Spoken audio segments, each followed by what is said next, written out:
international conventions and you look at our constitution, it's in terms of the international conventions, it's clearly stated that affirmative action must happen on socioeconomic needs. It must be based on income.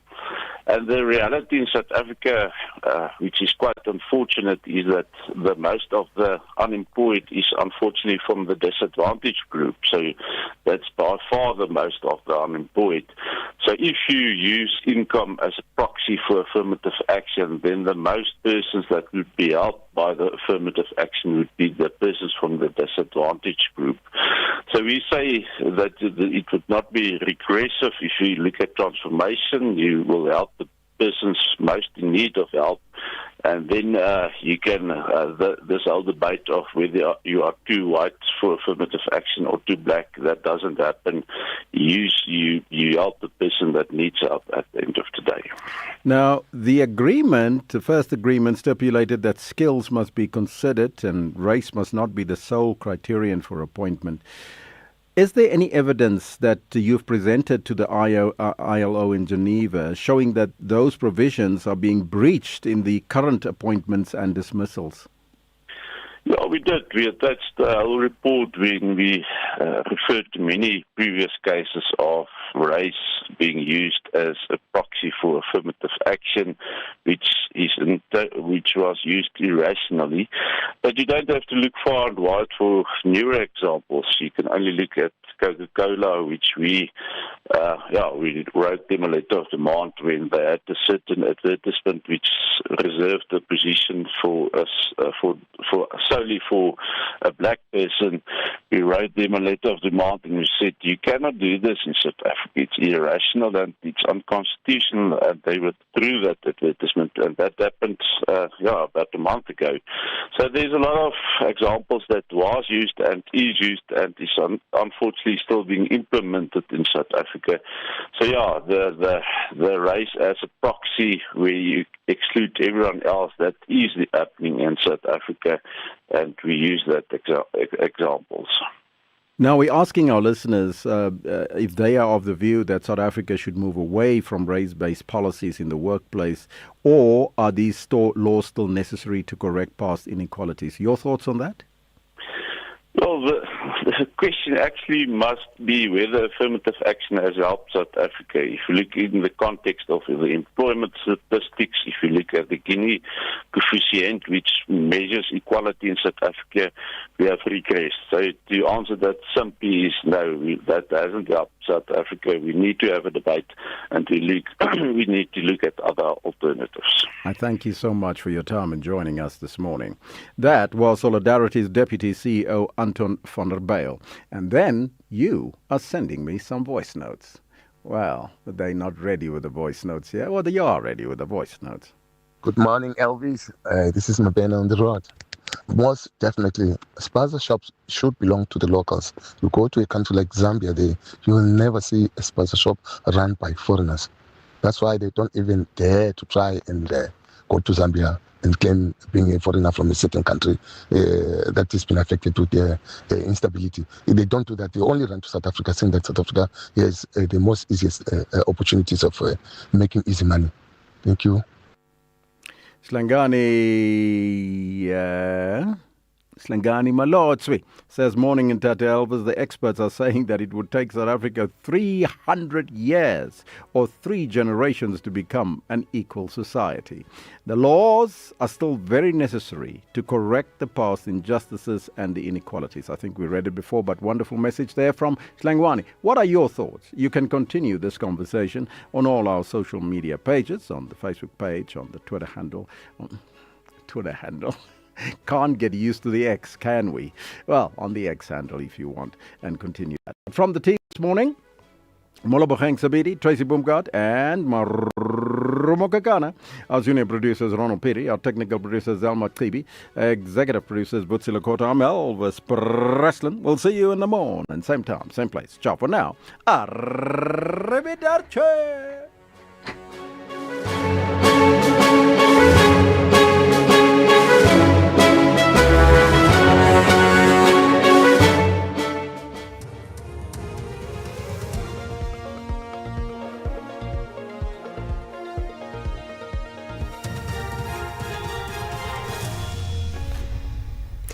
In our top stories, Brown Mokgotsi to appear in court, and Ramaphosa praises DRC and Uganda for swift Ebola response.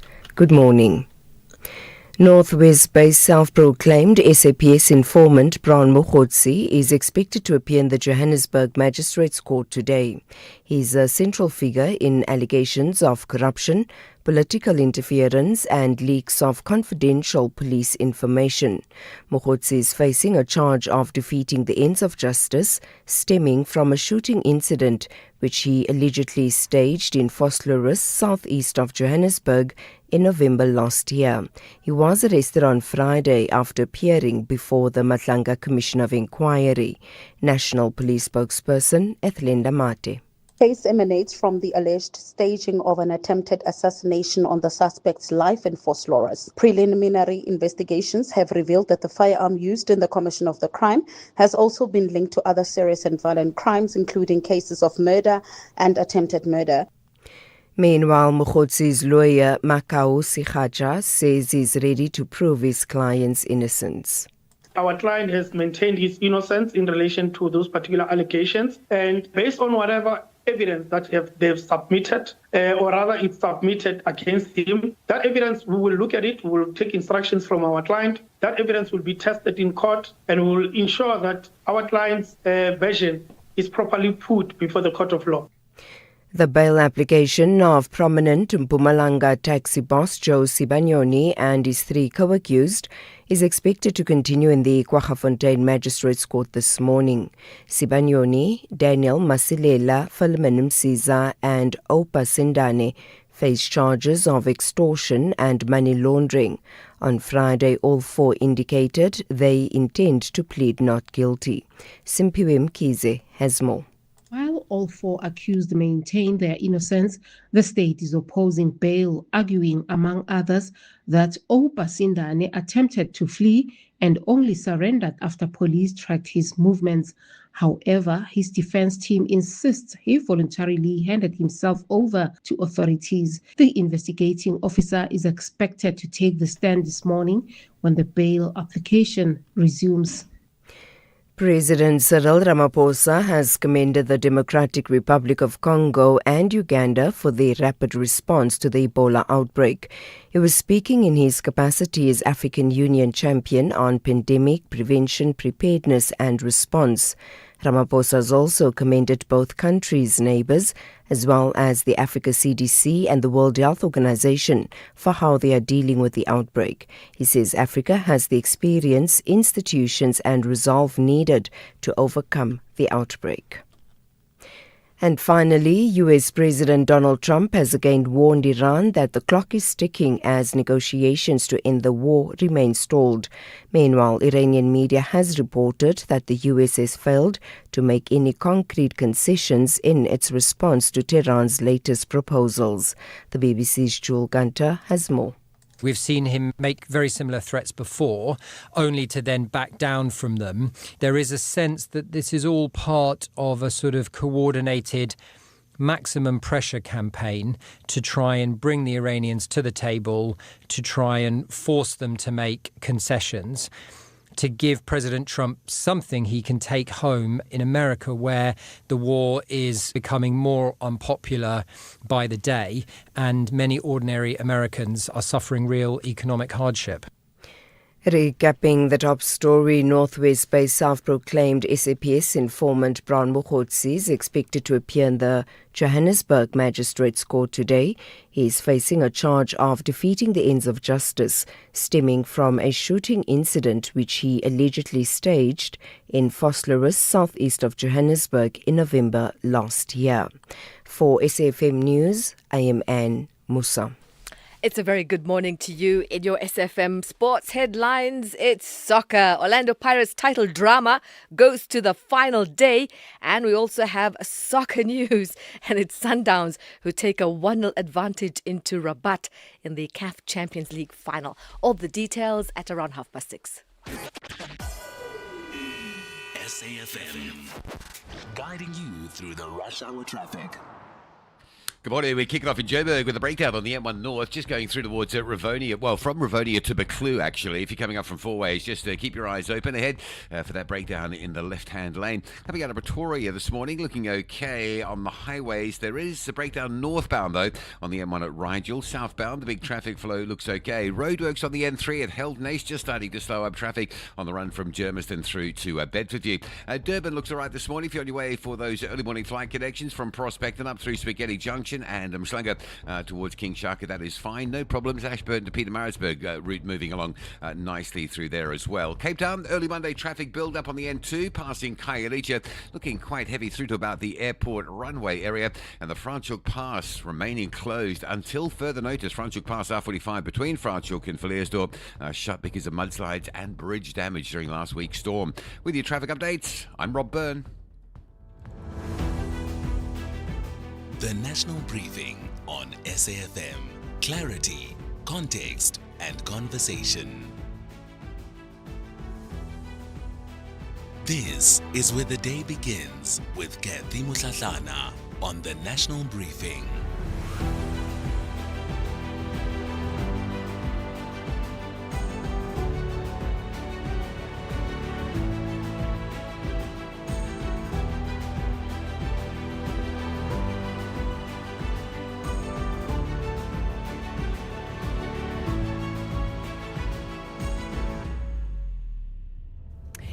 It's 6 o'clock, Monday, the 18th of May. A very good morning to you. Welcome to the National Briefing. Great to have you with us as we start a brand new week. I hope you're starting it with a spring in your step as we get through the middle of May. What can you expect coming up on the show today? Well, quite a bit for us to get through this morning. At 1 midnight on Saturday, Eskom passed a milestone. And it's a milestone that the country had really nearly given up on. 365 consecutive days without national load shedding. 26.9 billion rand that has been saved on diesel. But the fleet's availability factor has slipped quite sharply in April. Can Eskom be able to maintain the no load shedding throughout winter? And is the height of the energy crisis truly behind us? The CEO, Dan Morokane, joins us in the second hour of the show. And then Brown Mogotsi, the self-styled political fixer, arrested within hours of stepping out of the Madanga Commission, with police now saying he staged his own assassination attempt. The firearm involved is also linked to murders going back to 2020.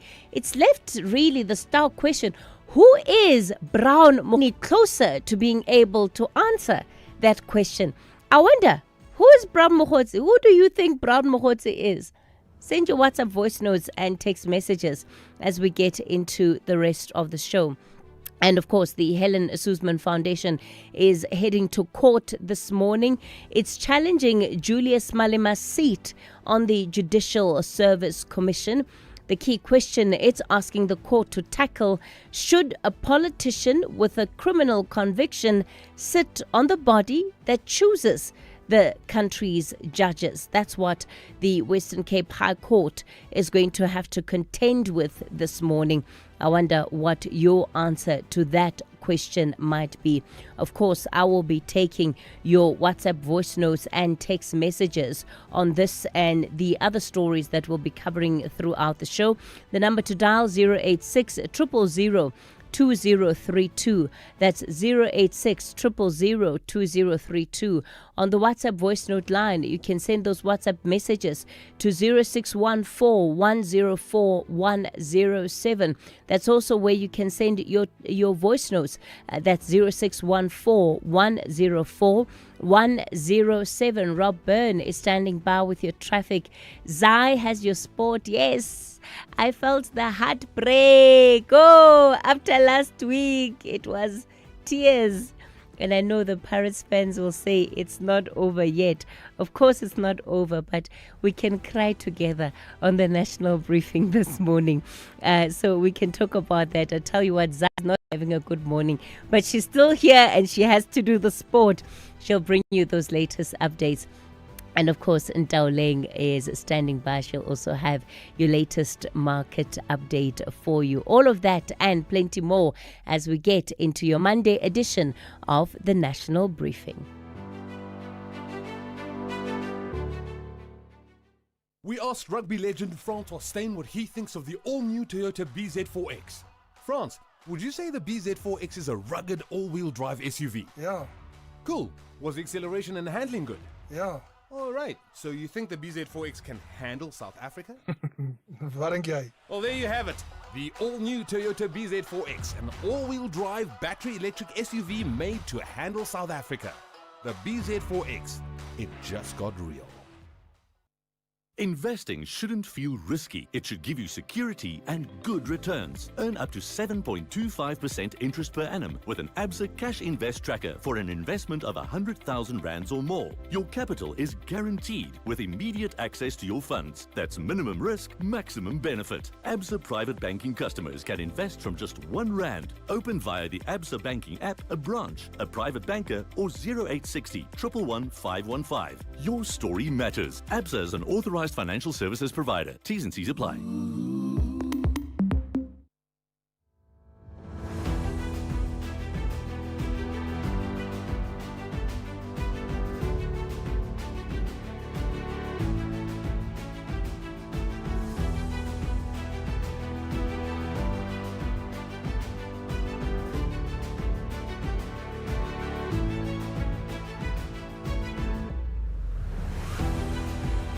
It's 11 after 6 o'clock. Let's get straight into what is making headlines on the front pages of the country's national publications in particular. This morning, let's start off perhaps with the front page of the Sowetan Downs one match from Africa champs crown, and it's a picture of the celebrations of Mamelodi Sundowns following that game yesterday. Yeah, it was a tough one. Of course, there are those who feel it could have gone better, it could have gone different, but still, certainly Downs putting its best foot forward. The main story that the Sowetan is going with, living in filth, it says, and it's a picture of the state of the Mfuleni municipality. Mfuleni residents say they must contend with piles of rotting refuse as waste collection failures persist in various areas across that particular municipality. And of course, we know the challenges that have plagued the Mfuleni municipality for a number of years now.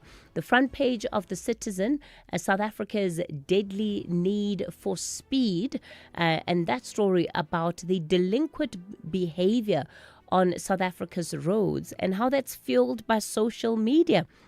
And it says, known for their delinquent behavior on roads, there's a new scourge contributing to the fatal data.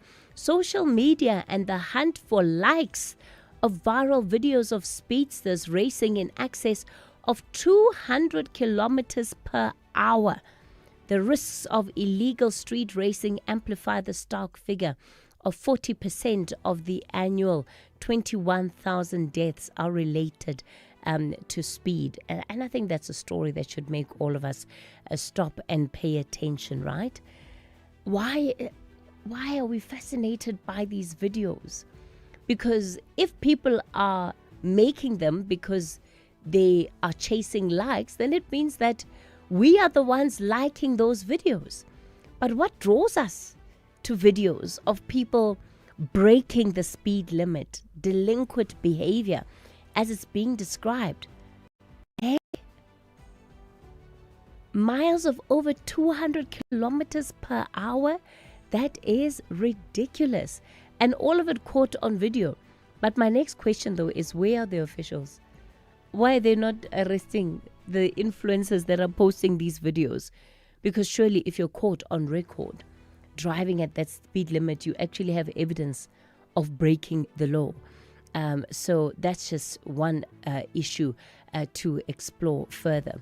The front page of the Business Day. South Africa left exposed by SANDF cash crisis, and it's really around the challenge that is facing the South African Defence Force. The department's starkest warning is about threat to independent defence industry, and the 2026 annual performance plan is replete with warnings that the acute underfunding facing the Defence Force risks undermining the country's sovereign defence industry base, with many programs underfunded by more than 40%. And that's mainly on the front page of the Business Day. Military intelligence, a key in informing decision-making and strategic planning, has to contend with underfunding of about 48%. So that's the warning then carried on the front page of the Business Day. The Star this morning leading with Gauteng schools that face close on 600 million rand municipal debt. Electricity and water disconnections are threatening to disrupt learning. And we have the Education MEC, Lebogang Maile, yesterday really issuing a clear mandate to municipalities and saying that they have to comply with the court order issued earlier on in the month that says that municipalities must reconnect all the schools that have been disconnected due to bills that are inconsistent with their standing. And we know that there's a huge billing issue within several municipalities in Gauteng. It led to the disconnection of some schools disconnected from water and electricity.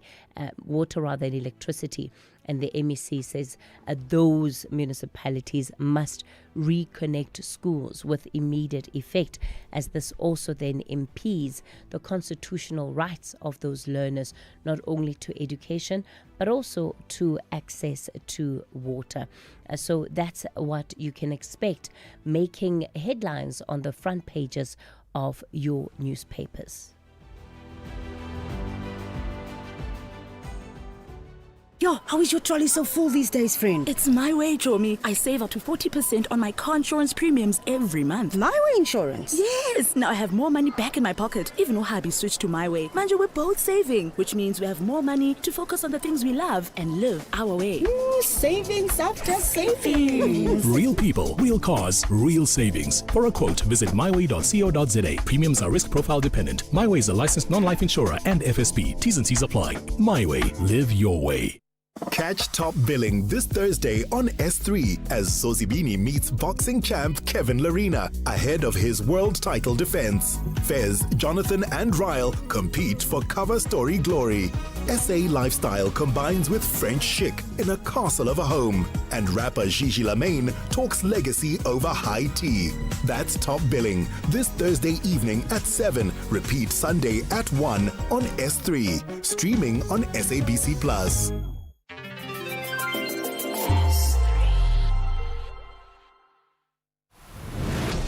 You are listening to the National Briefing with Kathy Mutlatlana. It's 18 after 6 o'clock. Let's get straight then into your weather for today. We have one warning that has been issued. It's a yellow level 2 warning. Damaging coastal wind leading to difficulty in navigation at sea. That's expected between Table Bay and Cape Agulhas from the evening into Tuesday. There are 0 advisories and fire warnings. In Pretoria, the weather is partly cloudy, low of 9, high of 20. The expected UVB sunburn index is very high. Johannesburg, partly cloudy, a low of 8, a high of 20. Vereeniging, partly cloudy, low of 7, high of 20. Mbombela, also partly cloudy, a low of 13, a high of 24. In Polokwane, partly cloudy, a low of 10, high of 23. Mahikeng, partly cloudy, low of 9, high of 22. In Vryburg, partly cloudy with isolated showers, a low of 10, a high of 24. In Bloemfontein, partly cloudy with isolated showers and thunder showers, a low of 4, a high of 23. In Kimberley, also partly cloudy with isolated showers and thunder showers, low of 12, high of 24. Appington, partly cloudy, a low of 10, a high of 29. In Cape Town, partly cloudy, wind light to moderate southeasterly, becoming fresh in the afternoon, a low of 14, a high of 22. The expected UVB sunburn index very high. In George, partly cloudy with a chance of rain and mist in the morning, but showers and thunder showers from the evening. Wind light and variable, becoming moderate southeasterly from the afternoon, a low of 12, a high of 21. In Gqeberha, partly cloudy with a chance of evening rain and showers. Wind light to moderate westerly, becoming southeasterly in the afternoon, a low of 14, a high of 21. In East London, fine, becoming partly cloudy. Wind light to moderate southwesterly, a low of 14, a high of 22. In Durban, fine, wind light northwesterly in the morning, otherwise moderate northeasterly, a low of 16, a high of 26. The expected UVB sunburn index very high. In Richards Bay, fine, wind light northwesterly in the morning, otherwise moderate to fresh northeasterly, a low of 16, a high of 27. And in Pietermaritzburg, fine, a low of 9 and a high of 24.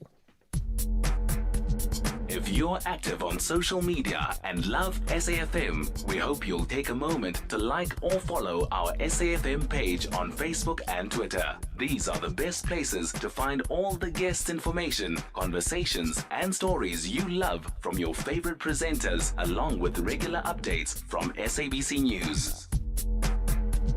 And don't forget, you can send your questions to feedback@safm.co.za.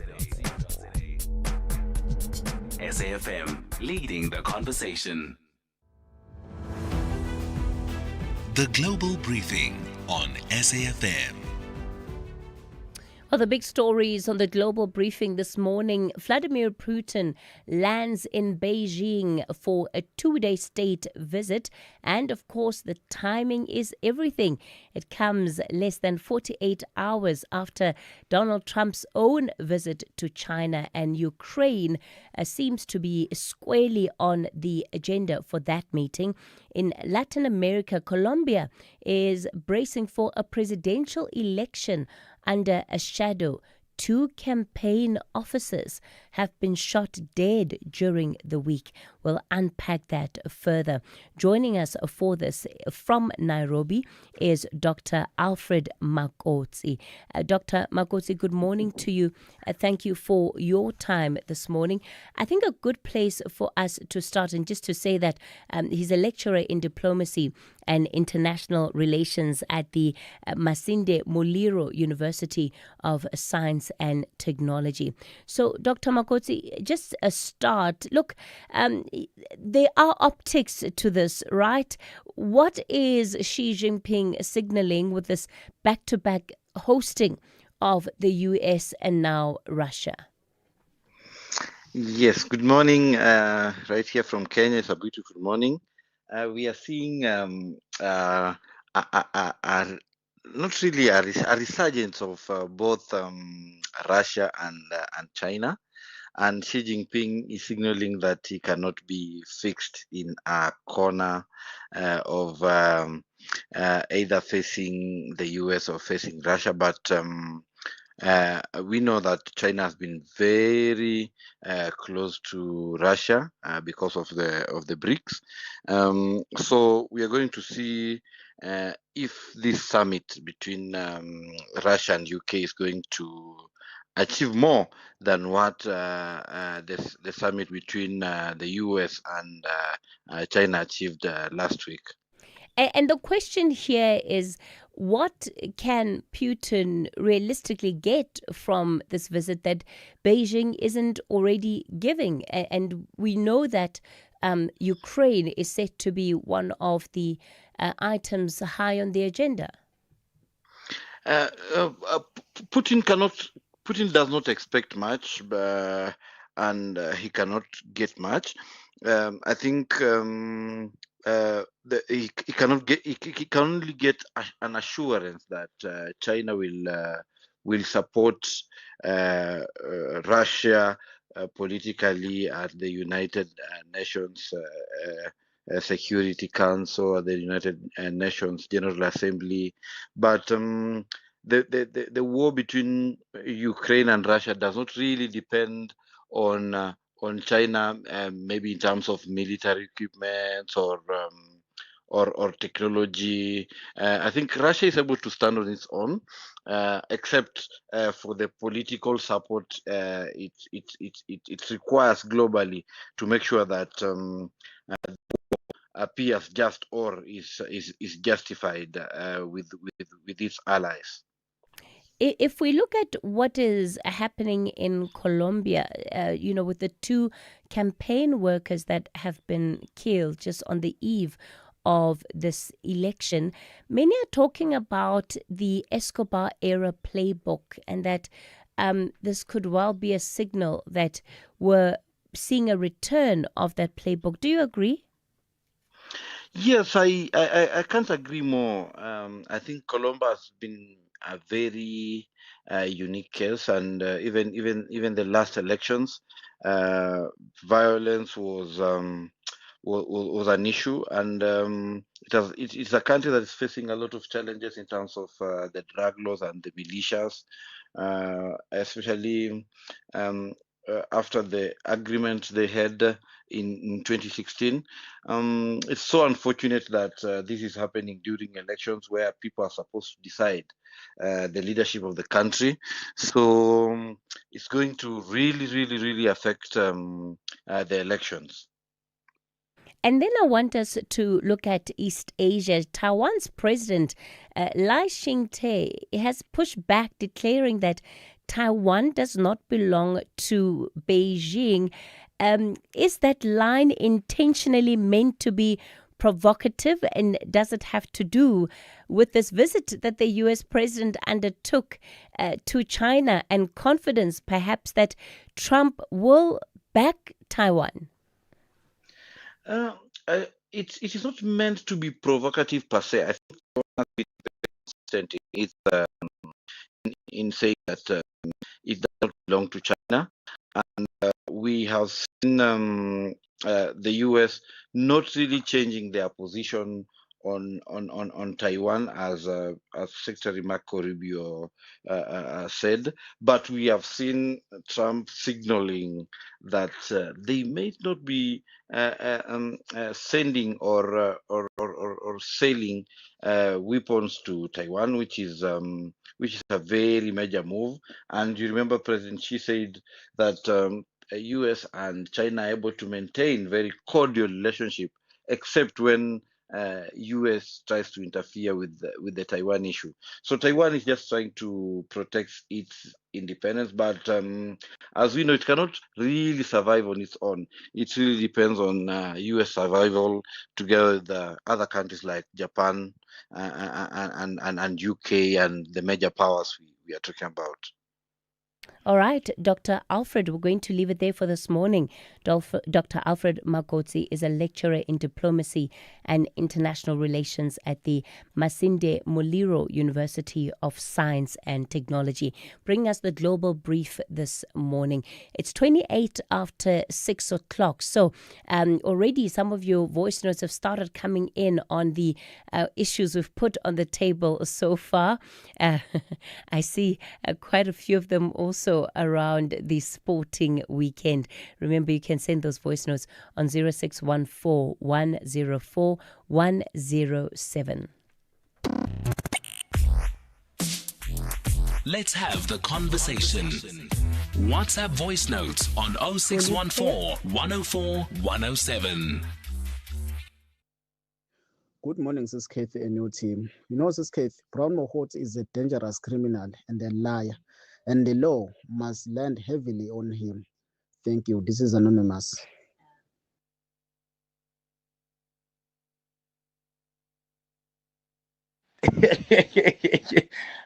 Yeah. Kathy, was your weekend so good with your team in studio? Eh? Kathy, good morning to you. Good morning to everybody. Kathy, what a question. Who is Brown Coats? Are you serious, Kathy? You don't know the answer.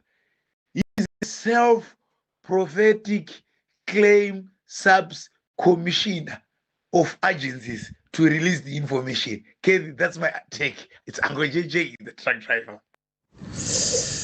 Ooh, fresh air, Kathy, fresh air. Those who won the league before they played, hey, you are disappointed. The Bryson that you took and the meat that you took to the stadium, you can pass it to me. I'll cook it and eat it. You cannot win the game before you play it. Pirates, don't celebrate, guys. Anything is possible. Ask Sundowns. They only took 2 points out of 2 games. Morning, Kathy. Morning, South Africa. In relation to can Julius Malema sit on the JSC, let us not personalize the sitting in the JSC, Judicial Service Commission. Let us say, can a convicted criminal be allowed to adjudicate on the JSC as who becomes the next judge, can recommend to the president a convicted criminal? My take is that no convicted criminal must be allowed. Major from Guatemala. And that's precisely the matter that the Western Cape High Court is going to have to contend with this morning, because it is really at the heart of the question that the court is being asked, right? And it's also the question that we're putting to you this morning.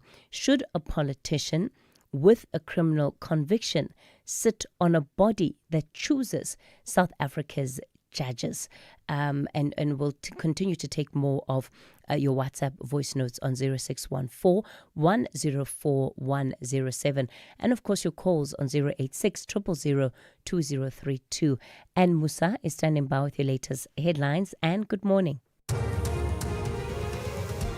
Good morning. Thanks, Kathy. In the headlines, today is D-Day for the defence in the trial of alleged Cape Town underworld crime boss Nafis Modak in the Western Cape High Court. The presiding judge has ordered that the defence and the state make submissions on why the defence case should not be closed. Northwest-based self-proclaimed SAPS informant Brown Mogotsi is expected to appear in the Johannesburg Magistrates Court today. He's facing a charge of defeating the ends of justice stemming from a shooting incident which he allegedly staged in Vosloorus, southeast of Johannesburg, in November last year. And President Cyril Ramaphosa has praised the DRC and Uganda governments for their swift declaration of the latest Ebola outbreak. I'll have details on these and other stories at 7. SAFM, guiding you through the rush hour traffic. Good morning. If you normally do the run between Alberton and Heidelberg along the 550, this is the road that effectively links the R59 on the sort of Alberton Randval side through to the N3 just north of Heidelberg. That 550 was damaged with community unrest over the weekend near Sky City, so don't think you'll be able to get across that section of roadway, so expect some disruption. It'll be a new obstacle and obstruction this morning at 550, pretty much equidistant between the R59 and the N3. Crash on the N12 Potch Highway coming through from Lenasia and Protea Glen this morning. N12 onto the N1 is slow as a result of that. Crash on the bike line at Grayston Drive, holding traffic heading south through Sandton. At the M1 South, fairly busy this morning already from Brockfontein down to about the New Road exit. Pressure on Pretoria's Dustport Tunnel as traffic light problems just come out of the tunnel from Bremer onto Transorunya. Durban, the Hunstedman Highway from Shallcross all backed up through to Wiltshire Road. And Cape Town, a couple of breakdowns on the busy N2. One in front of Khayelitsha, so from Spine Road to the R300, that's busy. Got another breakdown on the N2 just past Jakes Curville towards Langa. So again, delays coming in on the N2 from the airport. And no traffic lights at perhaps the most disruptive traffic light junction in Cape Town when they go down Robert Sobukwe, Stellenbosch Arterial 35th Avenue. That big junction at the top of the airport in that Motterdam area. Delays already on all approaches. Rob Byrne, SAFM Traffic. This is SAFM Sport with Zai Khan. It's 6:33. Ziyakhala, Zai. Ziyakhala. Is the champagne on ish? Guys, spare a thought for Zai Khan. She is going through it this morning. Goodness. Sorry, Zai. Ish. Yeah. Shame. I should have brought chocolates to studio. I should have anticipated that you would need a good pick-me-up. But Anyway. Hey, you know, South African footballers love drama because you know what, Kathy? Pirates were ready to party, but the script writers, what did they say? No, one more episode. That's going to happen later this weekend. So let's just hope that Orlando Pirates coach Abdusalam Wadu is not panicking as the Buccaneers, were held to that goalless draw against Durban City at Orlando Amstel Arena. Pirates missed the chance to move closer to a first league title in 14 years. They must now head into the final weekend needing victory against Auburn College to keep their hopes alive. Let's go to this story. A dominant but wasteful Mamelodi Sundowns, they secured a 1-0 first leg advantage as ASFAR Rabat in the CAF Champions League final at Loftus Versfeld yesterday. It took a moment of brilliance from Aubrey Modiba to break the deadlock just before half-time. In the meantime, Cape Town City and Milford were the big winners on the final day of the Motsepe Foundation Championship, clinching places in the PSL Promotion Relegation Playoffs. City secured second spot with a 4-2 victory over Leicesterford City at Dobsonville Stadium. Milford held Hungry Lions to a goalless draw. Both sides will now await the conclusion of the Betway Premiership to learn their opponents, with Magesi, Auburn College, Marumo Gallants and Chipper United all in danger of finishing 15th. Meanwhile, the champions Kruger United lifted the trophy in front of their home supporters after a 2-2 draw with the Bees, completing their campaign on 62 points and sealing automatic promotion to the PSL. Elsewhere, West Ham United's their relegation fears have deepened after a 3-1 defeat at Newcastle that left Tottenham on the brink of safety. And motorsport news, Ducati rider Fabio Di Giannantonio emerged victorious in a chaotic Catalunya MotoGP, sealing his first win of the season in a race twice red flagged, and of course it was marred by heavy crashes. The Italian snatched the lead from the pole sitter Pedro Acosta with 2 laps remaining before Acosta was wiped out by Agura, who was later penalized. And we also bring you news from the Italian Open, and the man victorious is Yannick Sinner as he won over Casper Ruud. Here's Sinner sharing his thoughts after the Italian Open win. Of course, before a tournament or before certain matches, you know what you play for. This is also kind of my job to know what's going on. But in the same time, I always try to put myself in a very good position to be the best, player of today. And there was definitely a lot of tension, a lot of tough moments. Alrighty, that's how we end it with some tennis news. We'll serve it up some more, top of the hour for the national briefing. I'm Zaika. Oh, Zai, even you serve it up. It doesn't have that serve it up energy. It's like, we will serve it up. This is sad, Mar. I don't like what Orlando Pirates is doing to the people of this country. Pirates, please, fix it. Fix it. The Market Brief with Ndauleng Lechela. You're having a good morning, Ndauleng. Listen, I'm having a fantastic moment. Fantastic moment. Love it when Pirate supporters get humble. Love it. Let's start off with China's economy. It's losing momentum in April.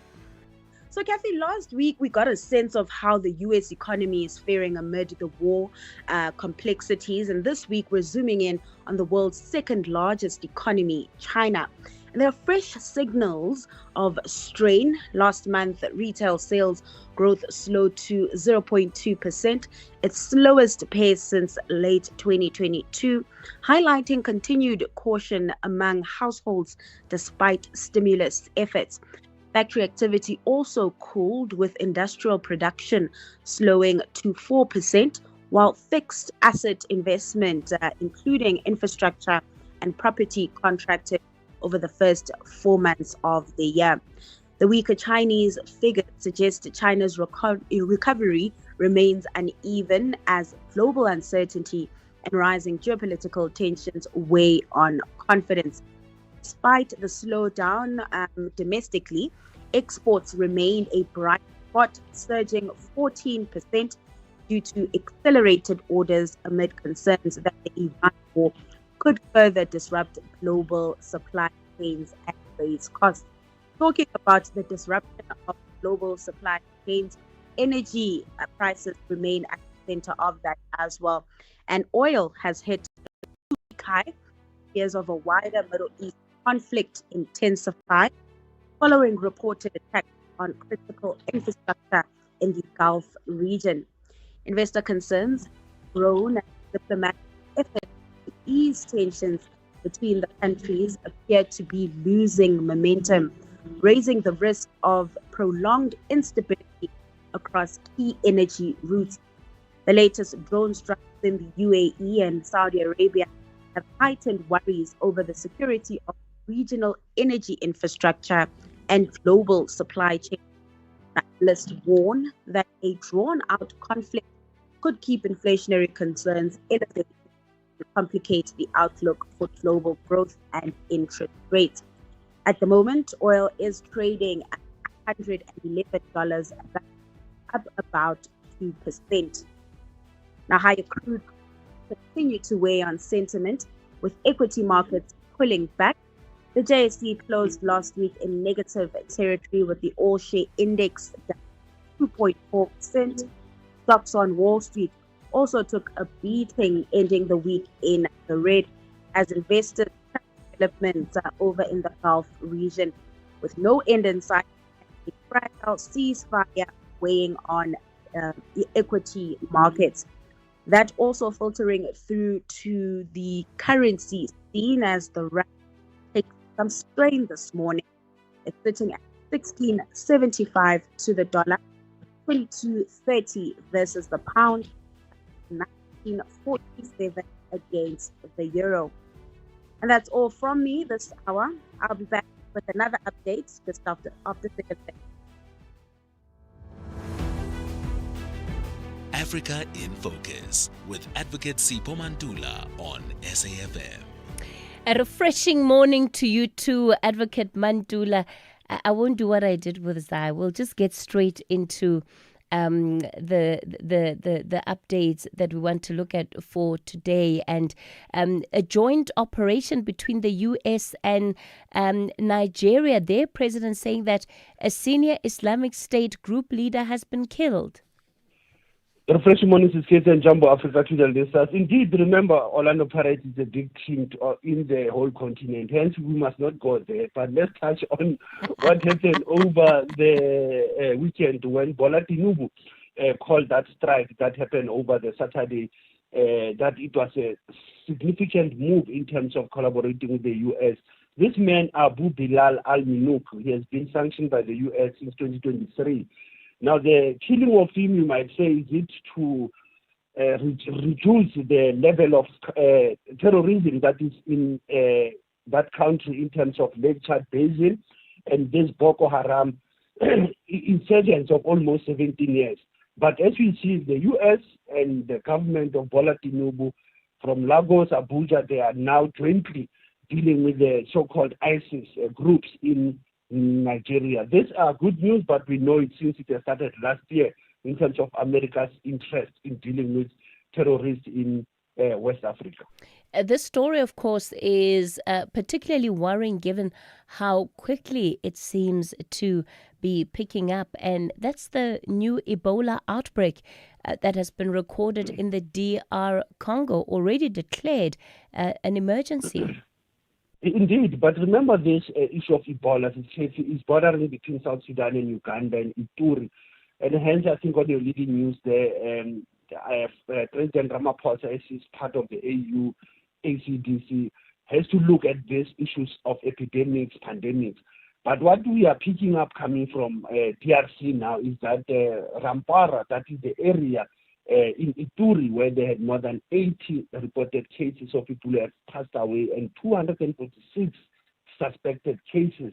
This has been going on for years, and I think you'll recall that the Ebola issue started as early as 1976. It's almost 50 years now down the line when you have to think of Ebola, whether as a fever or as something that is direct contact with bodily fluids, And it is something that, like I said, it's not DRC only. You have Guinea, you have Uganda, Sierra Leone, and the South Sudan that have the same challenges, and hence the government of DRC have now put it as a state of health emergency. And then in Madagascar, the opposition is moving to oust the military leader in a constitutional challenge. Despite that, last week, you will recall, we said that they've announced the elections, and now the opposition MP, Raja Risona, has filed a petition with the courts accusing the sitting military leader, Randra Nirana, for treason and violating the constitution, including what you say, controversial government appointments. Remember that Michael Randranirana came into office through a military coup. Now, the opposition are lamenting that there is something wrong there. Now they are calling for his removal over constitutional violations. It's not what is happening in Gauteng or Tshwane or Cape Town about President Ramaphosa. You can see in our island like Madagascar, they are calling for an impeachment of an interim leader. Yeah, and our historical archive today actually linked to one of the stories we've just covered. Indeed, that is almost 9 years ago in the DRC when the late Laurent Kabila overthrew Mobutu Sese Seko. What was important, he changed the name from Zaire to the Democratic Republic of Congo. But how democratic is Democratic Republic of Congo? Is it democratized or is it not democratic?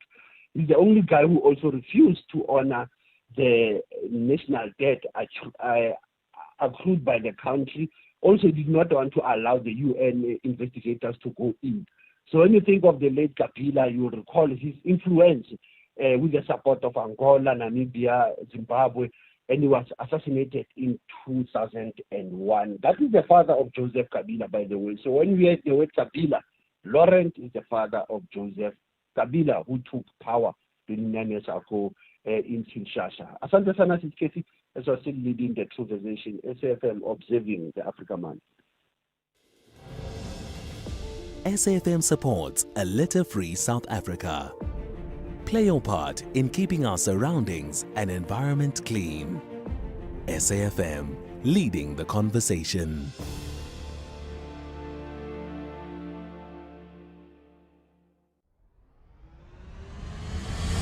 The National Briefing on SAFM with Kathy Mutlatlana. 6:46. Let's get into our story this morning, and we're going to be starting off with what is shaping up in the Western Cape High Court. The Helen Suzman Foundation has filed papers asking Parliament to do what it has refused to do so far, which is consider whether EFF leader Julius Malema is still fit to sit on the Judicial Service Commission. That is the body that chooses South Africa's judges. The foundation, is pointing to Malema's recent 5-year sentence for discharging a firearm, which he is appealing, and a pattern of public attacks on judges. The EFF has described the case as dangerous and dishonest. The Speaker, Thoko Didiza, has so far declined to put this matter before the House. Jason White is on the line. He's director at Denays, representing the Helen Suzman Foundation. Jason, good morning to you. Thanks for your time. So what exactly are you asking the court to do today? Good morning, Kathy, and thanks very much for having me on the show.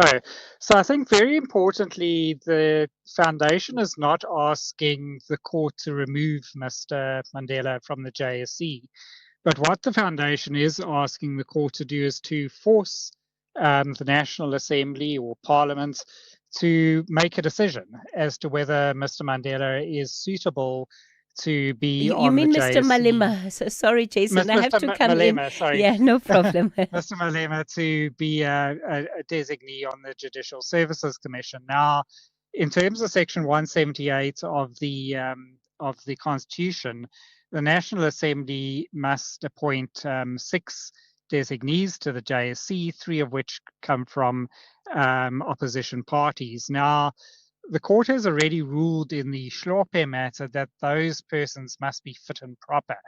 And what the foundation is saying is that Mr. Malema is not fit and proper to remain in the JSE for all the reasons that you've already mentioned. The Speaker has already declined putting this matter before Parliament. Why are you taking the legal route? So we have to take the legal route because there's no other option. There has been several items of correspondence between us as the Foundation's attorneys and the Speaker requesting the Speaker to place the matter before Parliament. Now, we've received a number of excuses which we don't believe are legally justifiable, that the Speaker is not able to do so, or that the National Assembly does not have the power to take that decision. So it's now up to a court, sitting as a court of review, to decide whether the National Assembly must take those steps. So effectively then, all you're wanting the court to do today is to force Parliament to table this matter and make a decision on Mr. Malema's standing with the JSE. Yes, that is exactly the point. We're not asking the court to make that decision itself. The EFF is saying that this is part of an attempt to silence opposition voices. How do you separate, right, the issue of political accountability, but also then the need for MPs to be able to exercise their duties as duly elected officials? Yes, so it really boils down to accountability, and members of Parliament carry a huge obligation of accountability to the public who have put them into those positions. Now, as I said earlier, one of the key requirements of any designee to the Judicial Services Commission is they must be fit and proper. They must be able to discharge their duties with diligence. They can't be partial, and they certainly can't be people who are generally disrespectful of the judiciary itself. And we are calling on the National Assembly to make those hard decisions. It's not about whether somebody's part of the minority or the opposition, but whether they are fit and proper to discharge these incredibly important duties to pick the country's judges. And why do you feel that Malema's public utterances on the judiciary have undermined the judiciary, and that they're not solely a critique of what he observes as being the state of affairs? Yes. Well, it goes beyond that. It's not criticizing the merits of a judge's or a magistrate's decisions. It's criticizing the person themselves and then making what the Foundation believes are particularly scurrilous accusations and often bordering on racism.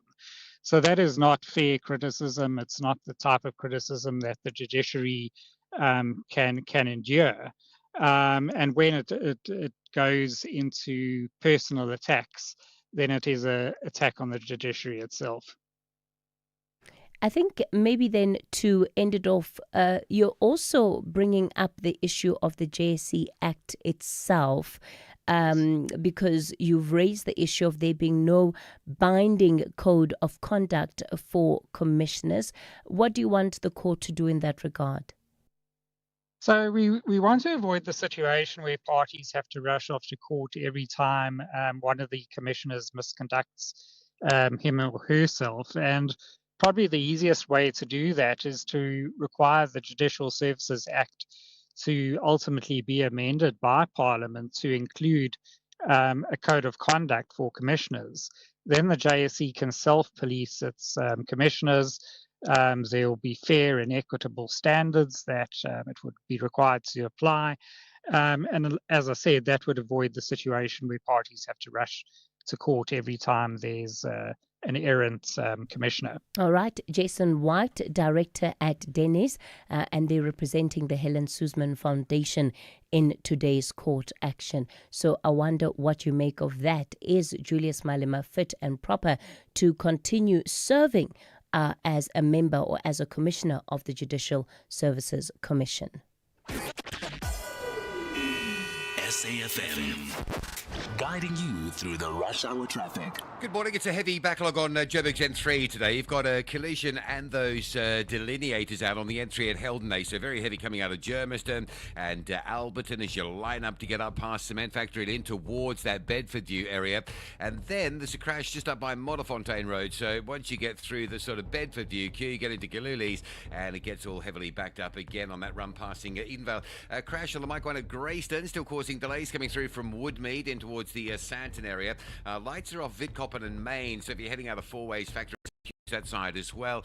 Durban, 2 breakdowns on the N2 South between Umgetta Road and Spaghetti Junction, so pressure on as you come in towards 4 Level this morning. And Cape Town, no traffic lights. Robert Sebukwe, Stellenbosch Arterial 35th Avenue. It's that big junction at the top of the airport and already traffic backlogging on all approaches. Also a breakdown on the N2 at Khayelitsha causing delays. Another couple of breakdowns after the airport towards Langa, causing a backlog from that airport area. Once you get past those breakdowns, you stay in traffic all the way through to Mowbray Main. With your traffic updates, I'm Rob Byrne.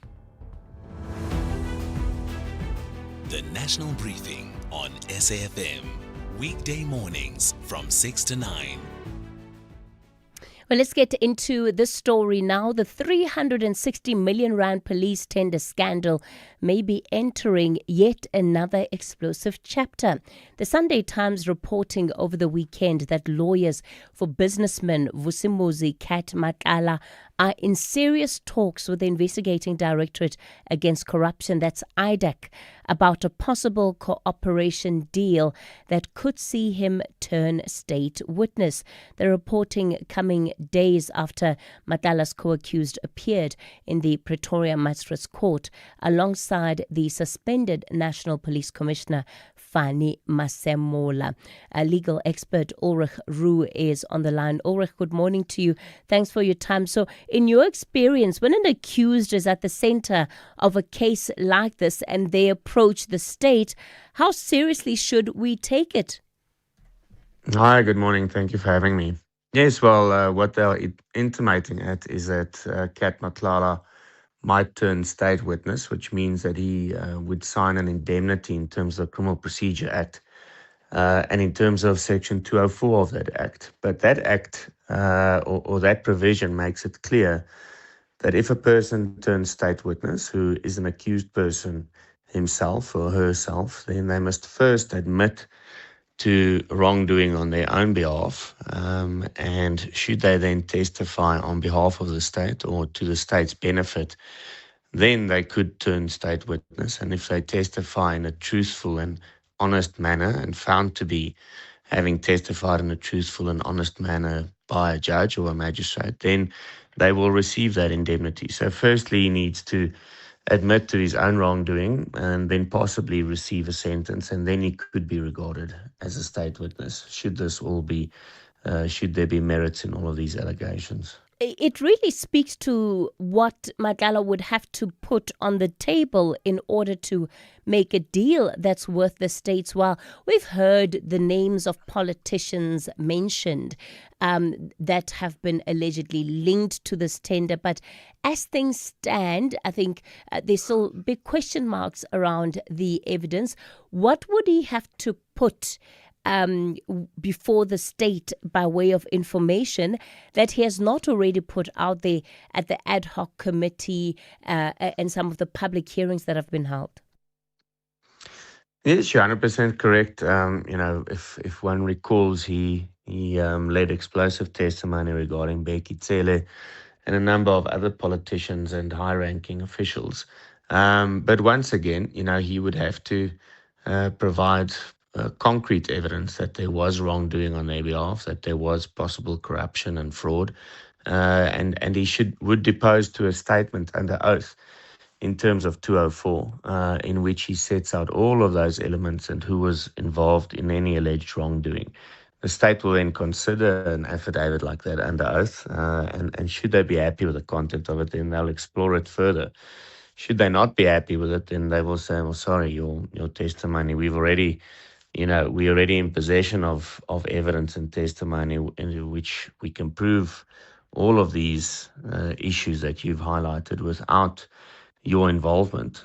So he would have to, it's sort of coming up with the information that he's got, and then the state deciding whether it's in their interest or not. It's also another factor which he will consider is that he will most likely not be able to escape a sentence of imprisonment, given his alleged involvement and given the high amounts that are involved here. One is looking at a minimum sentence of 15 years imprisonment should he be convicted of these crimes. So most likely, if he does turn state witness, it will not mean that he will escape incarceration in its entirety.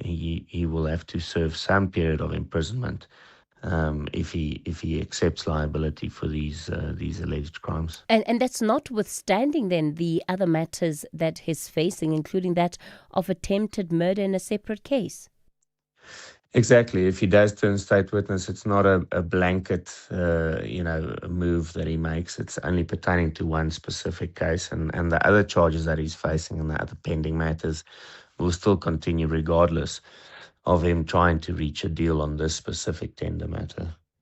Ulrich Roux, let me thank you for your time unpacking that question for us. Should Madlala sign an agreement with the state and turn state witness? Should that offer even be made available to him? I wonder what your reflections on that might be this morning. I'll take your calls 086 000 2032 in the next hour, and of course on the WhatsApp voice notes you can send them through on 0614 104 107. And Musa, good morning. Outsurance is in the business of saving you money on your car insurance premium. If they can't, ask for 500 Rand. SMS out to 30754. That's out to 30754.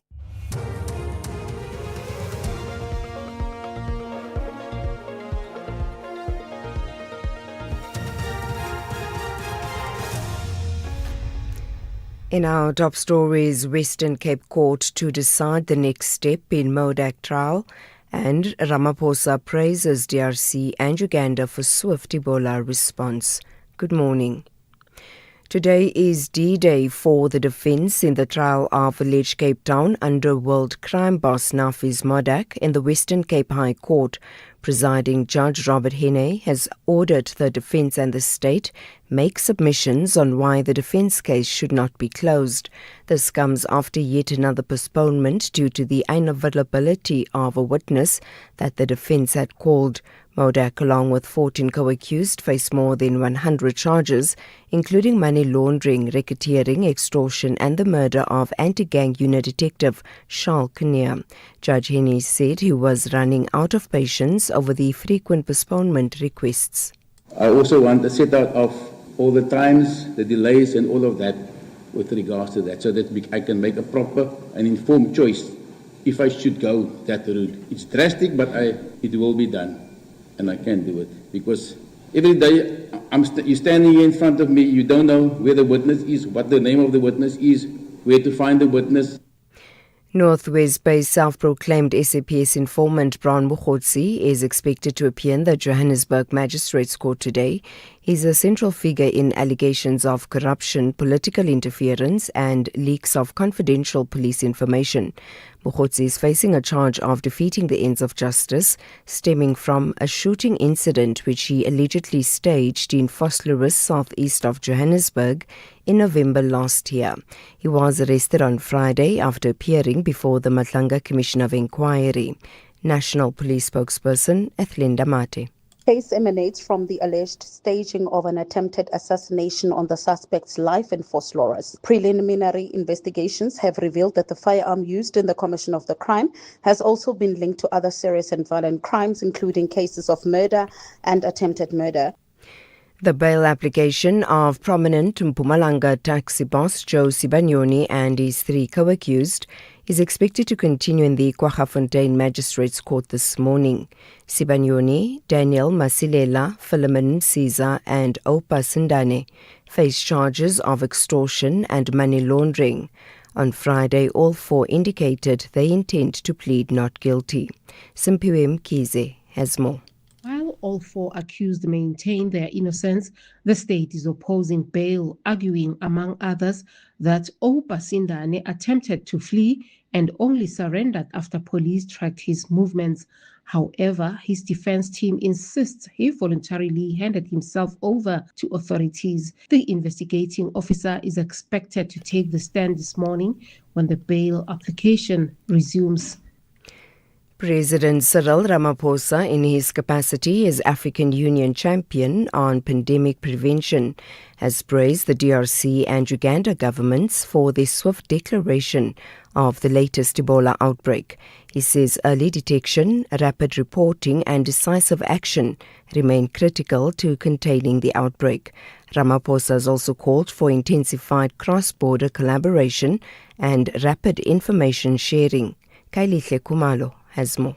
President Cyril Ramaphosa says they stand in solidarity with the people of the DRC and Uganda, especially the affected, for moving so fast to strengthen preparedness and cross-border surveillance. He has welcomed efforts by authorities, the World Health Organization, Africa CDC and partners to strengthen surveillance, laboratory systems, contact tracing and infection prevention.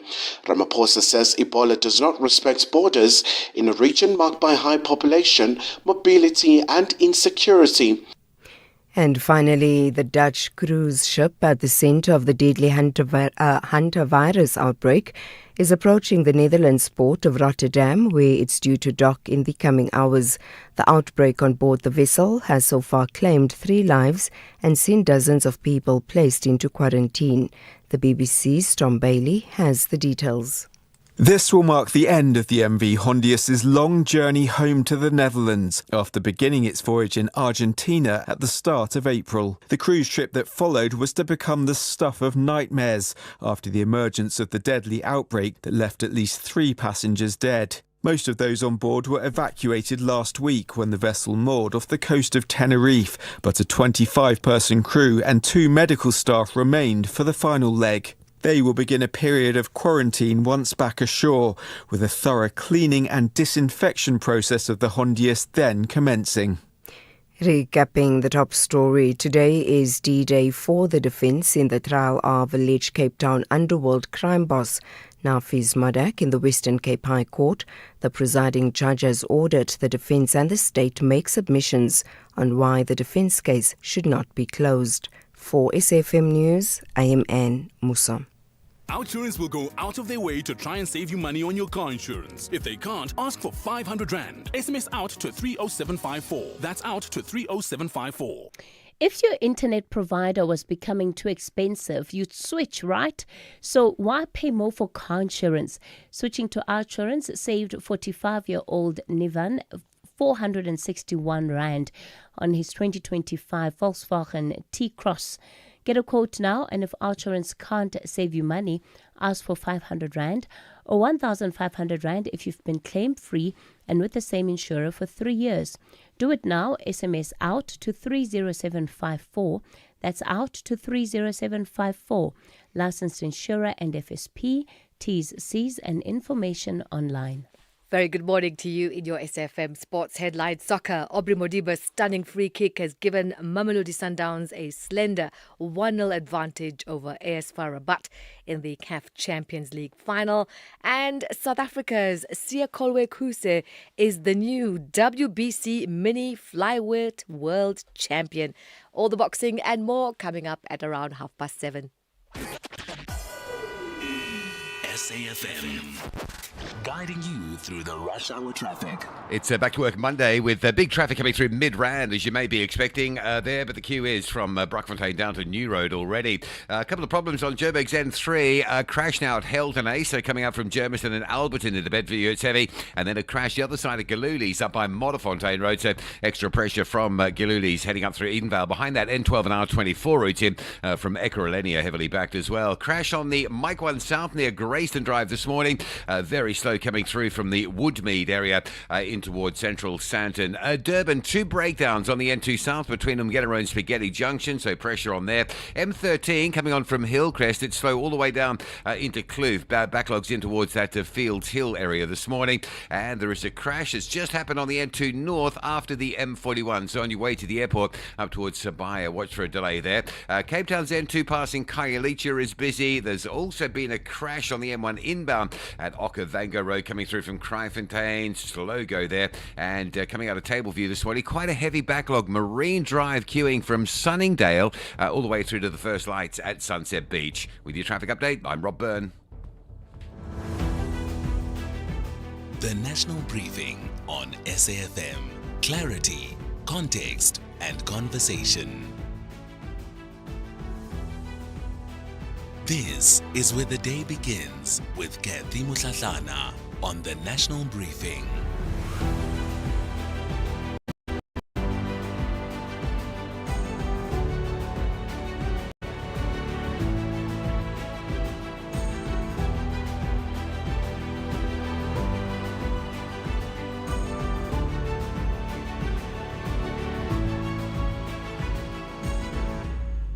It's 9 after 7 o'clock. You're listening to the National Briefing.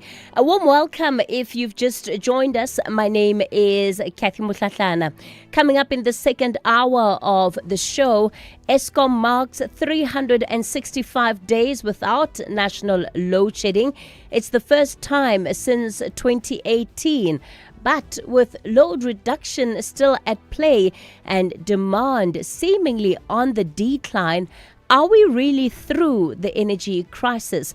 The group CEO, Dan Morokane, joins us within this half hour. Also coming up, self-styled political fixer Brown Mokgotsi was arrested on Friday within hours of stepping out of the commission. Police say he staged his own assassination attempt in Vosloorus, and the firearm is now linked to other murders. He'll be appearing in court in just a couple of hours. His lawyer joins us on the line shortly. And then in our reality check segment this week, our contributor, DBSA Chief Economist, Dr. Zef Ntleko, will be joining us. Also Group Executive and former Senior Economist at the Reserve Bank with at least 17 years at the Central Bank behind him. He'll be speaking to us about his own reflections on the state of the nation and building it up right through until Friday. And of course, the conversation belongs to you. We'd love to hear from you as the show unfolds. The number to dial this morning, 086 000 2032. That's 086 000 2032. On the WhatsApp voice note line, 0614 104 107.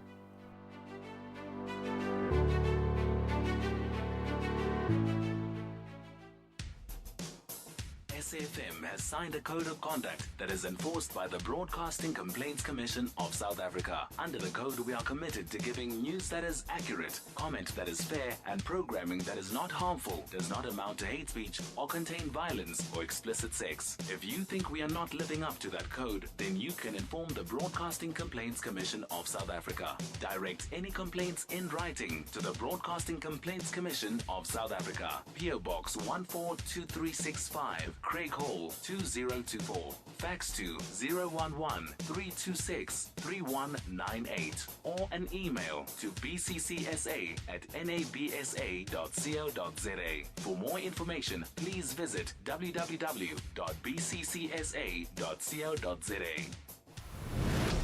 You are listening to the National Briefing with Kathy Mutlatlana. It's 12 after 7 o'clock. So coming up in just a couple of hours, Brown Mokgotsi is expected to appear at the Johannesburg Magistrates Court.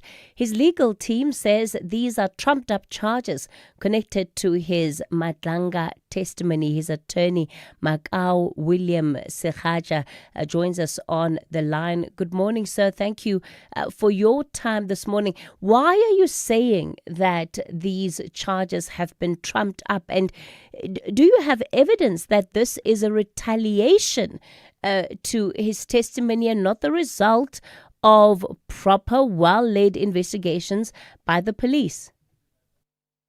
Good morning, Kathy, and good morning to your listeners. We are saying that these charges are trumped up on the basis that Mr. Mokgotsi, as you can remember, he went to the Vosloorus police station to go and open a case. And this particular case related to a shooting incident phosphorus.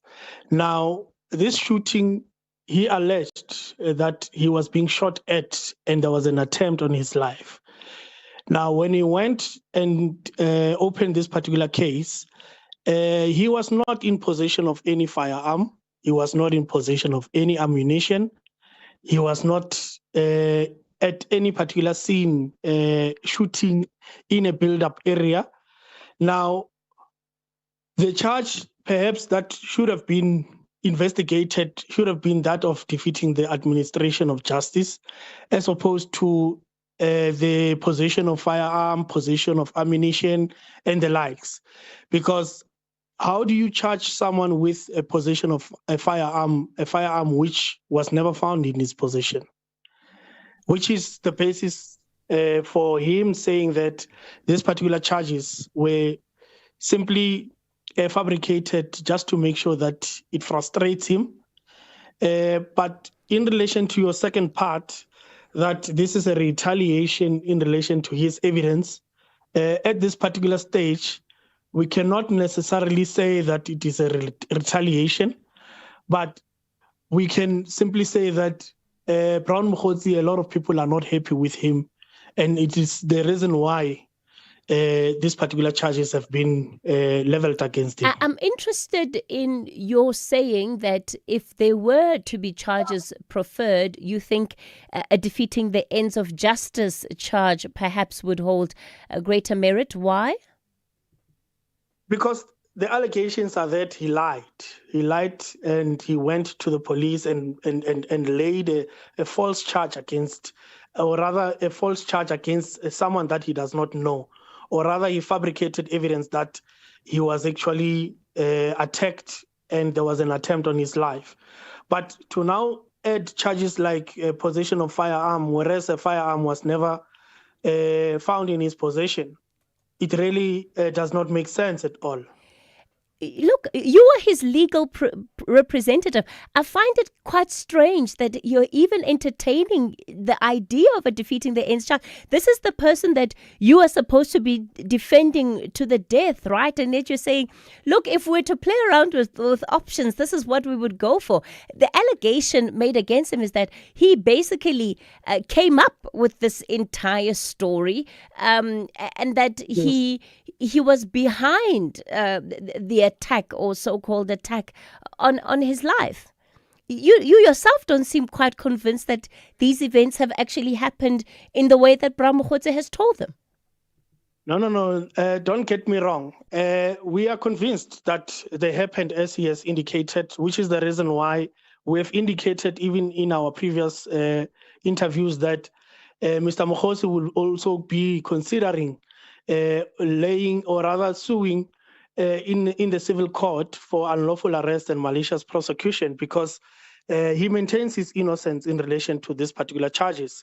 What I was just trying to highlight to you is that if perhaps they do not believe Mr. Mokgotsi's version in relation to what happened, then they could have actually preferred those particular charges rather than adding unnecessary other charges, which they have nothing to do with his arrest. The one thing you can't run away from is the credibility question that your client is facing, Mr. Seraja, whether it's at the ad hoc committee, whether it's at the Madlanga Commission of Inquiry. He's just not been a credible witness. In fact, in instances, he's been caught out and found to be a liar. Why must he be believed this time? What confidence do South Africans have that he's actually telling the truth when there's so many instances that show he's simply not friends with honesty? Him and honesty are not close buddies at all. Perhaps you should also remember that those particular proceedings at the Madlanga and also the ad hoc commission, committee, there's never been a report wherein his credibility was ever, determined to say that he has been found. He's had to withdraw statements at the ad hoc committee, sir. He himself has said that he said things that were not truthful. Withdrawn via affidavits. That in and of itself speaks to dishonesty, surely. Yes, but that particular dishonesty cannot necessarily now play any particular role in relation to these cases, these charges that have been preferred against him. Now, we are dealing with a criminal matter wherein there is no duty upon Mr. Mokhosi to actually prove his innocence. It's the state, on the other hand, that has to actually bring a prima facie case before this honorable court that Mr. Mokhosi is actually lying in relation to these charges that he laid. So this court in Vosloorus will not even determine or rather consider any evidence from the ad hoc committee or the commission. So the public will, in due course, understand or rather find that Mr. Mokhosi is actually a very credible person. Director at Radasi Sekgasha and Associate Inc. attorneys, they represent Brown Mokhosi. They'll be at the Magistrates Court then in just a couple of hours' time where he'll be appearing. Time. When you're a kid, it moves slower than a sloth trying to get through airport security. There is just so much of it. Skip forward a few years to your 20s. Time is still your friend. It says have some balance. Go party and have fun. Then your 30s hit, and time suddenly steps on the accelerator like it's trying to catch a traffic light before it goes red. 40s. Now time is moving faster than your 10-year-old on a sugar high. 50. You're desperately trying to save as much as you can, but time is moving so fast. And all you can think is, where did all the time go? That's why after 50 years of investing, we've learned that time is the greatest gift of all. And the good news is, if you invest early, time gives you money, and then money gives you more time for some much-deserved you time. Now, isn't that a compelling enough reason to invest? Ellen Gray, long-term investing. Ellen Gray is an authorized FSP. The National Briefing on SAfm, weekday mornings from 6 to 9. It's 21 after 7 o'clock. Well, it is by any measure a milestone. Eskom marking 365 consecutive days without national load shedding for the first time since September 2018. Within that 3-year period, 26.9 billion rand in diesel has been saved and 100% of the national demand met. We're joined by the company's Group Chief Executive, Dan Marukane, on the line. Dan, good morning. Thanks for your time. I guess we should say congratulations, right, just on this significant milestone. But let's start with the interventions. Name the one thing that you would credit the most for getting Eskom to this point. Look, Kathy, good morning, and good morning to your listeners as well. There is absolutely not a single point that really led us to the milestone that we're celebrating today. There are a number of issues, but primarily all of them focused around the execution of our generation recovery plan. That plan had aspects of maintenance, execution, prioritization of stations based on their state of condition, and also focusing on the skilling and appropriate leadership in areas that have, to match leadership to challenges that we've been seeing at particular stations. Just taking the plan and executing it in a disciplined manner got us to where we are. South Africans seem to be receiving this milestone with cautious optimism, and I guess rightfully so, because we've been here before where we have these stretches of stability and then suddenly followed by relapse. What is different structurally this time around that you believe could make it more sustainable in the long term? We should see this performance, the emergence of the Generation Recovery Plan within the context of the Energy Action Plan that was announced by the President that led to the formation of the Ministry of Electricity and Energy. This has created a very sharp focus in as far as ensuring energy security, electricity security for the country. So the Generation Recovery Plan on its own is a one component of that country strategy. The other strategies had to deal with how to accelerate, new capacity from a generation point of view, how to accelerate the transmission development plan that can help connect new generation sources in distal areas towards the load centers. So it's a very comprehensive plan. What's different now is that we have this energy action plan and its various components, which we never had as a country before. Our focus, rightfully so, having attained this level of stability from our fleet and associated generators, is to ensure that we continuously bring on board new generation capacity between now and 2030 and beyond, in line with the Integrated Resource Plan 2025, Kathy. Talking about your fleet, the energy availability factor, right? That's the share of the fleet that's actually generating power. That has come back into what many would deem respectable territory. But between March and April, we saw it slip from 66.8% in March to 59.9% in April. It's quite a sharp decline, and it's heading into the colder months. What does that tell us about the actual health of the fleet?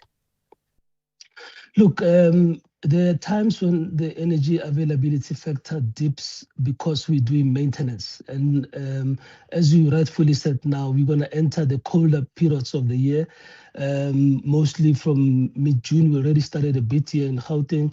And so as we do maintenance in anticipation of longer periods of no maintenance throughout the window, the EAF will dip. What's important is for us to be managing this at the level that gives us sufficient reserves at any point in time. We've indicated to you that in that period of March in particular, we are sitting with excess capacity with a number of our stations in cold reserve because we have this capacity as it sits. That number that you quote, in comparison to where we were last year, is a good 4-5% even more. So we are comfortable, and we have pulled through those months, that month, and even in the coldest nights and days where we saw 2 weeks ago, where we saw the demand shooting up by some 2,000 megawatts because there was no solar, there was no renewable contribution to the grid. Our power plants performed and covered that in a very short space of time. So we're in a very good space. We have to maintain it. We have to keep this consistency. We have dropped the utilization of diesel significantly. Our plans are based on a 3% load factor of the diesel machines. We're hovering around 1.6% compared to 13% this time last year. So the fleet is really in a good health. We just have to sustain it. One of the questions that South Africans often ask is around load shedding and load reduction. And people feel that it's really semantics, right? To be celebrating no load shedding at a national level. And yet you have communities that are literally gripped in cycles of load reduction for months on end. This, of course, is also adding to a broader credibility issue around how people receive the news around load shedding. Yeah, Kathy, we have to understand what is causing the observed non-availability of electricity.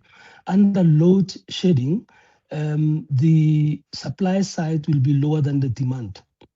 For load reduction, there is enough supply, except that at localized areas, the infrastructure is at risk, posing health risk and safety risks to customers simply because there is more than anticipated or required level of connections. And this happens in areas where there's a proliferation of illegal connections. So illegal connections lead to overloading of transformers at local areas, which leads to explosion of those contractors and a danger to society. That's when we intervene and reduce load or stop the load to ensure that there's the safety. This tends to happen at peak periods. What are we doing about it? We have clearly announced a program of eliminating load reduction through the introduction of smart meters. We have seen that in some provinces, the Western Cape, Free State, we have now taken out load shedding altogether. We have indicated that 6 provinces will be out of load reduction by the end of this calendar year. The bulk, which will essentially be KZN and Gauteng, will at that point themselves of no load reduction by the end of the financial year in March. But what we need the collaboration of communities to allow us to come in install smart meters so we can regularize those who are illegally connected, so that we can manage the loads much more better in the circumstances. And it is our single focus now to attack load reduction. Yeah. I have to ask you about the cost of electricity, Mr. Marokane. It's simply becoming unaffordable for many households. In fact, it is unaffordable for many households. This also has an impact of supply. What is Eskom going to do to try and manage this high cost of electricity? Because all we see year after year is Eskom asking for more money. Yeah. True, we have had this message loud and clear from our customers, from South Africans. We have said that we want to make electricity first available, and hence we tackled the issue of load shedding. So electricity is now available. We now need to make electricity affordable. Otherwise, we continue to have a lot of people not accessing electricity. It is for this reason, Katie, that you will see that we have started addressing the issues of electricity cost for some high strategic sectors like the ferrochrome industry. We have made this public in the last 2 months around the pricing approach that we'll take for them. The minister has also, explained that his ministry has led a process of revising the electricity pricing policy. This pricing policy, going forward, will look at how to protect the indigent, the poor, to look at how to protect industries so that the economy can grow. It will also look to ensure that those who are providing electricity are financially sustainable going forward. It will come up with various ways of ensuring that we really get it to respond to the issue of affordability. Free basic electricity levels and so on will come in. That paper will be published in the earlier parts of June as per the minister, and let's engage with it.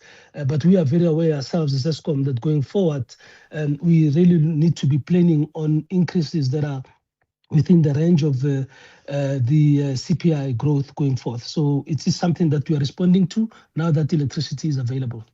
Group Chief Executive of Eskom, Dan Marokane, there with Eskom turning the corner. Do you believe that Eskom has truly turned the corner under his leadership? I'll take your WhatsApp voice notes on 0614 104 107. And of course, you can call in on 086 000 2032. It's time for your headlines, and good morning.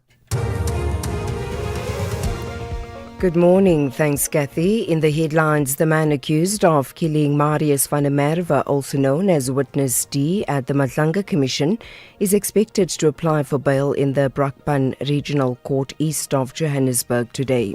Today is D-Day for the defence in the trial of alleged Cape Town underworld crime boss Nafis Modak in the Western Cape High Court. The presiding judge has ordered that the defence and the state make submissions on why the defence case should not be closed. And Rwanda says it has tightened screening for the Ebola virus at its border with the Democratic Republic of Congo. I'll have details on these and other stories at 8. SAfm, guiding you through the rush hour traffic. Good morning, here's your traffic headlines. Nationally, Joburg's N3 under quite a bit of pressure. An earlier crash at Heldenace is being cleared, but you've got the roadworks in that area. So coming up from Cement Factory in towards Bedford stays heavy. And then a crash still with us on the N3 further north at Modderfontein Road.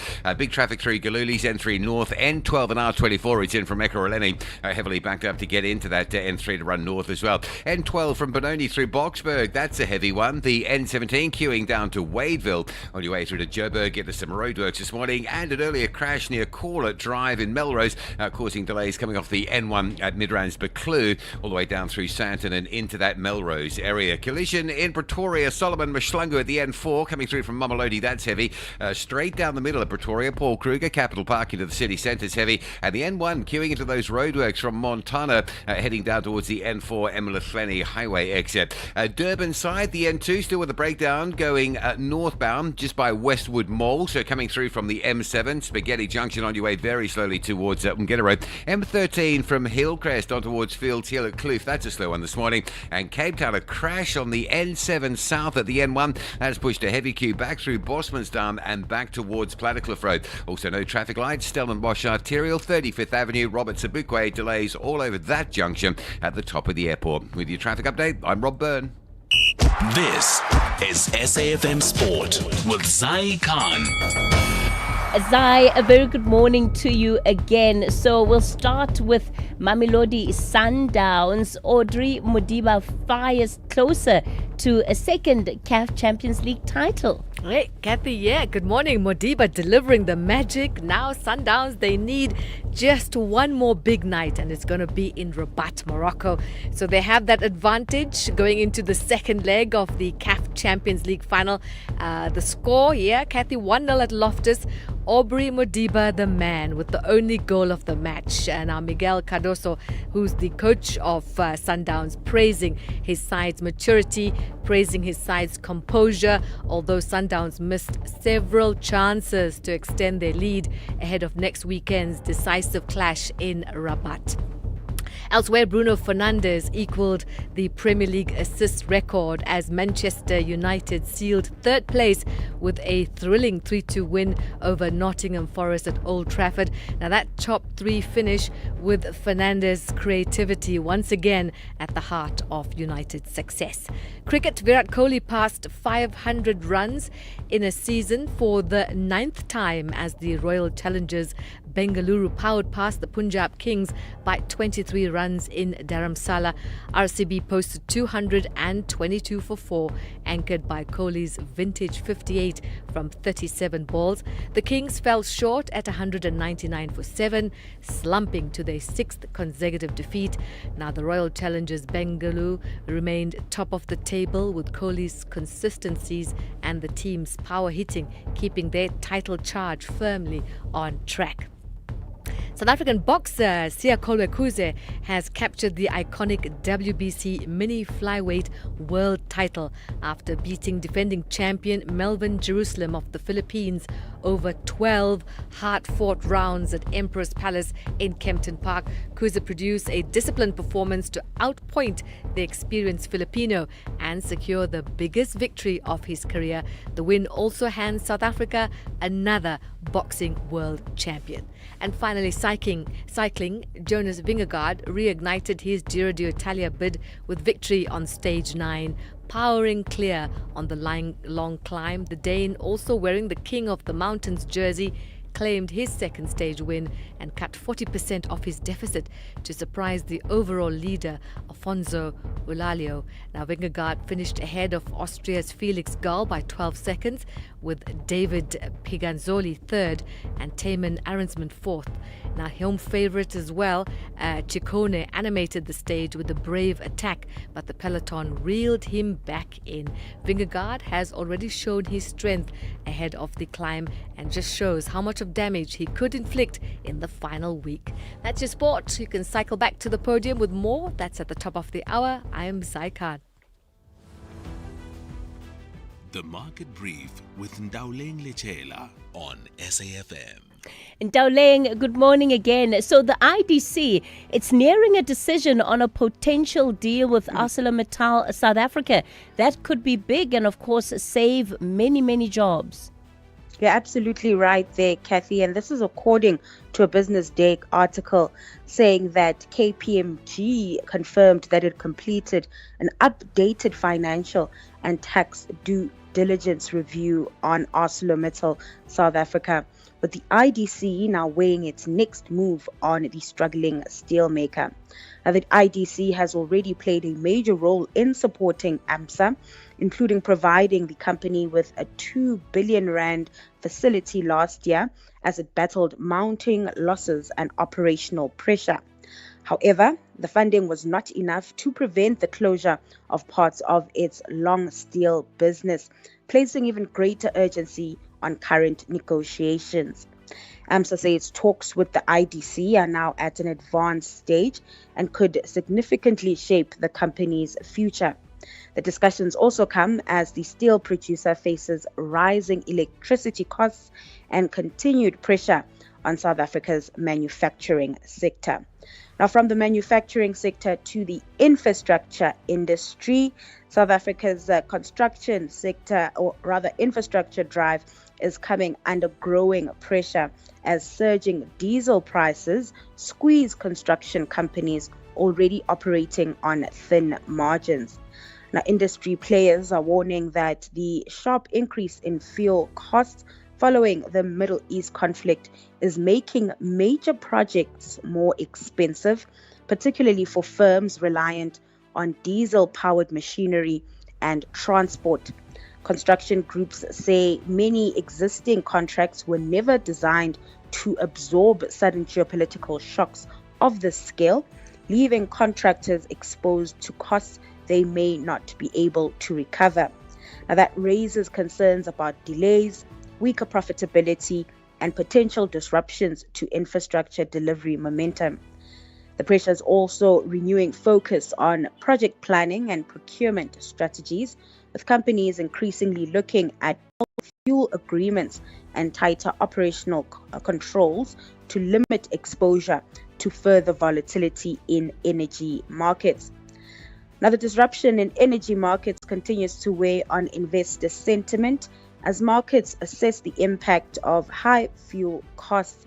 Attention shifts to the local inflation report due on Wednesday, which could reflect some of that pressure. Ahead of that print, local trade is expected to open softer today, in line with weaker global markets. The rand also remains under pressure, edging closer to 17 to the dollar, while trading at 22.30 to the pound and 19.45 to the euro. Then over in commodities, Brent crude continues to trade above $111 a barrel, reflecting an increase of about 2%. This comes as concerns over supply disruptions intensify amid growing cracks in the US-Iran ceasefire and the continued closure of the Strait of Hormuz. Those risks are spilling into broader markets, with Asian equities and US futures trading in negative territory. That's your market brief. Catch you bright and early. Life is full of surprises, but your insurance premiums shouldn't be. Savings on your car insurance is a sure thing with MyWay, leaving your wallet smiling every month. Switch to MyWay and save up to 40% on your car insurance premiums today to live your way. Real people, real cars, real savings. For a quote, visit myway.co.za. Premiums are risk profile dependent. MyWay is a licensed non-life insurer and FSP. T's and C's apply. MyWay. Live your way. Reality check on the National Briefing.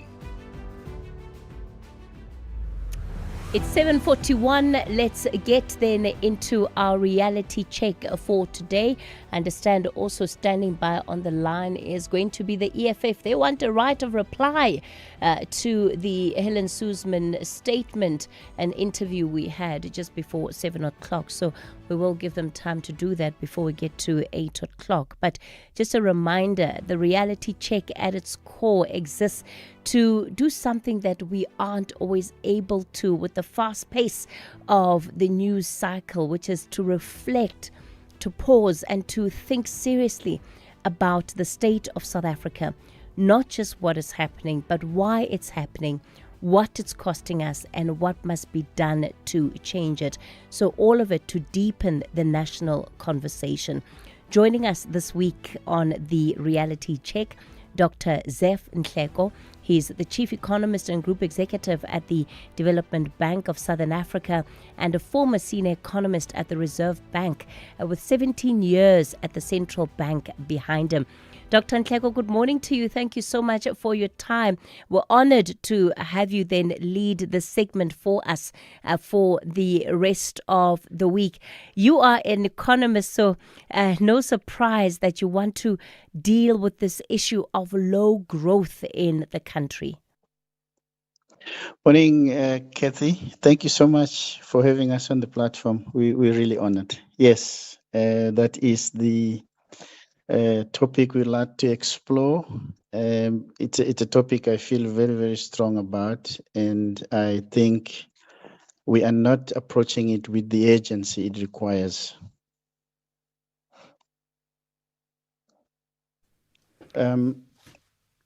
Let me perhaps, without wasting time, contextualize the issue that I'm talking about here.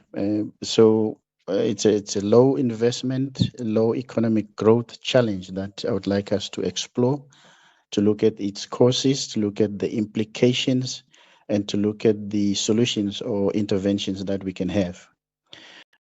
Let's start with the context to this topic. First of all, I think we agree that investment is one of the essential factors for an economy to promote inclusive growth and generate employment. And in my book, unemployment is the single biggest challenge that we face today because it feeds into the levels of extreme poverty that we have, into the inequality and social instability. Now, I think it's important to be clear which investment we are referring to. We are talking, of course, about investment in productive sectors of the economy. When capital is invested in productive sectors, I'm talking here about agriculture, mining, manufacturing, construction. So that is the real economy sectors. I'm not referring to the financial sector where you buy shares and hold them to make money. When you do that, when you invest in productive sectors, whether it's through public infrastructure projects or private fixed capital investment, or even blended finance mechanisms that involve both the public and the private sectors, what it does is that it enhances the economy's output capabilities. It boosts demand across supply chains, and it generates both direct and indirect employment through, of course, the multiplier effect. Now, understanding this is quite important because investment can stimulate employment creation and actually increase productivity. But this requires us to make sure that we understand and examine the overall investment expenditure that we have through the specific channels that one can use to deploy this capital. Now, the unemployment dilemma in our country is not only a function of investment shortages, but there's also issues of mismatch, between the structure of the investment and the employment needs of the economy. In other words, we invest in areas that may not sufficiently generate employment. So the employment outcomes will depend not only on the level of the gross fixed capital formation that we do, but also on how investment is allocated across, a number of sectors in the economy. If you look at our long-term investment performance and economic growth, you will find that we are way below our peer countries. This is the middle income countries, where they are actually doing closer to 34%, and we are at around 15-16%. The best outcome was when we were preparing for the Soccer World Cup in around 21-22%. We have seen 3 phases of gradual stagnation in our growth. Between 94 and 2007, for example, 3.7% growth. Between 2008 and 2019, 1.6 growth, economic growth. And since 2020, we've been barely, averaging 0.5%.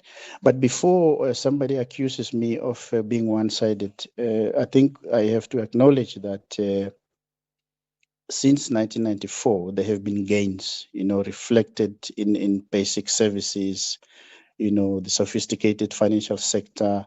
We have one of the most extensive social protection systems in the developing world. However, most people, these achievements have not translated into inclusive or sustained economic growth for them. Instead, they coexist with the persistent structural socio-economic weaknesses. We at the DBSA have created now an economic resilience index, which we hope to track and showcase where these issues are coming from. But let me quickly touch on the causes. Why do we have this low income, low growth challenge in South Africa? There's a number of issues, but 4 are quite important for me. The first one is the sustained weak business confidence.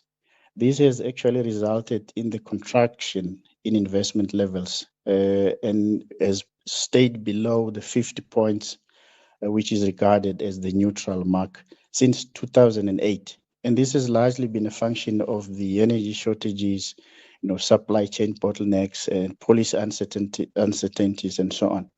But the second one is this prolonged poor health of our non-financial state-owned entities. And you had a a very nice feature with Eskom just now.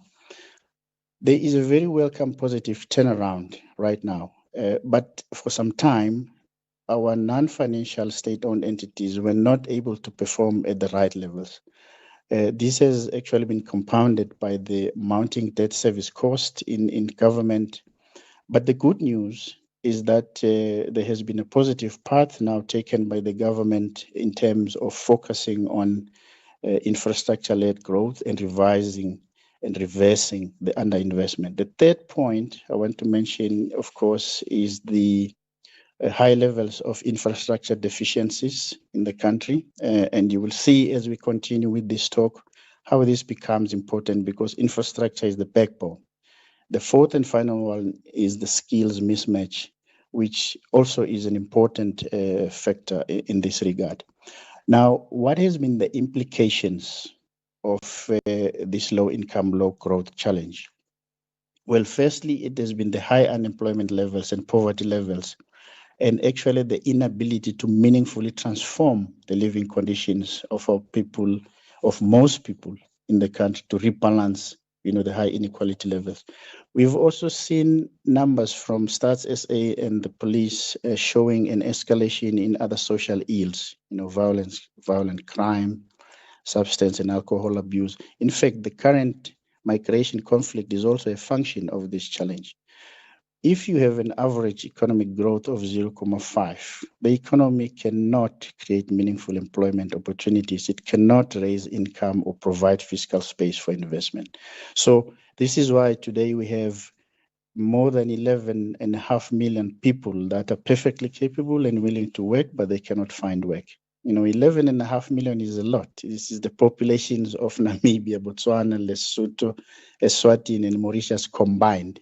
You still will not, you will not reach 11.5 million. So to be categoric, this is not a cyclical issue that will come and go or that will correct itself. It's a structural challenge that is actually shaped by how our economy is configured. Now, without accelerating investment, we will be locked into this challenge of low investment, low growth. Okay. So the big question now is, where do we need to start? What do we need to do to start fixing this? Dr. Nhleko, I'm going to pause it with you there then for today. I think you've given us a lot of food for thought in contextualizing what some of the challenges that underpin the state of what we are today are, at least in your view. So I'll take your reflections on what Dr. Nhleko is saying. And remember, the aim of this segment is to push our thinking, right, is to move us beyond just the surface level analysis of what we might think is the state of South Africa today. SAfm. Prime time all day long. SAfm traffic with momentum. Just as you plan your route, only 15% of households plan for retirement. Plan yours today. Speak to a Momentum accredited financial advisor for advice that meets your context. SAfm. Guiding you through the rush hour traffic.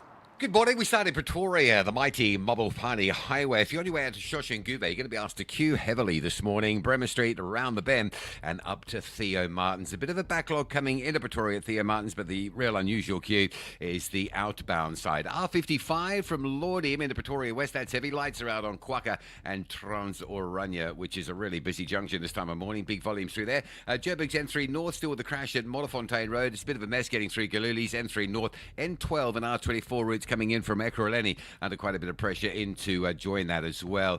The R550, the road that links the R59 through to the N3, so Alberton through to Heidelberg, on what they call the Alberton Road. Road surface damage there on the weekend by a very upset community around Sky City. It looks like they've taken a front-end loader or a digger, a mechanical digger to that road, and they've completely dug it up and destroyed it. So there are some unusual queues there this morning where there wouldn't have been last week. Durban, the N3 inbound, heavy from Paradise Valley, moving through Pavilion Mall in towards Spaghetti Junction. If you're Durban bound this morning, coming in from Pinetown, it's a big queue. Backlogs both ways between Kumashu and Gateway. Southbound, it's the General Roadworks. Northbound, it's a breakdown before you get to Gateway, causing that problem. Cape Town, a crash on Strand Road at LaBelle, so coming out of Kales River or moving through Stickland towards the R300, that's all slow. Crash N1 inbound at Okavango. Big traffic from Justenburg on that side, and also those traffic lights out. Robert Sebukwe, Stellenbosch Arterial, top of the airport, that's all busy. And if you're running into Cape Town after the weekend, no traffic lights. N2 at Broadlands in sort of Gordons Bay, Somerset West area causing inbound delays. With your traffic update, I'm Rob Byrne. Momentum is part of Momentum Group Limited, an authorized FSP and registered credit provider.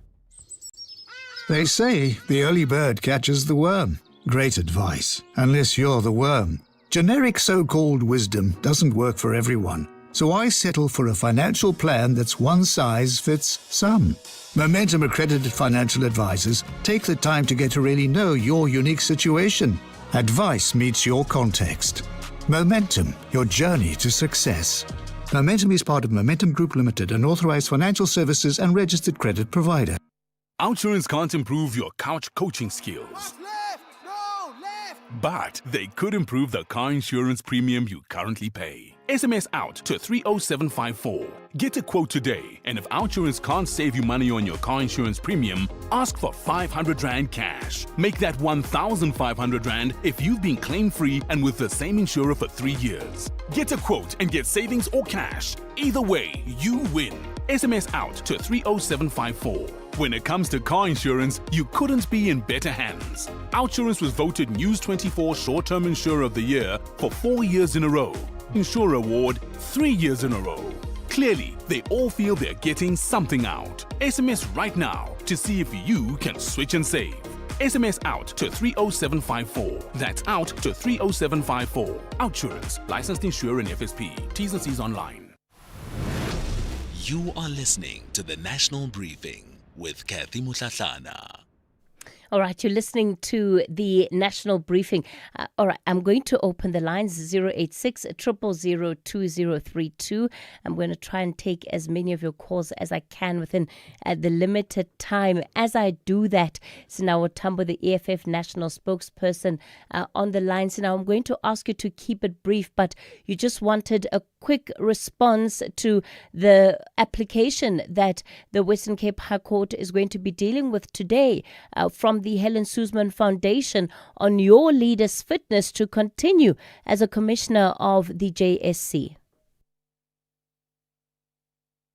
Righteous, and it's an attempt by a legacy foundation in the name of the Helen Suzman Foundation to undermine our constitutional order. So the JSC, the Judicial Service Commission, Kathy, its constitution and composition is enshrined in Section 178 of the Constitution, that there must be 6 members from the Parliament of South Africa, 3 from the National Assembly, 3 from the National Council of Provinces. That is why Julius Malema forms part of it. It's part and parcel of how we've structured our democratic order, that we are able to have freedom of speech, and that is the basis upon which we criticize the Constitutional Court, for example, in the Phala Phala Far matter, and we criticize any judges who might undermine the credibility, authority, and standing of our courts. So in our view, what the Helen Suzman Foundation is trying to do is to alter the laws and the constitutional foundation and values of our country outside of democratic and public participation, and that is how this must be viewed. And the question of being fit and proper, do you think, following his conviction just last month, that he remains fit and proper? Look, part and parcel of our constitutional and law and order system as well is the right to appeal, which is what he has done.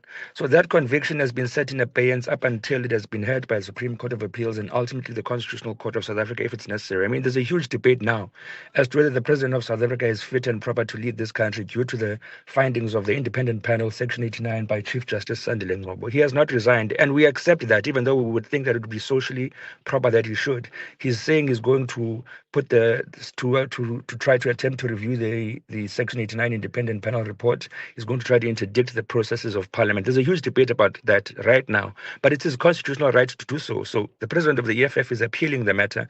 So that doesn't mean that now he has lost his fit and properness to be part and parcel of the JSC. Okay, we're going to leave it there for now. I'm sure there'll be plenty of time for us to unpack this further over the coming days. Let me go to Sir. Go for it. Yeah, you see, the gentleman who's just spoken about the structure of the economy and the type of investment that are put in the economy is missed one point.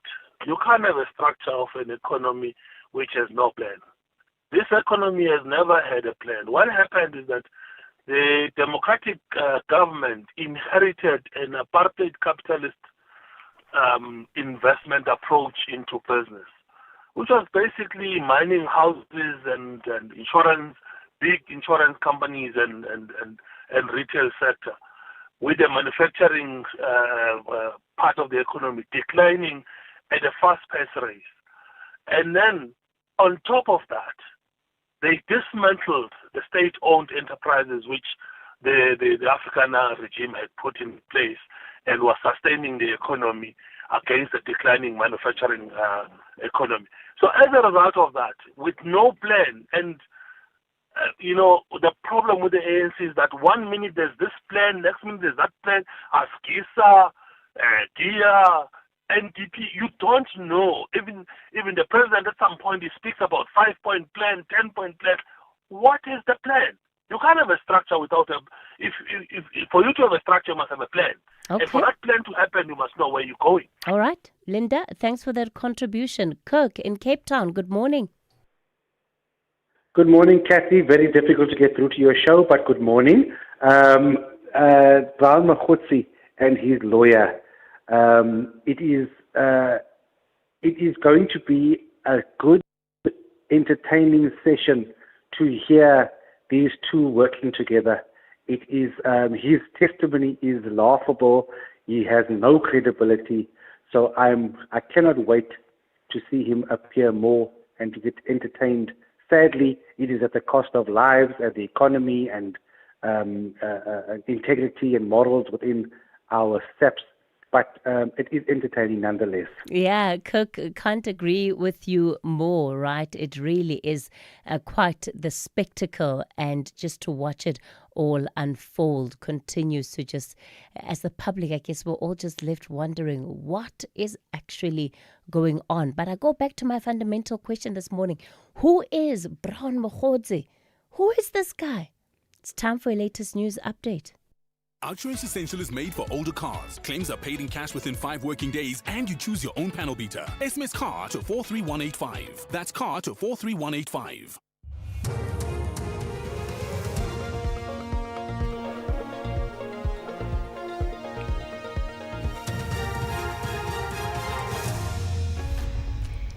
In our top stories, witness D's alleged killer to apply for bail, and Limpopo grandparents in court over disappearance of 2-year-old Umpile.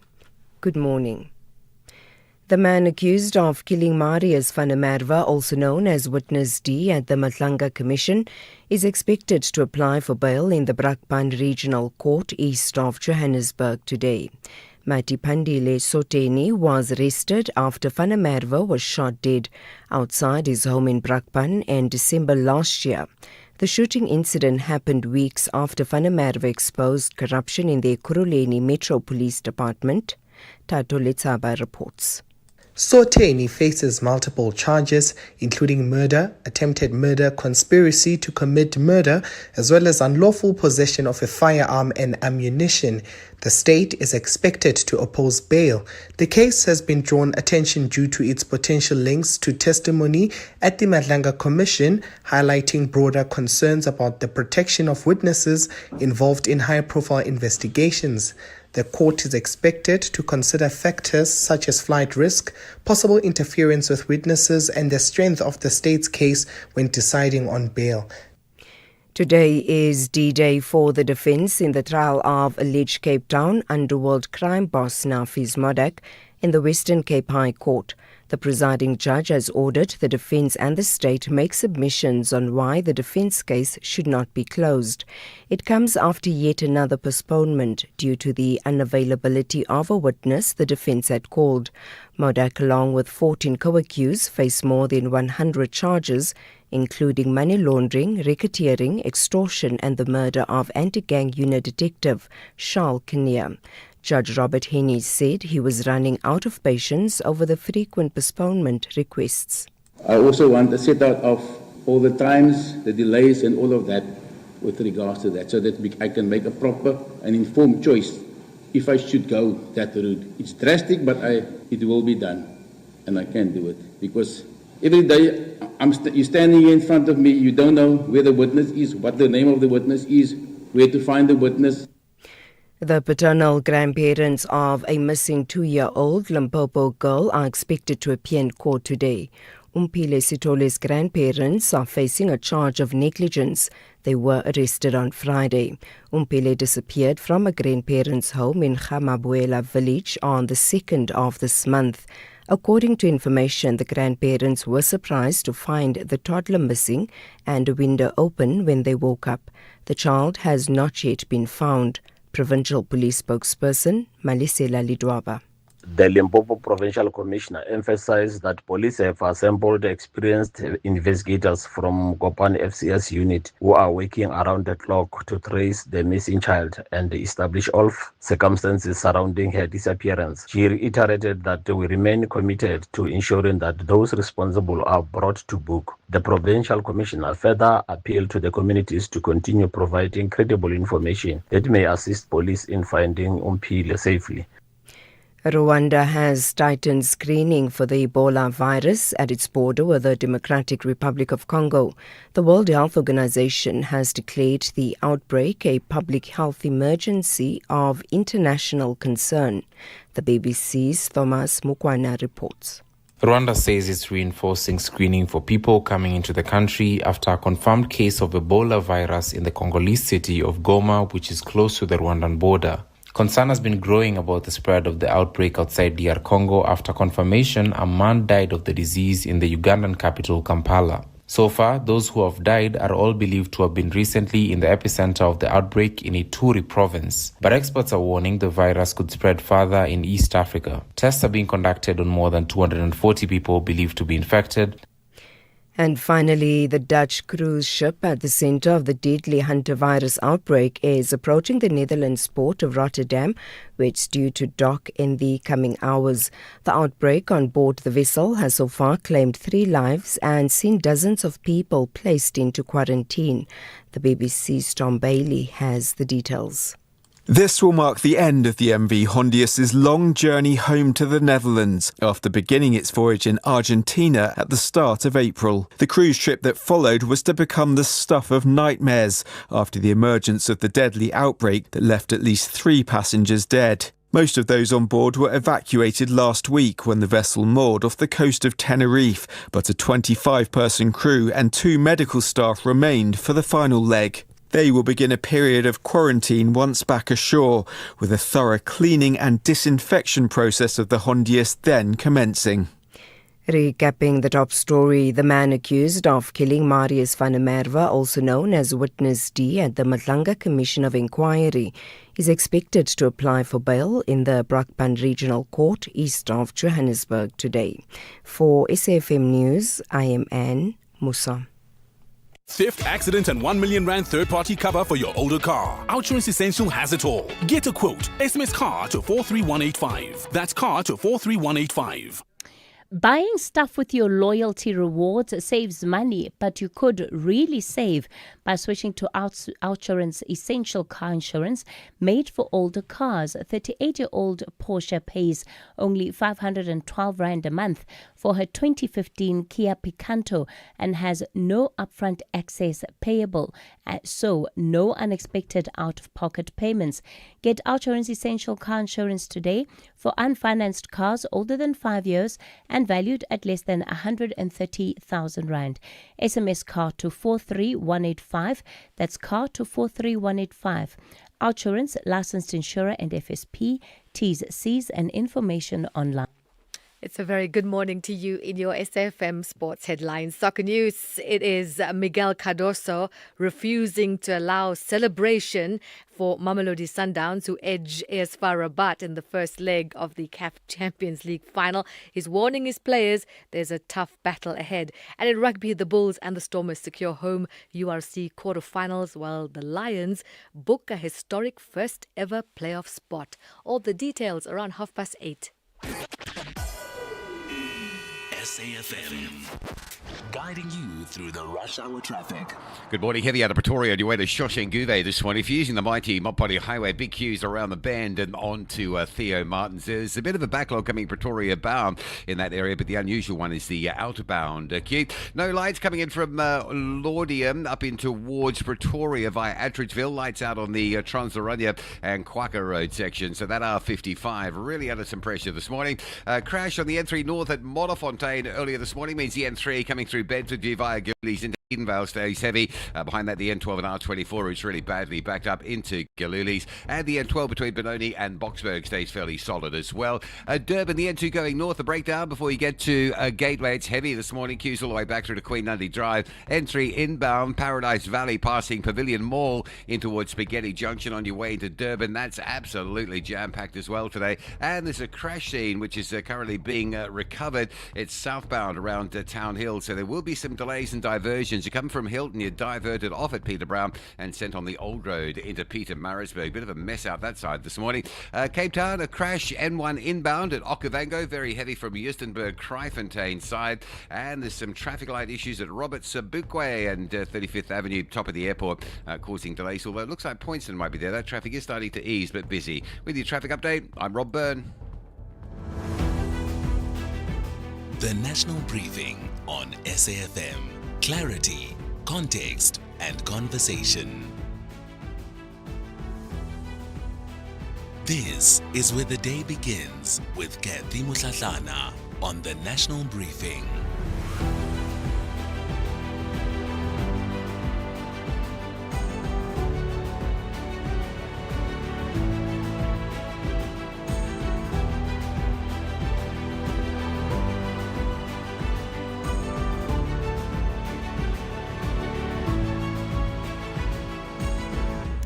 It's 11 after 8 o'clock. Welcome to the third hour of the National Briefing.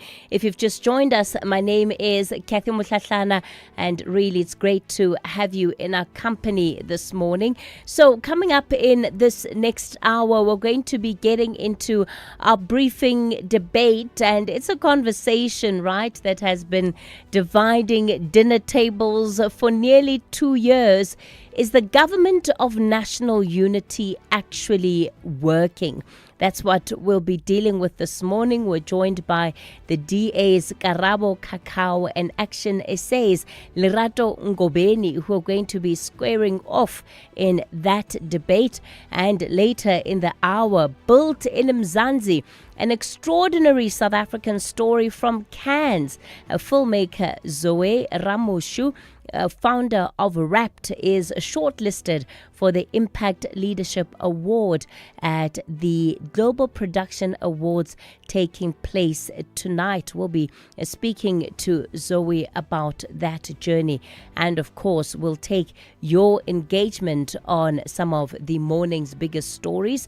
The numbers to dial to get in touch with us, 086 000 2032, and on the WhatsApp voice note line 0614 104 107.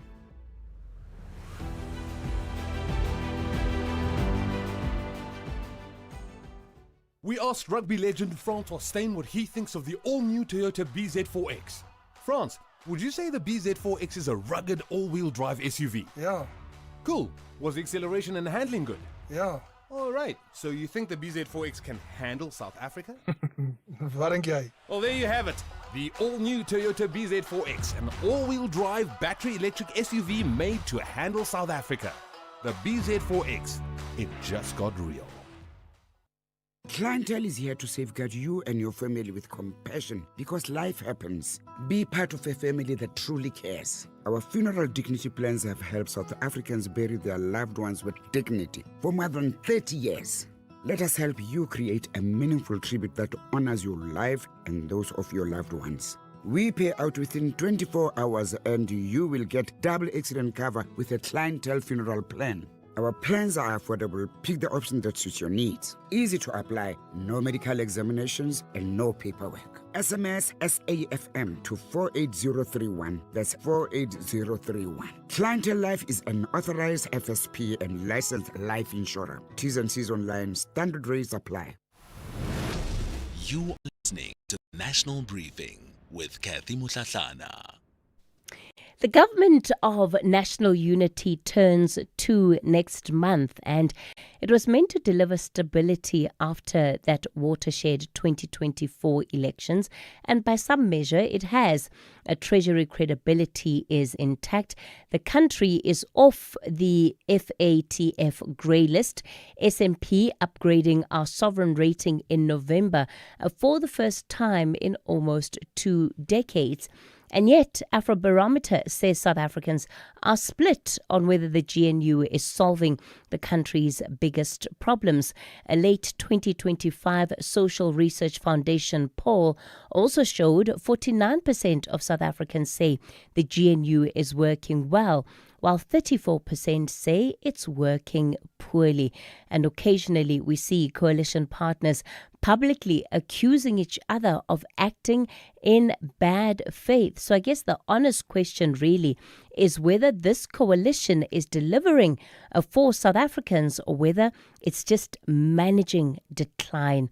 The DA's Karabo Kakao joins us representing a party that is within the GNU, and from outside, Lerato Ngobeni of Action SA. A very good morning to you, and thank you both for your time this morning.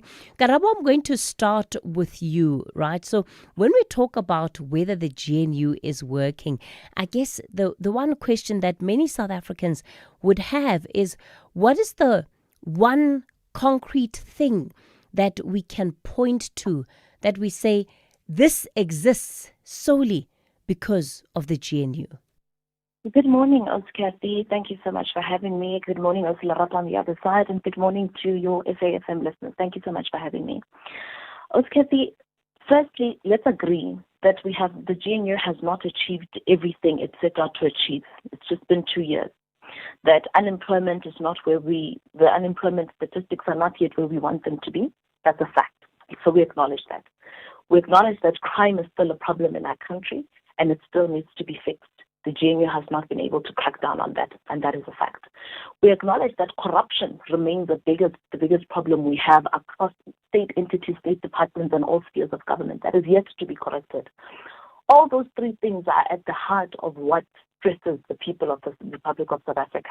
The ability to put food on the table, the ability to trust government to do its work correctly without siphoning coffers of the state and quite frankly chowing state funds, and the ability to roam the streets comfortably and even stay in their own homes comfortably without fear of there being burglary. So those three things remain a problem, and there is an admission. What is true also is that, one, the Democratic Alliance in the GNU has always advocated that we need to have a relook at how we organize our economic policy. The kind of investment that we have in infrastructure is what's going to be able to direct the kind of investment that we want. Number two, when government works in a way that is honest, that inspires confidence not only in the Republic but in investors, then the spin-off of economic participation also happens. But number three, when government takes a deliberate effort in dissolving powers that can result in an all-hands-on-deck approach in how we deal with matters such as crime, for example, where we no longer just depend on an ANC minister nationally to crack down on crime because they've shown us that they failed to do so.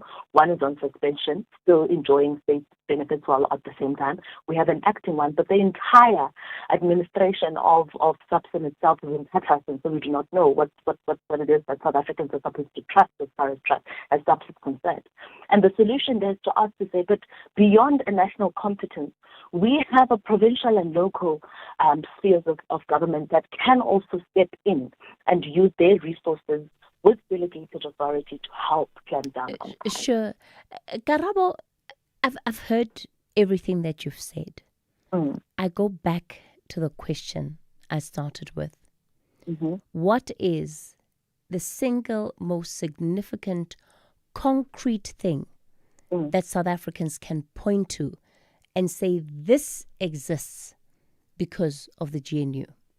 So there are a number of things. The first one is Just one, just one big one. So the first one is the VAT. So without the GNU, there would be absolutely no conversation around there having been a reversal on the ANC's Godongwana's VAT introduction. It is because of the GNU, the DA's participation in the GNU, and the numbers of the Democratic Alliance and other political parties within the GNU that was able to ensure that not only does the DA go to court and successfully force the arm of the ANC to remove the VAT increase for the people of South Africa, that we do now, today, enjoy 2 consecutive financial years of there not being a VAT increase. Okay. That is the one single thing. And I can even list the second thing. Okay.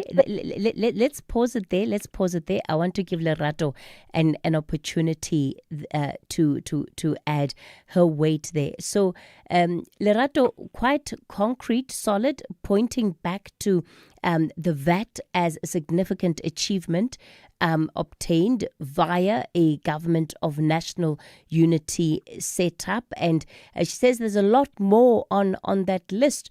Why do you think the GNU is not working? Thank you so much. Good morning to you, Cassie, and good morning to my colleague there, Karabo. Thank you for the moment and the conversation. And I hope, Cassie, that I can be protected to say precisely what one needs to say, which is very uncomfortable in that the idea of the GNU, really, we were speaking about whether it is managing decline. We believe that is exactly what has happened here, that the GNU has exposed something that South Africans really need to deal with in very serious ways, because it's showing up in very troubling ways. Number one, we believe that what has really just changed is perception, and this has got a very problematic undertones that, as soon as you ascend to whiteness, all of a sudden everything's got new terminology. They talk about increased percentages in unemployment. I don't know how that reaches out to the people on the street, because we don't see it. They can definitely tell you unemployment in their view. There's nothing that has declined there. And so it's very uncomfortable that we are dealing with this. When corruption happens and people are not white, then corruption is all of a sudden very, very, very bad. When it's done by people of another hue who happen to be white in this instance, oh no, that it's called progress. Let me talk about the issue of VAT, and I'm glad Karabo raised the issue of VAT, because the time of the issue of VAT, the DA was not doing anything that was going to hamstring the ANC on anything. The VAT debacle within the GNU was them strong-arming each other, and the DA feeling that, no, they've got the numbers, they can collapse the GNU because they had a strife with this Bella Act. And so some of us came in, we used political tactics that were not hamstringing anyone. We actually wanted to demonstrate to the DA that they are not the albeit and end all. We are the ones who went and had discussions with the ministry and had discussions with the ANC as Action SA, and we said we're going to pull our numbers. As soon as the DA realized that we were in the fray, then they came up with the tactic of going to court, etc., etc. It was just political gerrymandering.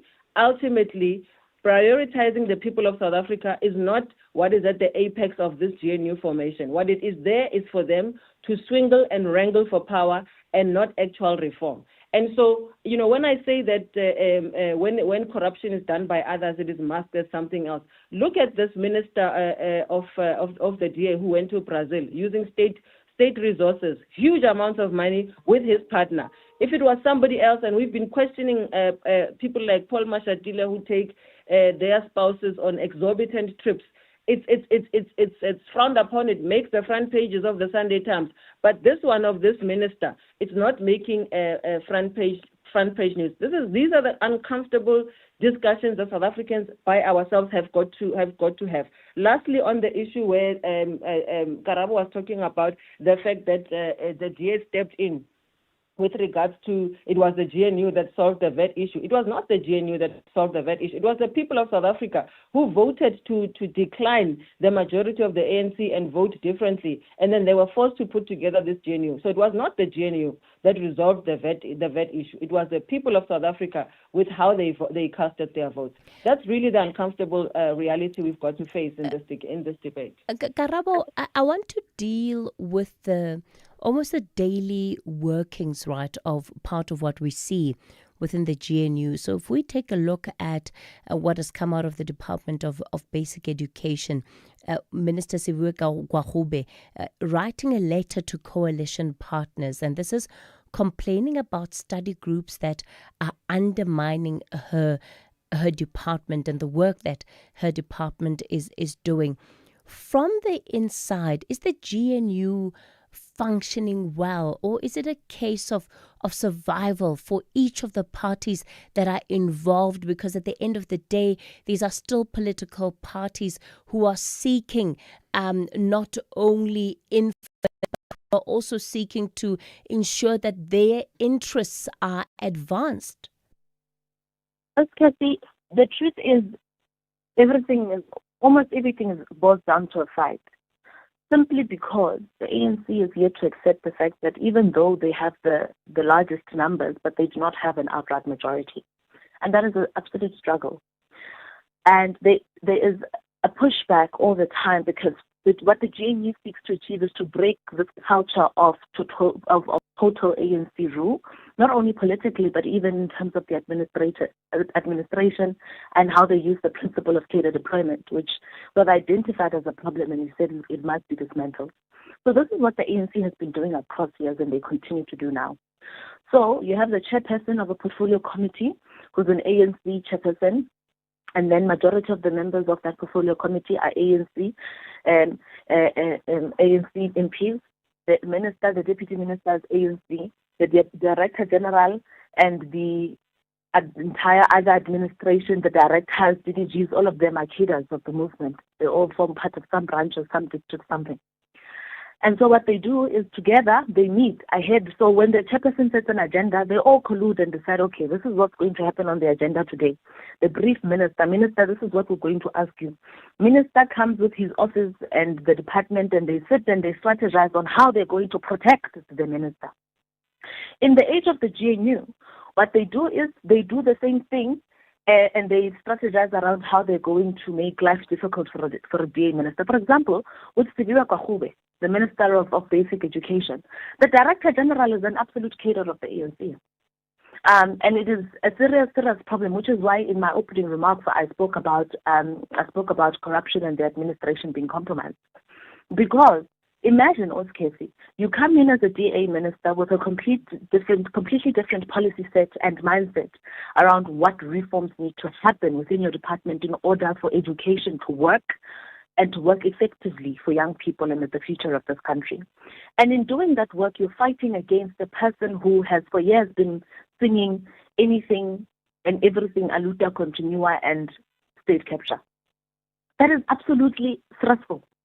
And that is a problem that we deal with in the GNU. But that problem does not deter the work of DA ministers and deputy ministers to continue doing what is good. For example, we had the issue about the tender of the textbooks. If the DA minister in the form of Gwahube was too tired to fight back, she would have just let things slide and wouldn't have asked for investigation and called and did all the things that she did to protect the integrity of the department, but also to protect the future. Sure. And the quality of learning of young people. Lerato, sorry, Karabo, I'm going to have to pause you there. All of this is pointing clearly to a house that is divided. Can it stand truly if this is the environment of what is happening behind closed doors?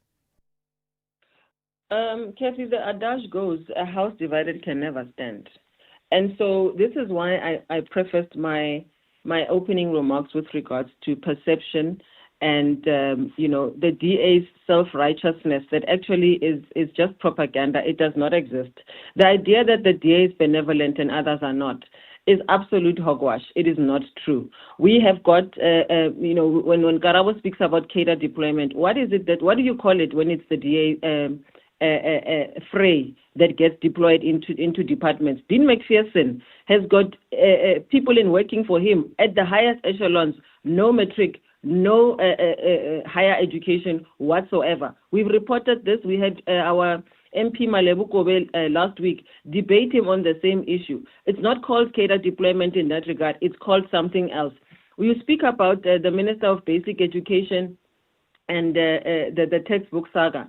Had it been somebody else, it was going to be bloated. Let me tell you, the only reason that that issue happened, it shouldn't have happened in the first place, because she's the minister, she's righteous, she knows what she's doing, and of course she's prioritizing the children of South Africa. That textbook issue, it came out because when it was discovered, they had to clean up house. It is a disaster that you can get a company that is 3 days old, gets a tender. How did that happen? It's happening on her watch. Yes, she's dealing with it.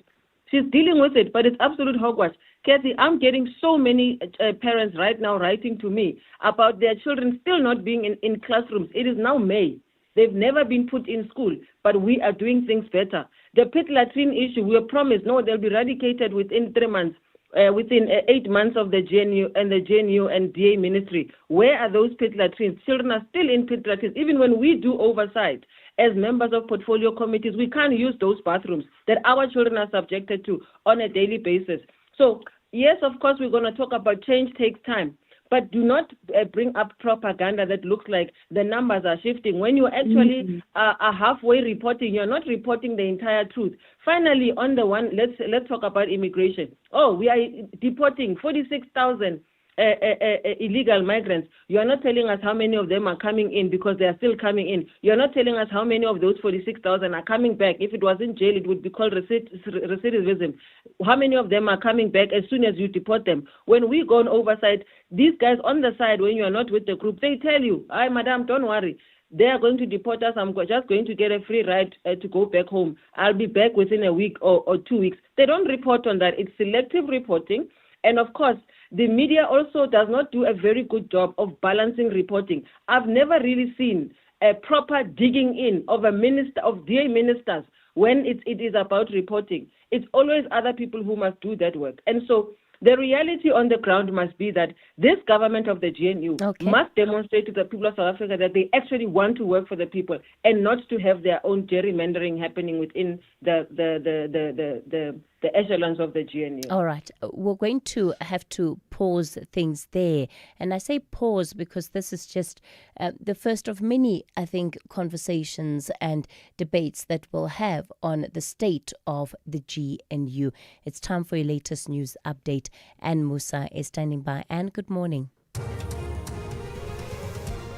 Good morning. Thanks, Kathy. In the headlines, political parties represented in the National Assembly have until the close of business this Friday to submit nominees to serve on the impeachment committee to probe the Section 89 independent panel report on the Palapala matter. The man accused of killing Marius van der Merwe, also known as Witness D at the Matlanga Commission of Inquiry, is expected to apply for bail in the Brakpan Regional Court east of Johannesburg today. And the Democratic Alliance will stage a picket this morning against Ekurhuleni City Manager Kagiso Lerutla's return to office. Lerutla, who has been on special leave, is set to resume his duties today. I'll have details on these and other stories at 9. SAfm, guiding you through the rush hour traffic. Good morning. Reminder of the delays on the Mighty Mopani Highway going to and from Soshanguve this morning. If you're on your way outbound, getting around the bend up onto Theo Martins, or coming down from Brits Road on-ramp onto Theo Martins, still very heavily backed up through there. There's a little operation getting in your way. Galuli's interchange stays busy. The N12 and R24 routes in from Ekurhuleni have just been on a jam all morning trying to get in and get onto the N3. There was a crash at Modderfontein Road. They've managed to open some lanes, so that traffic is sorted starting to ease, but still a lot of pressure. N3 up through Galulis and the N12 at R24 routes, and routes through Dow Glen, Edenvale, Bedfordview, all quite busy around there this morning. 7 Linksfield, those sort of routes as well. Now, if you're driving down into Durban from Hilton and Howick side, crash earlier this morning involving a truck on Town Hill. All lanes are currently blocked, so there's queuing pressure N3 to Peter Brown, and then queues on that old road as you join the backlog of traffic diverting into Pietermaritzburg. Trucks are probably being stacked. I doubt they'll let them go on that old road there, so a bit of an issue around Pietermaritzburg. Still some problems on your way to the airport as well. King Sharka, there's that breakdown before Gateway, the N2 North from Queen Dundee's heavy, and then a crash further up once you get out of that, up by Sabaya, causing delays. Cape Town just busy at Stickland. There's a crash on Bottleray at LaBelle. That whole area is jammed up, and a crash on the M1 outbound just after Durban Road at Belleville, causing delays getting up that Plattercliff Hill in towards that Belleville area. Rob Byrne, SAFM Traffic. This is SAFM Sport with Zai Khan. Zai Khan, good morning for the final time this morning. Mamelodi Sundowns coach Miguel Cardoso, he says his side will not fall into the trap of what? The trap of what? The trap of celebrating too early. Yo, Kathy, you had to say it, eh? Moral of the story? I told you last week Friday, don't count your chickens before they hatch. Yeah. But don't worry, the chick is still alive, you know. It's not dead yet. It's alive. Yes. It's alive with possibility. Thank you. Thank you very much. We've got a couple of plot twists, okay? And the chickens are still very much alive. And this is how Sundowns coach is also looking at it. He's saying never celebrate before the referee blows the final whistle. And we're talking about the second leg of the CAF Champions League final in Morocco. And this is after Sundowns beat AS FAR Rabat 1-0 at Loftus last night. Aubrey Modiba scored the only goal of the match with a superb first half free kick as the Brazilians edged that encounter in Pretoria. Coach Miguel Cardoso hopes they are able to protect that lead to be crowned champions of Africa. It was not possible, but remains a wonderful performance. I think we saw again Sundowns in the highest level, what is obviously very, very comfortable and very beautiful to see, and as a coach to admire the level this team can play. But second half ahead, we need to rest, 7 days to rest, pick some energy. It will be important because that's something that we really were not, we didn't afford the luxury to have. Now, South Africa's United Rugby Championship teams wrapped up the regular season with mixed results. Over the weekend, the Bulls secured a home quarter-final against Munster after a dominant 45-19 win over Benetton at Loftus, while the Stormers will host Cardiff despite slipping to a 22-16 defeat in Wales. The Sharks ended their campaign in style. Convincing 54-19 was their victory over the Zebra Parma in Durban. The Lions, meanwhile, booked their first ever URC playoff appearance despite losing 24-17 to Munster and Limerick. They will now travel to Dublin to face the defending champions Leinster. Here's Lions head coach Van Rooyen says it's a proud moment. Such a long season with so many challenges and ups and downs. So to come at the end of the game, end of the normal season, and to be in the top 8 is obviously proud moment for us. Hopefully we can keep on building momentum and just keep on getting better. And finally, golf. Aaron Rai shifted into high gear. He pulled away with a world-class field with an amazing shot. He finished 3 shots ahead at the Aaron Minnick Golf Club. He had a 40-foot eagle putt on the par 5 ninth, and he closed out with a 5 under 65, and it was a celebrity field with the likes of Rory McIlroy and company. But here's Rai after winning. It was a true major championship setup in terms of how difficult it was, how penalising it was, but it also rewarded you for good play. And yeah, that putt on 17 was incredible. It was just trying to focus on speed and get it close. It started to look really good line-wise with probably about 15 feet to go. Slowed up really nicely as well, so it just kind of conspired all together for that ball to go in the hole. That's USPGA Championship winner Aaron Rai on the national briefing. And finally, another winner. South African boxer Siyakolwe Kuze has captured the iconic WBC mini flyweight world title, beating the defending champion Melvin Jerusalem of the Philippines over 12 rounds at Empress Palace. Kuze produced a performance of his life to outpoint the experienced Filipino and secure the biggest victory of his career. The win also hands South Africa another boxing world champion. That's your sport on the national briefing. John Gericke will be back in the ring at around 12:30. I'm Zai Khan. Did you know the moonwalk was first performed in slippers? Now, we can't prove this fuzzy fact, but we can promise that when you show support for Slipper Day, you help fulfill dreams for children with life-threatening illnesses. And that's a fact. Do it for the dreamers and wear your slippers on Friday, 29 May. Visit reachforadream.org.za to find out more. This is an SABC-supported initiative. If your plumber was becoming too expensive, you'd switch, right? So why pay more for car insurance? Switching to Outsurance saved 27-year-old Lynn a mind-blowing 638 Rand on her 2025 Haval Jolion. Get a quote now, and if Outsurance can't save you money, ask for 500 Rand or 1,500 Rand if you've been claim-free and with the same insurer for 3 years. Do it now. SMS out to 30754. That's out to 30754. Licensed insurer and FSP. T's, C's and information online. Let's have the conversation. WhatsApp voice notes on 0614 104 107. All right, it's 8:40. You're listening to the national briefing. I'm going to open the chance then for your engagement. Take some of your calls on any of the issues that have been put on the agenda today. Of course, you're also welcome to raise something else that you think is of national importance. The numbers to dial this morning, 086 000 2032. That's 086 000 2032. On the WhatsApp voice note line, 0614 104 107. Morning, Katie.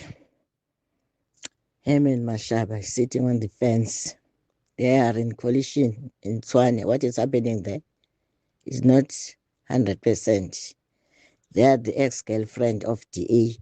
That's why they always lambast DA. I don't know why. They're reminding me of a divorced husband or wife who will always be curious what is happening with his ex-wife or ex-husband and be jealous of each other when there is a progress. Thank you, Katie. My question to him is, when are they going to stop the people from Eskom's consultant, from fixing and stealing the electricity for the public in places like Brown Fisher, Soweto, and all of these other? When are they going to stop? Because we have put in new boxes in Brown Fisher here, and the people from Eskom, they come and steal electricity and tweak electricity on behalf of citizens here in Brown Fisher. When are they going to stop the Eskom? Good morning, Katie. I just think Mr. Brown Mokhotsi should get himself a new legal team, because at this stage, he will go to jail and he won't be defended. I'm sorry, but some of these lawyers just in for the money. Yo, thanks, Tang Polokwane. Call SAFM now on 086 000 2032.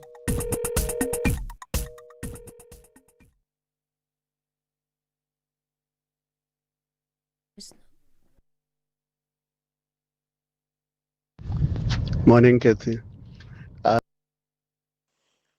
Morning, Katie. On the GNU, if the TA was not in the GNU, Action SA wouldn't have anything to talk about. Similarly with EFF, both were invited but they refused. Now that the GNU is working, that is hurting them. It's painful to them. They thought it would collapse soon, but it doesn't. It's still going to show them flames. Anonymous from Soweto, thank you. All right, that's just one view. Let me go to the phone lines in Bloemhof. Calvin, good morning. Good morning, Kathy. How are you? Good, sir. Go for it. Good. Look, the GNU, whether we like it or not, it's going to be part of our foreseeable future. With its challenges and the problems that it brings, we need to, as a people, find a way. Our political parties need to find a way to make it work. As it is right now, for me, the reality is that it's not really working to our advantage. But I feel that we need to give it time. And Calvin, what do you think is the biggest hindrance to it not working? The biggest hindrance, Kathy, is my next point that I was going to make. It's actually the misinformation, the imbalance in the reporting analysts who choose sides as to who to analyze better than who to praise, sing for, and who to criticize. If you look at people like your Dr. Affirmative, always when you listen to their analysis, it leaves you wanting. It's always wanting. So there is a deliberate media campaign. There is a deliberate campaign by analysts to deliberately provide misinformation and misguide South Africans so that the GNU is seen one party being better than the other and things like that. So in what sense, Calvin, unpack it just a little bit for me. So the media campaign that you talk about, what are you seeing that would signal that campaign? Very briefly. Very briefly, like I'm saying, the inconsistency in reporting. You know, the SABC reporting, just as an example, and you look at your print media outlets, there's a lot of money being spent by parties like the DA on publicists who go and publish information. You were just talking about the story of Minister Kwahube of Basic Education, the story of textbooks. It was just reported one day and it was squashed just like that. But had it been a minister from another political party, it would have been something that went on for days and days, if not weeks. Okay. So, the inconsistency in giving information by the FABC in particular is very worrying in this country. Okay, Calvin, thanks for that. Perfect. You're in Vryheid. Good morning. Good morning, Oscar. Good. What a perfect name you have. Perfect? Yeah. What do you want to talk about? Now, I want to speak about the GNU. I feel as if there's an element of double standards when it comes to the DA versus other parties. When it comes to reporting, it's just as the other colleagues just said. Like for instance, I was listening to the MMC for Finance, Kulego Dunga. He said that when he was the MMC in Huleni, one of the problems that happened was the fact that the DA was focusing service delivery on the municipalities that they govern. So I believe the fact that the GNU is not working effectively because people are in it just to prove that Party A is better than Party B. We are not pulling towards the same vision as South Africa to say that what can we do to deliver for the South Africans. That's what I would like to say. And the question is, what can honestly get done when behind the scenes there seems to be just fights that are not always necessarily about what is in the best interest of the country, right? That there's still a lot of political identity at play. I think that's a problem. I think that's a problem. That's what I'm basically saying, to say the fact that it is about comparing Party A than Party B. Look at this. When we were speaking about metric results, previously, whenever there were results, the DA would complain. They would be like, the percentage of the pass mark is not a true reflection. And then last year, the percentage was high, and then we had to celebrate that. So I just believe the fact that we should just go beyond identifying as DA and say we should be pushing towards a vision. Like in this case, we have like the NDP for 2030. We should be pushing towards that. So I think the problem is there, whereby people do not want to identify themselves as South African, but they want to identify themselves as a member of a particular party, and they want to push an agenda for that particular party at the expense of the future of the country. I just like how discerning South Africans are. Thanks for that call, Perfect. Johnny, you're in Durban. Good morning. How are you, Kathy? Yes, good. Go for it. Okay, I'm a little genius working, Kathy. As us voters, it's not going to make it work. Same as Konasi coming out of all allegations because someone in the end was listening to him. That's what's happening, according to me. Okay, but it's working. Yeah. All right, Johnny, let's leave it there. Eunice, you're in Joburg. Good morning. Yeah, hi there, Kathy. Kathy, I just want to speak about something that I don't think the media has picked up on, including the sports team. Now, regarding this match between Durban City and Orlando Pirates on Saturday, you know, I've seen Sunday World's videos. I don't know if you've seen it. Where it's there. You can, probably your newsroom, I'll send it to them. Where there's scenes there outside where spectators actually broke down a gate and hordes of spectators just barging into the stadium. SAPs are there. Stadium security are just standing and watching. Now, my point is, are we waiting for another Ellis Park tragedy to happen? I'm seeing gentlemen carrying little children and going in with the crowds into the ground. Really, this cannot happen. And this thing of whenever there's huge matches here, we've seen this over and over again where people just force themselves into the stadiums. And it seems like nothing happens, Kathy. It's a culture that for whatever reason we're just unable to change, Eunice. No, we have to be hard on this thing, Kathy. No ticket, no entry. Sold out. You cannot go within 1 kilometer or something of the stadium. See that video, Kathy, and I'm just saying, fortunately nothing happened, but if this is the scenario what's going to happen, then we mustn't cry after another tragedy happens. We've been through Ellis Park, and just watch this happen on Saturday. Yeah, it's such an important point. And the thing is, it was said in the media a long time ago that this was a sold out match. You know, early in the week, last week, it was already said that Pirates thought they'll win. By the way, Durban City held them to a tremendous draw. Give them due.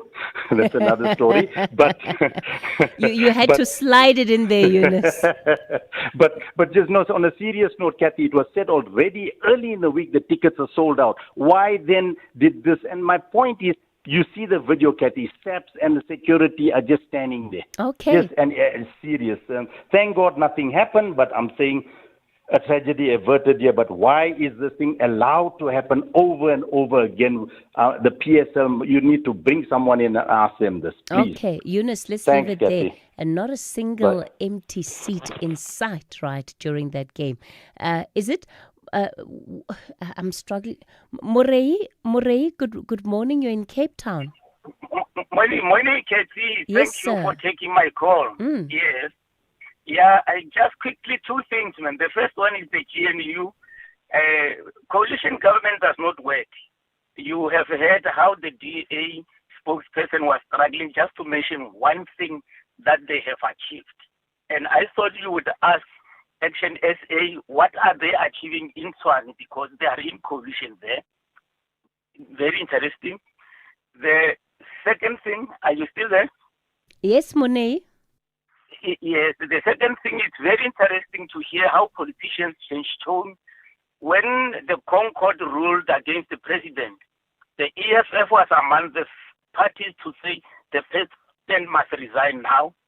Now that it is coming to their own leader, they even recognize that the president has got the right to appeal, to take the matter on review. But what is interesting is in Parliament, they've already ruled the president a political or constitutional delinquent.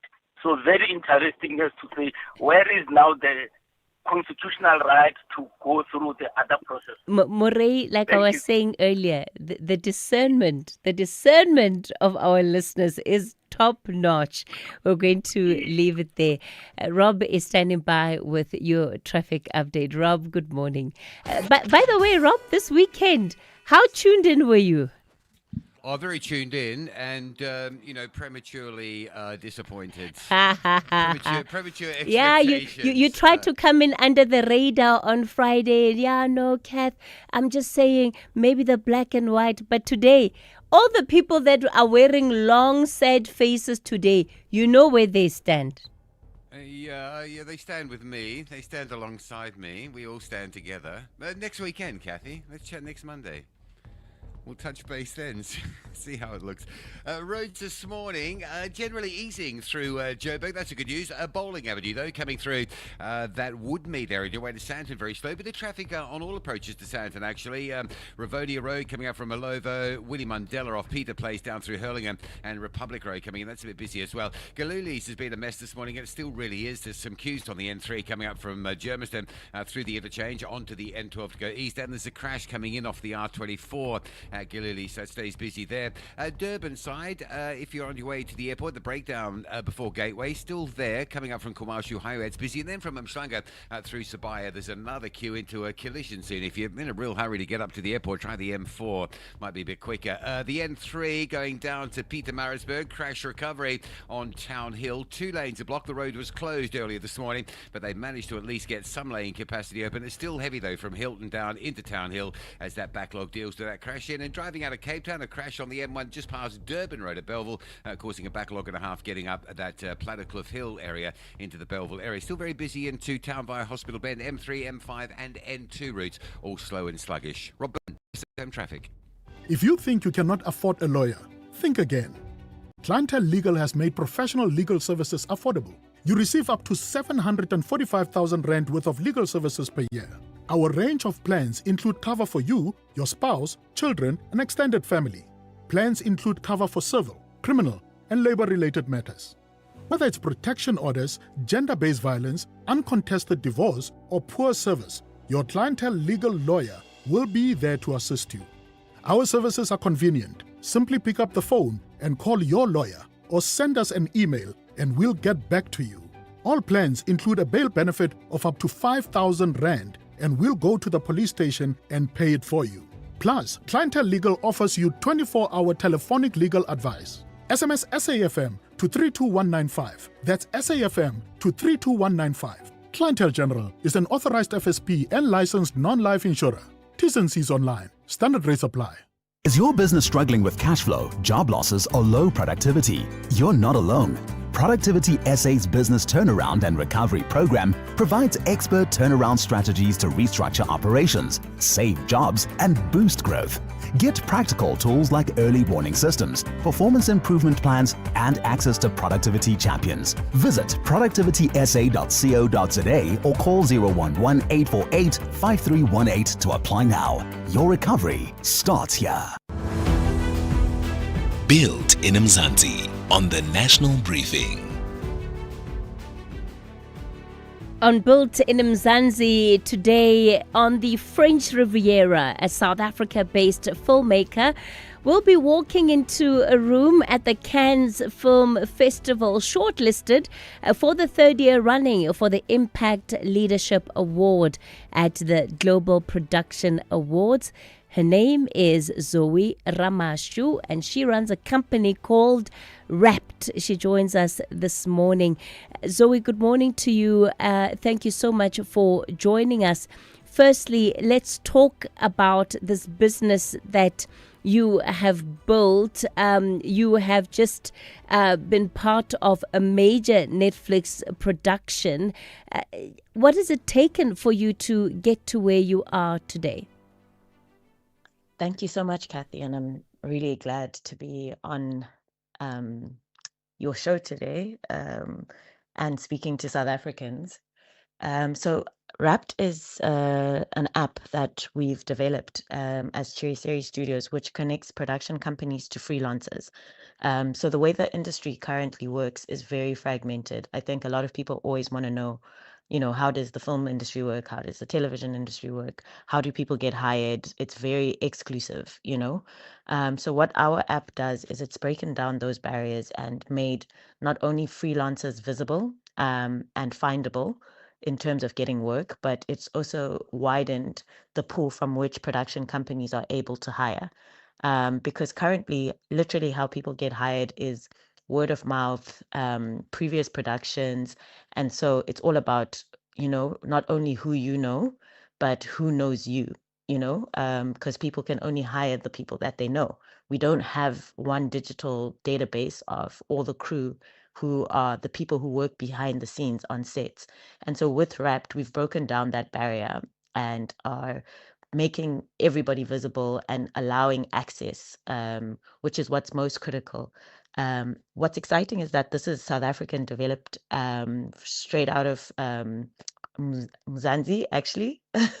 And it's being recognized globally because this isn't an issue that's specifically related to South Africa. It's literally how the industry works globally. And that's why for 3 years, consistently, we've been recognized for the solution that we are bringing. And we're just excited to see how quickly we can expand. South Africa's home. This is where the solution was born and who it's intended for. But as we all know, solutions like this are global. And we're just excited that technology is not only being consumed in South Africa, but that we are actually the architects of our own solutions and pushing them out into the world. And in many ways, right, it puts to the test this idea by the industry that it's ready for change. Yeah. No, absolutely. There's been a very dry and tough time in our industry over the last, the last year was bad, but it has been in decline for the last 3 years, which we've really seen as an opportunity to take a step back, because production is very hectic. And so everybody's kind of got their heads down and are pushing just to get, TX dates, delivery dates, launch dates. But with this slight pause in the industry, it's really given us a chance to assess what it is that we're actually doing, and why we're doing it and how we're doing it.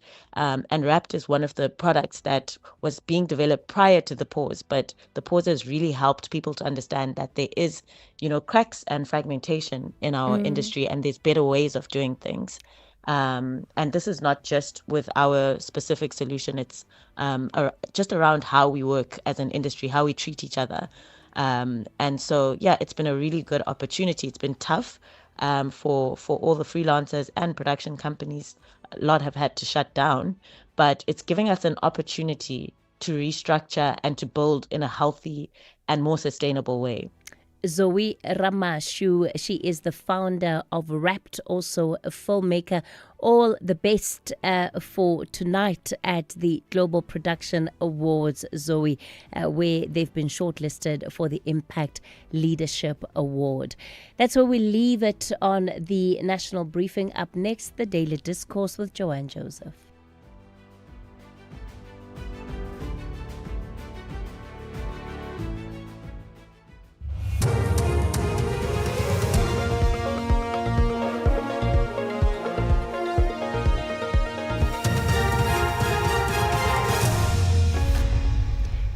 In our top stories, deadline looms for Palapala Impeachment Committee nominations and witness D's alleged killer to apply for bail.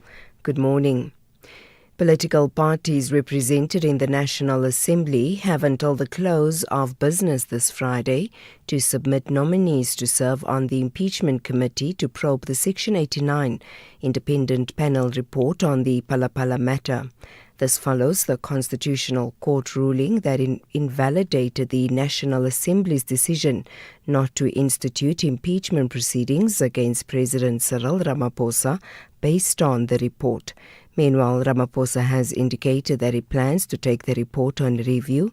Legal analyst Andres Nkome says the president now faces a race against time.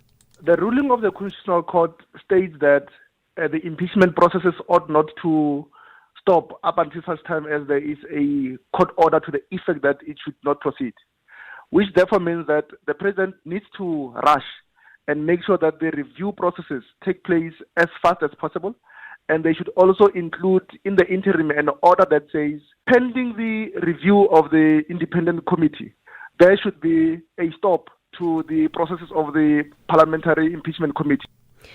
The man accused of killing Marius van der Merwe, also known as Witness D at the Madlanga Commission of Inquiry, is expected to apply for bail in the Brakpan Regional Court east of Johannesburg today. Matipandile Soteni was arrested after van der Merwe was shot dead outside his home in Brakpan in December last year. The shooting incident happened weeks after van der Merwe exposed corruption in the Kuruleni Metro Police Department. Tato Letaba reports. Soteni faces multiple charges, including murder, attempted murder, conspiracy to commit murder, as well as unlawful possession of a firearm and ammunition. The state is expected to oppose bail. The case has been drawn attention due to its potential links to testimony at the Madlanga Commission, highlighting broader concerns about the protection of witnesses involved in high-profile investigations. The court is expected to consider factors such as flight risk, possible interference with witnesses, and the strength of the state's case when deciding on bail. The Democratic Alliance will stage a picket this morning outside Ekurhuleni City Manager Kagiso Lerutla's return to office. Lerutla, who has been on special leave, is set to resume his duties today. He and suspended EMPD Deputy Chief Julius Mkhwanazi face charges of fraud, corruption and defeating the ends of justice. The charges stem from a 2019 incident in which he allegedly failed to appear in court for a speeding offence and instead arranged for someone to impersonate him. DA member in Ekurhuleni Katuchelo Rasilingwane. It cannot be correct that you have an accounting officer that is accused of fraud, corruption, as well as defeating the end of justice in a city like the city of Ekurhuleni that is clouded with so many, corruption issues, to be the accounting officer to continue to lead such a city. The paternal grandparents of a missing 2-year-old Limpopo girl are expected to appear in court today. Umpile Sitole's grandparents are facing a charge of negligence. They were arrested on Friday. Umpile disappeared from her grandparents' home on the 2nd of this month. According to information, the grandparents were surprised to find the toddler missing and a window open when they woke up. The child has not yet been found. Provincial Police spokesperson Malisela Lidwaba. The Limpopo Provincial Commissioner emphasized that police have assembled experienced investigators from Gopan FCS unit who are working around the clock to trace the missing child and establish all circumstances surrounding her disappearance. She reiterated that we remain committed to ensuring that those responsible are brought to book. The Provincial Commissioner further appealed to the communities to continue providing credible information that may assist police in finding Umpile safely. Recapping the top story, political parties represented in the National Assembly have until the close of business this Friday to submit nominees to serve on the impeachment committee to probe the Section 89 independent panel report on the Phala matter. For SAFM News, I am Anne Musa. Investing shouldn't feel risky. It should give you security and good returns. Earn up to 7.25% interest per annum with an Absa Cash Invest Tracker for an investment of 100,000 rands or more. Your capital is guaranteed with immediate access to your funds. That's minimum risk, maximum benefit. Absa Private Banking customers can invest from just R1. Open via the Absa Banking app, a branch, a private banker or 0860 111 515. Your story matters. Absa is an authorized financial services provider. T's and C's apply. As part of Africa Month, now we are profiling Niger, West Africa. A vast landlocked nation in West Africa, a country shaped by the Sahara Desert and the Sahel, bordered by Algeria, Libya, Chad, Nigeria, Benin, Burkina Faso, and Mali. Endless landscapes where resilience is part of daily life. French is the official language. Hausa, Zarma, Tuareg, and Fulfulde carry the voices of diverse communities. Niger gained independence in 1960, a nation rich in culture and natural resources. Uranium remains one of its most important exports, while agriculture and livestock sustain millions across the country. But Niger faces immense challenges: climate change, food insecurity, political instability, and extremist violence in the Sahel. Still, communities continue to endure with strength and solidarity. Niger survives through resilience and endurance. In every desert, in every caravan, in every voice, there is perseverance. Niger, resilient, enduring, and determined. Africa Month on SAFM. Conversations, context, connection. Here, there, and everywhere. SAFM 106.6 FM in Bloemfontein. The Daily Discourse on SAFM with Joanne Joseph, unpacking the issues that matter. The Daily Discourse on SAFM, weekday mornings from 9 to 12. 8 minutes past 9, it is on the Daily Discourse. Good morning and welcome back to your Monday edition. I hope it's going to be a great start to your week. Lovely to be with you today. I'm Joanne Joseph. Hope it was a fantastic weekend. I spent a lovely book weekend at the Franschhoek Literary Festival talking all things literature, and it really was such a wonderful opportunity to engage with all the latest books that are available and the wonderful authors who've written them, and also get a sense of what is being done for schools, particularly the farm schools in that area. Where children who don't have access to books are being given the opportunity to engage in literary competitions and engage authors and speak to them and get a sense that, authors are not these great deities that sit on a pedestal. They're ordinary people like you and me who can actually just make the time to put pen to paper and try to do it in the best way possible.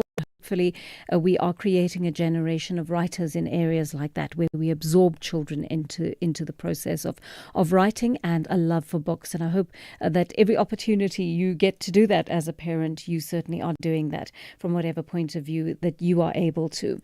And then it was also interesting to see, we had wonderful weather over the weekend.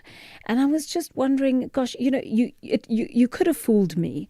It was only when you drove through the town that you saw signs of storm damage here and there. And when we were driving out of the town yesterday, a road that had essentially been washed away. There was a river next to it, and clearly that river had swollen in the last few days last week and had washed away part of the road. Those were really only the signs that I saw of what happened last week, of the awful weather that we had in that part of the world. So it was good to see that cleanup operations are underway. There was a big earth mover there. And work had stopped for the weekend, but clearly, the mopping up operations continued in earnest as soon as it was possible to start last week, and the weather there is much better, so at least the people in that area have a kind of reprieve. One of the things that did make me a little sad, though, you drive through those beautiful winelands, and it is all just so picturesque. You could be looking at paintings, that have come to life in that landscape. They really are absolutely beautiful. The mountains are there. The clouds are literally, sitting atop those mountains. And sometimes when the wind blows, flowing over them, it is really so, so beautiful. But you do see abject poverty in that area. You really, really do. And the saddest thing is, one of the saddest things that my family and I saw and remarked upon was this gorgeous landscape on the right-hand side of the road.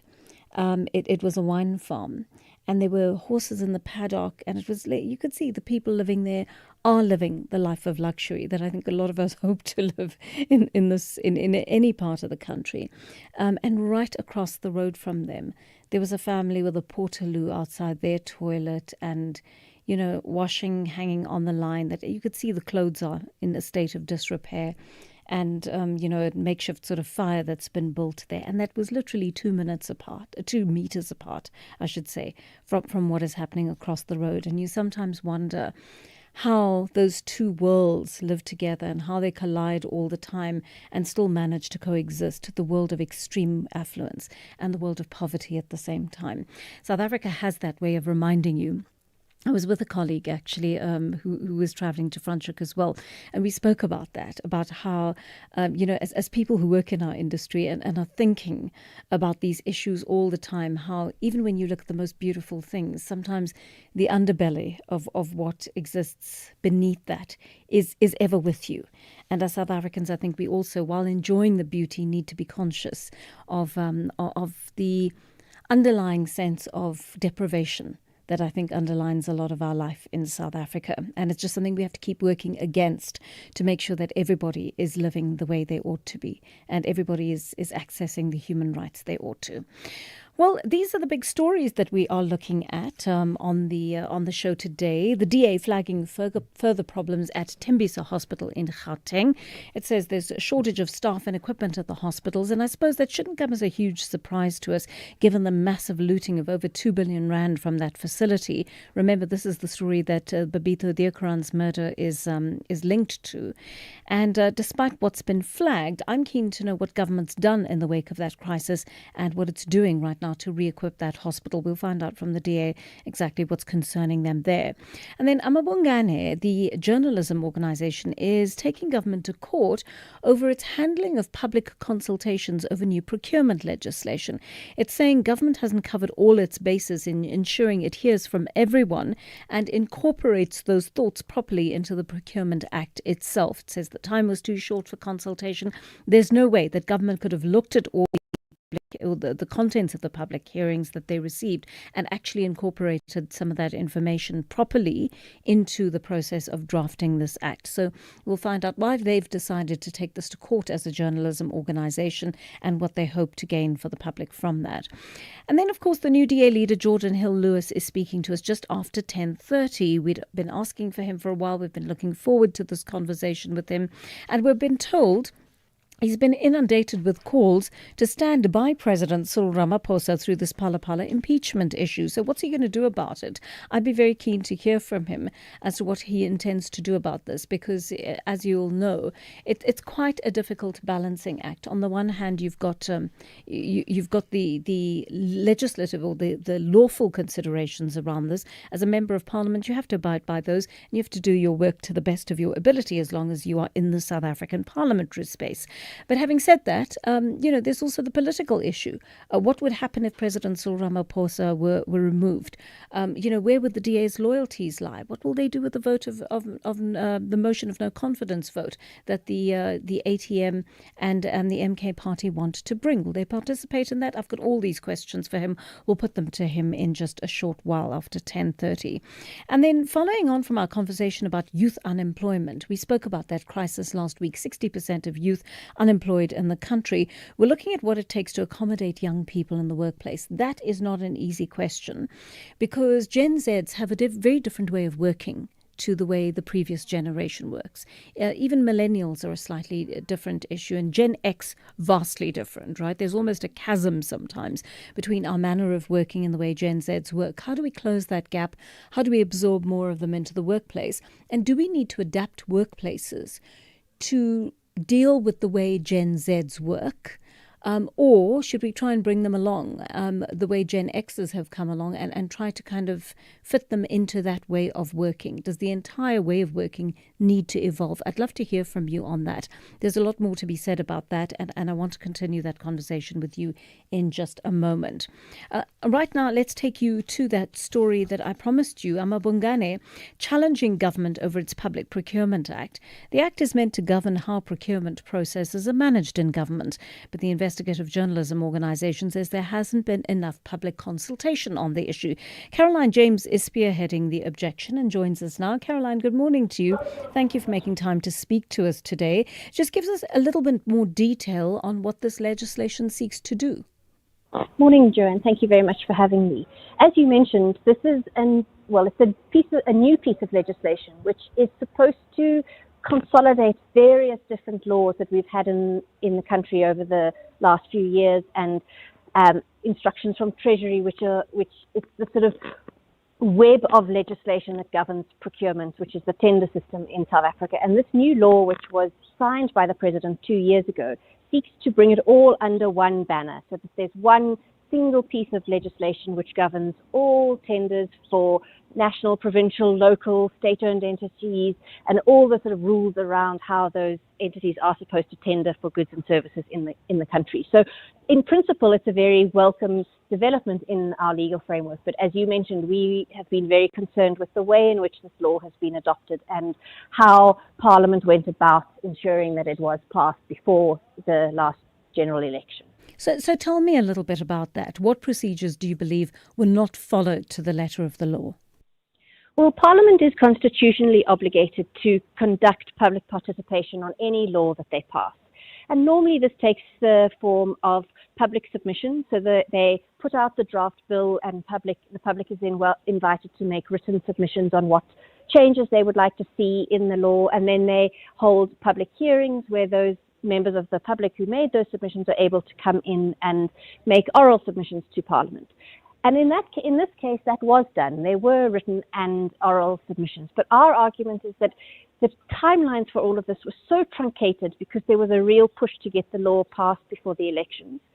And that because these timelines were so short and it is such a technical piece of legislation, there's no way that Parliament could actually have considered them in any great depth and really engaged with the issues that had been raised. So although there was the sort of theoretical meeting of that obligation, we're saying that although there was that public participation, it simply wasn't meaningful because we know that Parliament didn't consider all the submissions that were made. And even the submissions that were made, we can see from the documents that were produced that they didn't engage with the real issues that many of the public members of the public and organizations had raised. And then perhaps most fatally, there was a whole new chapter added to the law only after the public participation had closed. And that was around preferential procurement, which we all know is one of the key areas around procurement where people are very concerned. It's how you address the BEE credentials of different companies, how to balance those transformative goals with the need to be cost effective, and all those rules which this law introduced were introduced into the law only after the public was given an opportunity to make any submissions on those laws. What is your particular objection to Chapter 4? We don't object to it in principle, and I think there's been quite a lot of unfair criticism made against organizations who raised concerns around that. The Constitution requires that procurement be done in a way that is both cost-effective but also equitable and achieves the goals of real transformation that we know that government services and contracts can do. But our biggest problem was that it created this entire framework for how preferential procurement should operate in the country without giving the experts an opportunity to explain how best it should work, how best we should balance these competing interests, and how we can do that. And so it was really just that it was added into the law without any opportunity for various members of the public to make submissions. And a quick one, Caroline, how do you want to see this remedied? So our obligation is, or our objective is that the court will set aside the act that had been passed and then we'll send it back to Parliament and then instruct Parliament to conduct an effective public participation process. So one where they really do listen to members of the public. And when I talk about members of the public, it's often experts who've worked on procurement law for decades, and they are the ones that can best help guide Parliament on how best to introduce this law. So that's what we would like to see, that it goes back to Parliament to reset and have a better, more meaningful opportunity to engage. Thank you for speaking to us today. Caroline James, journalist with Amabungane. You can become a victim of a legal problem: wrongful arrest, assault, uncontested divorce, rental disputes, maintenance matters, or labor problems. It can happen to you. Clientele Legal provides tough professional lawyers for an affordable monthly premium. Our legal team is standing by to assist you 24 hours a day. Join today. SMS SAFM to 32195. That's SAFM to 32195. Clientele General is an authorized FSP and licensed non-life insurer. T's and C's online. Standard rates apply. Missed your favorite SABC education program on SABC Radio? With SABC Plus, you can catch up on all your favorite SABC education programs anytime and anywhere. On your phone, simply open the SABC Plus app, tap on demand, select radio, find SABC Education, select the podcast of your choice and press play. Or if you're on your computer, visit the SABC Plus website, www.sabcplus.com. Click on demand, choose radio, scroll to the SABC Education podcast section, select the podcast of your choice and press play. It's simple, convenient and always available when you are. Brought to you by the SABC Education. Enriching minds, enriching lives.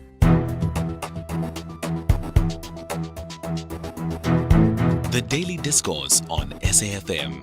Weekday mornings from 9 to 12. 22 minutes past 9 here on the Daily Discourse. Taking your calls on the open line. Mike is on the line to us from Cape Town. Morning, Mike. Yeah, good morning, Joanne. I'm going to try 2 bites of the cherry. My wife was out at the Franschhoek Festival. Oh, great. It was absolutely, it was fantastic. Unfortunately, I couldn't make it this year, but it was not surprised to hear that Jeff Wicks carries a huge bodyguard with him wherever he goes, which just highlights just the dangerous sort of country we live in. I wanted to just pick up on your point about the poverty as you enter on the left, I think it is, into Franschhoek. And I so agree with you. I'm so conscious of it. I go to Franschhoek quite a lot. Right. And that is what was my point last week when I was saying that that's absolutely ideal for a cottage industry. I remember I said we go in there and we make some baskets. That's where we need to go. And that's where the labor is sitting. But unfortunately, that is where the government will not allow us to go. And that is why I'm saying that we need to find an NGO, somebody's prepared to go in and challenge the law and just give those people the work, whether the government likes it or not, because it cannot be that these people are sitting there with nothing to do and the government is legislating that as a law. And the final point I just want to quickly make, second bite of the cherry, is we mustn't fear in this country people becoming millionaires. You know, we've got Raymond Ackerman, and there was a caller who was very upset about the fact that he heard that Wati Busan ShopRite was earning R1 million a minute or whatever it was, some crazy figure, and he begrudged this. And my point was a bit like Herman Mashaba. No, it doesn't matter how much you make. If you've got a good idea, then you're entitled to make a minute. As long as you're paying your tax and employing people, these are the very people we must encourage into this country and not begrudge them whatever money they make. They go on risk starting a business. If they lose everything, as I did in my business, I had 170 people. If I lost everything, I lost my house, I lost my money, I would have absolutely nothing. And no government's going to run forward and say, Mike, Alfie, very sorry for you, here's a couple of million. So they're entitled to the money they earn. And we must actually treasure people like that who give us this opportunities and create the employment. That's where we've got to be looking. Thanks so much, Jan. Mike, thank you so much for that. Bonakele is on the line to us. Hi there, Bonakele. Good morning to you. A very good morning, JJ. Also in Cape Town, like Mike, is in Newland, later, by the way, but I'm on the road to it now. Yeah. I'd like to see him one day so that we can have a chat and just greet him and say, hi, Mike, are you the Mike? Yes, okay, yes, you should both have come to the Franschhoek Festival and met me there. Absolutely. Well, in fact, we are not enemies, but we just belong to our parties that we love. He loves the A so very much. I love the ANC. It's not a secret. It's something people know about it. Yeah. And I will vote for the ANC until it gets away or it doesn't appear in my picture anymore. So I'm saying this for those who keep on swearing and doing all those sorts of things and comments, you know, it doesn't matter. I'll vote for the ANC. But okay, the point I would like to make is very much concerned about what Balula said with regard to moving the president of this country, Cyril Ramaphosa. But I'm asking questions as to how they're going to do that. But I know for a fact in that committee, they are the majority. They've got 9 members. People, yes. Yes, yeah. Absolutely. But I'm just checking, what if the DA, because it's got numbers as well, but look, listening from what Helen Zille said last time, they're not going to, or perhaps the DA said they're not going to support Ramaphosa. Is it going to be the time now they're going to vote with the opposition parties to kick out Ramaphosa? But on one hand, they don't like EFF. They don't like MK party. Yeah. How is this going to be possible for them to remove president? Let's see what happens. I mean, I'm going to put some questions to Jordan Hill Lewis when I speak to him after 10:30. When I get let's see what he has to say about how they plan to orchestrate this. Okay, great. Have a nice one. I like the show. I like the FM, of course. Yeah, I'm glad. Thank you so much for that and for calling in as well, Bonakele. Let's take some of your voice notes now. Good morning, Joan Joseph. I'm Takatayo in Mangweveni location, land to have an infrastructure of Eskom. I'm talking about poles and lines, but you can sit with no electricity over a month. That is very, very disgraceful. We thought when the government is giving us these infrastructures, they know that we need them. Mostly, we do have clinic here. We do have school here. The children, they need to do some projects using the electricity, but over a month now, we don't have electricity. I don't say that they need to come and install. We've got poles, we've got lines, but because of that strong wind of last month, we are now having this problem. Where is Eskom? Thanks. I'm so sorry to hear that, and I wish that call had come in during Kathy's show when she interviewed Eskom this morning, because I think the Eskom CEO would hopefully have been able to respond to that. But I know there are parts of the country that are really struggling with power, and there isn't a rush to get them out there to repair the problem. I think part of the issue as well is that many people are moving over to solar, which didn't come out too clearly, but so many people are moving over to solar that's one of the main reasons that Eskom has been able to successfully keep the lights on by and large. But I think that there's also the issue of the fear of theft of solar panels, which is a problem for some communities. Good morning, Joanne. I'm Sweet in Guatemala. I don't care what happens to Ramaphosa in terms of the impeachment against him, but DA should never vote with EFF and Umkhonto weSizwe Zuma. Those two political cults are up to no good in terms of this country's best interest. Thank you. Thank you so much for that. We must not be selfish. If you are in GNU, you must not forget your followers. Just like the ANC is signing a lot of bills, law or acts, so that it can again stand up with its feet again. So let us not lambast those parties who are there. They must not close their eyes. And the people are reminding me of wild dogs that will maul their victim while alive. They are charging the president before the president is charged by court. Thank you, JJ. Thank you so much for those messages, and keep them coming. I forgot to actually give you the studio line this morning, 086 000 2032, our WhatsApp line 0614 104 107. Those lines are always open, and we really love to hear from you over the course of the show, so do make use of those two numbers. 9:30, it is here on the Daily Discourse. Let's connect with Anne Musso for your latest headlines. Good morning. Thanks, Joanne. In the headlines, Solidarity has lodged a complaint with the International Labour Organization in Geneva, Switzerland, against the South African government. The union says government breached a 2023 agreement on racial legislation that was made a court order but never published as regulations. Political parties represented in the National Assembly have until the close of business this Friday to submit nominees to serve on the impeachment committee to probe the Section 89 independent panel report on the Phala matter. And the Democratic Alliance will stage a picket this morning against Ekurhuleni city manager Kagiso Lerutla's return to office. Lerutla, who has been on special leave, is set to resume his duties today. I'll have details on these and other stories at 10.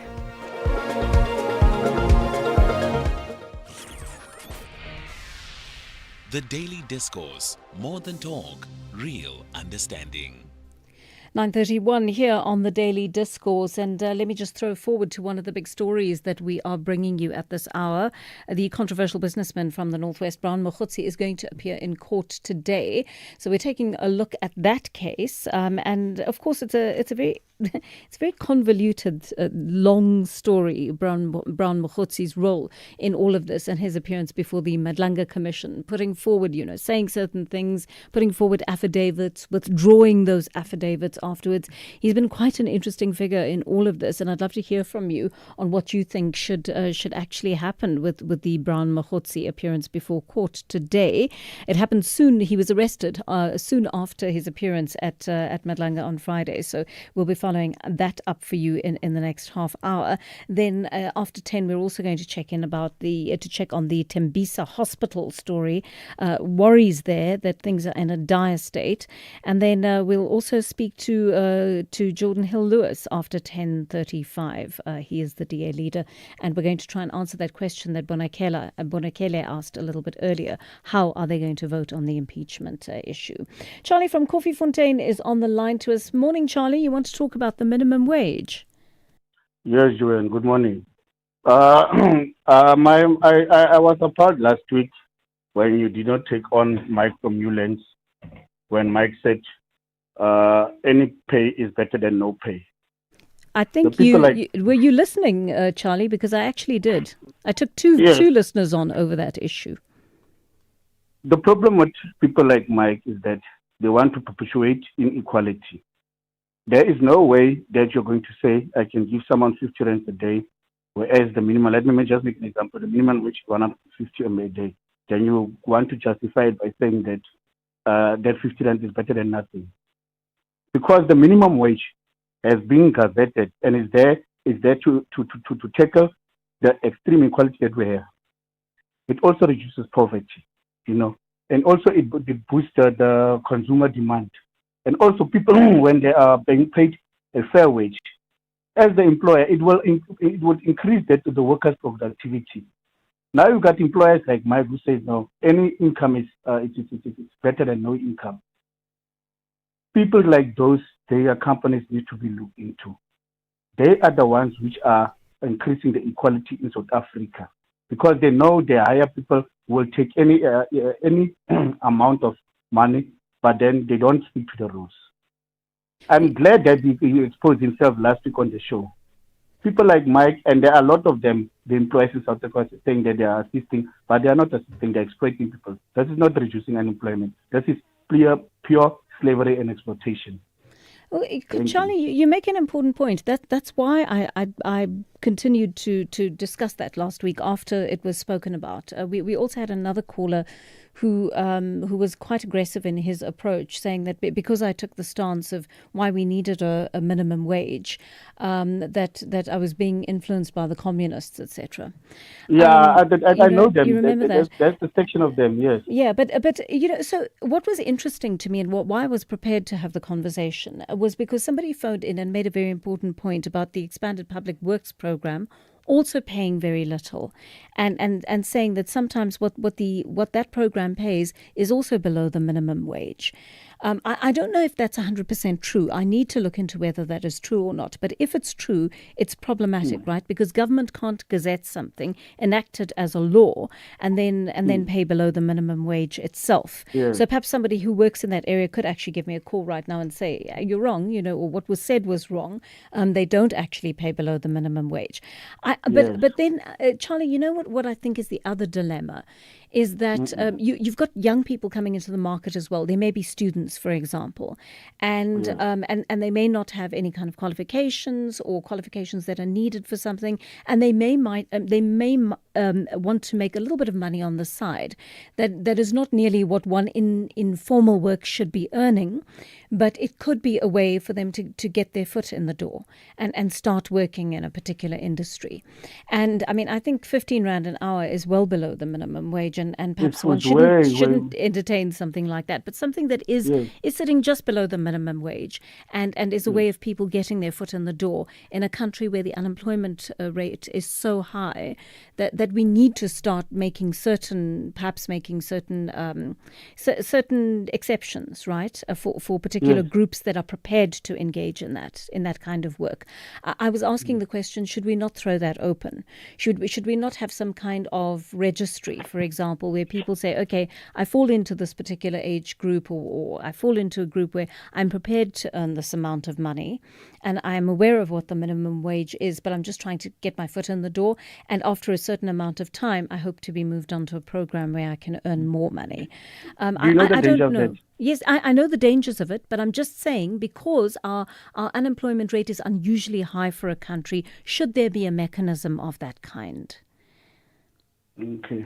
I'm not sure. I'm just throwing it out there, and I would love to hear your ideas on this as our listeners. Maybe some of you think it should absolutely not be on the table at all because it will lead to wider exploitation, and you may be right about that. And then some of you believe that actually it will open the door to greater unemployment, because once those businesses grow and they start becoming profitable, there's an opportunity for people who've worked there at just below the minimum wage, perhaps to earn more money and to grow their own personal wealth. So I just want to throw it out there and hear what you think about that. Sintu in Midrand is on the line to us. Sintu, good morning. You want to talk about the DA? Hello, Joanne. Hi there. How are you, my dear sister? I'm so well, thanks, Sintu. Go for it. What's on your mind? Yeah, first-time caller ever since you took over the show. Oh, thank you. We adore first-time callers on this show. Thank you so much for calling in, and you're more than welcome to call in. You know what? Just before I address my point, my uncle just called Bonakele from Cape Town. Oh, was that your uncle? So it's a family affair this morning, is it? Very close uncle of mine. Yes, I know it's a regular caller. We used to fight during your predecessor. You know what? He has been voting for individuals within the ANC. If he voted Pope, he voted EF. He must not come here and say he loves the ANC. He loves individuals. But let me go straight to my point. DA, I don't trust them. Yeah. It's because that they are so confused with the Blue Lights and all other smaller parties. Yeah. If they are so keen in upholding the Constitution, they will be tested on this issue, because there is a glaring evidence that the president has got the keys to answer on this matter. But let's wait and see when this committee deliberate on the evidence that has been presented to them. But I really don't trust DA, but I understand that the leader of DA is being controlled by Helen Zille, and Helen Zille had indicated that he joined this GNU because he wanted to stop MK and EFF being part of the government, and they are there to protect Ramaphosa, you see. But Ramaphosa has got a very something to answer around this particular issue. But that's all I wanted to say. But if DA is genuine on upholding constitutional principles, we will see them on this matter. Thank you very much. Yeah, Sintu, thank you. That's a very sober call, saying let's wait and see. He is suspicious of the DA, Sintu, but he is adopting this attitude of let's see what they do after the impeachment committee's work is over. Thank you, Sintu, for that. Thanks, bye. And bye-bye. It's a very important thing indeed. Yes, the president does have a case to answer. It's pretty obvious. And the parliamentary committee that's now been formed needs to go ahead with this work, unless, of course, they're interdicted. Speaking to two experts on Thursday evening on my show, Case in Point, they made it quite clear to me that the president is not going to rush out and interdict this. There are other precedents for why it doesn't end well when these kinds of parliamentary committees work is interdicted, and that is why the president would not be keen to do that. So what may happen is that he may take this judicial review, he may take this report on judicial review while the parliamentary process is continuing concurrently, and then if that judicial review process in the courts is concluded first, it will bring the parliamentary impeachment committee's work to a screeching halt, at which time that committee may not be able to get to the end of its work. So it looks as though everything has been planned quite strategically here. All right, let me take you to one of the big stories that we are watching for you at this hour. A controversial businessman, Brown Mokhotsi, appearing in court today. You'll remember him. You saw him on the stand at the Madlanga Commission, and he really had a lot to say there. And he was arrested on Friday directly after appearing before the commission. So our reporter Sashan Naidu is on the story. He joins us now. Good morning to you, Sashan. Do we know what charges Brown Mokhotsi is going to face when he appears in court this morning? Hi, good morning. Yes, that is correct. So we are here at the Johannesburg Magistrates Court, where Brown Mokhotsi is expected to make his first appearance after being arrested on Friday afternoon after he wrapped up his testimony at the Madlanga Commission. So we do understand that at this stage there is only one charge that he is currently facing, and that is defeating the ends of justice. So basically that charge relates to the alleged botched assassination on himself in Vosloorus in November last year.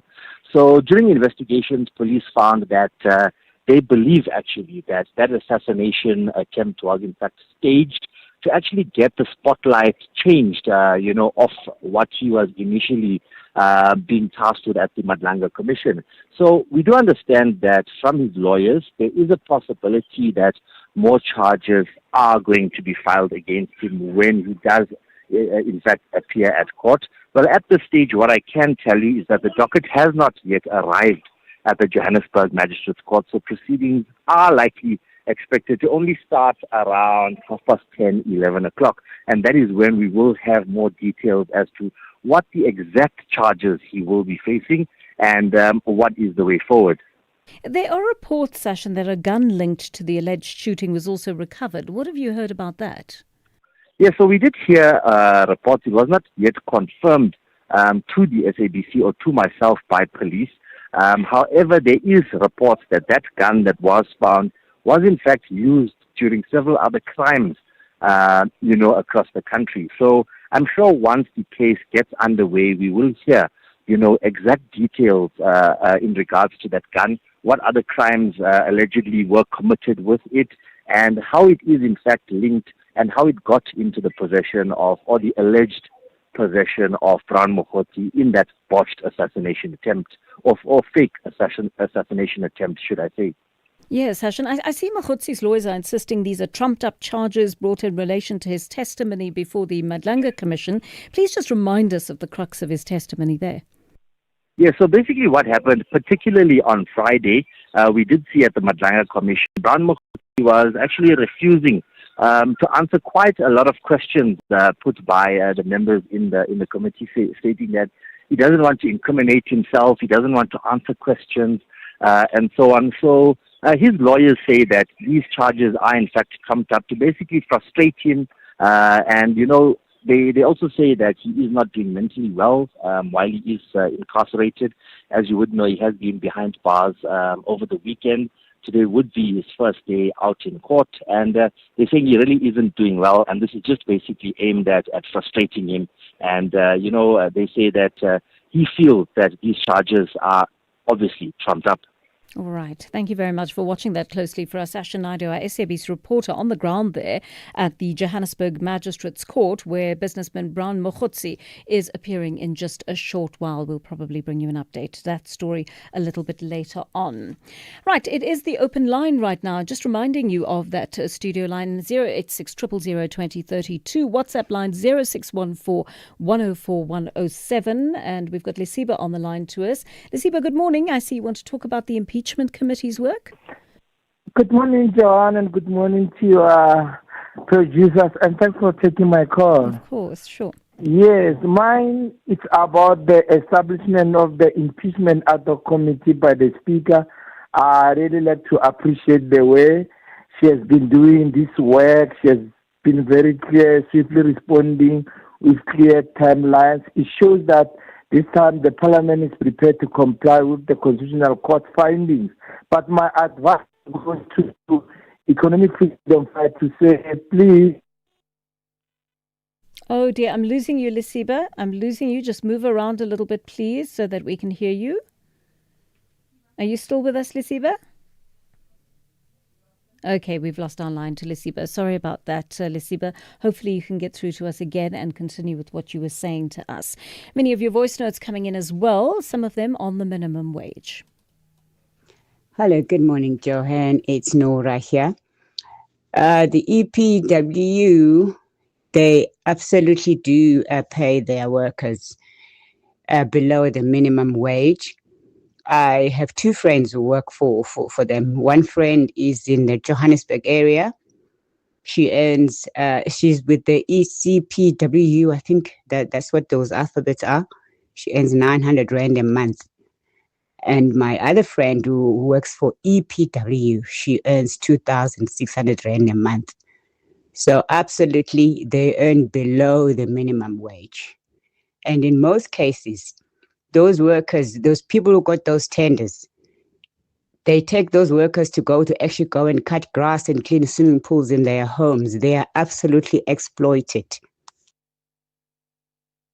Gosh, that really is a very disturbing thing that you are sharing with us. Thank you for sharing that. I think we needed to be aware of it.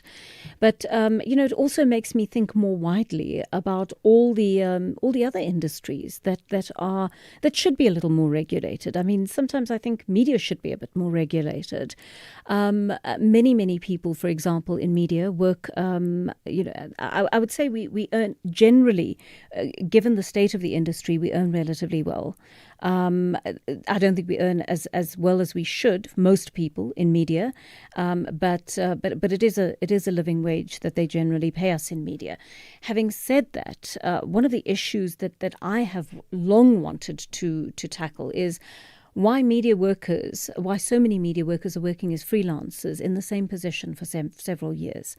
You'll go to media houses and you'll find a situation that arises where someone has been acting in a position for years, literal years. I've known of people working for media organizations who've been acting in positions for 10 years or longer. And I've always wondered, how does the media industry manage to escape the BDI of the Labour Department when it comes to things like this? And why aren't laws that say, for example, in other industries that if you've been acting for a certain period of time, that you ought to be appointed after that time? How's the media industry got away with that? So there are all sorts of things. It's not just minimum wage. It's also all these other laws clustered around the rights of workers that are sometimes not respected. And I suspect there are many other industries as well where this doesn't quite happen. More of your voice notes on the minimum wage. Ms. J, on the part of employment with all those minimum wages, the people who are phoning there who are against any kind of wages that the people can offer, those who can, are fat cats. Those guys, you must ask them, are you working? You will find that all of them are working. But the people who are ready to accept any money, as long as they can a living out of it, they are happy to do that. Why can't we be allowed to be free? No, fat cats must just shut up. They must allow those who want to accept that money. They can accept it. Those who don't want to, you don't have to. Nobody's forcing you to accept it. Pastor, keep down. You can become a victim of a legal problem, wrongful arrest, assault, uncontested divorce, rental dispute, maintenance matters, or labor problems. It can happen to you. Clientele Legal provides tough professional lawyers for an affordable monthly premium. Our legal team is standing by to assist you 24 hours a day. Join today. SMS SAFM to 32195. That's SAFM to 32195. Clientele General is an authorized FSP and licensed non-life insurer. T's and C's online. Standard rates apply. Is your business struggling with cash flow, job losses, or low productivity? You're not alone. Productivity SA's Business Turnaround and Recovery Program provides expert turnaround strategies to restructure operations, save jobs, and boost growth. Get practical tools like early warning systems, performance improvement plans, and access to productivity champions. Visit productivitysa.co.za or call 011-848-5318 to apply now. Your recovery starts here. Hey, want to check your TV license balance conveniently? Look no further. Our SMS service allows you to do just that. By sending a message containing your ID or TV license number to 44210, you can quickly access your balance without needing multiple inquiries or waiting on hold. Plus, standard SMS rates apply. Take advantage of this efficient method to stay informed and streamline your payment process today. T's and C's apply. SAFM. Prime time all day long. You are listening to Joanne Joseph on SAFM. All right, there's a breaking story that we are following for you at this hour. SABC News reporting just minutes ago that the Constitutional Court has ruled parts of the National Health Act invalid. And we understand that this was the act that required state approval for healthcare practitioners to operate, expand or relocate. Let's find out more about what this is all about. Our reporter, Nosipo Khadebe from SABC News, is on the line to us. Good morning to you, Nosipo. Thank you very much for bringing us this breaking news story at this hour. Just please take us back to what the point of contention was about that brought this case to court in the first place. Good morning, Joanne, to you and to the listeners. So this matter was essentially brought by Trade Union Solidarity in July 2024, and we saw the Pretoria High Court ruling in their favor around these provisions within the National Health Act, which pertained to the Certificate of Need, which was the centralization then of human capital. And as you mentioned earlier, this would, the healthcare practitioners, hospitals and clinics would essentially need approval from government then before they could operate in certain areas. And so that was the point of contention. They approached the court last year in September to have these provisions or constitutionally declared invalid, which would then mean that it would have to go back to the National Assembly to remedy these provisions within the Act that were found to be unconstitutional. So in terms of these provisions, then they would have required healthcare practitioners, of course, to expand or to obtain approval before they can expand or, open up certain practices, and that's been declared unconstitutional unanimously by the Constitutional Court today in a judgment that was read by Justice Catherine Savage. But government had argued on the other side that, these provisions were necessary because it would help address the unequal access to healthcare and also support its rollout of the National Health Insurance Scheme, which we know is aimed at providing universal healthcare coverage to South Africans. And now, of course, with this lacuna in law, it goes back to the National Assembly, as I mentioned earlier, then to remedy these defects in law found unconstitutional by the Concord. So essentially, there will no longer be a need for doctors, clinics and other operations of this nature to get government's permission to operate in various areas. Nosipo?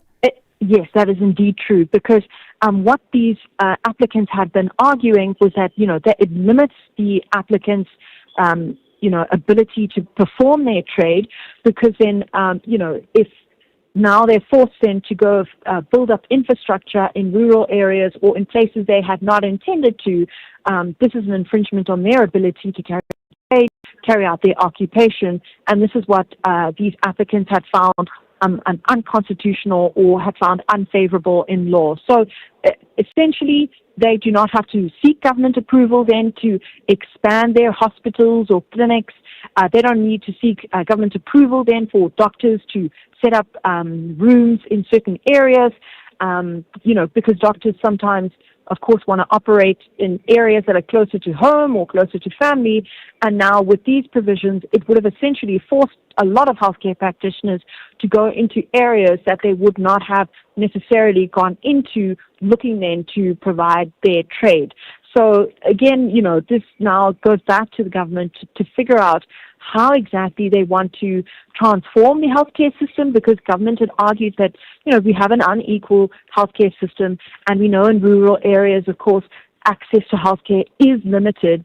And so they're going to have to go back to the drawing board to figure out exactly how will they get healthcare practitioners, how will they get hospitals and clinics in these areas in which many South Africans so desperately need healthcare services.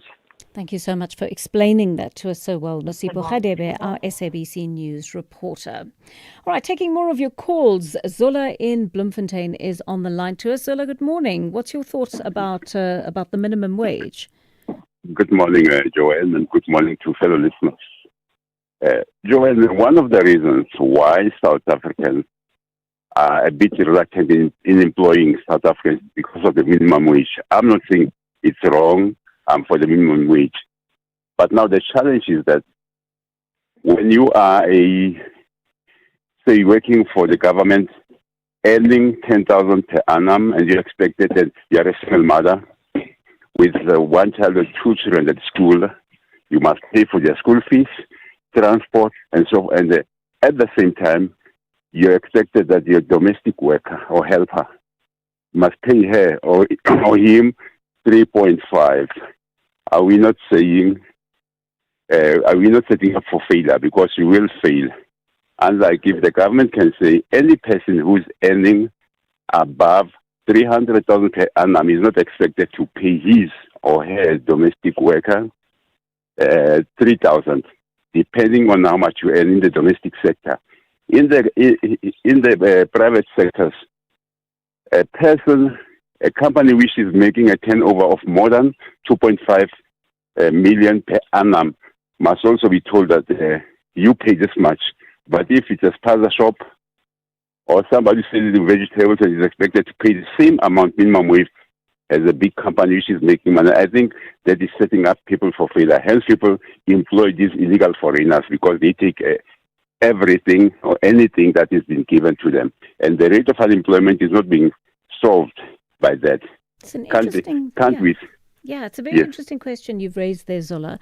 And I want to put that out to our other listeners. Tell me how you feel about that. Zola's making the point that if you fall into a category where you say you're earning 300,000 Rand or less a year, there is the minimum wage. Say, for example, you have a domestic worker in your home. And you can't afford that 3,000 Rand a month. What do you do? Do you do without the domestic worker? Do you say to them, listen, I'd like to pay you this, but I can't, according to legislation, therefore I'm going to have to let you go? Is there, there's always that tug, isn't there, between the reality and legislation in many cases. And I wonder if you've been in that situation, how you managed to navigate that. Would you let someone go because of what has been prescribed as the minimum wage? Or would you say, look, if you're prepared to pay, to earn less, then maybe you work fewer times a week or something like that, and then I can pay you less? But how do you figure that one out, especially with someone who's already been in your employ? Let's listen to some of your voice notes on the various issues that are knocking around this morning. I truly can't wait for Jordan A. Lewis to answer your question, because the DA is known to speak from both sides of the mouth. The 1 minute they protecting Ramaphosa because they can find themselves within the GNU, have those positions, have the blue lights.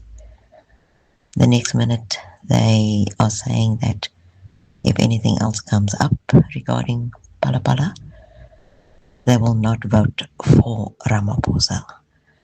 So let's hear what Jordan E. Lewis has to say.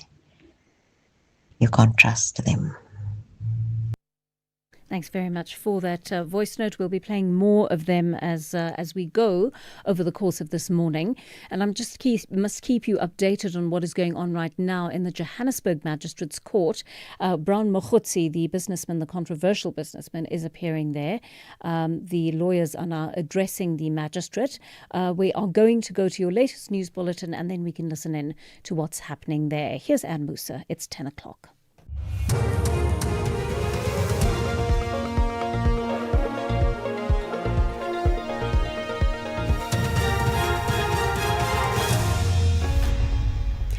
Thanks, Joanne. In our top stories, UN urged to act against South Africa over breach of racial agreement, and global executions reach a 45-year high.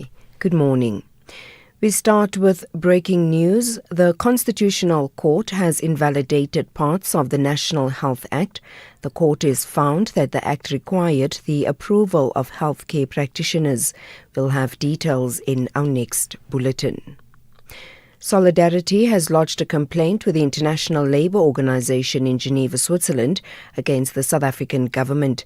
The union says government breached a 2023 agreement on racial legislation that was made a court order but never published as regulations. Solidarity says the move shows contempt for both international processes and local courts and forms part of a broader campaign to end race-based laws. Solidarity Deputy CEO Anton van der Bijl.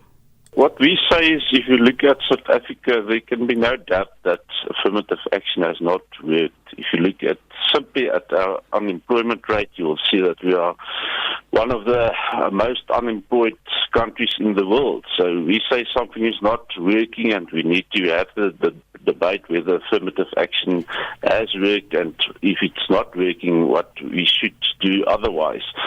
So we say that debate must happen until 2030, and thereafter there must be no affirmative action policies based on race.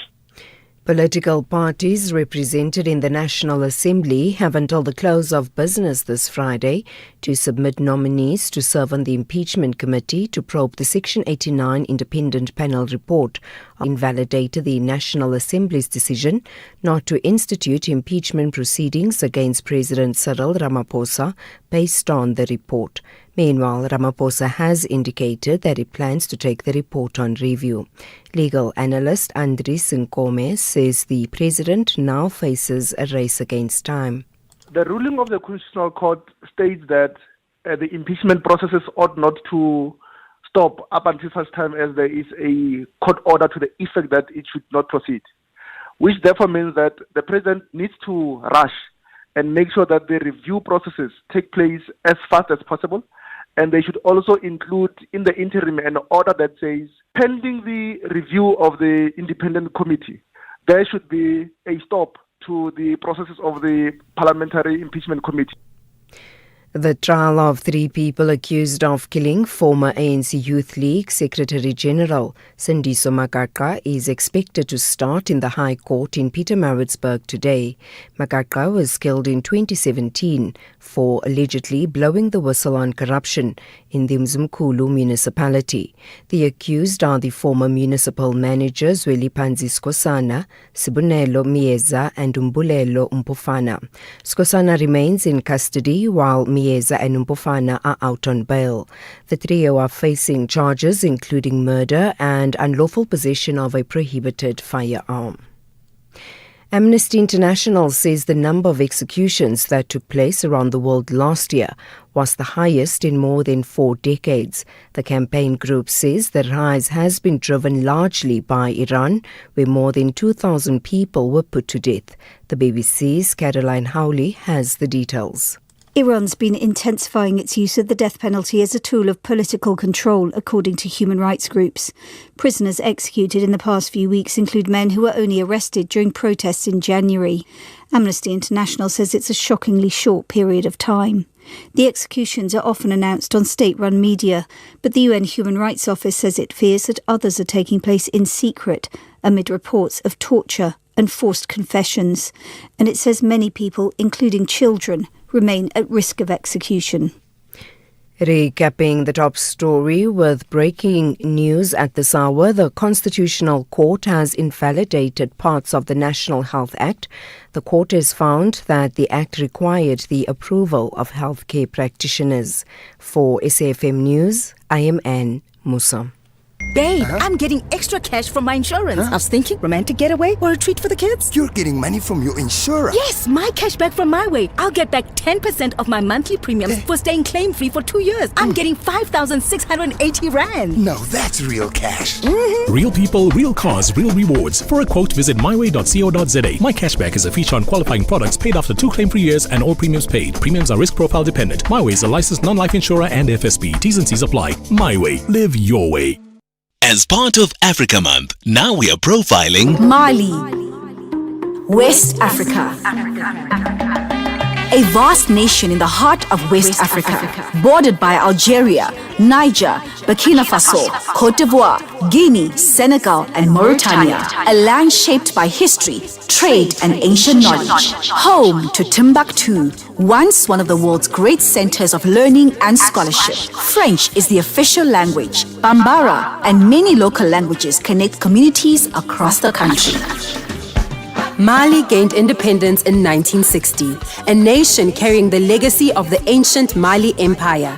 Gold and agriculture drive the economy, while music and oral tradition remain deeply woven into national identity.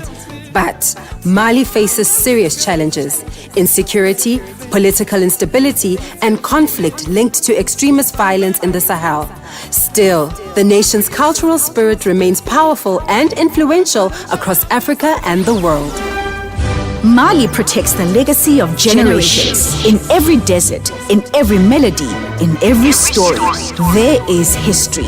Mali, historic, resilient, enduring. Africa Month on SAfm. Conversations, context, connection. Here, there, and everywhere. SAfm 107 FM in Kroonstad. The Daily Discourse on SAfm with Joanne Joseph, unpacking the issues that matter. 7 minutes past 10 here on the Daily Discourse. Thank you for joining us in our second hour. I am Joanne Joseph and I'm with you at this hour, bringing you all the latest stories. Watching a lot of breaking news unfold at this hour in different parts of the country. One of the cases, in fact, that is in court this morning is this Brown Mokhotsi case. And this case is, of course, to do with the alleged assassination attempt on his life. He is facing charges of defeating the ends of justice. I just want to dip into his audio right now. This is the sound coming to us out of the Johannesburg Magistrates Court where he's appearing this morning.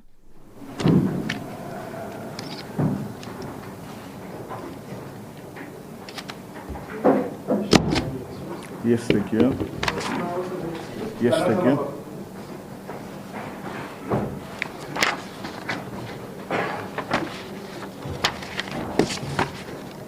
Of course, that's Murphy's Law. As one dips in, the lawyers stop talking in that moment. But it looks as though he is moving out of that dock. And he's been taken downstairs, to what I presume are the police cells. I'm not quite sure what is happening there at this moment, but I'll have an update for you in just a short while. It looks as though that hearing may have been adjourned for the moment because the lawyers and all of those who have been sitting in the benches observing the movement in court this morning are leaving for the moment. So we'll keep you up to date on what has just happened there in the last few minutes. The other big story that we are following for you at this hour is what is going on at Tembisa Hospital. You know, this story has been at the center of a huge looting scandal. Over 2 billion rand stolen from this hospital. And this is the hospital, of course, where the administrator, the late administrator, Babito Deokaran, had been working and was killed as a result of the information that came to light and the fact that she uncovered wrongdoing there. And the DA's Jack Bloom is telling us that things are not as they should be at that hospital. We'll take you there in just a short while to Jack Bloom to find out what exactly he's flagging as a problem. But I must remind you that our open line continues throughout the course of the show, and we'd love to hear from you in between the stories, commenting on the stories that are coming through over the course of the day. Anything that's on your mind that is news and current affairs related, we want to hear from you on that. Our studio line 086 000 2032, our WhatsApp line 0614 104 107. We've been hearing that some of your voice notes are just a little bit too short. A little bit too soft. Sorry, they're not too short, they're too soft. And some of you are not able to actually hear what's being said in the voice note. So when you send a voice note, please just be clear, make sure that you are heard well enough and that you are speaking as loudly as possible. You don't need to shout into your phone, but it would help if you're just very clear and audible enough so that we are able to play your voice notes. That enables listeners who are listening into the show to be able to hear you put your point forward forward quite clearly. But we do look forward to receiving more of those voice notes from you over the course of the morning. 10 minutes past 9 it is, and as I've just flagged, lots of concern about what is going on at the Tembisa Hospital. What I can tell you is that there's been grievous, there really has been grievous wasteful expenditure, looting at that hospital. And I think one of the images that stays with me is actually from Jeff Wicks's one of the many book launches that he did when he launched his book about Babita Deokaran. He spoke about the fact that the people who had to sign off on dishonest contracts at the time were people who actually walked through the wards and saw the suffering of people before they got to their office where they signed on the dotted line. What does that tell you about the lack of consciousness and conscience, I should say, in this kind of corruption that we've seen? And it now seems that if what the DA is telling us is true, that the patients at that hospital are not going to have any easier a time when they go there, if indeed it's true that the hospital's in need of vital equipment and more healthcare workers. Let's find out exactly what is happening there. The DA's health spokesperson, Jack Bloom, joining us on the line now. Jack, good morning to you, and thank you for being with us today. What are your worries about Tembisa Hospital?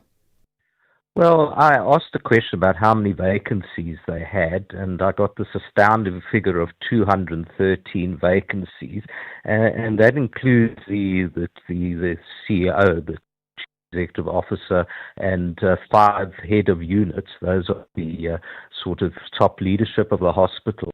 So you would think that the least they could do is get a decent top management to turn this hospital around. So key posts are unfilled, and lots of nurses they need, doctors, specialists.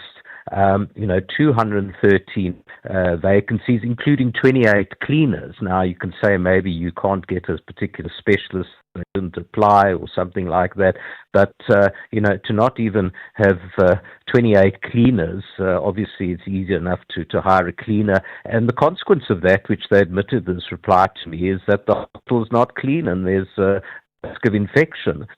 In response to my expose, getting the official reply to my questions, the department put out a statement and said, no, we are fast-tracking the filling of these vacancies, and they listed a number of posts, but it's only 40, and they're all still in the pipeline. Only 40 of these 213 posts are planned to be filled in the relatively near future. And the other worrying thing was the terrible broken machinery and shortage of machinery. In the official reply I got, which they have to be honest about it, they're short of ventilators. Very, very, very special, very important equipment that no hospital should be without, monitors, various other things, and they're admitting that this is actually costing lives. Anesthetic machines, they don't have that enough anesthetic machines for operations. So it all looks very dire, and the most the department could do is claim that they were addressing the situation. But this hospital suffered terribly from the looting. It all happened 3 to 5 years ago over a 2-year period. More than 2 billion rand was stolen from this hospital, and we all know these went to fake hospitals, the goods weren't delivered. Can you just imagine if that 2 billion rand was actually spent on the hospital, what it would look like now? But it's still neglected. There's no rescue plan to fix this hospital, even after all that they've suffered. Yeah, I understand there was also a fire at the hospital last year, Mr. Bloom. Have repairs to that wing been completed? Well, it was all very suspicious. It was in April last year, more than a year ago. There were 2 fires. They had one fire, and there were suspicions that it was deliberately set to cover up evidence to do with all the stealing that went on there. And then there was another fire. So it was all very fishy. And I asked about that in my question. I said, well, have you got a written report about about the causes of this fire, because we all suspect arson. And they say, oh, no, we can't get it, or it hasn't been made available to us, which sounds very, very weak, to be honest. But they still haven't prepared that it was actually the casualty section. So this hospital doesn't have a functioning emergency services section. The hospital's been in what they call divert. So ambulances won't even take seriously injured patients there. They're going to neighboring hospitals, which are very overcrowded. Edenvale's overcrowded. Tambaramora Hospital is overcrowded. They're even taking them as far as Steve Biko Hospital. Can you imagine, it obviously puts lives at risk because there's longer distances that the ambulances have to travel, but they're going to already overcrowded hospitals. So I asked, when will the repairs be fully done? And they haven't even completed a full assessment of the damage. You can only do the repairs when you have an assessment of the damage. Oh, no, they're still busy with that. This is more than a year later. If this was a private hospital, I can tell you they'd be up and running within weeks. But they haven't even done an assessment, and the best they can tell me is that they're working on it and they can't give a conclusion date for it. So I think it's a disaster, and it just shows you how that hospital continue to be neglected. I suppose this is probably unsurprising given the looting at that hospital. But I mean, that story has been out in the public domain for the longest time. Government must by now know what has happened in that hospital and how funds were diverted. Surely there should have been an intervention to say, well, this is a hospital that has lost a massive amount of money, and we need to divert funds from some other facilities or from other sources, perhaps not facilities, but from other sources in order to be able to meet the demand at Tembisa Hospital.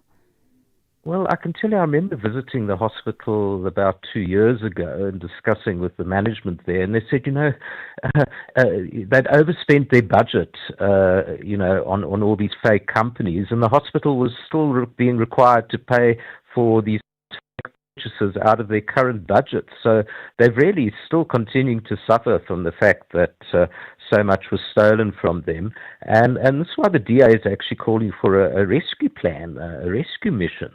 You would think that a hospital like this, serving an enormously large area, it's a large catchment population, it's an area that, in fact, is short of a hospital because they closed down the Kempton Park Hospital more than 20 years ago. They desperately need another hospital in the area. And here you've got the casualty department of this hospital is actually closed because of a mystery fire, which I do suspect was arson, and they don't even seem to be investigating that properly. So, look, the whole thing stings, quite frankly. Tembisa Hospital has been notorious before being overcrowded for patients sleeping on the floor. The equipment shortages are life-threatening. And, of course, it becomes a destructive cycle because when you're short-staffed, people don't want to work there. When machinery is broken, again, you can't attract qualified staff. But the fact is they have 28 cleaner vacancies that they don't seem to want to fill. So I think it's neglect from top to bottom. And why can't they put a permanent CEO in charge? Yes. We all know that hospitals need competent leadership, and you've got an acting person for years now. It's just a scandal, to be honest. All right. Thank you for putting us in the picture, Jack Bloom, DA spokesperson on the issue of health. We'll try and get an update from us and find out what is going on there from the Gauteng Health Department itself.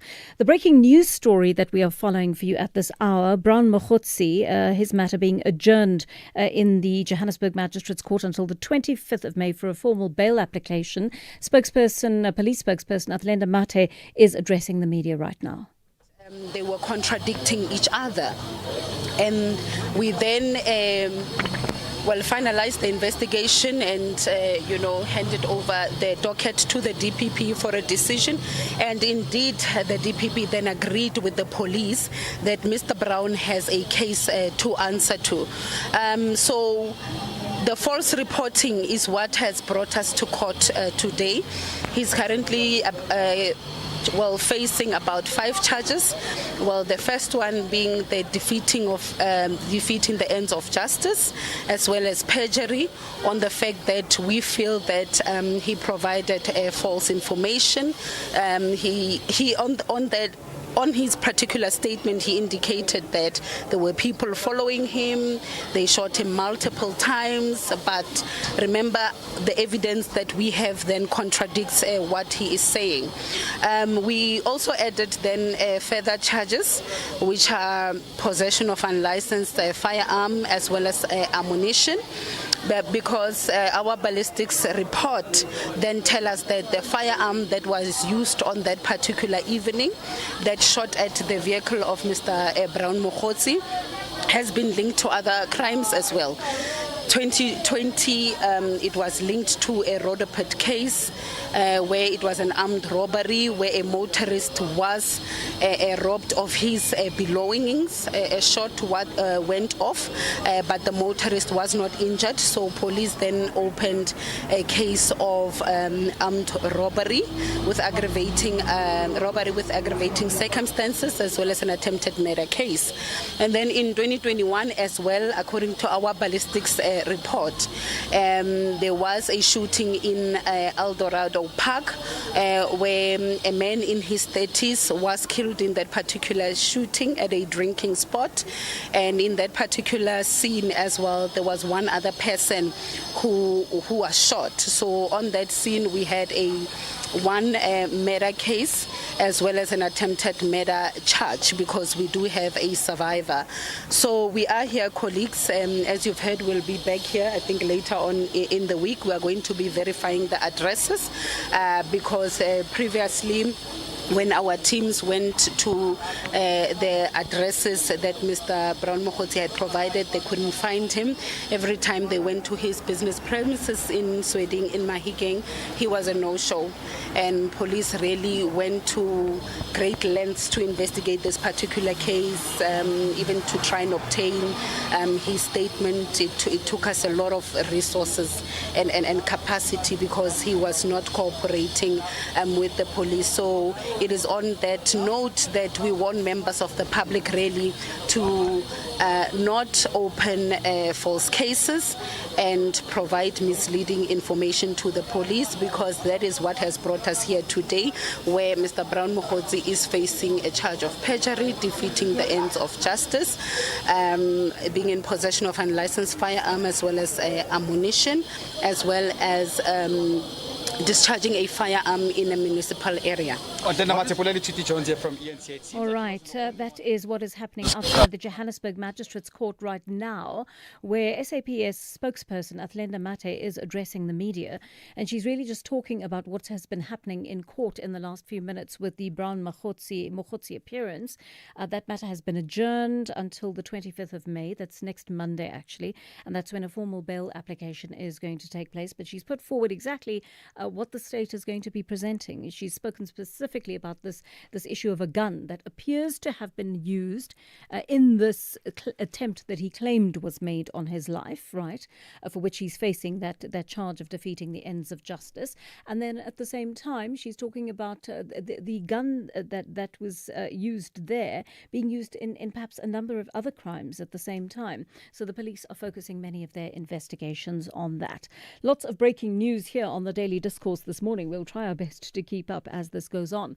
I must also ask you, in response to that previous conversation we had with Jack Bloom, the DA spokesperson on health, exactly what you think about the treatment at Tembisa Hospital right now. Are you a patient who goes there? Do you know of someone who goes there?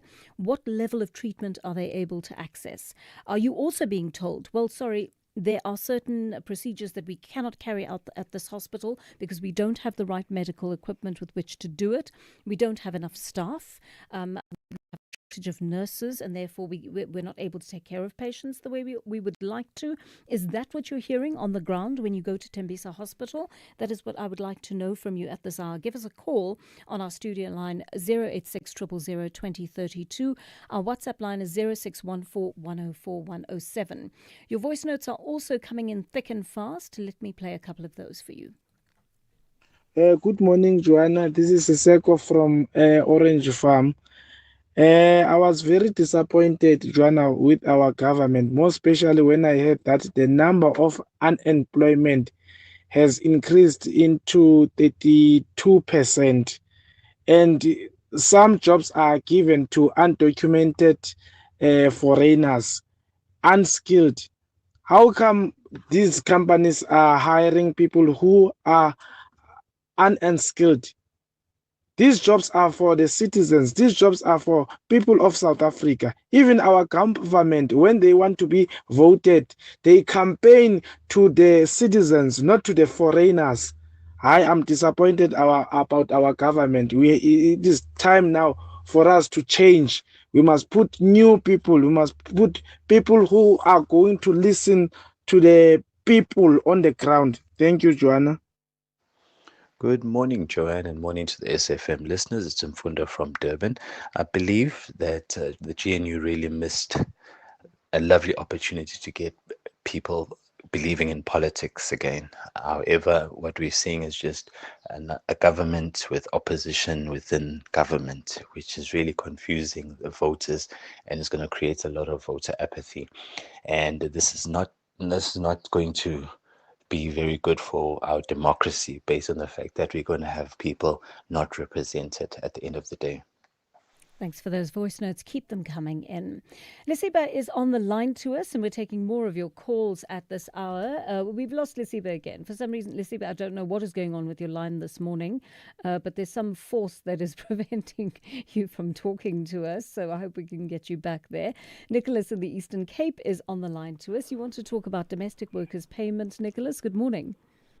Hi, Joanne. I wanted to respond to the gentleman who was made an example, especially with the minimum wage of your domestic workers. And then he gave us an example. Let's say a person is earning around 10,000, taking children to school, and also has got this responsibility of maintaining this minimum wage once he or she needs a domestic worker. You know, I always had, my own opinion around this choice. Yes. Where I would say our government spends a lot of money in grants, especially this now this so-called unemployment grant. Because, and my question has been always, isn't the government promoting laziness on the people, on our people? I know that there's a dire need for those people to receive that grant, but if that can be attached with the Department of Labor, let's say when somebody gets employed, whether it's a domestic worker, then there's some kind of subsidy to meet that, so that it does not become a burden to those people who need domestic workers. Right. Labor, so there should be some supplementation. They should supplement the amount of money. Exactly. Okay, Nicholas. Very interesting thought indeed. Yes, interesting thought indeed. Thank you for suggesting that. I wonder how government would feel about that. A quick one from Mashpane in Siabuswa about Tembisa Hospital. Good morning, Mashpane. A very good morning, Johan. So it worries a lot because the majority of the people rely on the public hospital.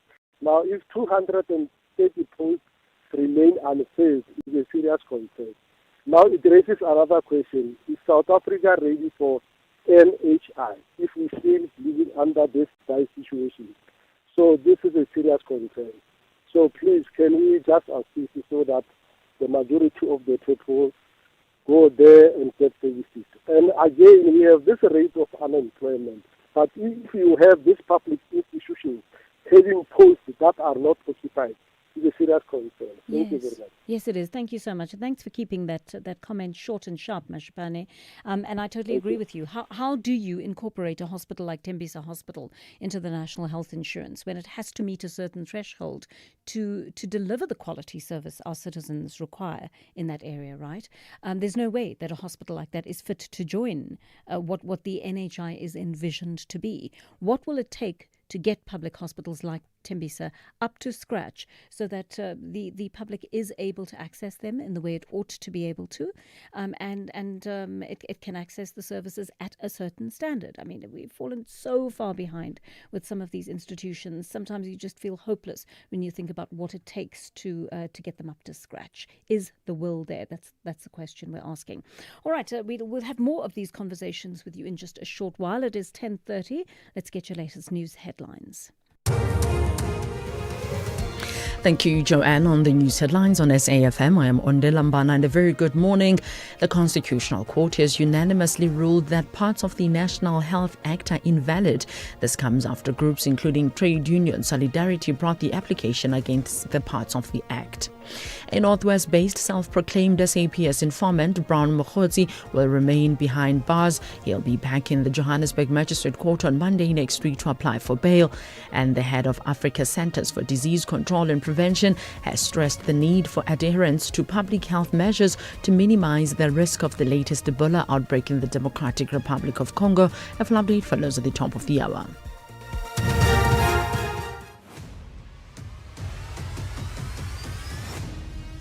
SAFM is streaming live now on Facebook, YouTube, and X at SAFM Radio. You are listening to Joanne Joseph on SAFM.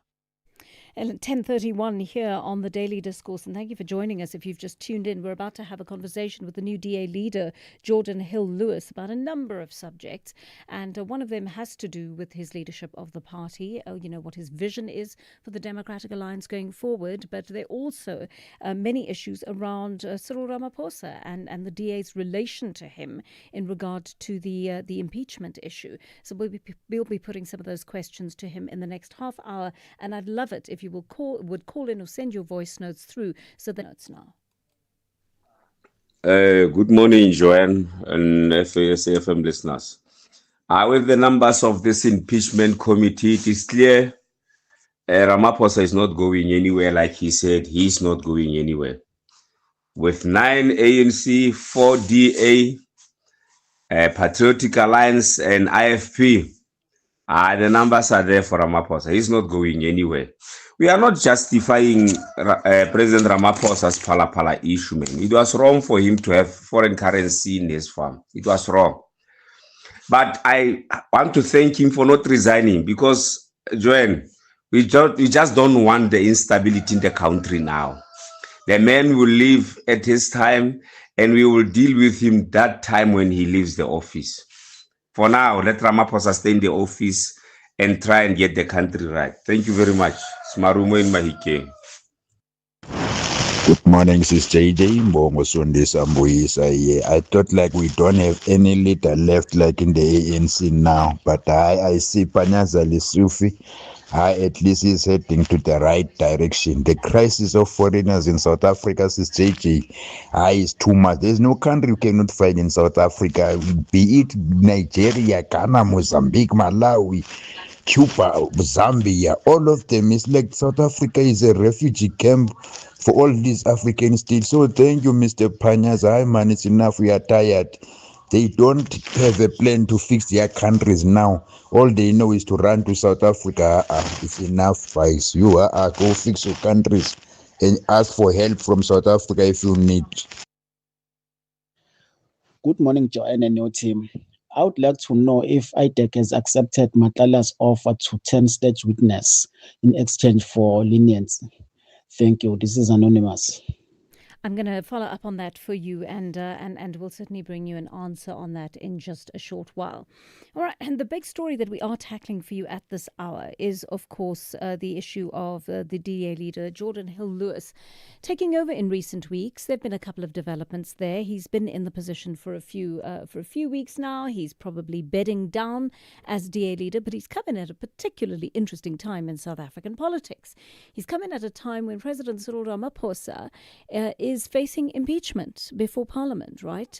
He may be taking the Phala report, the Section 89 panel report that was done by Parliament, by Justice Sandile Ngcobo in particular, on judicial review.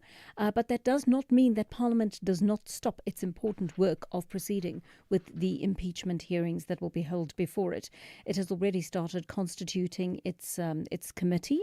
There are going to, interestingly, be 9 ANC members on that committee. Why I'm mentioning that is because Parliament goes through 2 different processes. There's this legal process where the hearings will be held.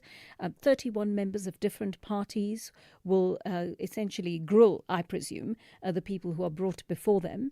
And Parliament can literally call anyone it likes, right? It can call anybody who has been involved in the other reports. So you'll remember there's been the IPID report, in no particular order, the SARS report, the South African Reserve Bank report, the Public Protector's report.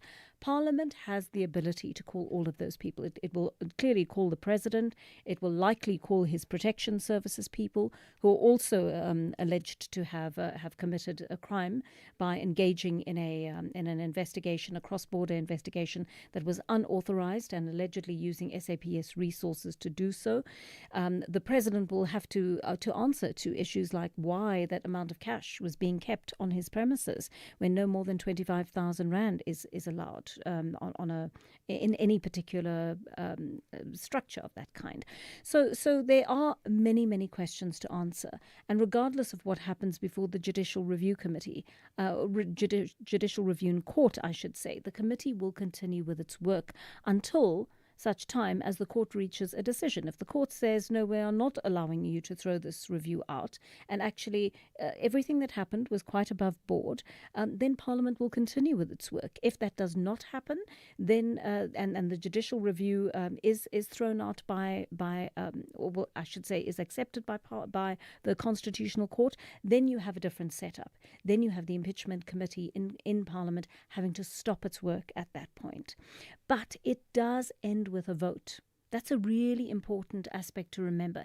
It ends with a vote where parliamentarians have got to decide if at the end of the impeachment hearings the outcome is such that yes, the president has contravened the law, he has violated the constitution, he has not been accountable, and we are going to hold him accountable through Parliament, then it will go to a vote, and that vote is the all important thing, because that is where parliamentary processes come into play. And then you've got politicians deciding whether the president will stay on as the leader of this country or not. And that is why it's so important. And that's why it appears that the DA, based on what Jordan Hill-Lewis is telling media, has been approached over the last few days. And Jordan Hill-Lewis is telling News 24 that he has been asked to vote in favor of the president when that vote comes up, and to support the president from being impeached. What do you think about that? Do you think that approach, from whomever it's been made, he hasn't named specific people, but it looks as though those calls may have come from the ANC, may have come from big business. How do you feel about the fact that he has been asked to do this, to vote for the president before the impeachment hearings have even taken place? Because what needs to be ventilated has not yet been ventilated. So we're hoping to speak to Jordan Hill-Lewis in a short while about whether he is going to take a particular stance on this or not. We're trying to get hold of him. We're just battling to reach him at this point. So I'm hoping that we are going to be able to have that conversation with him in just a short while. And remember, make use of that studio line 086 000 2032. Our WhatsApp line 0614 104 107. Make sure that your voice notes are clear and concise, please, so that we can play them out. Right now, I'm going to take a few of your voice notes while we try to get hold of Jordan Hill-Lewis. Good morning, Joanne. I've got something that's bothering me. Joanne, if you have some chance to speak to the EFF, can you ask them what is the difference of them leaving Parliament during the session of the Parliament and Paul O'Sullivan leaving the ad hoc committee before it finishes its work? So what's the difference between that? Because if they can leave Parliament, and why can't Sullivan leave as he did during the ad hoc committee? I just want to clarity there. Thank you. All right, we'll try and have these questions answered for you on the program in just a short while. And one of you commenting on the difference between the EFF walking out of Parliament versus Paul O'Sullivan leaving the ad hoc committee. Right, I'm going to try and get to that. Good morning, Joanne. I've got something that's bothering me. Joanne, if you have some chance to speak We to just the played out that voice note just a short while ago. I'd love to take some of your calls on this issue. Many of you are wondering about the ad hoc committee, the work that whether Paul O'Sullivan leaving the ad hoc committee was the same as the EFF walking out of Parliament. I mean, these are both judicial processes, right, or parliamentary processes. And one is not permitted to just get up and walk out of a parliamentary hearing. This is simply not acceptable, right? Whether Parliament will take action over that or not, I'm not 100% sure, but certainly we are going to follow up on that for you and try to find out what the difference between those two is. After 11 o'clock, we're also having this conversation, and I want to ask you how you feel about that. Perhaps I'm setting the cat among the pigeons by speaking about this, but we do know that Generation Z has struggled in the workplace for a number of reasons. Firstly, we see the hugely high unemployment rate among young people, right? And this is 15 to 35-year-olds. Last week, we discovered that 6 out of 10 of them are out of work at the moment. And this is a very, very worrying statistic indeed, because we have a largely young population in this country. And that means that most people in the country are going to remain unemployed if we cannot get young people into employment right now.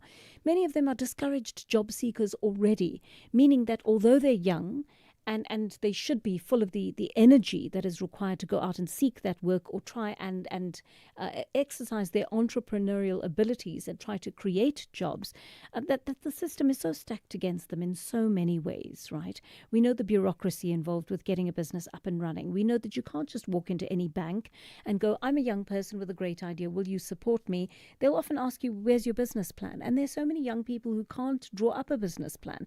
They don't have the ability to do that, because they're not really trained to be able to do that. They haven't had to do it before. They don't know the formats. They don't know the language that is required. And so they end up being cut out of the possibilities that would exist in getting their businesses off the ground, which is very unfortunate indeed. So we're having a conversation after 11 o'clock about the issue of Generation Z. What is it that one needs to do when they enter the workplace to be able to encourage them to stay, to enjoy the job, to grow in those workplaces? Do they bring particular types of, let's say, requirements that make it difficult for Generation X's to employ them, for example? Our generation has a lot to say about the way we like work done. I think many of us do have a strong work ethic. I think that's important to us. I think many of us have killed ourselves for the jobs that we do, working overtime, sometimes not being paid for it, but doing it out of a sense of duty to the people we work for, or to people in our country who really need those services. I think many of us have lived with low pay for a long time, and have not had the courage to go and ask for promotions. I think many of us have worked in really difficult and toxic working environments where we've just accepted that is the way things are, and we haven't questioned them, nor have we put our mental health before the difficulties we are experiencing at work. So these are the kind of things as Generation X's that we have lived with. I get the sense that Generation Z is not interested in any of that. They are not up for it.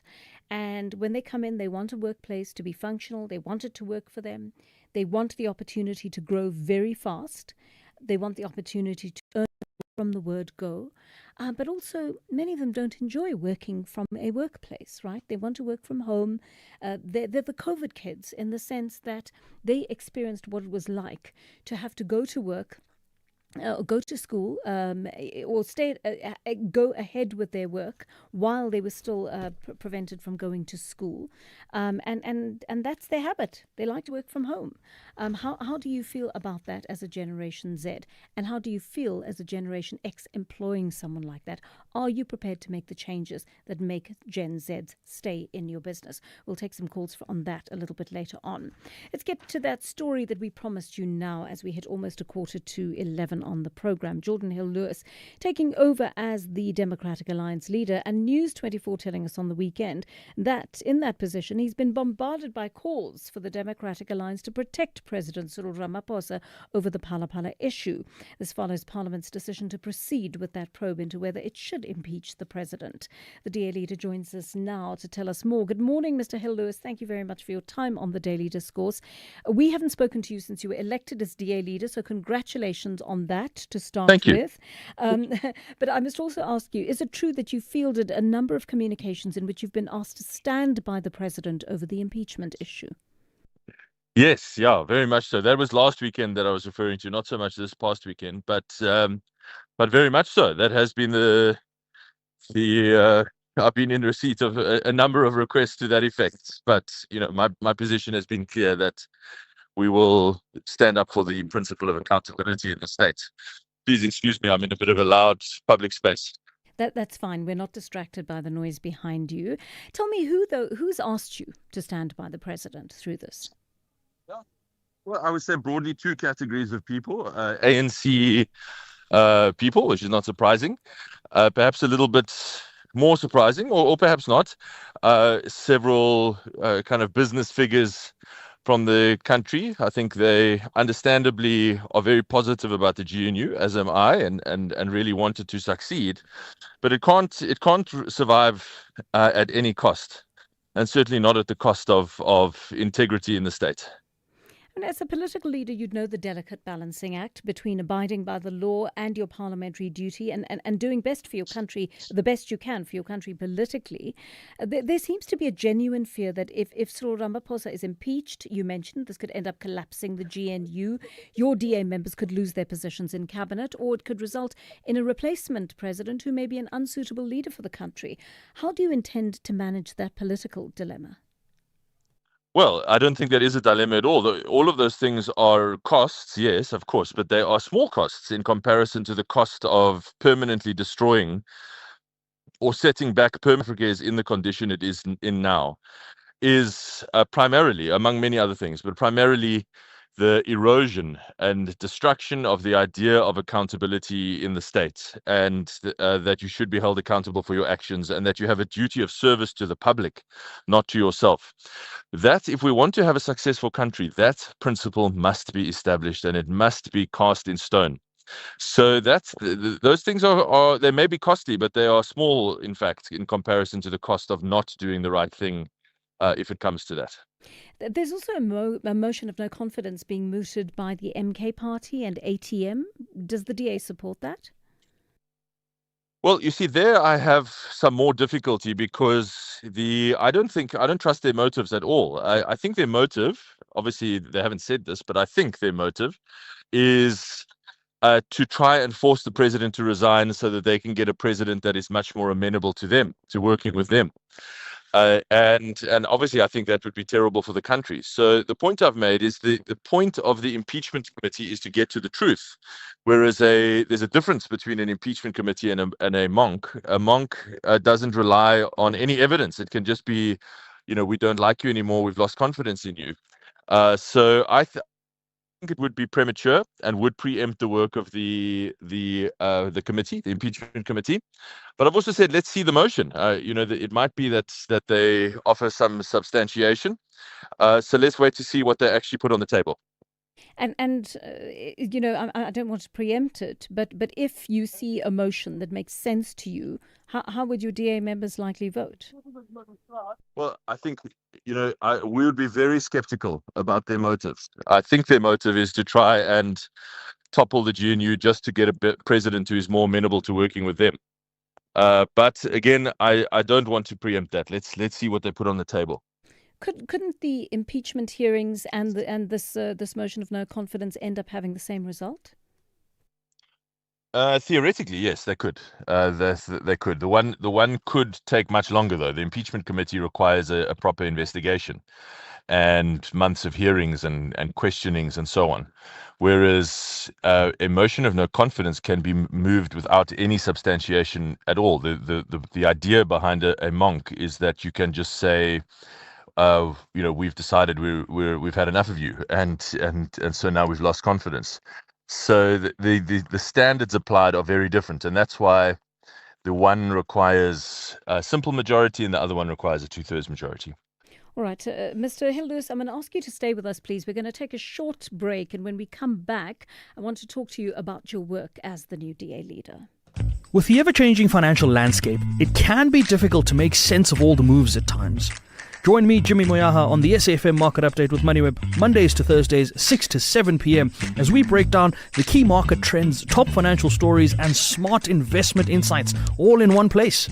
It's everything you need to stay financially informed and ahead of the curve.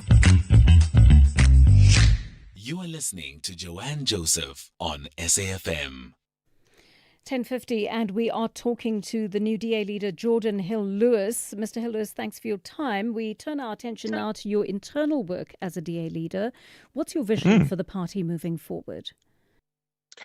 Well, I think that we have to aim to be the largest party in 2029. And I know that is a very ambitious goal. But the fact is that we have seen now with these first 2 years of the GNU that we can do some significant good, and we are doing some significant good.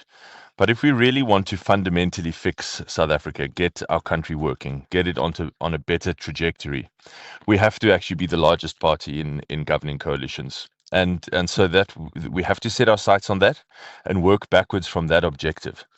The only way that we're going to do that is to grow very significantly. And so that has to be our objective that flows from that vision.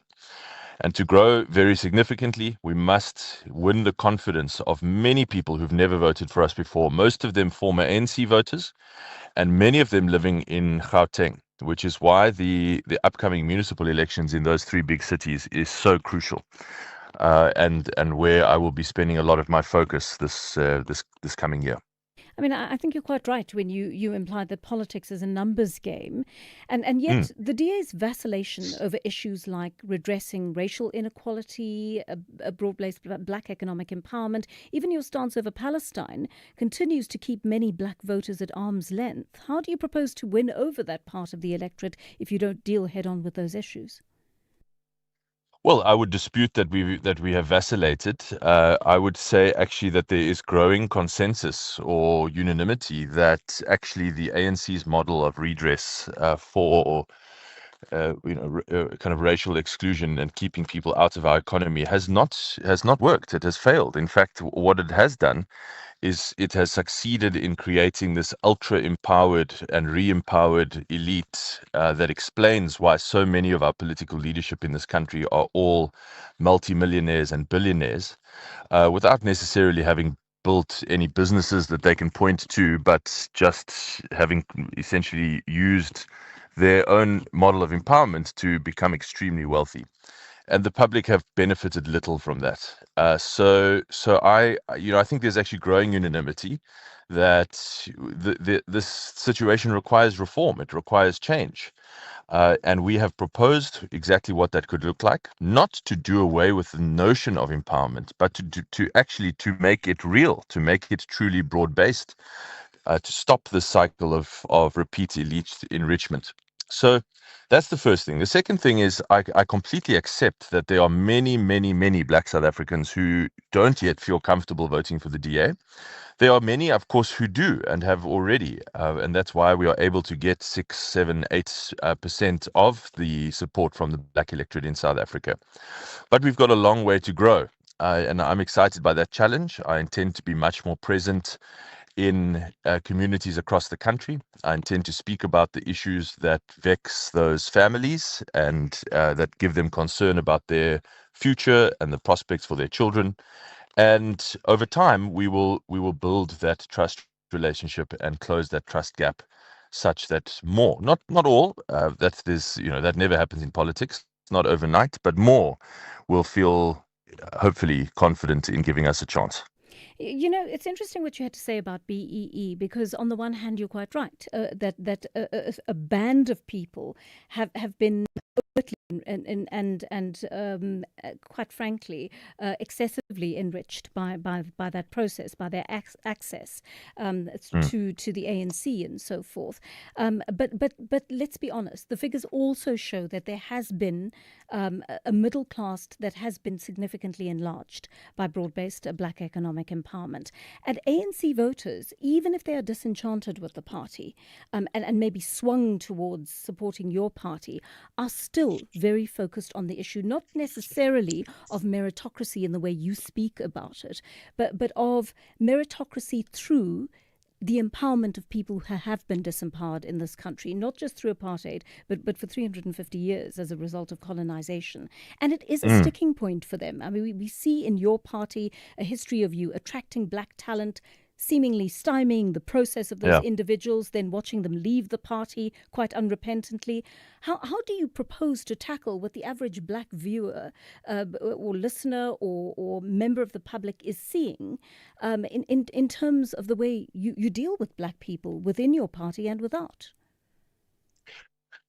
So I think the narrative that many black South Africans have heard about us is that all these terrible things will happen if you ever choose to vote for the DA and they get into government.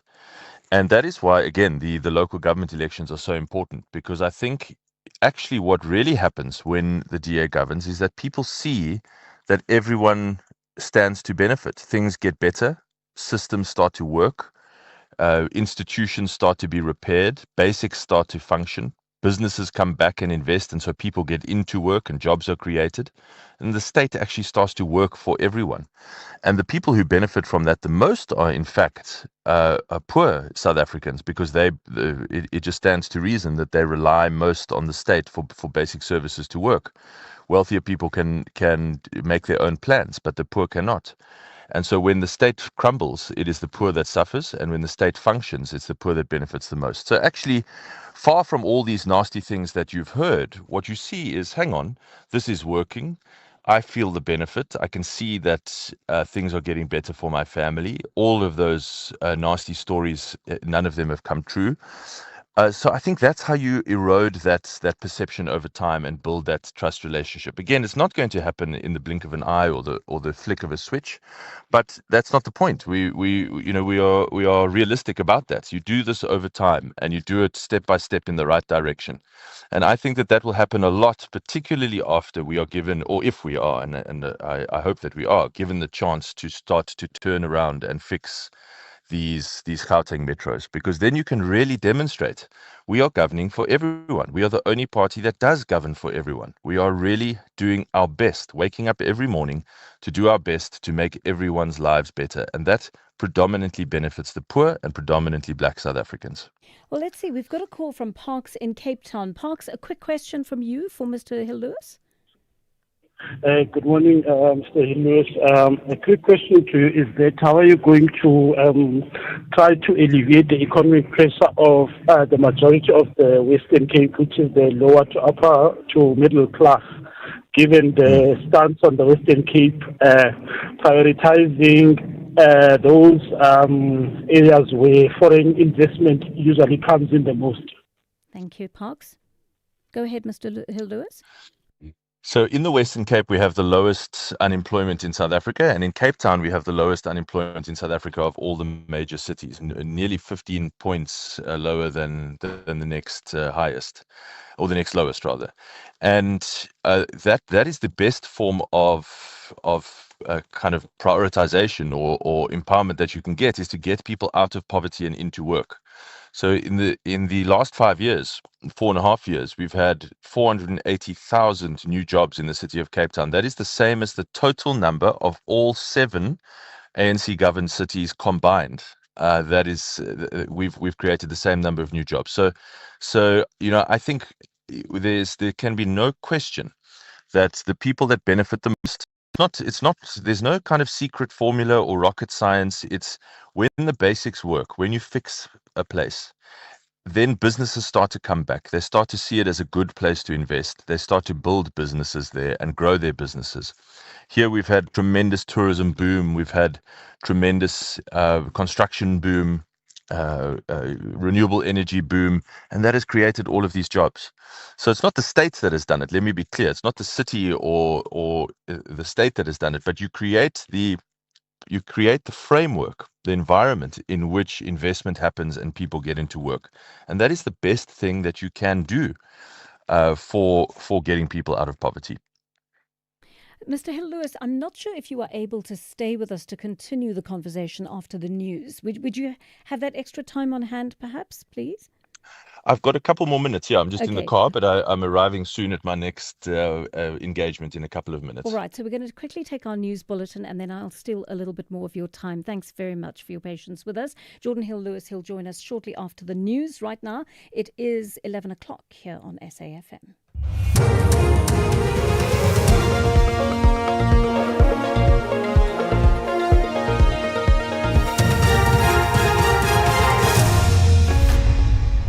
Thank you, Joanne. On the top stories, court rules part of the NHA are invalid and closing arguments expected today in the Enyobeni trial. For SAFM News, I am Onde Lambana and a very good morning.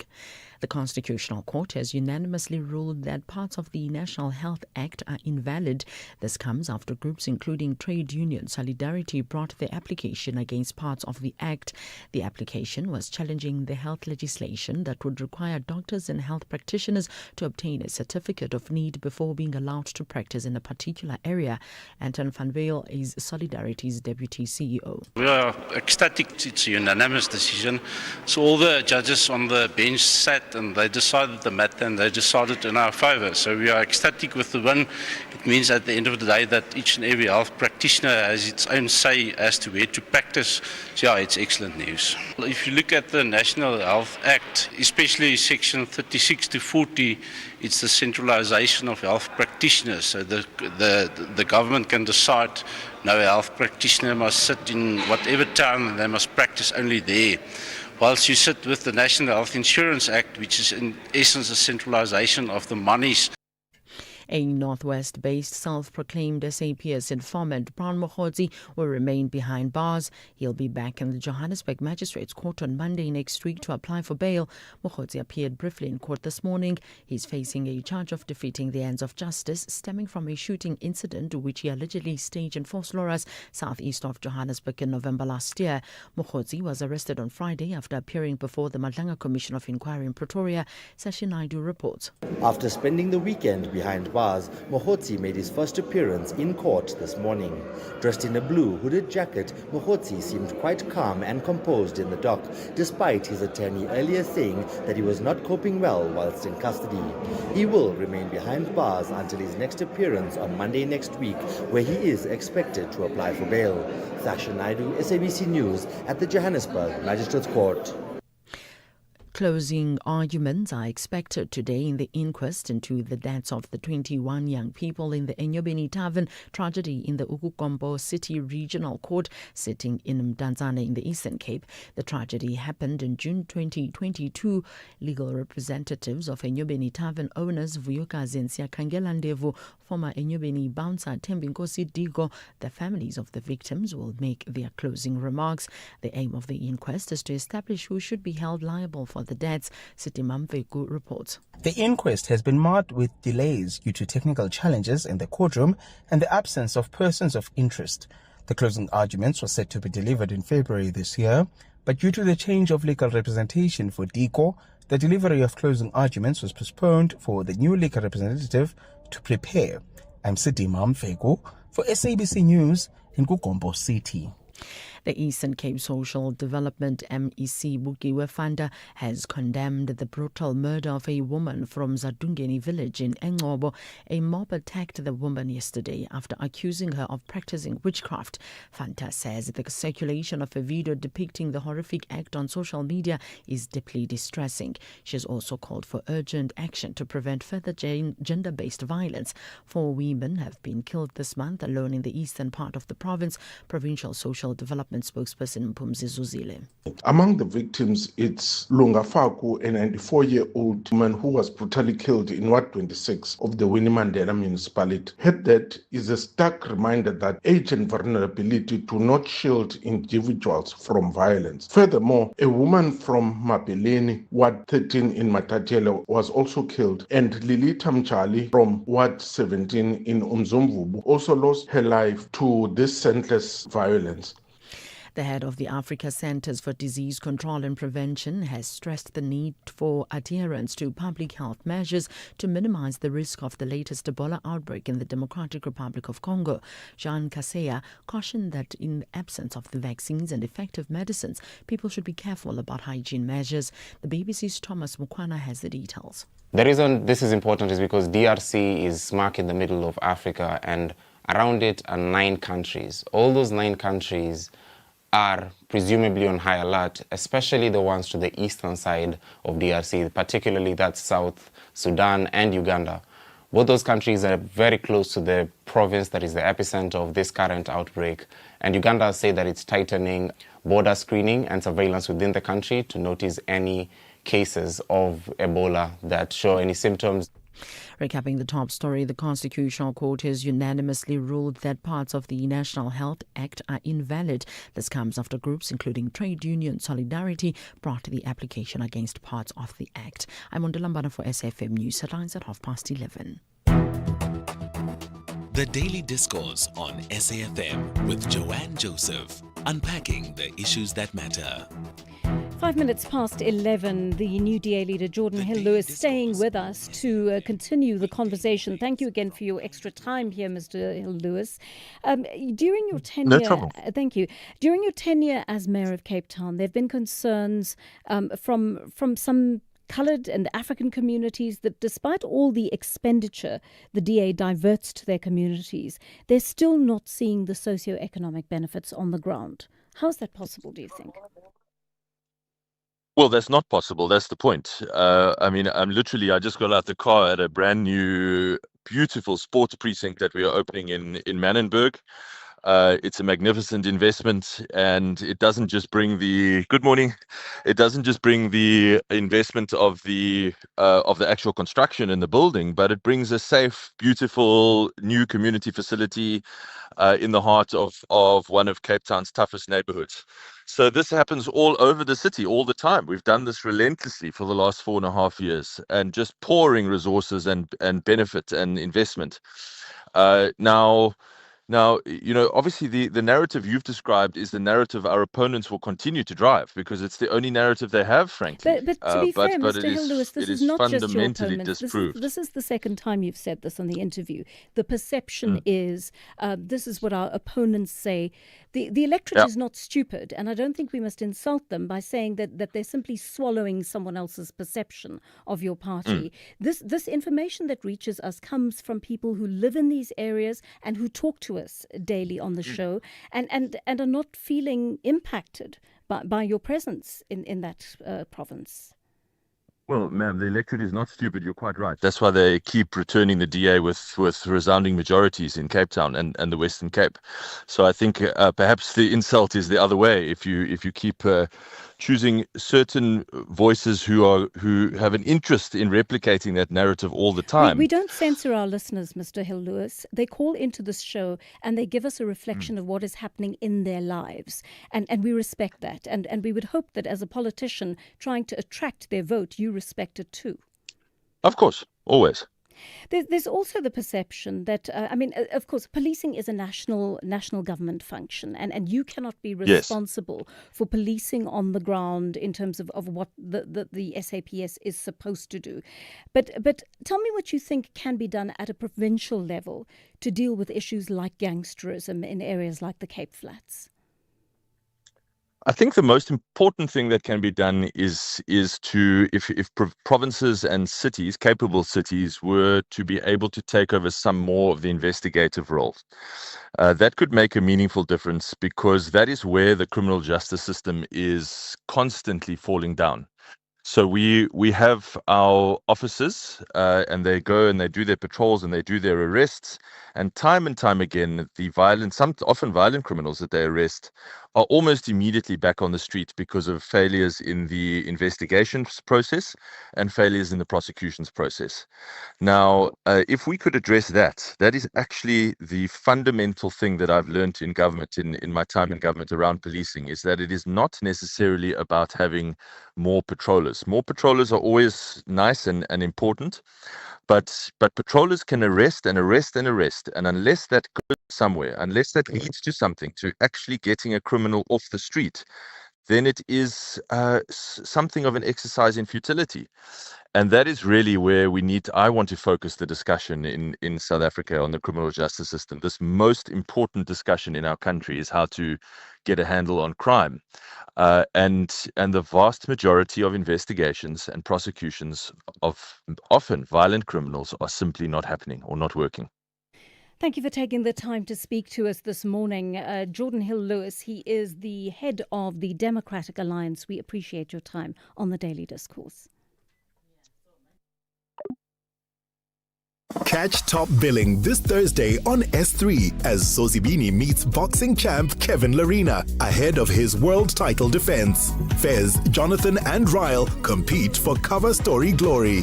SA lifestyle combines with French chic in a castle of a home. And rapper Gigi Lamaine talks legacy over high tea. That's Top Billing this Thursday evening at 7. Repeat Sunday at 1 on S3. Streaming on SABC+.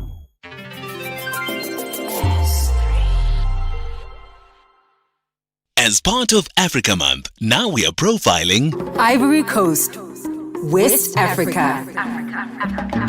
One of West Africa's economic powerhouses, bordered by Liberia, Guinea, Mali, Burkina Faso, and Ghana, with a coastline along the Atlantic Ocean. A nation of movement, trade, and culture, Abidjan rises as one of Africa's busiest and most vibrant cities. French is the official language. Dozens of local languages reflect the country's cultural diversity. Côte d'Ivoire gained independence in 1960, a nation shaped by growth and periods of political division. The world's largest producer of cocoa, agriculture, trade, and industry drive a fast-growing economy. But challenges remain: inequality, youth unemployment, and political tensions. Still, the country continues to rebuild and expand with energy and ambition. Côte d'Ivoire moves forward with confidence and momentum. In every skyline, in every market, in every rhythm, there is drive. Côte d'Ivoire, ambitious, vibrant, rising. Africa Month on SAFM. Conversations, context, connection.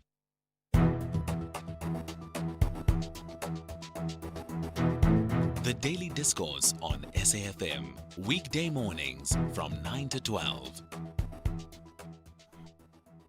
12 minutes past 11 here on the Daily Discourse, and we brought you this story a little bit earlier on.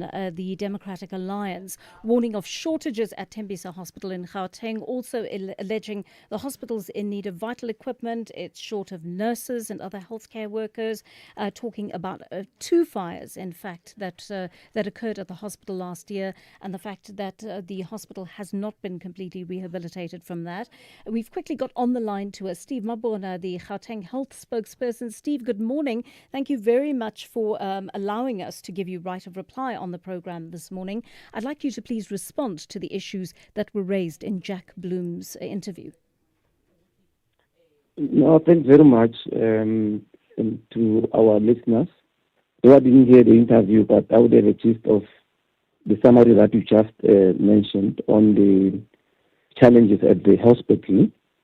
Actually, on Friday, we updated. We issued a statement. Maybe your team might have missed it, or the news team might have missed it. But we did update that we have conducted interviews already on recruitment process, looking at the positions that are not filled at the hospital, taking medical, nursing, clinical support, therapeutic services, administration as well. I mean, the interviews that were conducted already on the ones that I'm mentioning, and then we also have now currently the advert that we issued, covering not only Tembisa, but across the board. I mean, counting, I saw about 100 positions that are advertised, which will be assisting to facilities that have vacant posts. So how many of those, Mr. Mabona, I'm a bit short of time, but I just want to ask you, how many of those positions will be diverted to Tembisa itself to shore up that staff complement? Tembisa, it's more than 20 positions that they are receiving. The few that they've already conducted interviews, that they're expected to start in June, July. June, July, they are starting because the process is already done. Right, now, the ones that we've already advertised, they will then start at a later stage. But we have done that. And on the fire issue, there's a first phase that has been conducted in terms of refurbishment. Yes, the second phase, we still have to start with that one because we are finalizing the process in terms of the budget allocation and all those. But the first phase, we received a donor or donation rather to assist us to finalize the first phase, which we are done with that process. Yes. All right. So when do you expect the refurbishment of those areas, of the affected areas, to be finished? The phase 2, during the course of this year, we should be done with the process. But like as I've indicated, we were finalizing the process of budget allocation, making sure that we then understand on what is it that we're going to be doing. But in terms of the equipment that he's mentioning, equipment have been procured, but we can't put them in the unfinished building. So we'll then wait for that process, and then as soon as we are done with the process, then we will be in a position to remedy that. We are frustrating the process because we are also concerned about the queues that we are seeing, the delays that we are seeing in the affected areas. We consider to that, and we will make sure that we finalize the processes. Mr. Bombona, tell me this. I mean, there was this huge scandal around the more than 2 billion rand looting that took place at that hospital. And it was criminal what happened in so many ways. One of your former employees, they ended up dead, Babita Deokaran, as a result of flagging that dishonesty. What efforts were made to immediately remedy the situation by ensuring that, not just as a generalized exercise involving all hospitals, but that the funds that were lost to corruption at Tembisa were redirected towards that hospital? Now, look, that's a broader aspect that the province is dealing with. You'll understand that it's at the provincial level because that's where they decide on budget allocations. But at the level of hospital, we did a lot. There's a new acting CEO there at the hospital who's introducing a lot of mechanism to make sure that the processes are followed to the T and there's no element of corruption that is entertained. So there's a lot of work that this debacle has actually assisted the process to learn on how to manage things and make sure that we don't allow any form of irregular exercises or things that are not supposed to be happening at the hospital to happen. But that doesn't really answer my question, Mr. Mabona, because I think it's wonderful that you've got a new position for a new CEO in his position there. But if you don't give him the resources to do the work that needs to be done for the people who need help at that hospital, it makes very little difference. I understand it's a provincial function, but surely as the national department, you are overseeing that to make sure after what happened there that they are, number one, being resourced, that the money that was lost is being returned and put back into the system there, and secondly, that it's being used for the right purposes. No, definitely. No, that I agree with you. I was talking about the bigger picture. But as far as resourcing the hospital, all hospitals are resourced from the provincial and the department, point. So there's no way that we're going to take away a resource from a hospital because there were employees or allegations thereof that monies were not utilized as per the plans. But I'm asking the opposite question, Mr. Mabona. Instead of asking, are you going to take away those resources, I'm asking, are you going to return those resources to the hospital? That 2 billion rand that was lost through looting, have you found a way to get it back to that province so that Tembisa can be restored? Each and every financial year, we allocate budget to all our facilities. So Tembisa is not lost that money, meaning that they're not going to receive anything when we allocate. Each and every financial year, we allocate as per their requirement. So they are given the resources as per how they were operating. All right, we'll leave it there. Thank you for speaking to us, Mr. Mabona. Steve Mabona, Gauteng Health spokesperson, responding to Jack Bloom earlier, telling us his concerns about what is going on at Tembisa Hospital. Is there ever a bad time for a good conversation? SAFM, leading the conversations that move us. The Daily Discourse on SAFM, weekday mornings from 9 to 12. Tell me what you think about that conversation. Well, actually, the last two conversations with both the DA leader, Jordan Hill-Lewis, and Steve Mabona from the Gauteng Health Department. I think the first one, unfortunately, we just didn't have enough time with Mr. Hill-Lewis. The plan was to speak to him just after 10:30, and we were not able to get hold of him for quite a while, which meant that the interview had to run over. He very kindly agreed to stay and answer a couple more questions, but sadly, I didn't get through the full complement of questions that I actually wanted to ask him. So did anything satisfactory come out of that interview for you? Did you learn anything new about the DA, about its mission, about his vision for the party, and about their aspirations to be a governing party in South Africa at some stage? Is that likely to become a reality? Are you one of those voters considered a swing vote, where you're sitting on the fence, you're not quite sure you used to support another party, you don't have a party you currently support, you're thinking about the DA and a whole lot of other parties? Will you support them? Are you convinced when you hear Mr. Hill-Lewis speak about his vision for the party? Are you convinced that that is the party that you want to support? What is it that would make you vote for the DA? What is it that would put you off voting for the DA perhaps in the coming elections? It is 21 minutes past 11 here on the Daily Discourse, and the recent unemployment figures have prompted us to ask what urgent interventions are needed to get young people employed. 60% of youths are jobless, and certain companies have apparently been speaking about why they struggle to hire Gen Zs. Is there a particular kind of workplace that attracts them? Let's ask Growth Wheel's certified business advisor and founding director at Transai Consulting, Bongiwe Bejantsiko. Ms. Bejantsiko, good morning to you, and thank you very much for your time here on the Daily Discourse. I see that a Deloitte 2022 survey found that Gen Z employees are stressed and anxious at work. What are the causes of that? Good morning, and thank you so much for having me today. I really appreciate this segment. I think that prolonged unemployment, particularly if you made the effort to get your education, can really cause depression. And for young people, it really gets them disgruntled, sitting with your endless degrees that you've done and thinking that that's going to translate into income generation.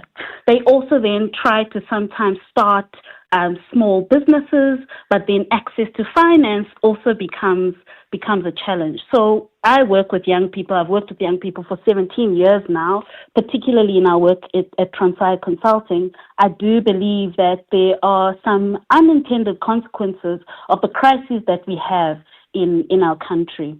I mean, they seem, those of them who get into a formal workplace, quite stressed and anxious at work. Yes. What are the causes of that, do you think?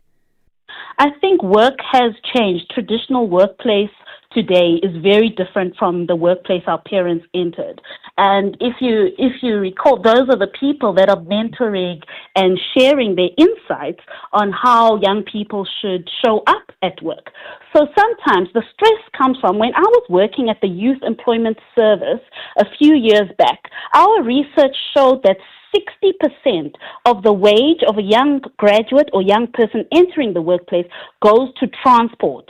I shudder to think now, with the petrol increases that we have, how much that percentage has increased. And so before even getting to the workplace, there are inequalities and things that young people face that cause them to be stressed. They also stressed about this phenomena which we call black tax or giving back, because that's just the reality. Right now we've got homes that are headed by young people, and they've got dependents and beneficiaries that they need to take care of. And maybe the stipend or the early stage salary or income that they're getting is just simply not enough. Tell me, what unique characteristics do they bring to the workplace? I think I love working with young people because they've got fresh perspective, they've got a creative ability as well. What's been happening in our market now is a reskilling and upskilling. So they are more digitally literate than other generations are. I don't want to give out my age. I do feel that young people are more attuned to AI, data skills, customer service, project management, and more entrepreneurial in their thinking. I've got a teenager that has market days at their school, and I'm so happy that entrepreneurship thinking or entrepreneurial thinking is introduced in the school. You can also take advantage of the fact that there are different generations in the marketplace, where you can learn from older people and young people. That combination is often really, really efficient and produces beautiful results when you're looking at productivity, because the young person with their digital literacy can make things more efficient, whereas the person that's been working for some time has the benefit of hindsight, foresight, as well as experience to kind of guide the young person on their projections. So let me ask you this. I'm going to present you with a stereotype of the kind of thing I hear from Gen Xers who employ Gen Zs. They complain about a lack of work ethic. They say this is an instant gratification generation that wants promotions and increases overnight, even when they're not deserved. They say that the Gen Z struggle to deal with social interaction in the workplace, and there's a real problem with mental health issues when they're expected to stretch themselves a little bit. How do you respond to those issues that older people flag in the workplace? Look, I wish that we wouldn't paint everybody with the same brush, because at Transire Consulting, I only work with young people. And to be honest with you, it is the absolute best experience. They keep me on my toes. They've got new ideas, and they're also in tune with social media and trends. While some of those things and observations may be true, I think we really need to internalize the realities of our young people, especially let's take a young person who's living in a rural area that takes 60% of their wage, 3 taxis and a train to get to a workplace by 8 a.m., whereas maybe their counterpart already has a vehicle and can get there earlier, which is a disadvantage for them. And so hence they are seeing things like work ethic and mental health. But I also think the instant gratification is something through mentorship and coaching can be fixed. If you have real conversations and real milestones that the young person can achieve within their workplace journey, you might find that these statistics and observations that people have actually decrease. I work with young people on the continent as well. I'm a senior regional manager for B Visioneers, the Mercedes-Benz Fellowship, and support over 500 young people in East Africa and South Africa. To tell you the honest truth, I haven't seen this level of innovation, purely because they're surrounded with problems every day. And so they are turning those problems into solutions, and quite frankly, they realize that there are not enough jobs to absorb them. Ms. Beja-Nsiko, a last question. How do leaders in workplaces ensure they cater for all the reasonable aspects of what Gen Z employees are looking for? I think we need intergenerational dialogue, and we must stop training for training's sake. We need to train with purposeful pathways that help young people go up the corporate ladder, if you like, or have milestones or new achievements that help them see a journey for themselves. I really think that if we have this hostile view where we're taking young people in and already thinking, oh, this one is got instant gratification, mental health issues, and their work ethic is low, it's an unfair playing ground. Hear the young people out, engage them, see their strengths. They're usually very strong with creative ability, digital literacy, and they've got agility and actually work really, really hard at times, provided they're in the right environment. So I think just opening up the conversations rather than having these preconceived ideas around young people. I'm an advocate for youth, and I think because youth unemployment is so high in South Africa, it's everyone's business to invest in young people in Africa. Thank you so much for speaking to us today. Bongiwe Bejan-Siko, she is dealing with young people. As she said, she's employed a good number of them. She's worked at employing them in the past, in putting them into positions, training them and so forth. And she's also, she's encouraging the rest of us, and by that I mean the older employees in companies, to look at their talents. Is that what we should be doing? Are we not focusing enough, perhaps, on what Gen Zs are good at? They're good at innovation. They're digital masters. They're digital natives, for heaven's sake, right? So they almost emerged from the womb with a smartphone in their hands, right? So how do you incorporate that kind of intelligence, that kind of ability? Are we being too hard on them by saying, oh, this is the instant gratification generation. They want too much overnight. They don't see their own privilege, etc. Do we need to start fitting the workplaces, creating better workplaces for young people to fit into and making them a little more user-friendly for young people? Give us a call or send us a voice note on that. It is 11:30, which means Ondela Mbana is standing by with your latest news headlines. Thank you, Joanne. On the news headlines, the Constitutional Court has dealt a major blow to government's healthcare plans, upholding a ruling that strikes down a key part of the National Health Act. A Northwest-based self-proclaimed SAPS informant, Brown Mokgotzi's attorney, has expressed disappointment with the Johannesburg Magistrate Court decision to postpone his client's case, and the Western Cape Infrastructure Department says they've made progress in clearing debris from a significant rockfall on the road between Oudtshoorn and Kango Caves. A full update follows at the top of the hour. SAFM supports a litter-free South Africa. Play your part in keeping our surroundings and environment clean. SAFM, leading the conversation. You are listening to Joanne Joseph on SAFM.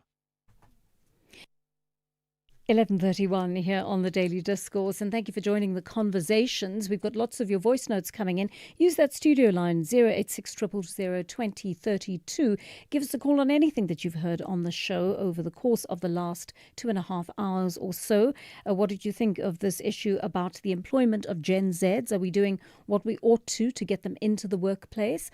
What do you think about Jordan Hill-Lewis? Is he an impressive leader? Is he someone who can change your mind and make you decide to vote for the Democratic Alliance in the future, or will he perhaps do the opposite? What do you think about the fact that the DA has aspirations of governance in the country?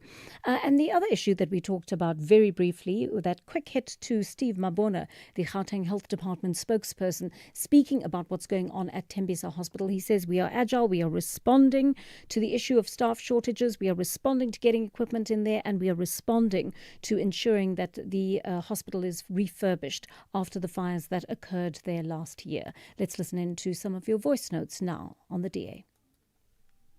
Hi, good day. This is Walaza here from Western Cape. I want to find out what is the mayor using to measure the unemployment rate, especially here for the Western Cape, compared to other provinces. so that we know for sure that's accurate. And then the issue of the cleanest city, yeah, we have no doubt about the white neighborhoods and all that. But what about the black communities where the sewage systems are not being fixed, like the Philippines and stuff? I know that for the fact that there is an issue of overcrowding with the uninformal housings that are there and all that. But what is the DA government planning on improving that, and making sure that people have better housing and stuff, and eradicate shack dwelling? Morning, Joan. I think the DA will actually support Mr. Ramaphosa, because if they don't, they are doomed. It's over for the DA and those people who are owning 12 kilometer by 12 kilometer farms. They're going to be taken from them. Shata from Mokhalongwa Muleji. Good morning, Joanne. Joanne, this is Luzugo in the Eastern Cape.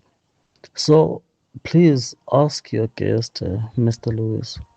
For me, it doesn't help for him to come on air and say he's been receiving calls from ANC and business.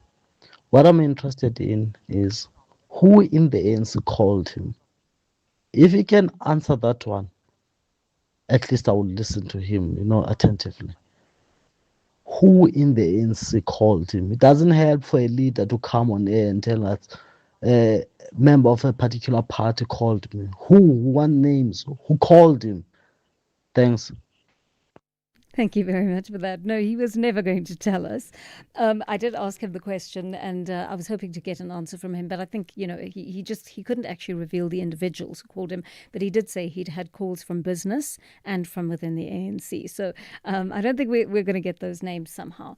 But the earlier question was raised: where's the money going? And the DA has upped. It has up subsidies to households and that kind of thing. Its provision of basic services is better. It's able to show, certainly theoretically, that it has actually done that.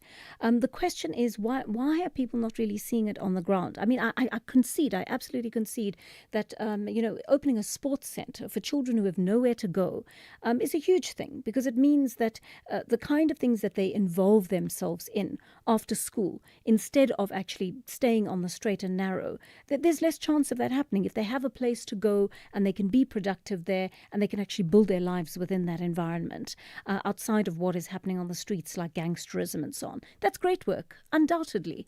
But there are other issues that seem to be unresolved. And it's very true. I thought of it yesterday, driving through Cape Town. Cape Town is immaculate in so many ways. Certain areas that you drive through. We drove through Camps Bay and areas like that. So beautiful, exquisitely beautiful. They are, when you look at the sea, you're tempted to sell up your house and try and go and live there, so you can see the sea every day and you can see the beautiful greenery and that kind of thing. The problem is, what about the areas that you drive past to get there, where you still see people hanging their washing on fences, and, you don't see playgrounds in the areas where people are living. You don't see much in terms of plant life and that sort of thing. So those environments are not beautified in the way they ought to be. And I know it's a slow process. We can't undo everything at once, but I feel like people are still telling us, as our listener who sent us a voice note is telling us, that they're not seeing the kind of change on the ground that they hope to see. So keep those messages coming in.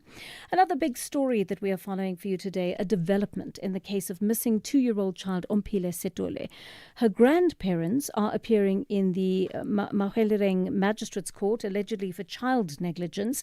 Ompile disappeared from the Gamabuela village earlier this month, leading to an intense search for her that is still underway. Let's find out from our reporter, Katlego Nyoni, what is going on there. Katlego, good morning to you. Tell us about the arrest of Ompile's grandparents over the weekend.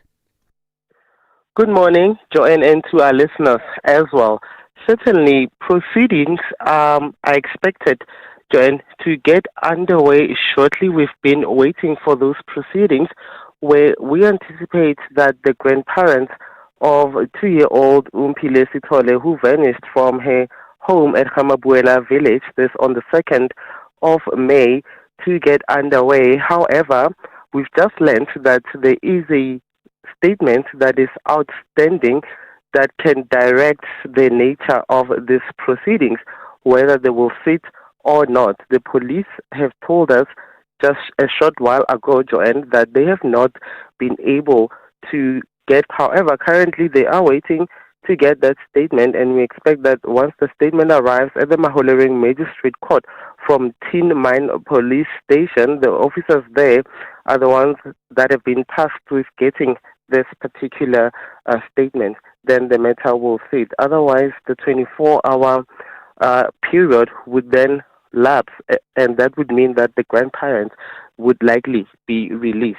They were arrested, Joanne, on Friday at Hamabuela village, and this follows, of course, ongoing investigations that police maintain that are still continuing. Joanne?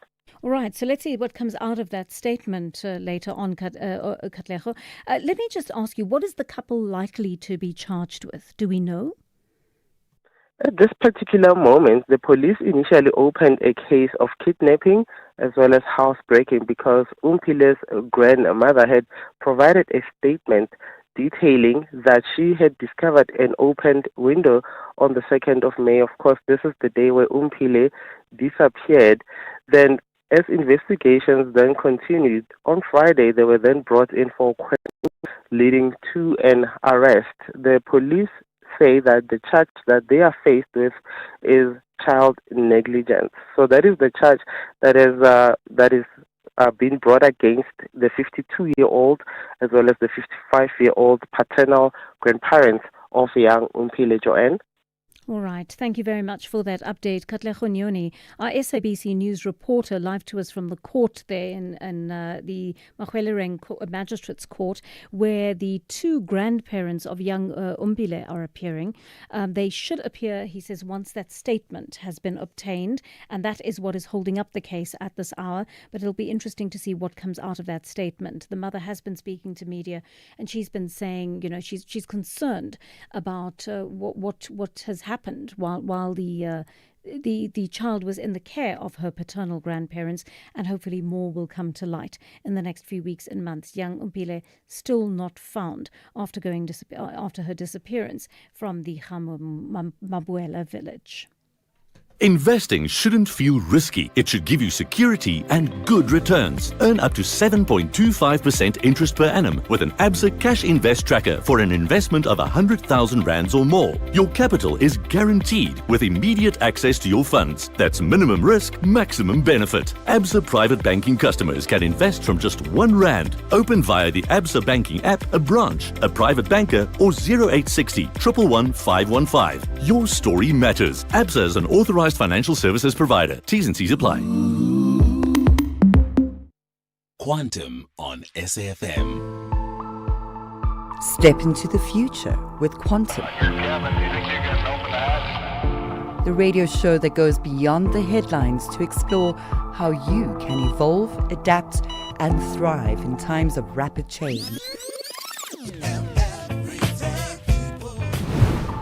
We will explore cutting-edge thinking coupled with practical life design applications. I'm Angela Ludek, and I invite you to join this community where real progress begins with human capital development. Quantum, Monday to Friday, 3 to 5 a.m. on SAFM.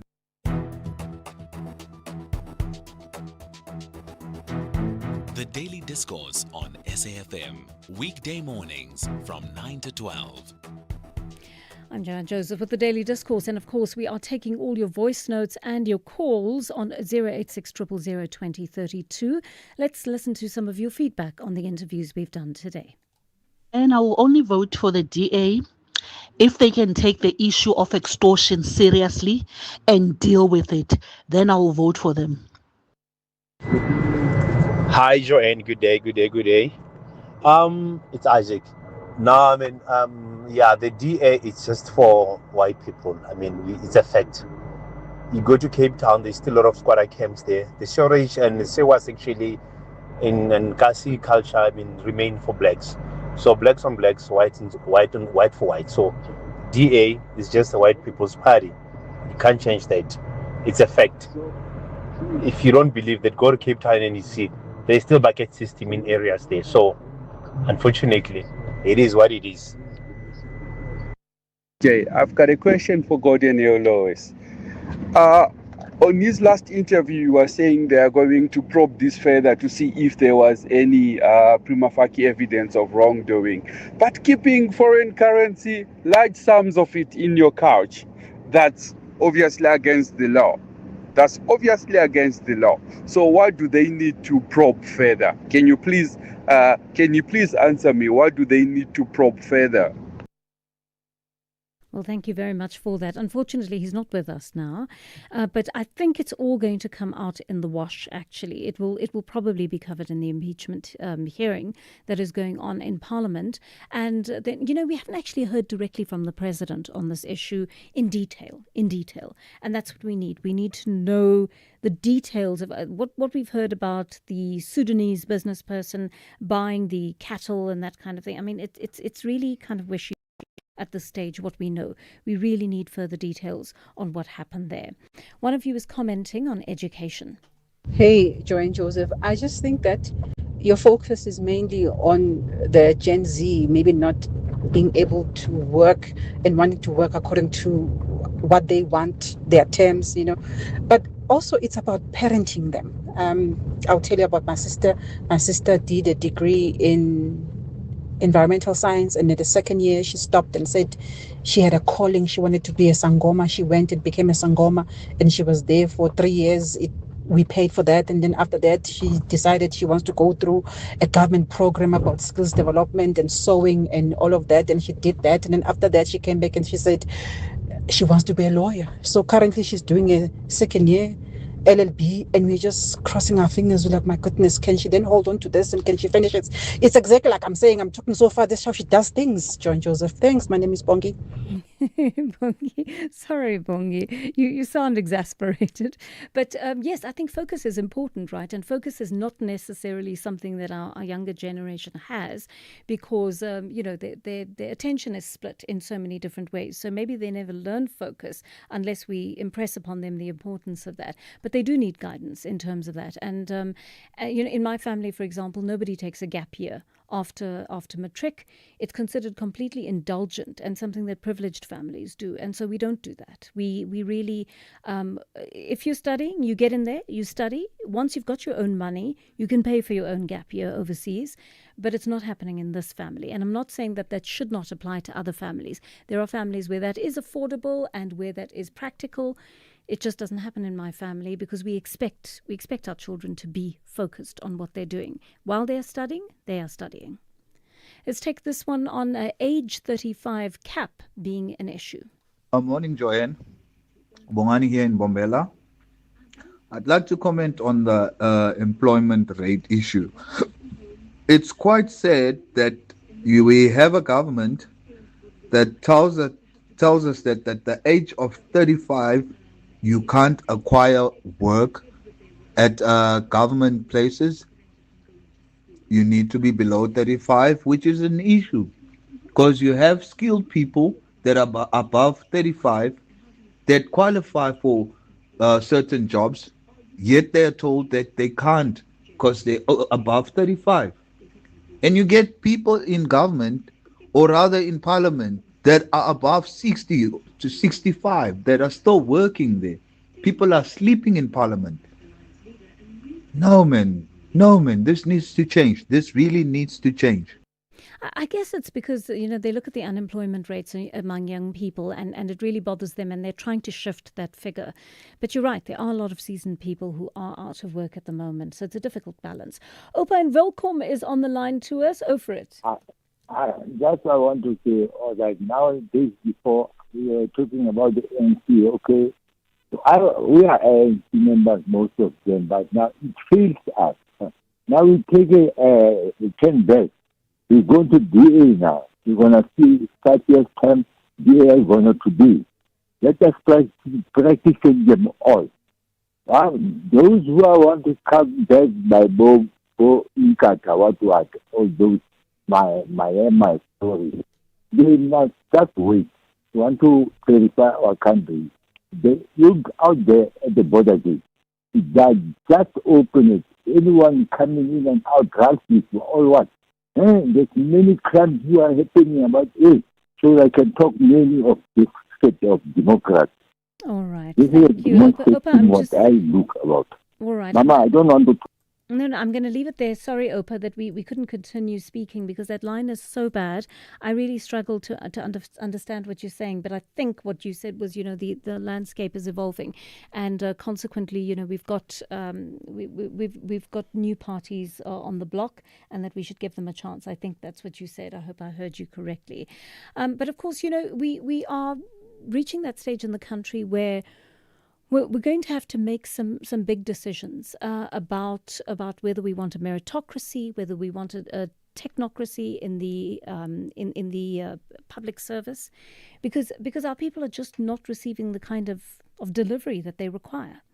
How do we get all these services up to scratch? Time is running out for our country, and the incredible kind of anger that there is on the ground at things that are just not happening that ought to be is something that is frustrating people so badly that it's actually, and I'm not, please let me be very clear on this, I'm not by any means saying that I support vigilantism or I want to make an excuse for vigilantism, but I want to acknowledge that people in the country are angry, and that if nothing is done about this soon, we are going to have an explosion of some kind.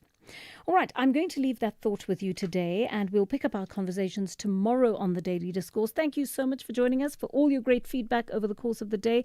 We'll do it all again tomorrow at 9 o'clock. From me, Joanne Joseph, and the Daily Discourse team, let me hand it over to the book reading, following which we'll be joined by the fantastic Sakina Kamwendo for Update at Noon. Take care. Bye-bye.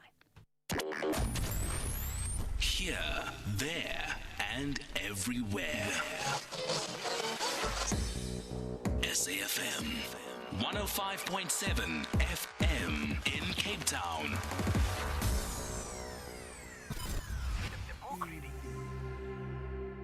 SAfm's award-winning drama department presents to you another episode of the book The Unfair Way, The Untold History of South African Black Golf, written by Jerry Lepu, read by Simpiwe Kwana. Please note that the views expressed in this book are not that of the station. Listeners' discretion is advised.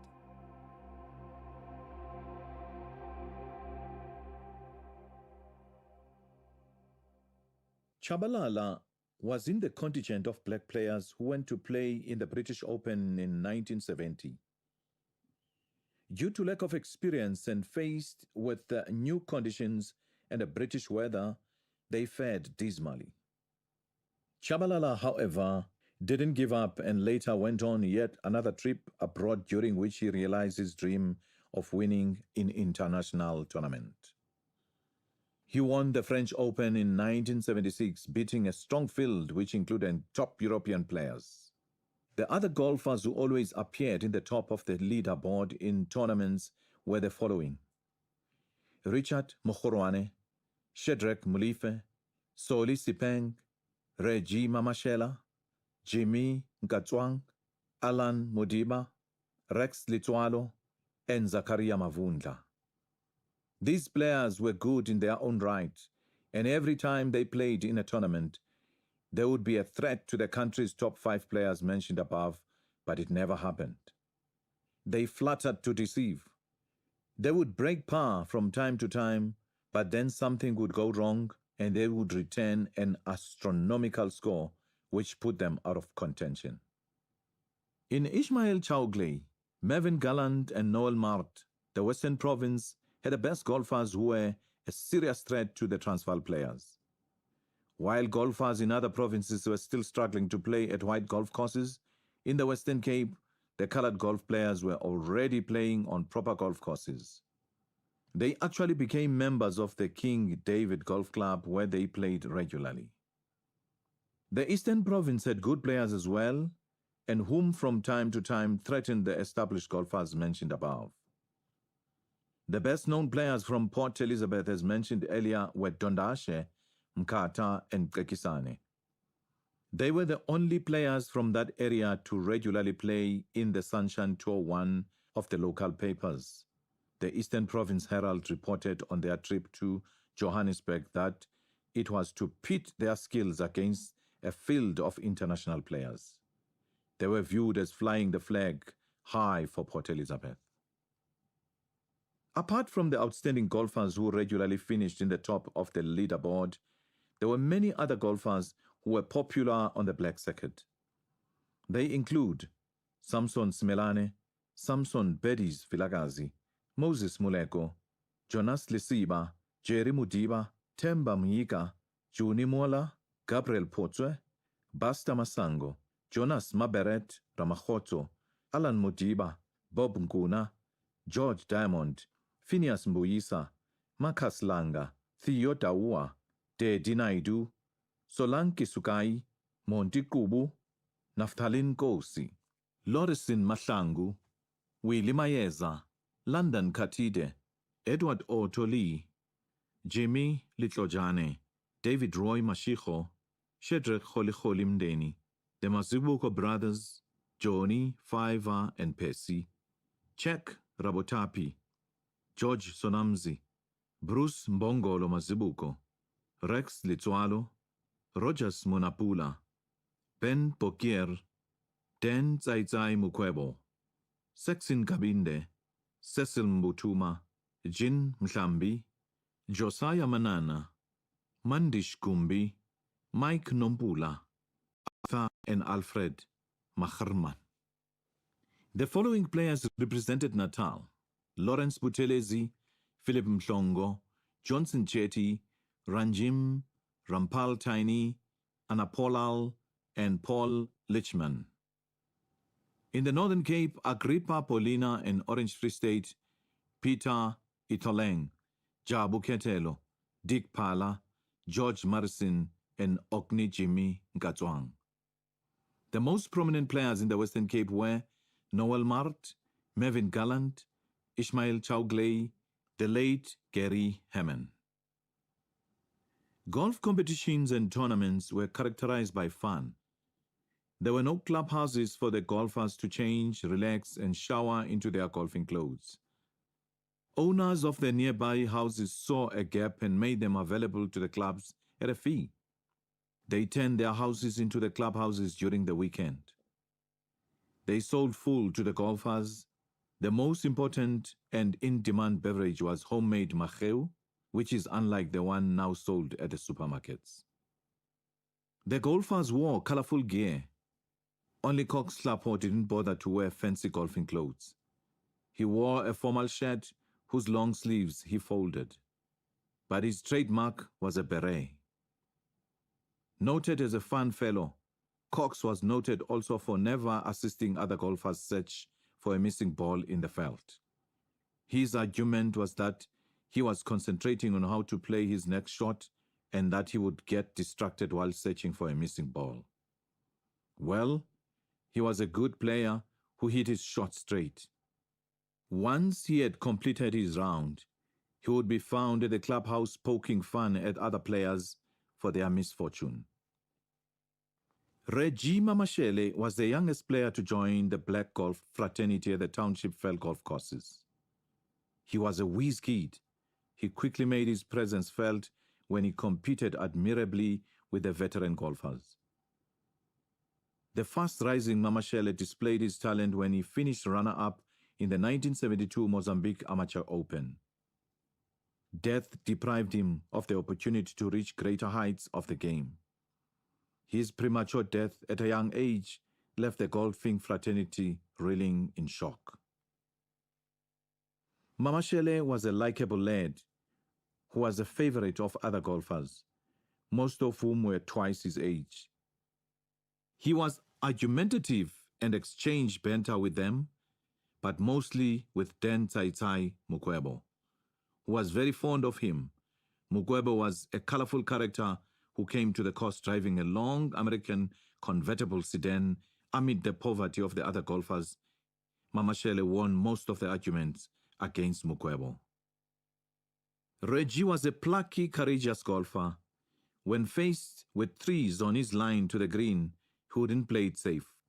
He would instead try to squeeze the ball past a small opening in the trees while muttering, "You only live once." He would sometimes succeed, while on other occasions he would fail, but this would not deter him to do it again. He was conspicuous on the fairways because of his youthful looks and his unusual complexion. He was not your average light-colored African, but was a yellow bone. This led him to being nicknamed Mfana Bomvu, the red boy, by other golfers. The funny side of the fellow golfers. This is both a humiliating and a funny story. 3 of us as caddies left Observatory Golf Club to buy food at the nearby shops. At the corner of Francis and Inner Street, there were tennis courts. We stopped to watch a ladies' match. To our surprise, a police van pulled up behind us and were bundled into the back. Upon our arrival at the police station, a senior official yelled in Afrikaans, "Wat soek julle hierso?" What do they want here? Ons het julle gevang om te staan en kyk. We have arrested them for standing and watching. Wat het julle gekyk? What were they watching? Hulle gee julle klap en skop. Give them a slap and kick. That's how we got our freedom.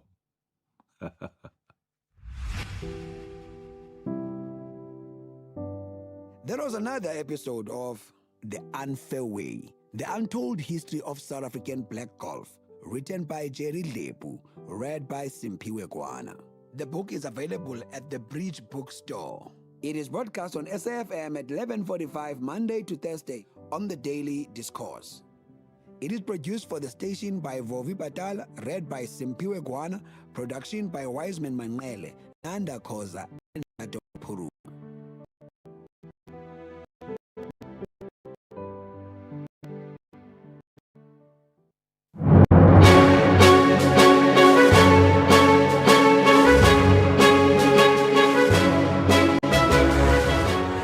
12 o'clock on Monday, the 18th of May 2026. A very warm welcome to Updated Noon here on SAFM. Leading the conversation, I'm Sakina Kamwendo. Coming up in the next hour.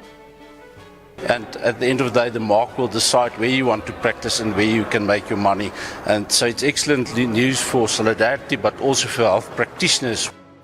The Constitutional Court has unanimously ruled that parts of the National Health Act are invalid. The state is entitled to a postponement to verify the accused address. And furthermore, I'm going to make an order that this matter be adjourned until next week Monday for a formal bail application. And Brown Mokgotzi's case postponed until next Monday to resume his bail application. Coming up in sport. Busy weekend, so I got Sundowns, Pirates, what's happening in the rugby, and some cycling and golf as well. That's John Gericke, sports news in the second half of the show. In the meantime, let us know what's on your mind. 41391 is the SMS line number. You'll be charged R1.50 per SMS. You can also get in touch via X, our handle at SABC News_radio, or you can send us a WhatsApp voice note on 082-692-3909. Well, these and more stories coming up on this Monday edition of Update at Noon. First, though, here's your latest news with Onde Lambana.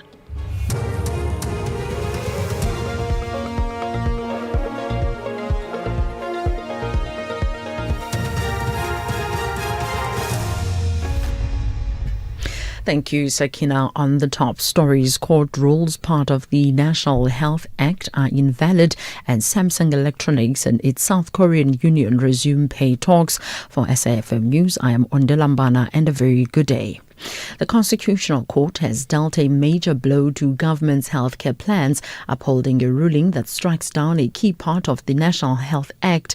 Sections 36 to 40 of the Act would have forced healthcare providers to get a certificate of need from the government before opening a practice or expanding their services.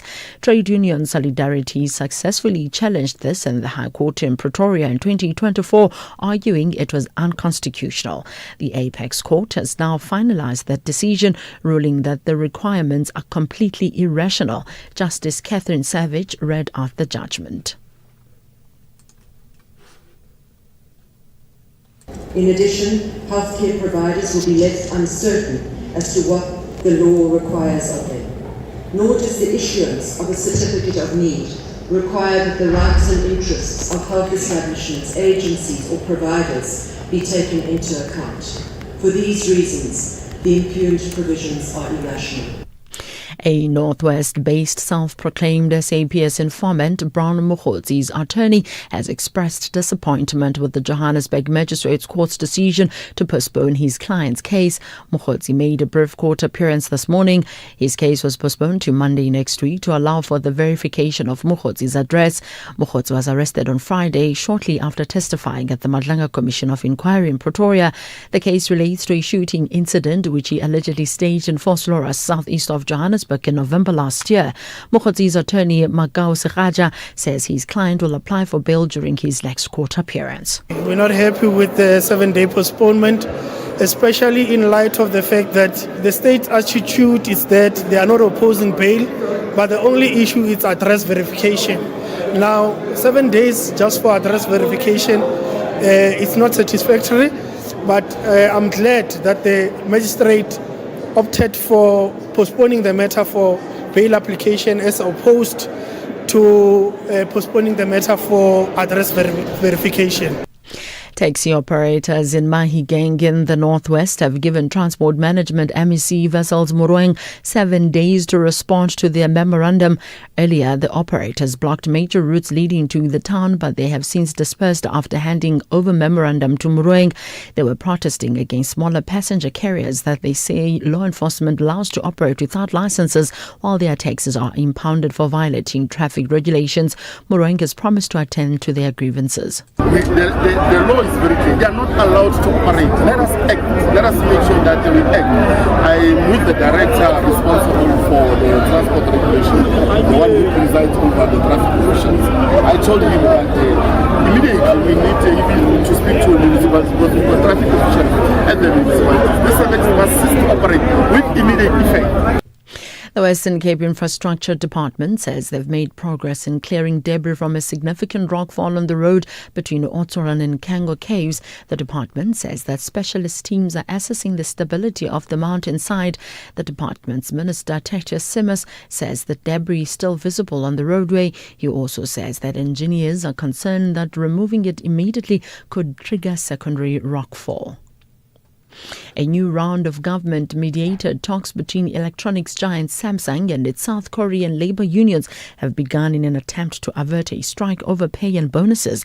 The strike is due to begin on Thursday. South Korea's government has expressed concern about the economic impact of the industrial action. The BBC's Jake Kwan has the details. One idea that was floated is using the emergency power to keep the union stay at work, a very rarely used power. And once this power is activated, it's going to keep the union at work for the next 30 days while the government forces some kind of mediation between the company and the union. And today we're expecting them to come together for a last-ditch effort, but we haven't heard so much in the way of progress so far. Recapping the top story, the Constitutional Court has dealt a major blow to government's healthcare plans, upholding a ruling that strikes down a key part of the National Health Act. I'm Ondilambana for SAFM News Headlines at 12:30. Update at noon with Sakina Kamwendo, midday to 1 p.m. It's 6 minutes after 12. Thanks so much, Ondela. Good afternoon, everybody. Thanks so much for joining us here on Update at Noon.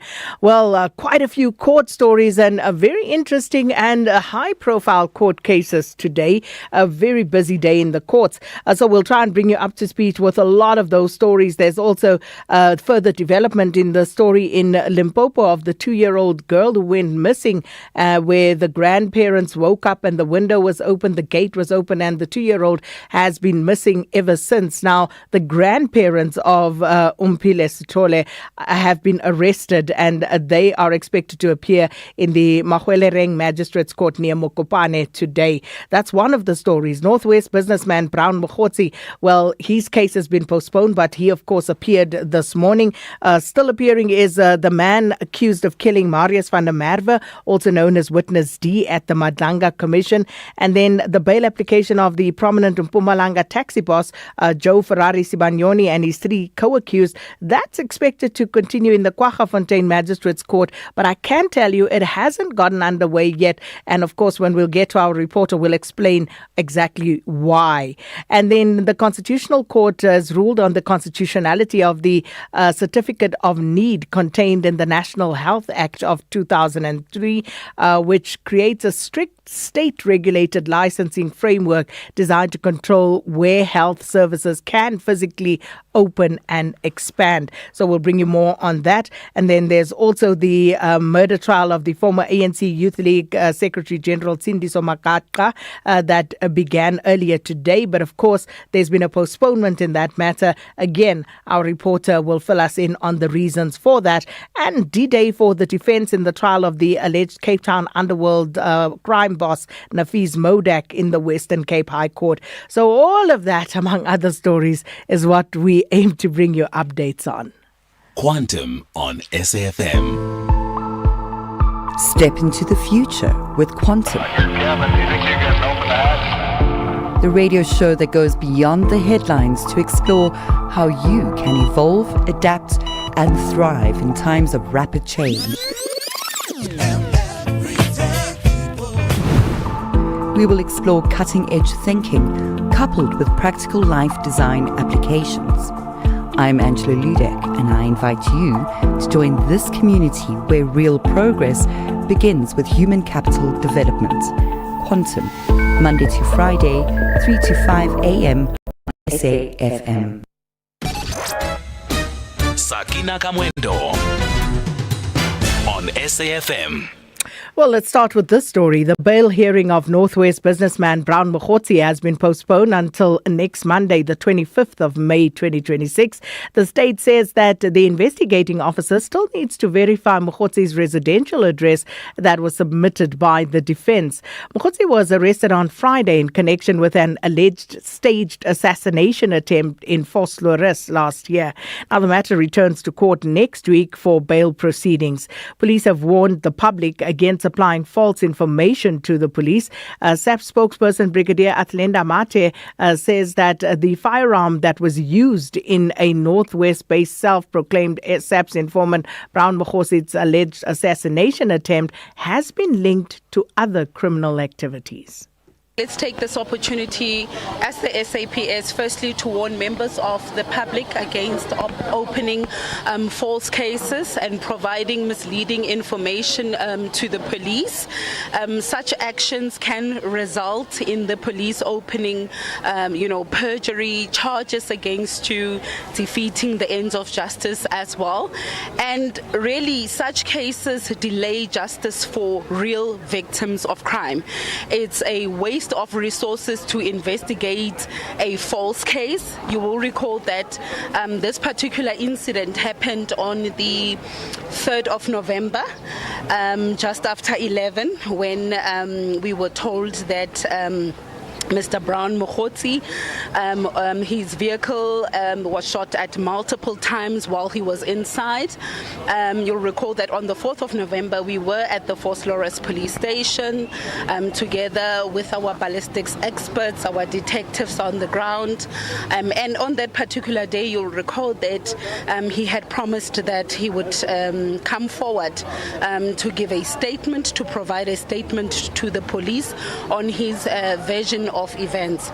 So it did take us quite a long time to obtain that particular statement, but then on further investigation, when we compared his version of events and our evidence, we found that they were contradicting each other. And that was the South African Police Services spokesperson, Brigadier Athlenda Mate.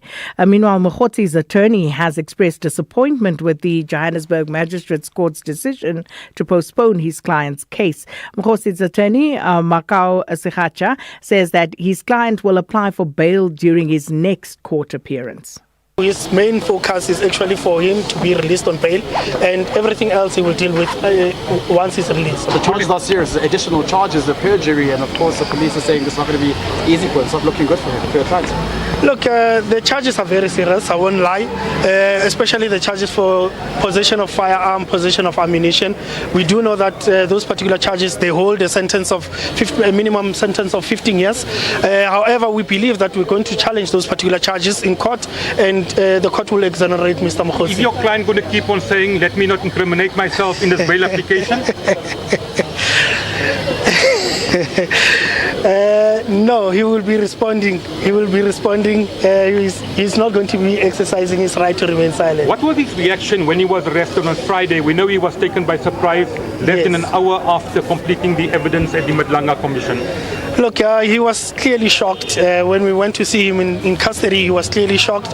He didn't understand why he was actually arrested in that particular manner. And we managed to speak to him and reasoned with him as to perhaps that is why this particular arrest happened as it is.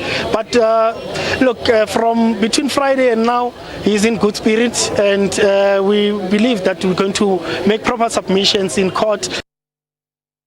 And that, of course, Brown Mokhotse's attorney, Makau Sekhacha, and very interesting there, you know, the link with regard to the weapon that was allegedly used in that phosphorus case. So it's going to be interesting to see how all of that plays out. But of course, that case postponed until next Monday. Now, the grandparents of a missing 2-year-old girl, Umpiles Tole, are expected to appear in the Mahwelereng Magistrates Court near Mokopane. The grandparents being a charge of child negligence. Umpile was reported missing from her home in which she was sleeping, and a window was found open on the 2nd of May. And we're joined now by our reporter Katlego Nyoni. Katlego, good afternoon. So first off, have the proceedings in court gotten underway as yet? Sakina, good afternoon. Currently, there are massive delays before court proceedings could then resume, and we understand the main reason behind the delays is that there are 2 outstanding statements that police have not yet finalized. This also includes a statement from a early childhood development center manager where little Ompile used to attend daycare, and her statement will then particularly paint a picture around the charge which the grandparents face are of child negligence. The second statement is from one of the investigators who was on the scene on the 2nd of May, and they investigated the circumstances around the window that the grandmother informed the police that they found opened on that particular day. This includes your fingerprints as well as other perhaps issues that they could find surrounding that particular window. So those statements are outstanding. That is what's leading to this particular delay. However, we've been informed that the statements will arrive soon at the Mahwelereng Magistrates Court, and then we are hoping that we're going to see the start of this particular case. As you know, Sakina, this is a heart-wrenching story that has captivated many around the nation. Many want to know what happened to little Umpile following her disappearance on the 2nd of May. Sakina? That's correct, Katlego, but I must also express my utter confusion at the turn of events because what seemed like an abduction, a kidnapping at first has now taken a turn where the grandparents, the maternal grandparents, have now been taken into custody. And this case of a child neglect, is there perhaps more that is coming to the fore here than what was let on at the onset, Katlego? Absolutely. There is a lot of confusion, Sakina, because if you'd recall, initially a case of kidnapping as well as a case of housebreaking were filed by the police. And over the past weekend, that's when we learned of the arrest of the grandparents, and the subsequent charge there was child negligence. So it does certainly raise a lot of questions because the search as well as investigations are still ongoing. Police say they are still investigating a possible kidnapping as well as housebreaking. However, the grandparents were initially taken in on Friday, and relatives of little Umpile told us that they were under the idea or the impression that the grandparents were being taken in for questioning, not necessarily to then be arrested. However, the police maintain that once they bring in a person of interest for questioning, they do have the legal ground to then effect an arrest. So this is what then happened. Up until yesterday, the family were clueless about the arrest. However, they were surprised that the grandparents that were taken in for questioning had not returned on the very Friday last week. So certainly quite a lot of confusion. However, perhaps the proceedings in court, Sakina, will then shed more light into what exactly transpired. The search for Umpile is still ongoing. Police are maintaining that the investigations for both kidnapping as well as housebreaking are also still continuing. Sakina.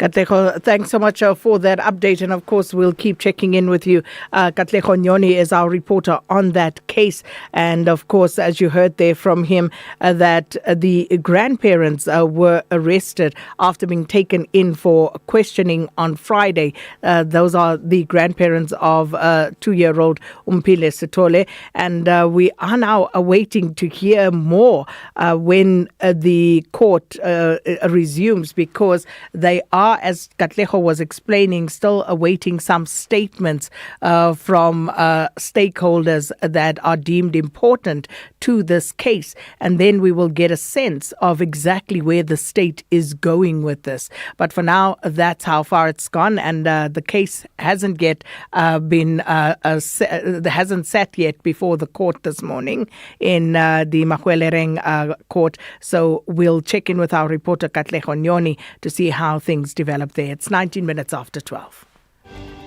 Whether it is a CCMA referral, problems with a mechanic, unfair blacklisting, or an uncontested divorce, Clientele Legal offers professional legal services to all South Africans. Our plans are affordable, and you receive up to 745,000 rand worth of legal services per year. We cover civil, criminal, and labor-related matters. Our nationwide legal teams are standing by to support you 24 hours a day. Plus, all plans include a 5,000 rand bail benefit. Join today. SMS SAFM to 32195. That's SAFM to 32195. Clientele General is an authorized FSP and licensed non-life insurer. T's and C's online. Standard rates apply.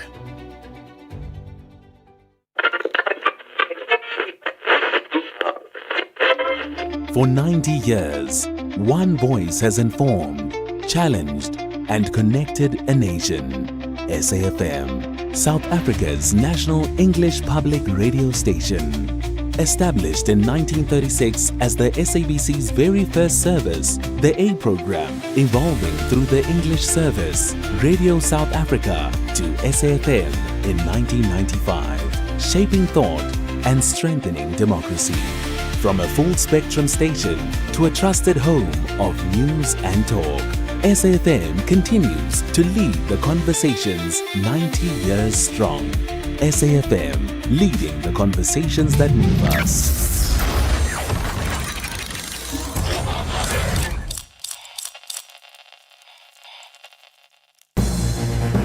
Update at noon with Sakina Kamwendo, midday to 1 p.m. Update at noon with Sakina Kamwendo. That's 21 minutes after 12. Let's continue bringing you up to date with some of the court cases underway today. Now, the murder trial of former ANC Youth League Secretary General Tembisa Hospital has been adjourned until the 3rd of June in the Pietermaritzburg High Court. Now, the case linked to alleged municipal corruption in Umzimkhulu involves 3 accused, including the former municipal manager Zwelipansi Stanley Skosana, who remains in custody. And whilst Bonelo Myeza and Mbulelo Mpofana, they are also appearing, but they, of course, are out on bail at the moment. We have our SABC News reporter Ayanda Mhlongo joining us on the line for further details. Ayanda, good afternoon. So what was the main reason the court gave for the postponement until the 3rd of June? A very good Afternoon to you and good afternoon to our listeners. Postponement being requested by the Defence Council representing Zwelipanzi Skosana, as you've said, who was the former municipal manager of the Mzimkhulu municipality, saying that the dates that had originally been decided on, that being from the 18th of May to the 12th of June, those were the dates that had been set aside for this new trial that was expected to start today, Sakina, saying that he had other commitments, then requesting the court to grant him more time. So that is essentially why this matter has been postponed. But I must say, Sakina, much to the frustration and the disappointment of the estate and also Sindiso Makaka's family. The state really coming back quite hard, Sakina. Advocate Alvis Greg, on behalf of the estate, expressing the state's frustration over these delays. In fact, taking the court through the timeline of how long this matter has dragged until this point. Further to that, Sakina, mentioning quite importantly the impact that these delays are having on the state's case. Advocate Gregor saying that 4 witnesses have since died, and these will be 4 crucial witnesses to the state. Another important point that he raised was witnesses that are in the witness protection program, and saying that it's become really difficult for the state to explain to these witnesses these constant delays in this matter, given the fact that many of these witnesses have volunteered themselves into the witness protection program. And then, of course, Sakina, most importantly, behind this matter is a family that wants justice.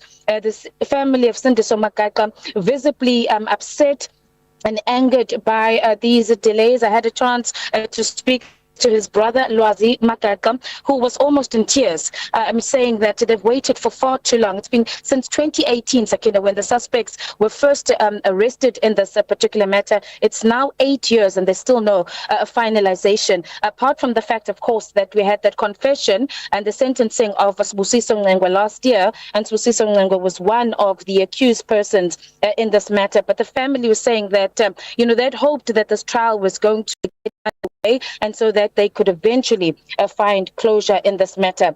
Nevertheless, also Judge Lulegi Kriti also giving us quite a strong warning, Sakina, to Mr. Skosana, to say that whilst, of course, an accused person does have the right to a legal representation, but essentially that the court is not going to tolerate these delay, and if needs be, come the 3rd of June, and if he still has not yet finalized his representation, or there's still delays on this part, the court will then have to take action, and the judge even going as far, Sakina, as to say that this trial could then proceed without Mr. Skosana having a legal representation. That sums up the proceedings today, Sakina. Will be back in court on the 3rd of May, 3rd of June, I beg your pardon. It is a holding date for Mr. Skosana, the 3rd accused in this matter, to then finalize his representation and confirmation whether his legal team will be ready for when the trial is set to get underway. Sakina? Ayanda Mhlongo, thanks so much for that update. And this, of course, in the Sindiso Makaka trial that got underway today. And as you heard there from Ayanda, it has been adjourned until the 3rd of June in the Pietermaritzburg High Court. And some choice remarks there for Mr. Zwelipanzi Stanley Skosana, the former municipal manager of Mzimkhulu, and the judge making it very clear that he will have no more of these delays because Mr. Skosana allegedly has been changing legal representation at will and was one of the reasons why today's case could not go ahead. Sakina Kamwendo on SAFM. Now, the man accused of killing Marius van der Merwe, also known as Witness D at the Madlanga Commission, is in the Brakpan Magistrates Court today, continuing his bail application. Matipandile Soteni faces several charges, including murder, attempted murder, conspiracy to commit murder, and the unlawful possession of a firearm and ammunition. Soteni has denied all of these charges. But for more, we're joined by SABC reporter Calvin Mabasa. Calvin, thanks so much for your time. What new details have so far emerged from today's proceedings in the Brakpan Magistrates Court? Good afternoon to you, Sakina, and good afternoon to the SAFM listeners. Now, what has emerged now from the court is that Soteni now faces 16 charges. We do know that previously the charges that were before court were only 6, but now he faces 16 charges. And how has the defense justified the bail application in light of those charges and the severity thereof? The defense is currently reading the affidavit in order to get bail for Soteni. Now, his legal team presented the affidavit in which he denied all the allegations against him. Through his lawyers, Soteni told the court that he trusts the South African legal system and intends standing trial because he believed the facts will prove his innocence. He denied murdering Marius van der Merwe, who is also known as Witness D in the Madlanga Commission, and said he has no knowledge of the ammunition linked to the case.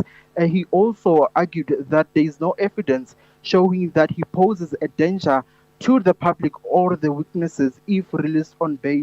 So according to the affidavit, he has never threatened anyone and has no history of violence and no protection or harassment orders against him. So he further told the court that he has strong family, community and communicational ties within South Africa and owns no asset outside the country. Therefore, he has no intention of fleeing the country.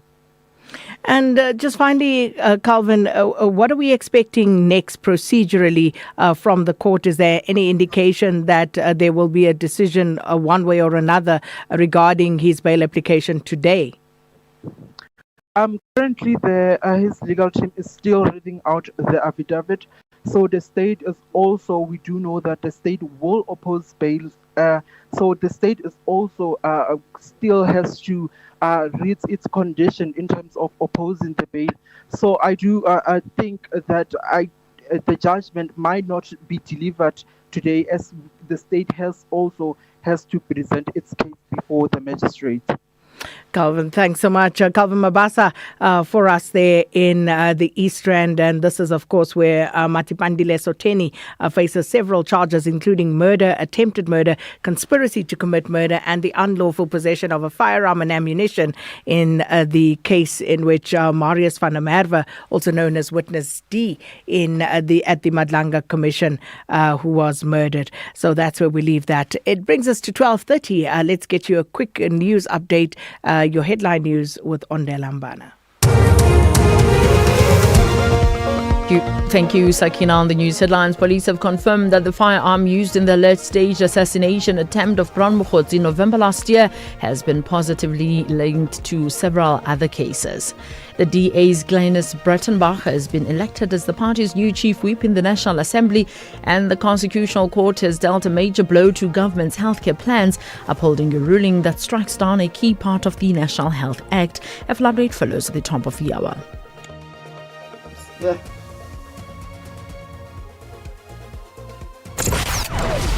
Economic news on SAFM. Facts and figures you can count on. Well, it's a Monday. Let's hear from Kumulani Kunene, who's the investment analyst at FNB Wealth and Investments. Good afternoon, Kumulani. Good afternoon, Sakina. Good afternoon to the listeners. Yes, absolutely. The local post started the week on the back foot and is currently trading below the flat line with reds, greens all around. Market sentiment continues to be impacted by escalating tensions in the Middle East. This afternoon, the JSE is down 51 basis points. The top 40 is down 52 basis points, with today's biggest loser so far being resources, currently down 74 basis points. On the local releases front, Colgro M3 released full-year results, which saw revenue grow 3% to 893 million rand, following management's decision to shift its product mix of units sold towards the higher market segment. Gross profits, however, declined 5% year-on-year to 242.9 million rands, and the margin contracted to 27.2%, down from 29.44%. But essentially, this remains above the group's target range of between 20% and 25%. This resulted in headline earnings per share falling 8.5% year-on-year to 156.76 cents. We Buy Cars also released interim results, and it saw core headline earnings per share fall 1.7% to 119.7 cents per share. Revenue jumped 7.8% to 14 billion rands, benefiting from strong volumes growth, with sales volumes surpassing 15.5 thousand units in the 4 of the last 6 months. Anglo American also announced that it has agreed to sell its steel-making coal business in Australia to Dilmar Limited for a total cash consideration of 3.88 billion. Jumping over to the currency market, the rand lost momentum in early trade this morning, but is appreciating well this afternoon as local investors look ahead to the domestic inflation print due on Wednesday, which is expected to reflect pressures from the war in the Middle East. This afternoon, the rand is currently changing hands at 16 rand 66 cents to the dollar, 19 rand 38 cents to the euro, and 22 rand 26 cents to the pound. Over in the commodities market, the bullion is trading higher this afternoon following a sharp decline in the previous week due to growing expectations of a Fed rate hike this year as the energy price shock continues to drive the broader inflation. This afternoon, gold is trading at $4,538 an ounce. Platinum is trading lower at $1,976 an ounce, while Brent crude oil is stable at $110.31 a barrel. Lastly, jumping over to global markets, European equities are trading mixed, with the FTSE 100 up 22 basis points, though the Euro Stoxx 50 is currently down 41 basis points. Asian markets are in red territory today, with the Nikkei 225 down 0.97% and the Hang Seng down 1.1%. US futures are also in red territory this afternoon, with the Dow futures down 66 basis points and the S&P futures down 32 basis points, essentially setting precedents for a soft open for US equities. And that's the market updates for this afternoon. Thanks so much, Kumulani. Kumulani Gunene is investment analyst at FNB Wealth and Investments. SAfm Sport with John Gerika. I was just looking at some of the footage from that Sundowns match yesterday. Yes, Far fans not happy yesterday. Yeah. I want to talk about what's happening on the field, though. So, right. So, first of all, that's the celebration, right? CAF Champions League final. First leg hero Aubrey Modiba says his stunning goal has helped ease the pain of last year's final defeat.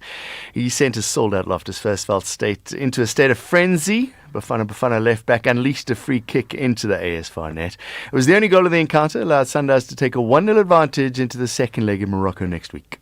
I think it brought back all the emotions from last season when we lost in the final. So for me, it was to say finally like we scored before half time, and obviously helping my team to be 1-0 advantage, and but I think we could have scored more goals, but we take the 1-0 into Morocco, and from training, I think it starts from training. We practiced a lot, me and Debza, so glad it paid off.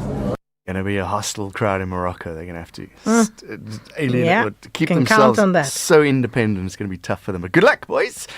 Speaking of luck, Orlando Pirates may have dealt themselves a blow to their Premiership title hopes. They were held goalless by Durban City and Orlando. They're now 2 points behind Sundowns with 1 game to play. They now need to win away at Orbit College to secure the title on Saturday. Let's hear from their coach, Abdeslam Ouadou. I think a lot of people were happy. They were celebrating before the game has been played, and it is my job to remind to my players that, guys, we have 90 minutes to play, that the opponent is not coming to chill. It's what happened today, and we have to keep calm and to focus on how we want to play. Speaking of hostile crowd, they've got to go to Orbit College. I'll tell you what about Orbit, right? Because they're fighting to stay in the top flight. So it's also not going to be a gimme. No, it must be, yeah. They I said that Well, about who knows? the 2 games. I Yeah, said who Pirates knows? would win, Who so, knows? yeah. But yeah, they've made heavy weather of it. PSL have got their helicopter ready for wherever this trophy's going. Let me tell you a quick story about that. Go, you got minutes. You remember when it was Pirates and Chiefs on the final day and they didn't know where, the trophy was going to go, and they had it in Bloemfontein. So Jomo Sono tells the story it was at Chipa Masinga's funeral, where he says that, of course, he comes from Pirates and, they wouldn't play Pirates like first team main players rested, and then someone said something, and then they decided to play a full straight square. And the rest, as they say, is history. Let's go to the Premier League today. Speaking of history, Arsenal against Burnley tonight at 9 o'clock. The champagne is on ice for the Gunners. Winning their final 2 Premier League games will seal their first title in over 20 years. Mikel Arteta has thanked the fans for their support. Our 12th man and a magic player, I would say, because when the stadium provides that level of energy, of passion, of optimism, of playing every single action with the team. When we have the ball with us, when the opponent has the ball against the opponent, in every element, they live the game like that. It's the value of that is just infinite. I think you cannot measure it, and the team becomes different. As simple as that. Let's go to rugby. Dramatic final round of the URC. A proper mixed bag for South Africa. At Loftus, the Bulls flex their muscles. 45-19 dismantling of Benetton. They get 4th spot. Coach Johan Ackermann has a plan for his side to prepare in the next couple of weeks ahead of the playoffs. There was times that we turned over ball or had momentum, and then it's an easy pass, and then we will throw a bad pass to somebody. So it's just our general skill and finishing and decision making. So I think that we have to focus on. But obviously, the boys will have a bit of a time off now and refresh, because there's the Springbok alignment game. So we haven't got the whole group to train now. In Durban, the Sharks put Zebra to the sword, 54-19. Too little, too late, though. In Wales, the Stormers went down 22-16 to Cardiff. They still hold on to a 3rd-place finish. And in Limerick, the Lions were beaten 24-17 by Munster. The Joburg side still advanced to the playoffs. So what does that mean? Stormers and Bulls bag vital home advantage. The Bulls host Munster in a clash at Loftus. The Stormers welcome Cardiff to Cape Town. The Lions, they get the mountain to climb. They got to go to Dublin and take on the mighty Leinster. In golf, England's Aaron Rai has racked up a whole host of firsts. He won the PGA Championship, a first major title of his career, first Englishman to win the trophy in over a century, the first non-American to triumph in a decade, the first major champion who wears 2 gloves while he's playing. Rai has never finished in the top 10 at a major, ended up 9 under par, 3 better than the rest. But yeah, extremely, extremely proud. There's a lot of incredible and historic English players over those 100 years who have gone on to achieve incredible things and had phenomenal careers. But to win this event and to be a person that's the first one to have won it in such a long time from England is an amazing thing and something to be extremely proud of. Christian Besaidner finished at 1 over par. That's 10 strokes off the winner. Aldrich Potgieter also tied 35th, and Casey Jarvis 6 over par. In the Giro, Alfonso Eulalio still retains the pink jersey. In the Giro d'Italia, Jonas Vingegaard is now 2.5 minutes back. Felix Gall is 2:59. And there's a test match on the go, Bangladesh against Pakistan. Bangladesh batted first, 278, got Pakistan out for 232. Bangladesh's second innings, 354 for 7. Mishfiqar Rahim is 117. Not out a short while ago. So Bangladesh leading by 400 runs in the 3rd session of day 3. That's the sports. Yeah, donkey. Yeah, and it's going to get all the much better. This weekend's going to be fabulous. So? Yeah, you see, you're so positive. Eh? Stop being positive. Why? I have to be positive. 22 years we've waited. You got to win 2. Oh, we're going to win those 2. You think so? Of course. We what do you think? We're going to lose to Burnley? We looked at it. You think we're going to lose to Palace? No. Come on. And City has a tougher last They've got a tougher run in. Yeah. They've got Bournemouth and Villa. Yeah. And both have something to play for, so good luck. Update at noon with Sakina Kamwendo, midday to 1 p.m. Update at noon with Sakina Kamwendo.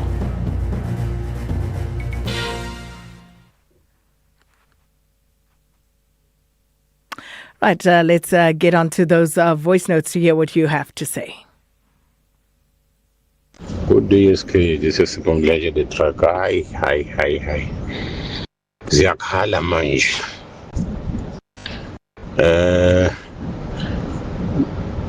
Madlanga Commission investigating people, they make sure that you sleep inside for 2 weeks. So I think now it will be Sentimole. The rest they will follow. Yeah, they will follow. It's better because this commission is showing us the results. So he lay in his bed, so he should be sleep on it. Many remotes. He laid his bed, so he should sleep on it. Thank you. Says Sakina, hi, you are this JCK counter from Sina. Says Sakina, I don't see any purpose of GNU. No improvement. We thought maybe there will be some improvement. The rate of unemployment is going high, sky high, under GNU. What are those guys doing there? Check for our youth as well. Our youth, future generation. The rate of unemployment is so high. GNU, I don't see any purpose. I don't see any purpose of GNU. You have failed us. You have failed us a lot. I thank you. JCK counter from Sina. Good afternoon, again, and fellow listeners. My goodness, Brian Mokhotsi became a wicked special, a prison wicked special. Hey, wearing a red jacket. But anyway, him being denied bail or whatever the situation is, I think it's a strategic movement. And it's going to be very interesting as to who is going to be visiting him in prison. You know, because all this time, these people have been thinking that they are not untouchable. What they didn't know, they've been tasked a long time ago. It's only a matter of time. Him Kunu must be sitting with one cheek on a chair. Because I can tell you for free, Brian Mokhotsi has got a lot of secrets. Is he going to spill them? Or he's just going to continue being loyal to people who are not going to be loyal to him? Wait and see. Good day. Bishop Makwana from Lewahomu, Zone F. Sakina, I would like to congratulate Mamelodi Sundowns for stepping their foot. Wish them luck in their second round. Bring the cup home. That's the most important cup. African champions. Sakina, why is Madanga recessing for a report, but we have never seen a judge or a prosecutor in that commission? Where are we going? Because these are the people who they must be arrested. Not the Munkosi. Munkosi is a young boy. Sorry about that. Errol here. Please ignore that first message. Hi, Sakina. Errol here from Durban. Well, look, I agree with the Helen Suzman Foundation. Malema should not be on the panel of judges. I mean, he has already been convicted as a criminal and sentenced to 5 years in jail. And I don't think that any court will uphold his appeal to have his case dismissed for firing the firearm in public. His case is similar to Judge Schloppe, who was also taken off as a judge. Errol, Durban.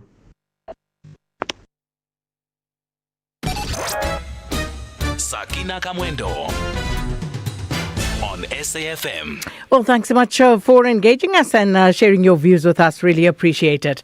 Now, it is 14 minutes before 1. Let's take you to this. The Solidarity has welcomed the Constitutional Court ruling declaring parts of the National Health Act invalid. Now, the court found that provisions requiring healthcare practitioners to obtain state approval before opening, expanding or relocating practices was invalid. And the Deputy CEO, Anton van der Bijl, says argues that government can no longer dictate where healthcare practitioners may operate. He argues that the provisions promoted excessive state control over healthcare professionals and funding. SABC News reporter Nosipo Khatebe filed this report earlier. Well, this matter is essentially a setback, I guess, for government and the rollout of the National Health Insurance Scheme, as this matter, which was brought by Solidarity among the applicants, or 8 applicants, related to the Certificate of Need, which is provisions under the National Health Act, and those provisions have been struck down, or were struck down by the Pretoria High Court in July 2024, and then we saw Solidarity bring the matter to the Constitutional Court last year in September, and now the Constitutional Court, in a unanimous judgment read out by Justice Savage, was unanimously upheld that those provisions were unconstitutional, as they infringed on the rights then of the applicants or healthcare practitioners then to provide trade and occupation. And central to the Certificate of Need then was the centralization essentially of human capital. So healthcare practitioners, clinics, and hospitals would have had to go to government or seek approval from government for them to operate in certain areas. And essentially government was looking at making sure that through the centralization, then healthcare practitioners, then if they were too many in a certain area, would have to go into more rural areas to work there or carry out their trade there. And this is what Solidarity and the other applicants had contention with. And that was our reporter Nosipo Khatebe. For reaction, we joined now by Solidarity's Deputy CEO, Anton van der Bijl. Thanks so much for your time. Welcome to Update at Noon. Thanks for having me, Sakina. Anton, firstly, your reaction to today's ruling. We're ecstatic with the win at the end of the day. Forthcoming for a few years, the judgment and the court matter. So for us to get the judgment and to get the unanimous judgment, we are relieved and ecstatic about the win. Anton, would you say, Solidarity is interpreting this judgment as a legal win against NHI itself? I know that's a separate issue, or are you strictly looking at this as a win against one regulatory tool? Well, Sakina, I think the starting point would be to say that if you look at the NHI, you will see that in essence the monies which is in the sector are being centralized by the state. So the NHI specifically says that all the monies must go to the state and they must decide who will get what monies. We say in this specific matter, the Certificate of Need matter, you in effect centralize the human capital. So what you say is, the state must say where you can be a health practitioner, whether you must practice in or whether you want. That's not up to you to decide. The state will listen where it as the centralization of human capital and monies in the hands of the states, which cannot work that way. Anton, how would you say this decision might affect government's efforts to distribute doctors to rural and underserved areas? Well, Sakina, at the end of the day, you and I are up to the government to make efficiently use the taxes that we pay to ensure that there is doctors in rural areas. To say for a private practitioner, no, you cannot practice in Johannesburg. You have a family and you want to practice in Johannesburg, but then for the state to say, no, you cannot practice in Johannesburg because there's a need in, for example, Katu, you must go and practice there.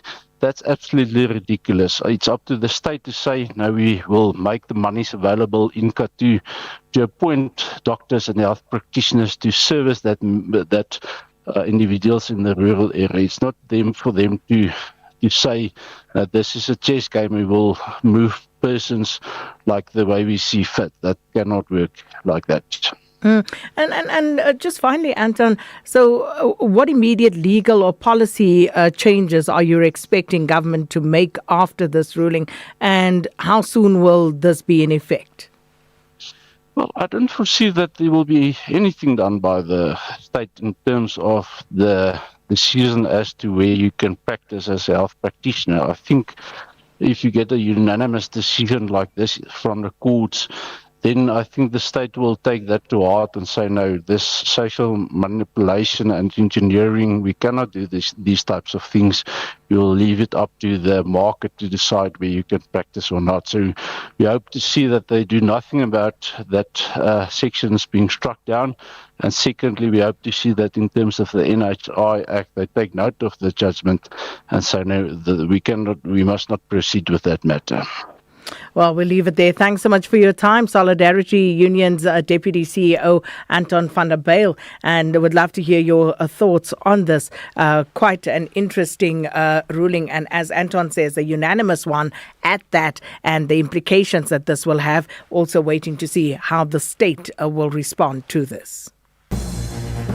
Update at noon with Sakina Kamwendo, midday to 1 p.m. A 6-year-old boy in Mandela Park in Umtata has been found taking care of his grandmother and his mentally ill mother, along with her a 2-year-old sibling. Now, the Eastern Cape Social Development MEC Bugiwe Fanta has now become aware of the situation. But for more on this, we're joined by Nkululeko Nyembezi, who's our reporter on the story. Nkululeko, good afternoon. So, how did the situation first come to light, and how was this discovered by the public? Thank you so much, Sakina, and listeners at home. Well, when we heard about this, we got information from the people that were concerned about the living conditions of these two women, the grandmother and the mother of the two kids. And then we decided as journalists to go there and see the conditions. It was very, very bad. What we got there, the living conditions was deplorable. So we saw this 6-year-old boy moving around the homestead, taking his grandmother to the toilets, making sure that there is water around. So while the other two, the 2-year-old child was also assisting. So it was very bad. Guleko, so how is it that the authorities were not aware of this situation? We asked this grandma about her situation, if maybe there's someone else from the department that knows about the situation. He told us that they have been going there, visiting her homestead for many years and promising about temporal structures, building her house. Even some business people that are known in the Eastern Cape have been visiting this homestead, promising this old granny or this grandmother that situation will be changed. But up to date, there has been nothing that has been done. But what we saw yesterday is terrible, very terrible. You could see that this grandmother is traumatized.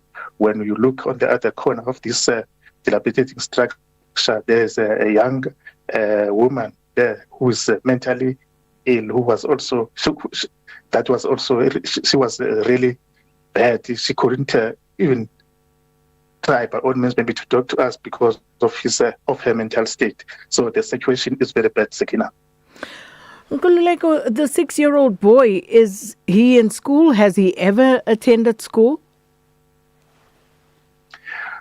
We asked about this 6-year-old boy from his grandmother. He told us that he attends school, but when he is at school, she is struggling to go around the homestead. So the 2-year-old now takes over to move around the granny to look after her mentally ill mother. So the situation is like that. And then when we try to speak to this to the legal one there, well, you could see that she is afraid of these people that are filming in the yard. So everything there is traumatic. It certainly sounds like it, but it is, of course, also disturbing that the authorities allegedly have been aware of the deplorable conditions under which this family, have they responded in any way, shape or form, the Department of Social Development? Nkululeko? Well, firstly, I spoke to the local councillor there by the name of Sindile Majikija, and then he told me that they are aware about the situation, and then they have tried. In fact, today they would be sending a temporal structure to the family. And then I asked them why so long, why took so long. Then said no, there have been a lot of promises from the government departments and staff. Then I asked the social development spokesperson about their intervention. They say they will make sure that they send social workers to assess the situation. But I asked this granny. She told me that there has been social workers there, but nothing is coming forth. And that was the extent of their response to this plight. Do we know, are you still there, Nkululeko? Are you guys going to wait and see whether the latest promise actually materializes of a structure that they'll be sending? Unfortunately, I'm not there right now, but I'm not far away from where the homestead is. I will make sure that they monitor the situation, because they promised that the temporary structure will be delivered today, and then we monitor and see what happens next, because I think the situation there is beyond just like sending a temporal structure. It needs more intervention from government departments and all other relevant stakeholders. It certainly does, and quite disturbing the fact that they were aware, they being the government, in some form of this situation, and did absolutely nothing. And of course, now that the media is involved, suddenly we're going to send the structure, suddenly we're going to do something. But what about the 6-year-old child? What about the 2-year-old child? What about the grandmother? And of course, the mentally ill daughter who lives there all this time, and nobody cared to do anything? Well, even in this village, Sakina, really no one bothers about what is happening in the neighborhood, because when we were there, we're expecting maybe the villagers or the neighbors around to come to us and ask what's going on here, why are you filming? Nobody came in to ask about our presence there. They were just looking at us, not bothering about what we're doing. So the situation is bad. We hope that maybe the government department and social development specifically will come and intervene and attend to this matter, because it is inhumane. It is inhumane. We could see the mother, the grandmother is traumatized. The little kids are traumatized. Everybody's traumatized in this household. So it's on this. And what about the school? This little boy hasn't been to school. Nobody's bothered to check up on him and why he hasn't come to school? Not at all. Not at all. It's business as usual. Remember, Nelson, the Mandela Park settlement, it used to be an informal settlement, and then now it is just becoming a formalized kind of a settlement. So no one cares about who's doing what, when, how. Nkululeko, we'll leave it there. Thank you so much. Nkululeko Nyembezi is our reporter, and our producers did try to contact the Eastern Cape Social Development Department, but they were not available for comment today. But certainly we'll try again tomorrow, because it cannot be that the entire system fails these children, fails this family, an elderly woman, a woman who is mentally disturbed, a 2-year-old, a 6-year-old, and nobody does anything. Worse still, the fact that they were aware of this situation, and just, how utterly, deplorable the conditions are, as Nkululeko was describing there, but also just on a humane level. Do you not feel for these people? How is a 6-year-old supposed to take care of 3 people, including a toddler? I'm going to leave it there. Hopefully we'll be able to speak to the Eastern Cape Department of Social Development tomorrow about the situation. But thanks so much for tuning in. Thanks so much for being with us. Thanks to the production team as well. Onde Lambana standing by with your news.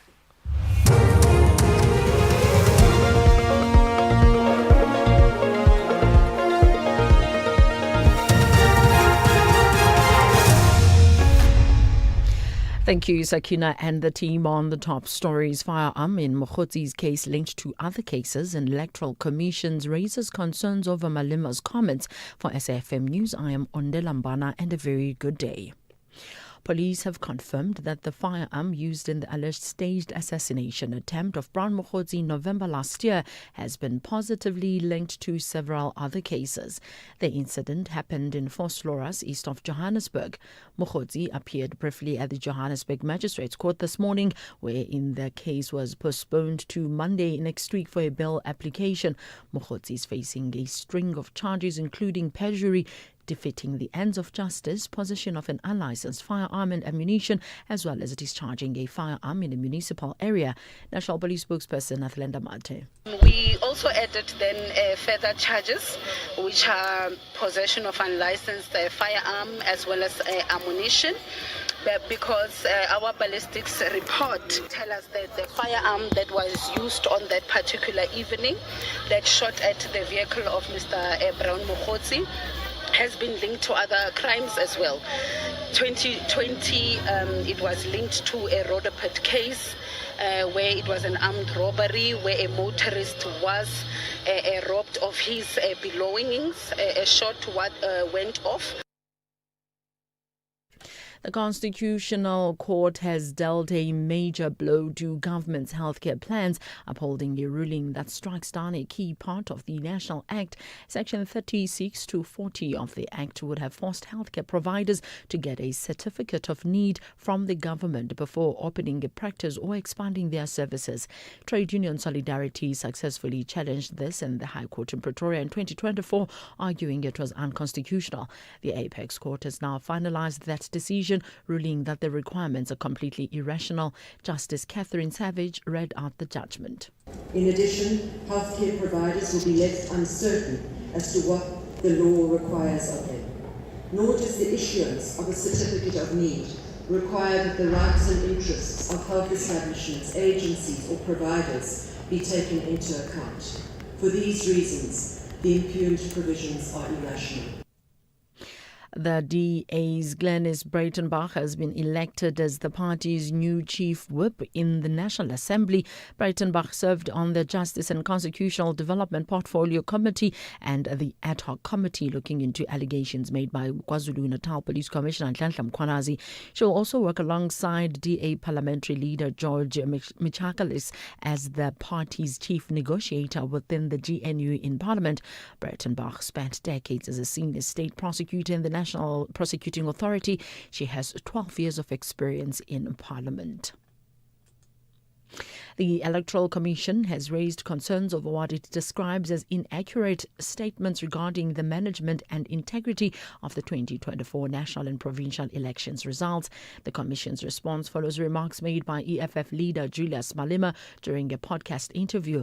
Malema alleged that votes were swapped at his voting station in Mpunihele Primary School in Polokwane, Limpopo. Smahle Mota reports. The Commission says that Malema has further claimed in the podcast that votes cast for the EFF were instead allocated to the ANC. However, the IEC says these claims are incorrect. According to the Commission, result slips in its possession show that the vote count recorded in Ponegele Primary School corresponds with the figures captured on the Commission's results system. The Independent Electoral Commission has further confirmed that its senior officials are scheduled to meet with the leadership of the EFF on the 21st of May 2026 to address any concerns the party may wish to raise regarding the electoral process. I am Sibahle Mota in Johannesburg. The Special Investigating Unit has issued a preservation order for 2 properties bought using funds from a 13 million rand lottery grant for an agricultural project in KwaZulu-Natal. The Special Tribunal froze the properties following an SIU investigation into alleged corruption related to the misuse of lottery funding allocated to Malusi Wesizwe non-profit company. The project was meant to benefit almost 1,900 unemployed people, including the youth. The SIU spokesperson is advocating Selby Mahato. There is this gross abuse of the system because once there is approval that this money perhaps need to go into this NPO, suddenly there is a lot of irregularities. Nobody seems to be wanting to take accountability as to how the funds were moved, who authorized the funds, for what purpose, and what monitoring objectives are in place. Up until we get that missing link or layer correct, we will always be having this thing. I mean, for instance, in this particular one, the property has been bought in Pretoria, in Soshanguve, and in the orchards, and yet it was supposed to benefit the communities around KwaZulu-Natal. Recapping the top story, police have confirmed that the firearm used in the alleged state assassination attempt of Brad Mokhotsi in November last year has been positively linked to several other cases. I'm Ondelambana for SAfm News Headlines at 1:30. Investing shouldn't feel risky. It should give you security and good returns. Earn up to 7.25% interest per annum with an Absa Cash Invest Tracker for an investment of 100,000 rands or more. Your capital is guaranteed with immediate access to your funds. That's minimum risk, maximum benefit. Absa Private Banking customers can invest from just R1. Open via the Absa Banking app, a branch, a private banker, or 0860 111 515. Your story matters. Absa is an authorized financial services provider. T's and C's apply. South Africa. On the 11th of June, history repeats itself. It all begins with a moment we'll never forget. South Africa versus Mexico. Relive the rivalry. Feel the pride. Witness the kickoff of the FIFA World Cup 2026. Catch the opening match live on SABC3 at 9 p.m. Stream it on SABC Plus and follow every moment on SABC radio stations nationwide.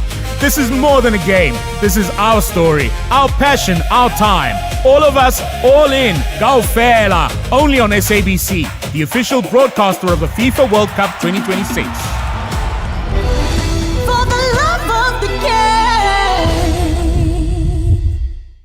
As part of Africa Month, now we are profiling Burkina Faso, West Africa. A landlocked nation in the heart of West Africa, bordered by Mali, Niger, Benin, Togo, Ghana, and Côte d'Ivoire. A country shaped by the Sahel, dry landscapes, resilient communities, and deep cultural traditions. French is the official language, but Mosi, Fulfulde, and Dioula carry the voices of everyday life. Burkina Faso gained independence in 1960. Its name means Land of Upright People, a symbol of dignity and resistance. Agriculture and gold mining support the economy, but insecurity and extremist violence have deeply affected the nation in recent years. Displacement, poverty, and political instability remain major challenges. Still, the spirit of the people endures through art, music, and solidarity. Burkina Faso stands upright through every storm. In every village, in every drum, in every struggle, there's courage. Burkina Faso, resilient, proud, unbroken. Africa Month on SAfm. Conversations, context, connection. Here, there, and everywhere. SAfm 104.6 FM in Kimberley. The Full Circle with Bridget Masinga, Monday to Friday, 1 to 3 p.m. It's floetic, it's floetic, it's floetic, it's floetic, it's floetic, yeah. Poetry, we're alright. I'm the closest and I'm alright. She's songstress and she's alright. What? Letting them know. Yo, I say what's up? What's up with you? You feeling good? We feel it too. We're gonna mess now, sit with this groove. I step on one, you step on two. Now when we move, we're feeling the vibe, right? Said if we move, we're making a vibe, right? And if it's day or if it is night, we're feeling alright. Said we be alright, alright. What? You let your body move, feeling it inside you, inside you. Let your body move. One more time, say you. Let your body move. I'm feeling it inside you. Cause we be what? That's what's up. Floetry and we're alright. I'm the closest and I'm alright. She's songstress and she's alright. Letting them know this song. Floetry, alright.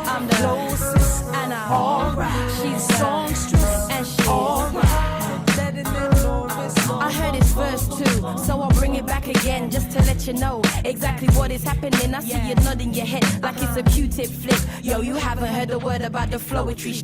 Flowicism, flowetry, it's floetic. Once you have heard it, you have to get it. So you could sing it, or you could play it. You could play it, yeah, you could play it. You let your body move, feel it inside you. Inside you. We can get it, get it inside you. Let your body move, feel it inside you. Inside you. Once again, we're flowetry and we're alright. I'm the lowest and I'm alright. She's songstress and she's alright. Yeah, letting them know this song. Flowetry and we're alright. I'm the lowest and I'm alright. She's a songstress. Alright, yeah, letting them know this song. That's what's up. That's what's up. I said that's what's up. Yeah, that's what's up. Mush, that's what's up. I said that's what's up. Yo, that's what's up. Yo, that's what's up. You get me, that's what's up. You get me, that's what's up. London, from SC5 to Philly's west side, just to bring the vibe. And we're feeling alright. Said we doing alright. Said we doing alright. Said we doing alright. Yo, one more time, London, listen. From SC5 to Philly's west side, just to bring the vibe. Now we be feeling alright. Said we be feeling alright. Yeah, we feeling alright. We doing alright.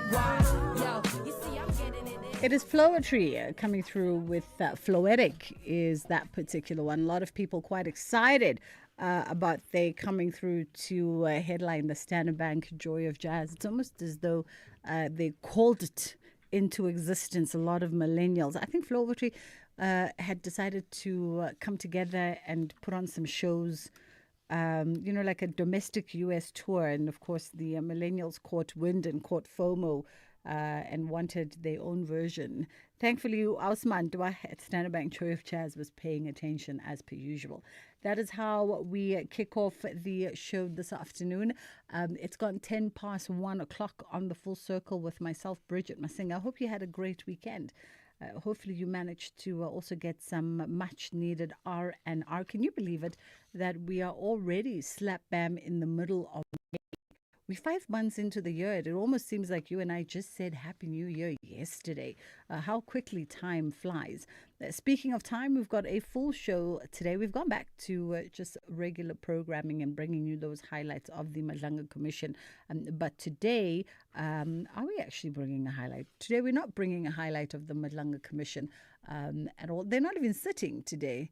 They're not sitting today. There's a lot happening in the courts, though, that pertains to the Madlanga Commission. If you were paying attention to everything that's happening, I mean, even right now, Joe Sibanyoni's attorneys are actually in front of court making a bail application on his behalf in Mpumalanga, appearing there alongside with some of the other co-accused on those matters around extortion. We also saw Brown Mkhotsi made his appearance in court this morning for his bail application. Not quite sure how that went. And in a parallel court as well on the other side of Ekurhuleni, we saw that murder accused who is standing accused of murdering witness witness D, also appearing in court today. So a lot of parallel processes that are happening that pertain to the Madlanga Commission, and I'm sure the news is going to keep you updated on that. From our end, we're going to be talking World Hunger Day. It's approaching, and SA Harvest is putting out a call to action to all of us as South Africans, so we'll catch up with them. Also, we are looking at dancers. There is a call out for dancers to join Jomba. We'll find out more about the Femme Forward Screen Dance Residency, which is taking place later on in the year around August. Coming up in the first hour of the show, we're looking at work and career. And here's a question for you. Are you doing your boss's job and not getting recognition or payment for it? A lot of people often complain about this, that they're having to step up and in the shadows execute the responsibilities of their managers, of their bosses, without actually getting the necessary compensation or recognition for it. So you do all the hard work, they get all the glory and all the praise. 061-410-4107 is our WhatsApp line. If you'd like to share, you can always share anonymously. Also, you don't have to give us any kind of indication as to where you work whatsoever. You can just tell us the story of how you are feeling as though you are being exploited and abused in your workplace by having to pick up the slack for your boss whilst they fold their arms and get all the glory. 061-410-4107 is our WhatsApp line. A quick pause and then we'll come back. We'll get into the first hour of the show.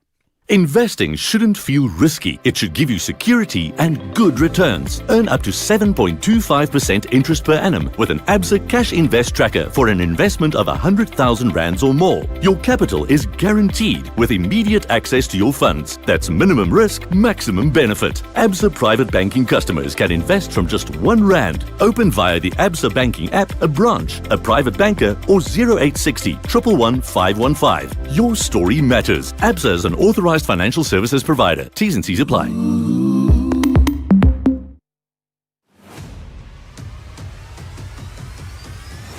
Bridget Masinga is streaming live now on Facebook, YouTube, and X at SAfmRadio.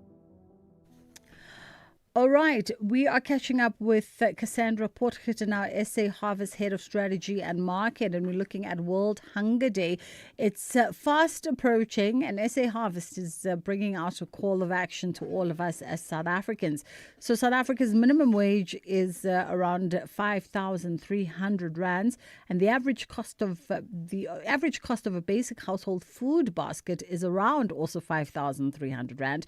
The gap between the two is really 8 rand, representing a national emergency hiding in plain sight. Cassandra, how are you doing this afternoon?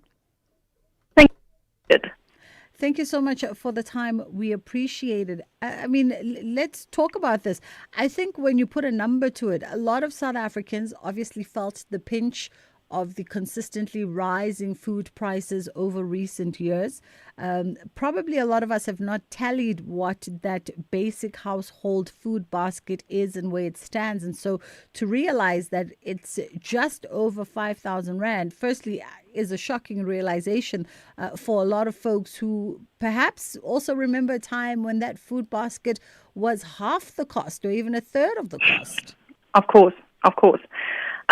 Bridget, I do have to tell you, even though the 8 rand gap is shocking, I think what we are underestimating is that the crisis is actually a lot worse, without being alarmist. The minimum wage does not only have to buy food, and that's what we're forgetting here. It's also to cover transport, electricity, rent, school fees. So everything a household needs to survive. So when you look at all of that, that is when we look at it before any of those costs coming off. And there's an incredible organization called the Pietermaritzburg Economic Justice and Dignity Group. They a civil society initiative that they focus on economic justice in terms of low wages and all of that. And what they came back with was actually to say, guys, they calculated that after the transfer of electricity, the average worker is actually left with only 2,000 rand against the basic basket. So you can see how much, when you're crunching numbers, it can get dark really quickly. Absolutely. The importance of us getting to grips with these numbers, because it's more than numbers. The rands and cents represent a representation of a family's ability to sustain themselves, a family's livelihood. Exactly. And I'll be honest with you, I think when we look at what the Human Rights Commission tried to achieve earlier this year, it's, they framed South Africa as a country with abundant resources and a capacity to feed this population. But yet millions go hungry. We have children suffering from stunting and malnutrition. So what I think when you look at this is the call to action needs to be a little bit more specific for us.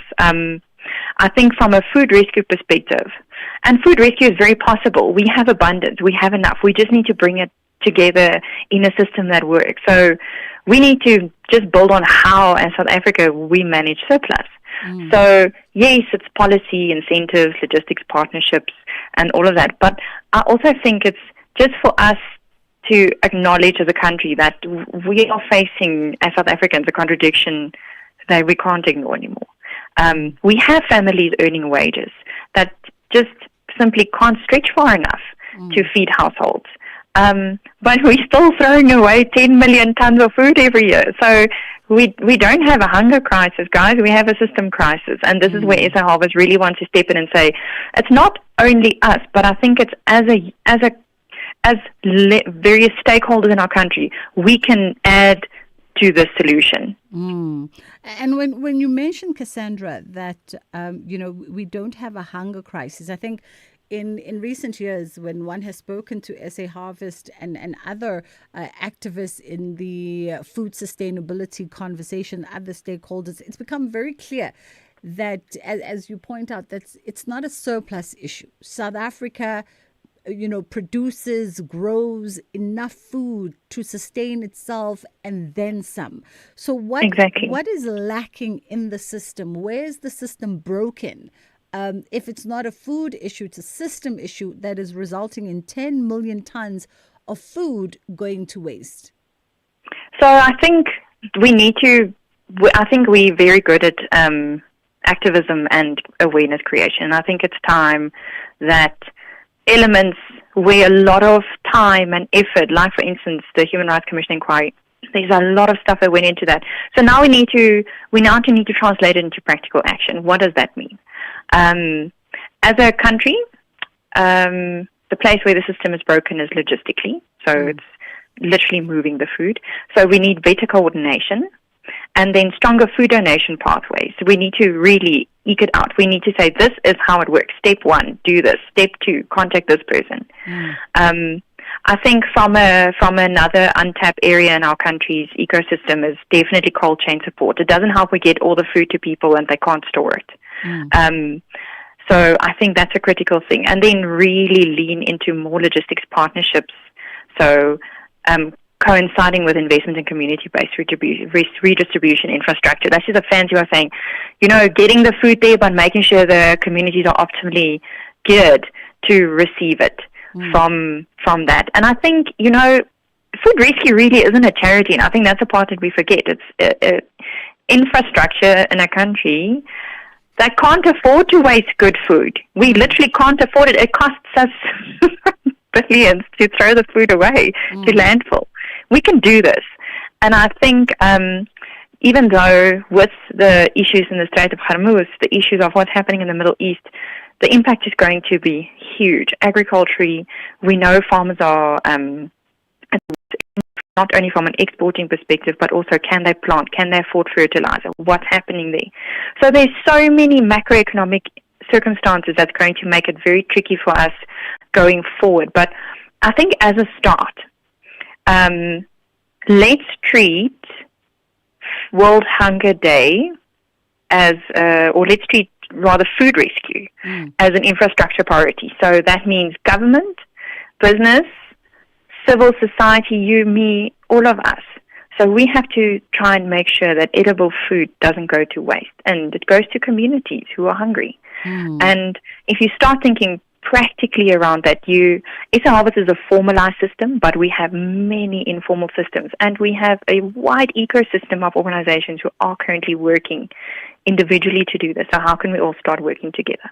And I think maybe that's part of the problem, is how do we streamline the system so that it is responsive to the social call that is being made? Because what is maybe the conversation, Cassandra, with the various players in the different sort of chains of custody in the food industry? Is logistics the biggest hurdle for them? Because there also can't be an expectation that if I'm to donate X amount of thousands of kilograms of produce, I'm also to be the one who brings them to locations that they are needed.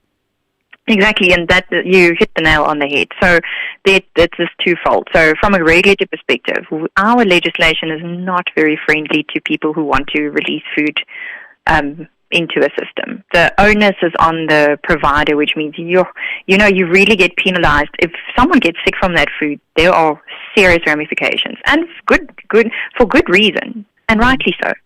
But the thing that is hampering us is, if you take into consideration 89% of anything moved in our country happens via road freight. How incredible is that? That there's an existing ecosystem. It's a volatile ecosystem. It's now impacted because of fuel and other levies. But that is basically the thing that makes the engine go round from a food perspective. I think when taking a step back, yes, there is a thing where you can zone in on one area, but I think there are many ways for people to get involved, Bridget. I think we can start supporting entities like SA Harvest, and there are many others. So supporting financially, because we pay for the trucks that take the food to the people, and the key thing here is that people receiving the food receive it with dignity, and they don't pay for it. They don't have money to pay for it. And also, because it depends on our vehicles, our warehouses, our staff, our community coordination, all of that. But I think another point is also businesses can get involved by not only donating edible surplus food. I mean, that is first prize. Please send your food. We'll make sure that it complies, and the onus of risk being shifted to us and all of that. But they also, a lot of the times, those businesses have logistics capacity and warehousing. If not to mention employee volunteer time. I mean, Mandela Day, 67 minutes is coming up. And then, even though the least waste is happening on household level, we can urge people to say, guys, let's reduce food waste at home, right? Let's see how we can buy smartly, how we can maybe also donate where possible, non-perishable food. That's normally a huge drive. And I think the point I'm trying to get across is, the theme for World Hunger Day this year, Bridget, is the end of hunger is in our hands. But the reality is that those hands need to help build a system, not just respond to the crisis. So you can get involved by donating money, you can donate food, you can donate logistic support, a bucky moving something around, skills, all your time. But I think I'm coming back to our bigger invitation is to say, system, we need to turn surplus into solutions. Absolutely. Cassandra, we have a short voice note for you as we wrap up the conversation. Let's go to WhatsApp. Hi, this is Caroline from Cape Town. I have a question for Cassandra.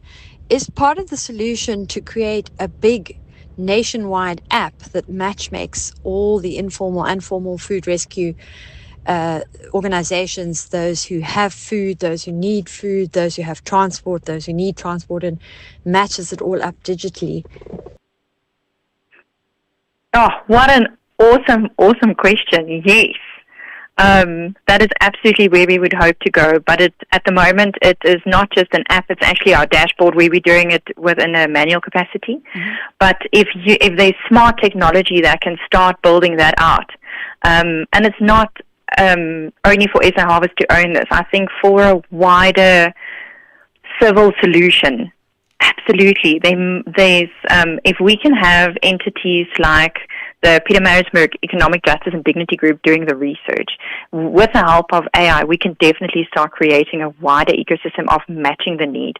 And then most importantly, the follow-through. So answer the so what are you going to do about it? And, translate it into doable and actionable things where, we can start on a practical level. Absolutely. I mean, you never know who's listening, Cassandra. We have a lot of innovators who come in and out of the show. So perhaps someone has the capacity to plug in with a solution here, a tech-driven solution. For today, we have to leave it there. That was Cassandra Potgieter, SA Harvest Head of Strategy and Marketing. And of course, World Hunger Day is approaching on the 28th of May. So do your part in your corner of the country. It's gone 1:30. Ondela patiently standing by for the headlines. Thank you, Bridget. On the news headlines, in News Just In, the matter against prominent businessman Joe Ferrari Sibanyoni and 3 co-accused has been struck off the roll by the Kwaggafontein Magistrate Court in Mpumalanga. The Pietermaritzburg High Court has warned a former Umzimkhulu municipal manager that no further delays will be tolerated in the murder trial of former ANC Youth League Secretary Sindiso Magaka, and police have confirmed that the firearm used in the alleged stage assassination attempt of Brown Mukhodzi in November last year has been positively linked to several other cases. A full update follows at the top of the hour.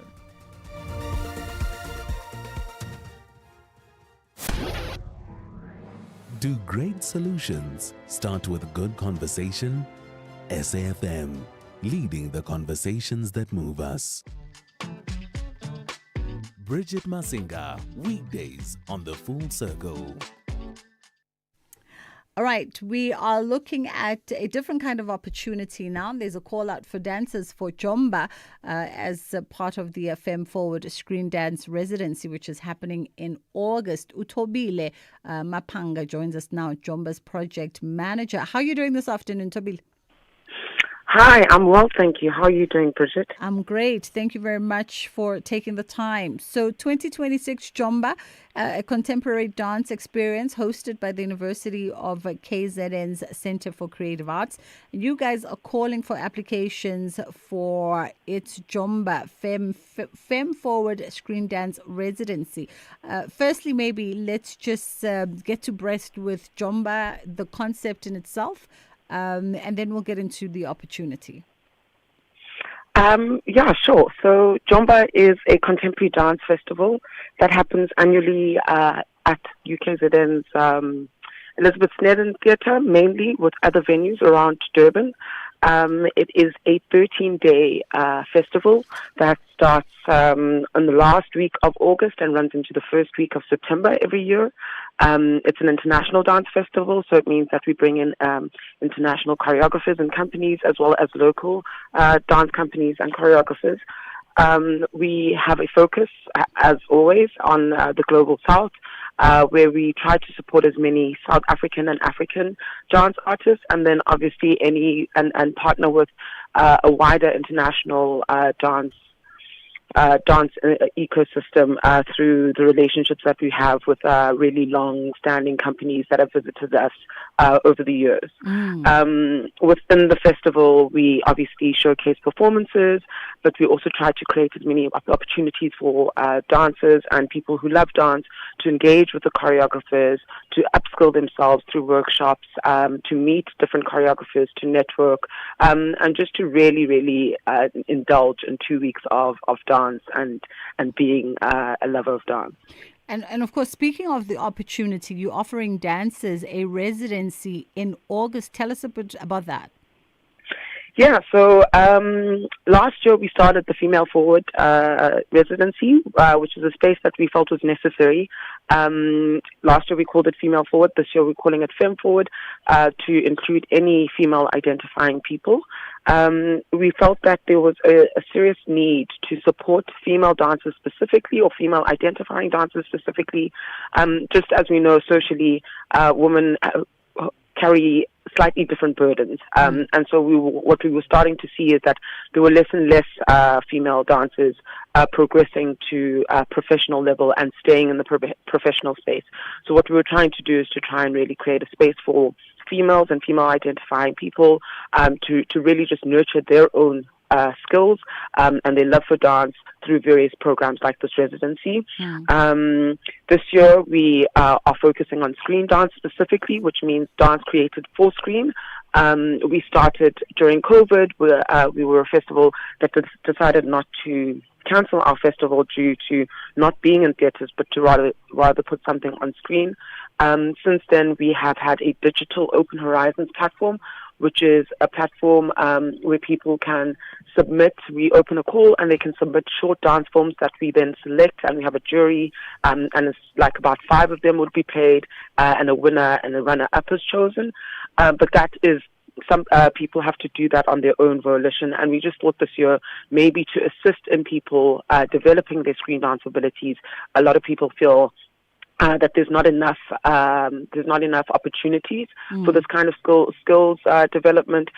Film is an expensive medium in terms of equipment, time, and all that kind of stuff. So we're trying to figure out how can we support people who maybe don't have all of that but would like to learn. So it's not going to be a super high-tech residency. We won't be dealing with massive cameras and stuff like that, but really thinking through what does it mean to create for film? What are the skills that you have to have?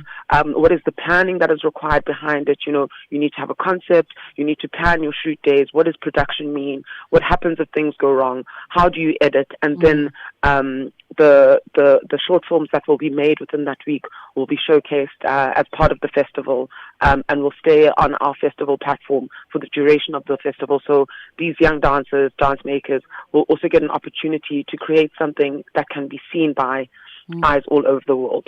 And give us a little bit just of a schooling here in terms of when we make reference to screen dance creators. How different or nuanced, or perhaps is it just an application of digital platforms into the medium of dance? Yeah, I think film is a very fascinating medium, and I think a lot of us don't understand the intricacies of it. So we're inviting people who are already dance makers, so they already have the knowledge of creating dance and choreographing or coming up with concepts and stuff like that, and then trying to infuse this other medium, this other skill set of learning about different types of shots that can be made. What does it mean if an angle is in a specific way, if a shot is taken from a specific angle, and what is it that you're trying to communicate? I mean, the beauty of film is that you can have various ranges of kind of visibility, whether it's a close-up directly on a specific part of the body or seeing the whole moving body and space, are things that you can play with in film that you can't do in live theaters. So I think it's a bit of trying to also expand the imagination of dance makers, not to only be limited to working in the live, but what could they possibly create? Because also once you gain the skill set of creating film or dance film, you can also include that in your live performances. So we're hoping just to grow that kind of imagination and develop an interesting new future of dance makers also. Yeah. So as we wrap it up, Tobile, 24th, 29th August is the Fem Forward Screen Dance. Let's just some details around specific to the submission for the residency ahead of the festival. Yeah, so our applications are open at the moment and they will close in just over a month. So if anybody is interested, they need to go onto any of our online platforms, whether it's our social media. They can find the Fem Forward Screen Dance call out is on there. It's also on our website. There is a form that needs to be filled out. So the people who are applicable is anybody who is female identifying between the ages of 18 and 35. They need to be based in Durban or surrounding areas of Durban, as the residency will happen at UKZN, and unfortunately we cannot fly people in and all that kind of stuff. So unfortunately this one is really focused to people who will be in Durban at that time. On the application, they will need to provide us a little bit of information as to their background, a motivation as to why they want to be part of this residency, and they would need to also be able to provide a short concept of the film that they want to create. We are partnering with Darkroom Dance Theatre from Cape Town, who will be running the residency. They have a program already, an existing program for screen dance making, which they'll be bringing to us, which we're really, really excited about. Darkroom has also featured at Jomba in previous years, so it's lovely to be able to continue this relationship with them. Put in the application through the form, and then we will make a selection by early July, and then the residency will be end of August. Wonderful stuff. Tobile, thank you so much for the time. That was Tobile Mapanga, Jomba's project manager. And you heard there, if you do have a keen interest in this, you can definitely locate Jomba online and make your submissions. It's 20 to 2 o'clock. A quick pause from our end. The breaking news there, the visuals of a very jubilant courtroom as Joe Sibanyoni and his co-accuser's case is struck off the roll. More to follow on that, of course, with the top of the hour news. Let's take a quick pause. We'll be right back. Life is full of surprises, but your insurance premiums shouldn't be. Savings on your car insurance is a sure thing with MyWay, leaving your wallet smiling every month. Switch to MyWay and save up to 40% on your car insurance premiums today to live your way. Real people, real cars, real savings. For a quote, visit myway.co.za. Premiums are risk profile dependent. MyWay is a licensed non-life insurer and FSP. T's and C's apply. MyWay. Live your way.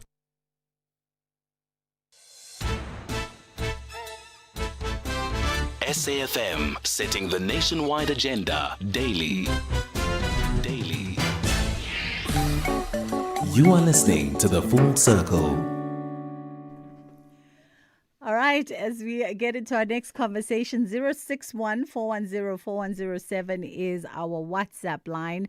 And we're having a conversation around, just some workplace dynamics. And the question is, are you doing your boss's job and not getting recognition or payment for it? And there's plenty of people who have sort of, taken up to doing and executing the responsibilities and the tasks of their bosses and their managers. Some people do it quite willingly and for whatever reasons. And some people, you kind of doing it begrudgingly. You rather would not be doing it, but you feel like you have no option but to do it. And so it gets done. 061-410-4107 is our WhatsApp line. We'd love to hear your thoughts on this. You can be anonymous if you do want to be. We understand there can be some anxiety around speaking openly and publicly about this. So you can keep your name, surname, and where you work to yourself. We don't need any of those details. Julia Makubela joins us now, leadership development practitioner. How are you doing this afternoon, Julia? I'm good, Bridget. Thank you for inviting me again. Thank you for making the time. We appreciate it. So, what happens when you find yourself with a to-do list that is additional to your core responsibilities, when you are constantly responding and expected to attend to tasks that in essence belong to your manager and your supervisor? Actually something that happens every day.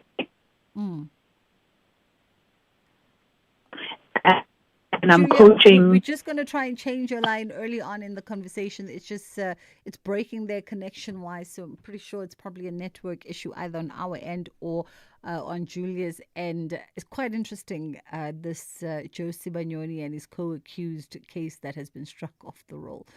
But yes, we'll listen attentively to Angela. She brings us the news to find out what were the circumstances around that. We're seeing there on SABC News a sort of a subliner that the prosecutor found in contempt of court for failing to arrive at court this morning. Interesting. I wonder what were the circumstances around that one. Let's take a quick pause. We'll be right back. Add to cart. Love it. Let's clear your cart when I get. For real? Yeah, bo. With my cashback from MyWay, I will be getting 10% of my premiums back for staying claim-free for 2 years. So I'll have some extra cash to spoil you and let you live your way. Dad, you're the best. Real people, real cars, real rewards. For a quote, visit myway.co.za. My cashback is a feature on qualifying products paid after 2 claim-free years and all premiums paid. Premiums are risk profile dependent. MyWay is a licensed non-life insurer and FSP. T's and C's apply. MyWay. Live your way. Who says talking never solves anything? SAFM, leading the conversations that move us. Bridget Masinga on SAFM. 061-410-4107 is our WhatsApp line. We're just still trying to reconnect with Julia on a different line so that we can have a clear conversation around this. But if you'd like to share your experience, you are more than welcome to do so, because we know it is very much a common thing where you are finding yourself executing the tasks and the responsibilities of your manager or your supervisor. And the question is, are you doing this and are you embracing this perhaps as a preparation for your next step, and you feel like this is a way for you to get to understand the role and the responsibilities on the one hand?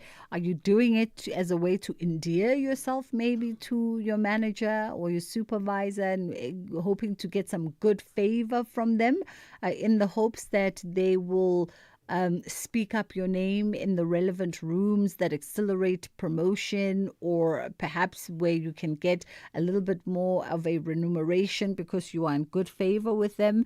Or you're doing it because you feel like you really have no choice or say in the matter, where you almost feel like maybe the repercussions around not undertaking their tasks and responsibilities would be too great for you to pay. And so you just do it. You grind your teeth and you get on with the business of getting on. Julia, yes, we were still beginning this conversation and we were saying, is this something that we see a lot of folks undertaking the tasks and responsibilities that essentially belong to their managers and supervisors? Correct. And am I clearer now? Yes. Yeah. Okay, perfect.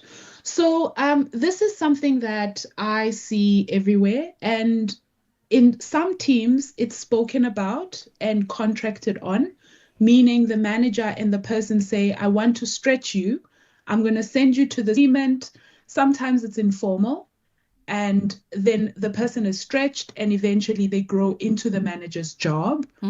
And then sometimes it is informal and the person takes on the manager's job when they go on leave or something is happening, they're sick.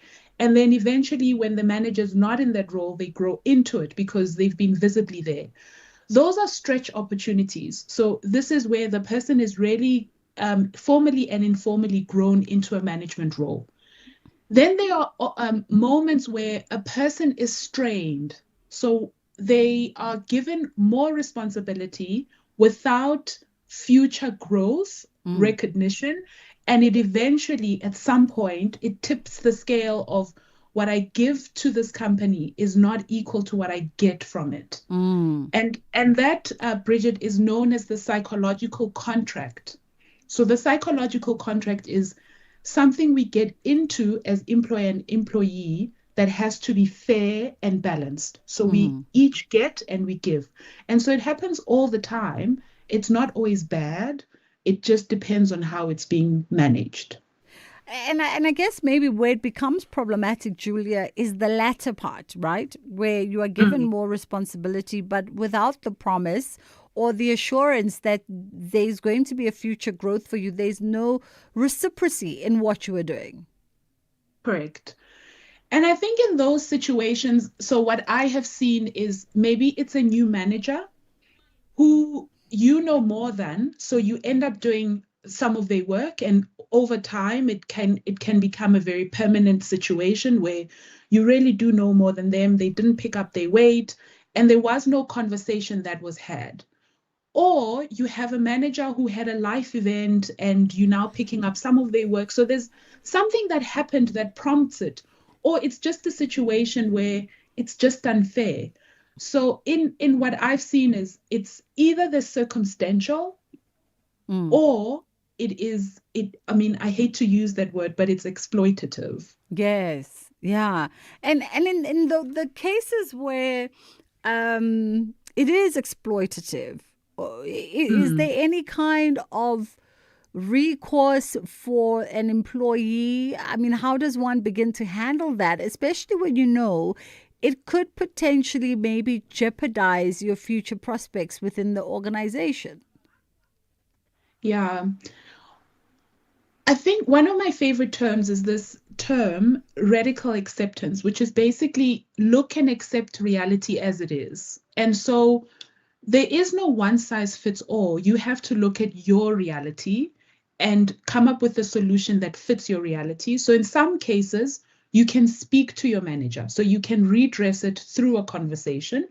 And after that conversation, maybe they're a reasonable person and they're like, okay, yeah, let's fix this, which I've seen happen.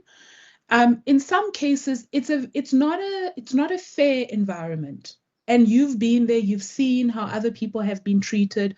And I guess there you would have to ask maybe for HR, if HR is a fair system to help you manage this. if you know that even after you've spoken to HR, there won't be any victimization.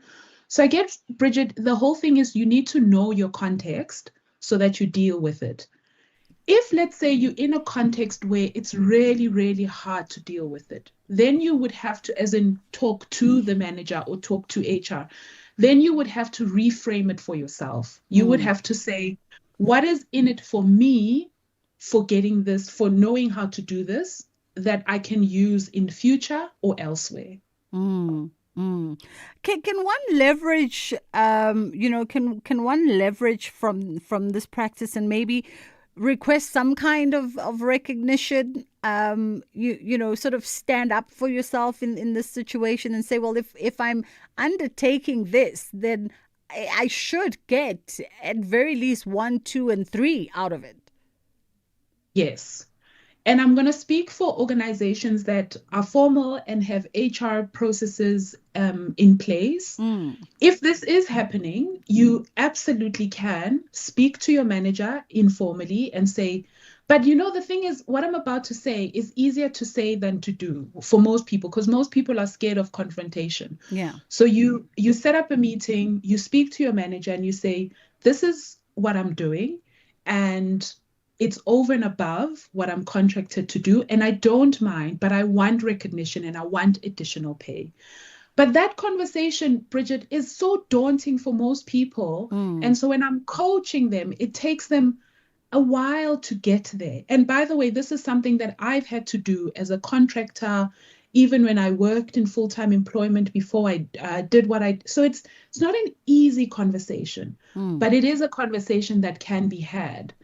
And also most managers would rather keep a person than lose them. Yeah. So you can also say, like, if I look out there, if I had to go for a role that has these responsibilities, I'd get paid more, but I don't want to go. And it's not to threaten the manager, but it's to get them in touch with your reality that I want to stay, but I want this to be fairer. Because I think here we're talking about fairness. Absolutely. That is at the crux of the matter. 061-410-4107 is our WhatsApp line. 086-000-2032 is the number that you can call us on. Let's go to WhatsApp. Afternoon, Bridget. Bridget, I did that. I did that to ingratiate myself with my boss then when I was a worker. But she was not grateful. She had promised to extend, to influence the human resource manager, to extend my contract. It was a 3-year contract, only to find out that when my contract was terminated, her sister-in-law got that post, Your boss, we try to impress your boss, but your boss has you like there's no tomorrow. Good afternoon, Anonymous from Rampisha. Hi, Anonymous here in Sandton. I worked for financial institutions in insurance and banking. I hope I don't give myself away. Then I moved to an SOE. I've never been frustrated by a boss like this in my life. Wants to see everything, every full stop and comma, everything, and then goes on to claim the glory. Since I came, her department has been the best performing within our unit. Her unit has been the best performing in the department since I came in, yet she claims all the glory. And if you communicate with stakeholders, she will flip because she needed to approve that communication. Yet when she goes to the same stakeholders, she tells them the same thing that you would have told them. It's tough. I regret every moment moving to this SOE. Thank you, Anonymous in Santon. Afternoon, Bridget. My niece is doing boss's job in Cape Town. No appreciation, instead it's jealousy even amongst the colleagues. She is somebody so humble and has an MBA. Thank you, Bridget. And perhaps that's the other element, Julia. We've not spoken about the perception, right, to your colleagues on the same level. What are they perceiving this relationship to mean for you, for themselves, and how that might change the dynamic? If you work in a team, for instance, how that might change the dynamic. And sometimes people don't even know that maybe you are in a position where you're doing this under duress and you really feel like you have no other option. Yeah, I mean, like all those calls made my jaw drop, firstly. So it does change dynamics, and especially when it's done informally. So like I said earlier, there are teams that say, we want to fast track you to a management role, and it's very transparent, and so everybody knows what's going on. But if it's not a transparent process, and it's just this manager who, like the caller, who moved from a finance institute to an SOE where the manager is feeling insecure and they micromanage. I mean, if it's that kind of context, then it creates a culture where there's low trust, because why is this one getting more attention? Why is this one getting more assignments? And managers are humans, right? So they've got emotions, they've got flaws. So whilst the role needs people that are mature, I mean, it can be occupied by people who are jealous, who are immature, and who can create Hunger Games where everyone is out for themselves. And yeah, so it can influence the dynamics in the team if the manager is not treating it with maturity. What would be the best practice advice here? And I know obviously it's nuanced, but for the sake of those listening who may be a little even apprehensive to call us and thinking that just their voices on air would be an identifier. Yeah. So I think, let's maybe use the 3 case studies, the people that called. So there's people that get punished. They do good work. So the punishment is they get given more work, right? And so part of them being given more work is that they get the manager's work. So it's a known thing that if you want to get things done, give it to the person who performs really well. Yeah.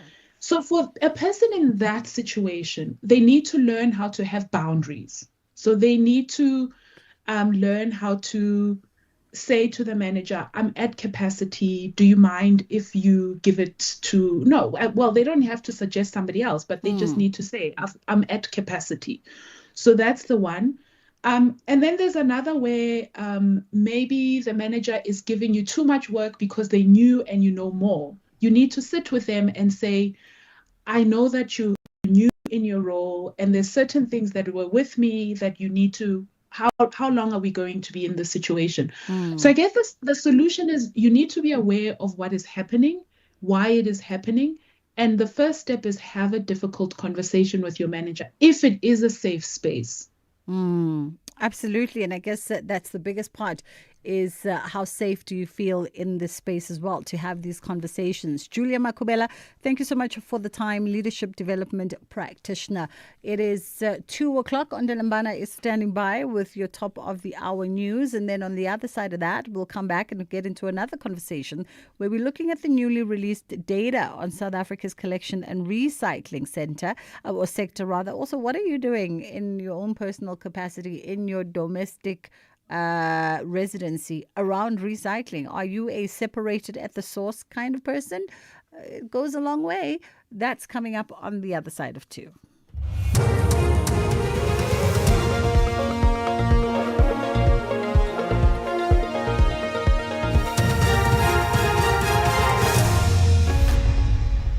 Thank you, Bridget. On the top stories, the case against Joe Sibanyoni, co-accused, struck off the roll, and firearm in Mokhodzi's case linked to other cases. For SAFM News, I am Ondelambana, and a very good day.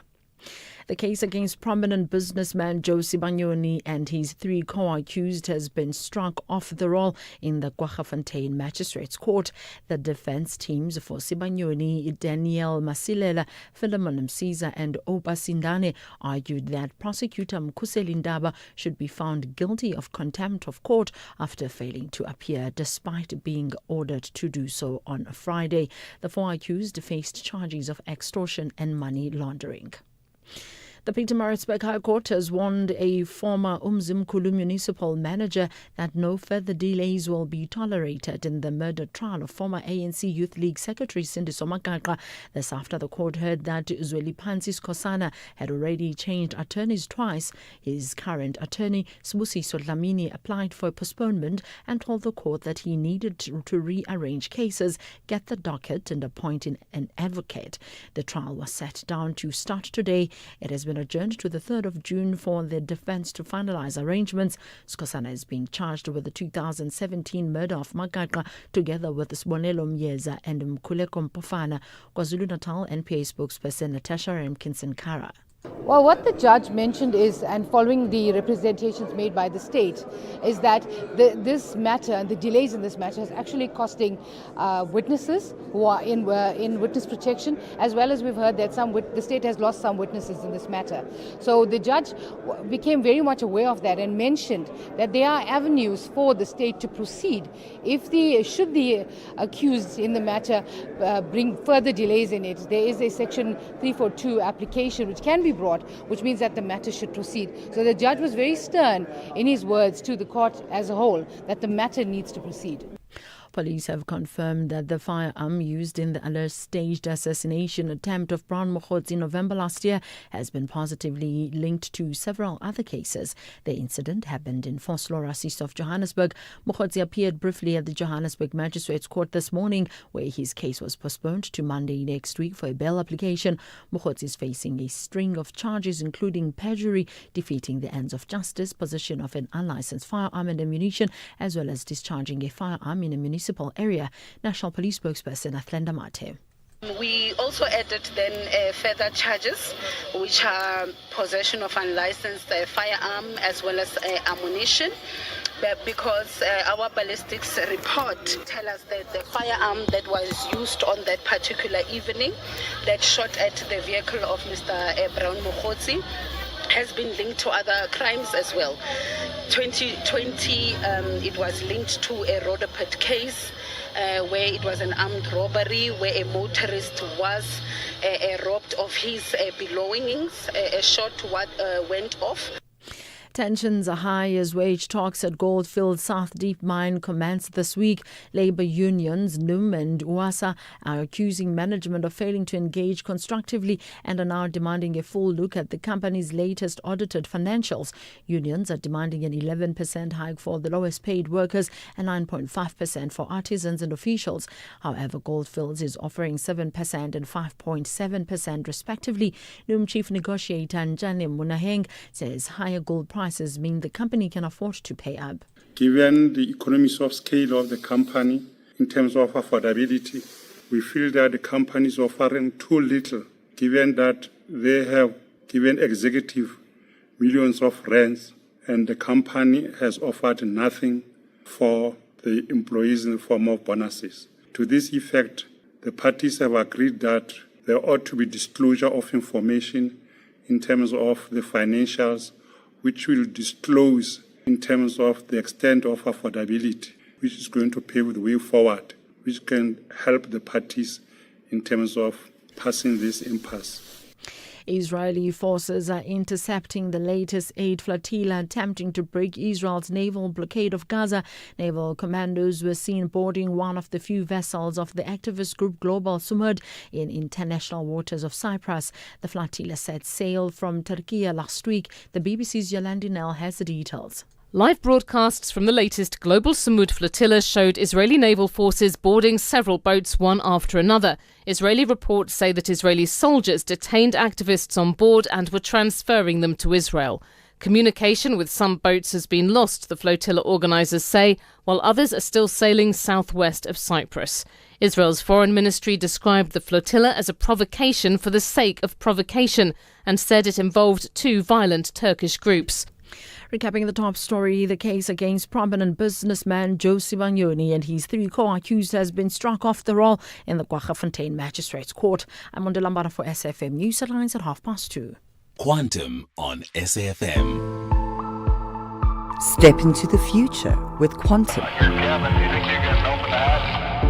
The radio show that goes beyond the headlines to explore how you can evolve, adapt, and thrive in times of rapid change. We will explore cutting-edge thinking coupled with practical life design applications. I'm Angela Ludek, and I invite you to join this community where real progress begins with human capital development. Quantum, Monday to Friday, 3 to 5 a.m. on SAfm. As part of Africa Month, now we are profiling Gambia, West Africa. West Africa's river nation, surrounded by Senegal with a small coastline along the Atlantic Ocean. The country follows the path of the Gambia River, the heartbeat of its land, culture and trade. A nation of rich oral tradition and musical heritage. The Kora, storytelling and community remain central to everyday life. English is the official language. Mandinka, Wolof, Fula and other local languages shape the nation's identity. Gambia gained independence in 1965, Africa's smallest mainland nation with a strong cultural voice. Tourism, agriculture and fishing support the economy. Ground nuts remain one of its historic exports, but challenges remain. Unemployment, economic vulnerability and climate pressures. Still, Gambia continues to move forward with resilience and unity. Gambia flows forward like the river that shapes it. In every current, in every melody, in every voice, there is warmth. Gambia, peaceful, cultural, enduring. Africa Month on SAfm. Conversations, context, connection. Here, there, and everywhere. SAfm 105 FM in Mokopane. The Full Circle with Bridget Masinga. Monday to Friday, 1 to 3 p.m.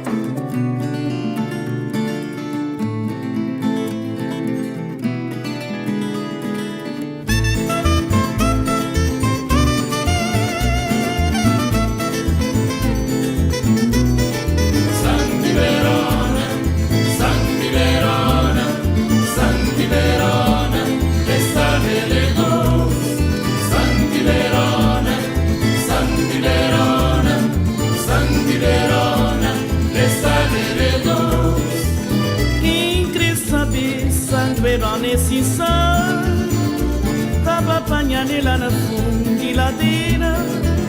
Quem quer saber, sangueiro nesse sol, tava apanhando lá na fundiladeira.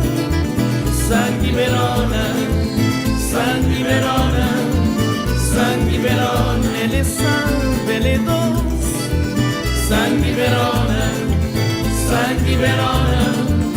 Sangue Verona, ele sabe, ele doce. Lá na fundiladeira, outra culpa é que faz escoladeira. Se vou cochar lá na fundiladeira, outra culpa é que faz escoladeira. Sangue Verona, sangue Verona, sangue Verona, ele sabe, ele doce. Sangue Verona, sangue Verona, sangue Verona, ele sabe, ele doce.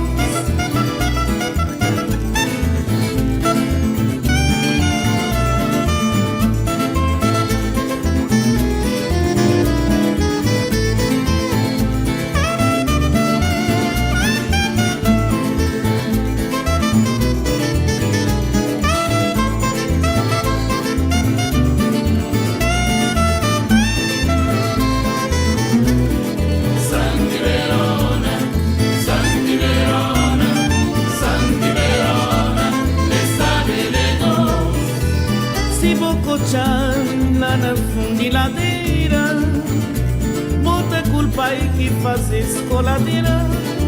Se vou cochar lá na fundiladeira, vou ter culpa aí que fazer escoladeira. Sangue Verona, Sangue Verona, Sangue Verona, ele sabe, ele doce. Sangue Verona, Sangue Verona, Sangue Verona, ele sabe, ele doce. Sangue Verona, Sangue Verona, Sangue Verona, ele sabe, ele doce. It's the Barefoot Contessa, Cesaria Ivoria, coming through all the way from Cape Verde. Sangi di Verona. You know, we're so used to saying this song as in Sangi Luabona.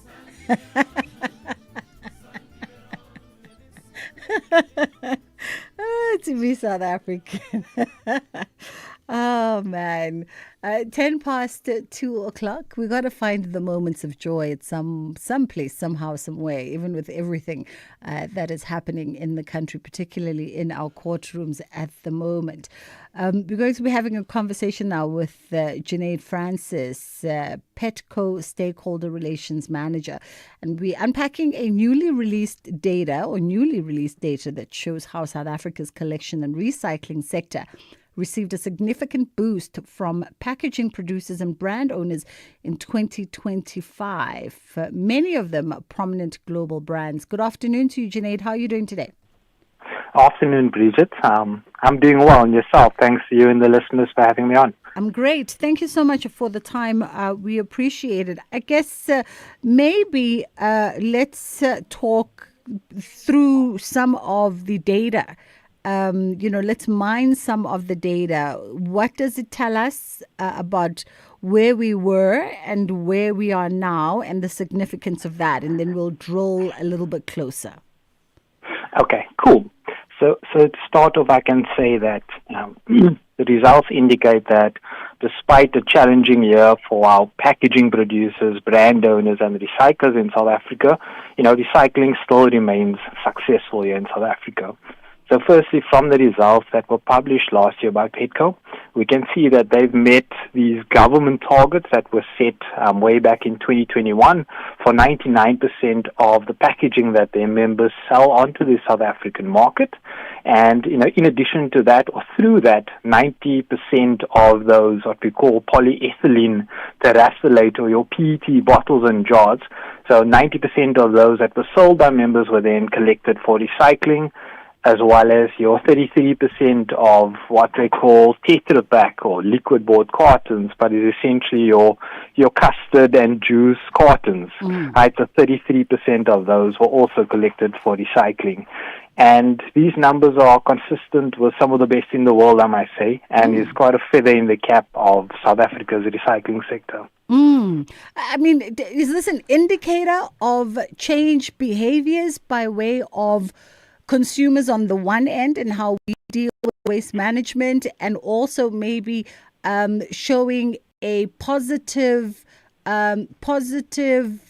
what's the word I'm looking for? I'm now stuck on engagement. Positive interaction by manufacturers and brands to move towards a more environmentally conscious way of doing things. Talk about the concept of extended producer responsibility, or EPR, right? So this follows the polluter pay principles, where it shifts the responsibility of packaging to the packaging producer once it's been discarded by the consumer. And essentially these laws came into effect in South Africa in November 2021. And through these laws over the years, we've seen growing commitment and investment by packaging and producers towards building our circular economy and our collection and recycling value chain. And these include your key role players such as your formal and informal collectors, your waste pickers, the SMMEs that trade and aggregate recyclable materials, and as well as your industrial recyclers. And of course, this has also kind of unlocked the funding to create increased awareness around recycling with consumers and encouraging them to kind of separate their recyclable packaging from their municipal waste so that it can also go into the recycling value chain. I mean, interesting that I didn't even know about these laws that whilst we're still here, a step back, I wasn't aware of the laws that came into effect in 2021. And I think maybe a lot of South Africans are not so much so. Can you give us some context and some background? Sure. So these laws, I say they call extended producer responsibility, and they follow a global trend that we're seeing where other countries are introducing similar legislation. So initially when passed in South Africa, they applied to the packaging sector, and they've since grown to include stuff like lighting, batteries, pesticides, etc. And within them, they've got kind of detailed targets for us as brand owners and packaging producers that we've got to meet. An example is this year, there's a 70% target for all of those PET beverage bottles that they need to be collected. So these laws stipulate very specific collection and recycling targets, as well as the use of recycled material in new packaging products.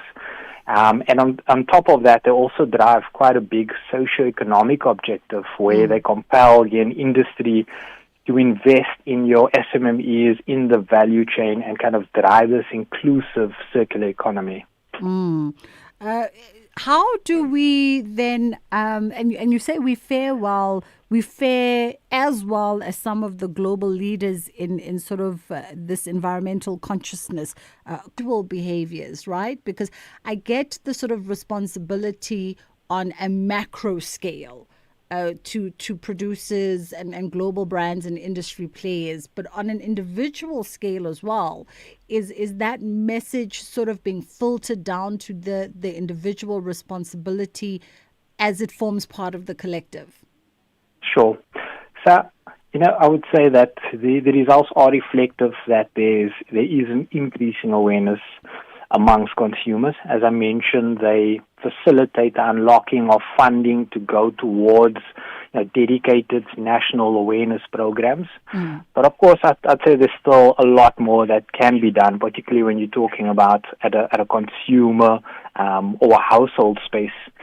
Consumers play a critical role in improving South Africa's recycling rates and supporting the circular economy. So, the two things that consumers can still do, I think the first one is to better understand if the packaging that they are purchasing is recyclable, and then to try to do their best to support recyclable materials and companies making commitment and hopefully implementing those commitments to moving towards recyclable materials. And then I would say the second one is to really separate the recyclable materials from the general municipal waste, at homes or on the go, wherever they may find themselves. So this is really to, as I said, separate it so it doesn't go with your general waste. Try and put it in a clear bag. And if you don't have access to a formal collection system which comes and picks up your recyclables, then as a consumer, you can take it to a drop-off site or you can simply leave it on your bin at bin day for a waste picker to come and collect. Absolutely. Let's take a quick pause. We'll be back on the other side and continue our conversation. It's gone 20 past 2 o'clock on The Full Circle with myself, Bridget Masinga. South Africa, the countdown is on, and SABC3 is your official home of the FIFA World Cup 2026 from 11 June till 19 July. That's right, 34 matches live on SABC3, streaming on SABC Plus, and bringing the action straight to you on SABC radio stations nationwide. From the opening ceremony to the first big clash, South Africa versus Mexico. This is more than football. This is our moment. All of us, all in. Go Fela. Don't miss a second. Only on SABC, the official broadcaster of the FIFA World Cup 2026. For the love of the game. Is your business struggling with cash flow, job losses, or low productivity? You're not alone. Productivity SA's business turnaround and recovery program provides expert turnaround strategies to restructure operations, save jobs, and boost growth. Get practical tools like early warning systems, performance improvement plans, and access to productivity champions. Visit productivitysa.co.za or call 011-848-5318 to apply now. Your recovery starts here. Bridget Masinga is streaming live now on Facebook, YouTube, and X at SAFM Radio. All right, we're in conversation with Junaid Francis, Petco Stakeholder Relations Manager, and we're getting a better understanding on South Africa's Collection and Recycling Centre. Now, Junaid, the report also mentioned that 86,000 cubic meters of packaging waste were diverted from landfills in 2025. What does that mean in practical terms for ordinary South Africans? Cool. Yeah, so I know for listeners and even for myself, sometimes it's hard to comprehend a figure like 86,000 cubic meters. But essentially it means that volume, or equivalent to 35 Olympic-sized swimming pools, if you can picture, imagine that worth of packaging has been shifted away from landfills and potentially the environment and back into the circular economy. And in a country where landfill space is becoming increasingly scarce, this is particularly important as it means a shifting of pressure from precious or scarce municipal infrastructure to a growing circular economy, growing jobs and livelihoods in the sector. Interesting also is that you say the sector mitigated 389,000 tons of carbon emissions last year. Talk to us about the significance of that, specifically on the environmental impact. Sure. So firstly, this 389,000 tons of carbon emission, this is saved as brand owners can now use existing recycled material to go back into new packaging instead of having to harvest, virgin materials out of the earth. So essentially, this is how it's being saved. And this figure is equivalent to the sequestration that can be provided by approximately 17,000 hectares of speckworm. So these efforts all contribute towards taking that amount of carbon out of the atmosphere and contributes to the country's climate reduction goals. When we were talking just before the break around, the consumer role in this value chain, one of the things that you mentioned was separating at the source. Hopefully, even before we get to the source, whilst we're still at the shopping basket, where possible, one is choosing a recyclable options. And I know some retailers have taken very hard lines. One can shout out here a Woolworths who decided with some of their stores nationwide, for instance, they just moved straight to recyclable packaging. It was almost overnight. You went in the one night, the tomatoes were packaged one way, you came in the next day, and the tomatoes were packaged a completely different way.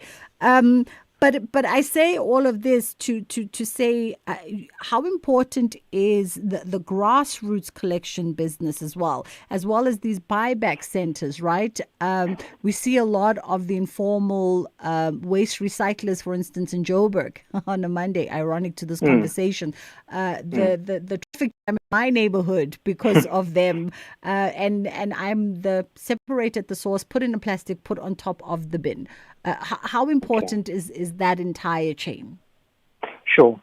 So, I think first thing to say is I know they can hold up traffic, but we all got to be a bit patient with them because of the valuable service that they play. So these grassroots collection businesses and buyback centers, they're the backbone of the recycling economy in South Africa. And they're responsible for about collecting and aggregating roughly 60 to 70% of our post-consumer packaging. So by investing in them, we ensure that we're able to grow what they can collect, aggregate, and transport to our industrial recyclers. And at times they then play this critical role even in your remote areas that are kind of beyond the scope of the state or the municipality. They also mostly from your kind of previously disadvantaged sectors of society or black, colored or female owned. So they also, by investing in them, you also play a role with growing an inclusive circular economy. And a lot of these businesses are kind of mainstays of their communities that offer employment and opportunities for the communities and keep the litter and waste off the streets of these communities. So they also play a central role in that aspect of the community. I want to jump to some comments on WhatsApp. 061-410-4107 is our WhatsApp line. Bridget, I've noticed more companies are actually collecting cans, like, consumers that are recycling. Most companies are collecting cans, but I don't see companies that are collecting plastic waste.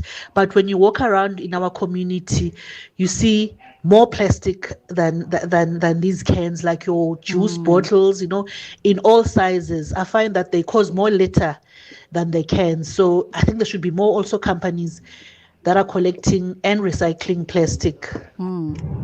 Hi, Bridget. I'm listening with interest to the discussion about recycling materials, and I had a question for your expert from Petco, whether he knows how much of the recycled material is actually being recycled in South Africa and how much of this material has been shipped over to other countries to be recycled into products. I'm saying this because it was recently announced in the news that one of the last carton packaging companies in South Africa closed. So who's recycling the material and what are they recycling the material into? Very interesting question there and observation as well. Junaid? Sure. So first to say, it was unfortunate that there was a closing of one of the paperboard recyclers based in Gauteng. And that was due to kind of competition from your cheaper imports within the paperboard space. But to take a step back, it is unfortunate that the global recycling sector is struggling at the moment, and globally we've seen the closure of a lot of these recyclers. But within South Africa, and particularly I can speak more with confidence for the materials that Petco oversees, the large majority of them are being recycled locally. We've got recyclers of these plastic bottles as well as those milk and juice and custard cartons, as I've said. Large majority is recycled locally. In fact, there are even exceptions where some of our recyclers import waste to be recycled here from kind of neighboring SADC countries where their demand necessitates that. And within your plastic bottle, typically those are recycled, about 50% is going into polyester material. And this is material that can go back into clothing or like industrial textiles, like in dams or roads or in linen and bedding. And about just over 40% can go back into new plastic bottles, like your beverage bottles or your peanut butter jar, your tomato sauce. Thus showing that that's a material that is truly circular and is being recycled in South Africa. I mean, it's a positive outlook, and I think for a lot of conscious South Africans and South African families, it sort of gives people the encouragement to keep doing it. The greater picture. Just to leave it on a slightly different note, we were still talking about the waste pickers, right? At some point last year, they were dominating the news headlines, if you were paying attention, because the recycling rates had been slashed down by, I guess, whom they supply with the materials. How do we put them in a better position? How does the industry begin to work to ensure that they are fairly compensated for the work that they do? Because it's quite literally backbreaking. Yeah, no, sure, fair point there.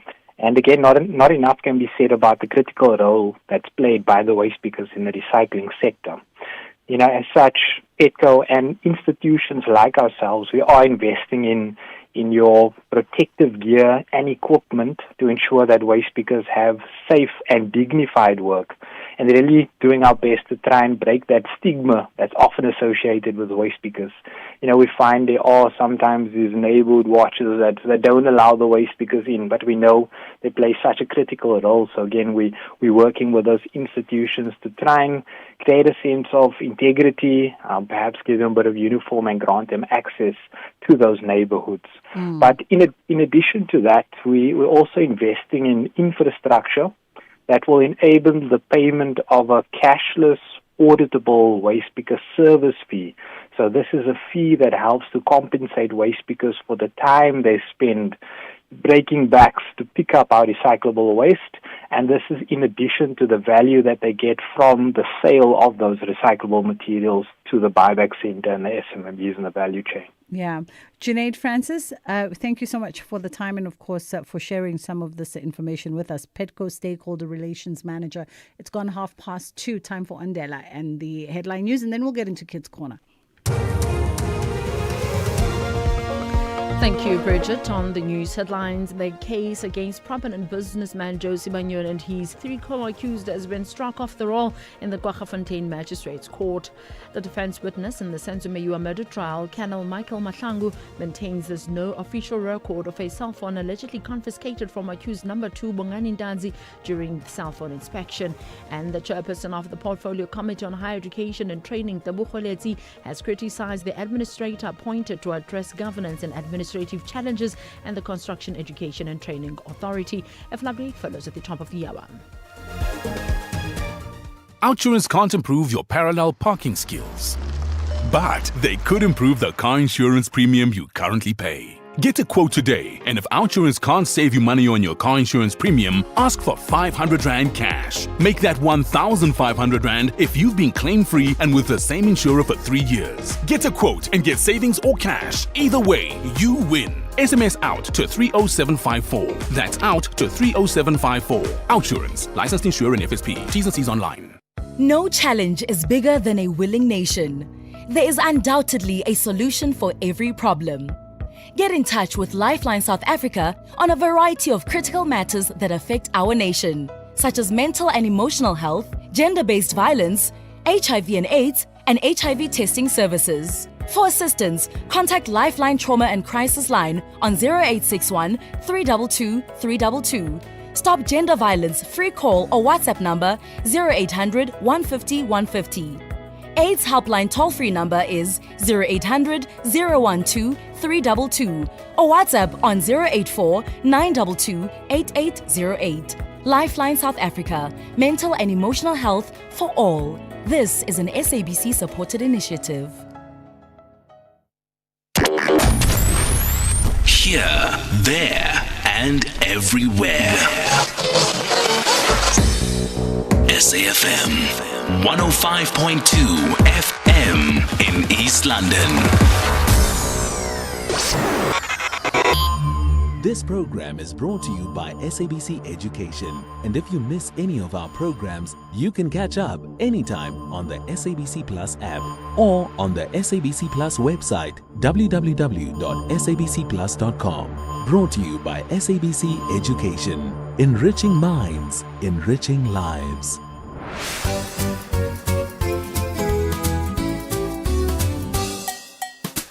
Hello friends, it's time for Kids Corner. Welcome to a brand new week. Today we're talking about your dreams, goals, and the amazing future ahead of you. What do you want to be one day? And why does that dream excite you? What can you start doing now to move closer to your dream? Who inspires you to dream big and work hard? What subjects or activities at school can help you reach your future goals? And why is it important to believe in yourself even when things feel difficult? Alright friends, let's hear from some of our friends while you share your answers with the people next to you.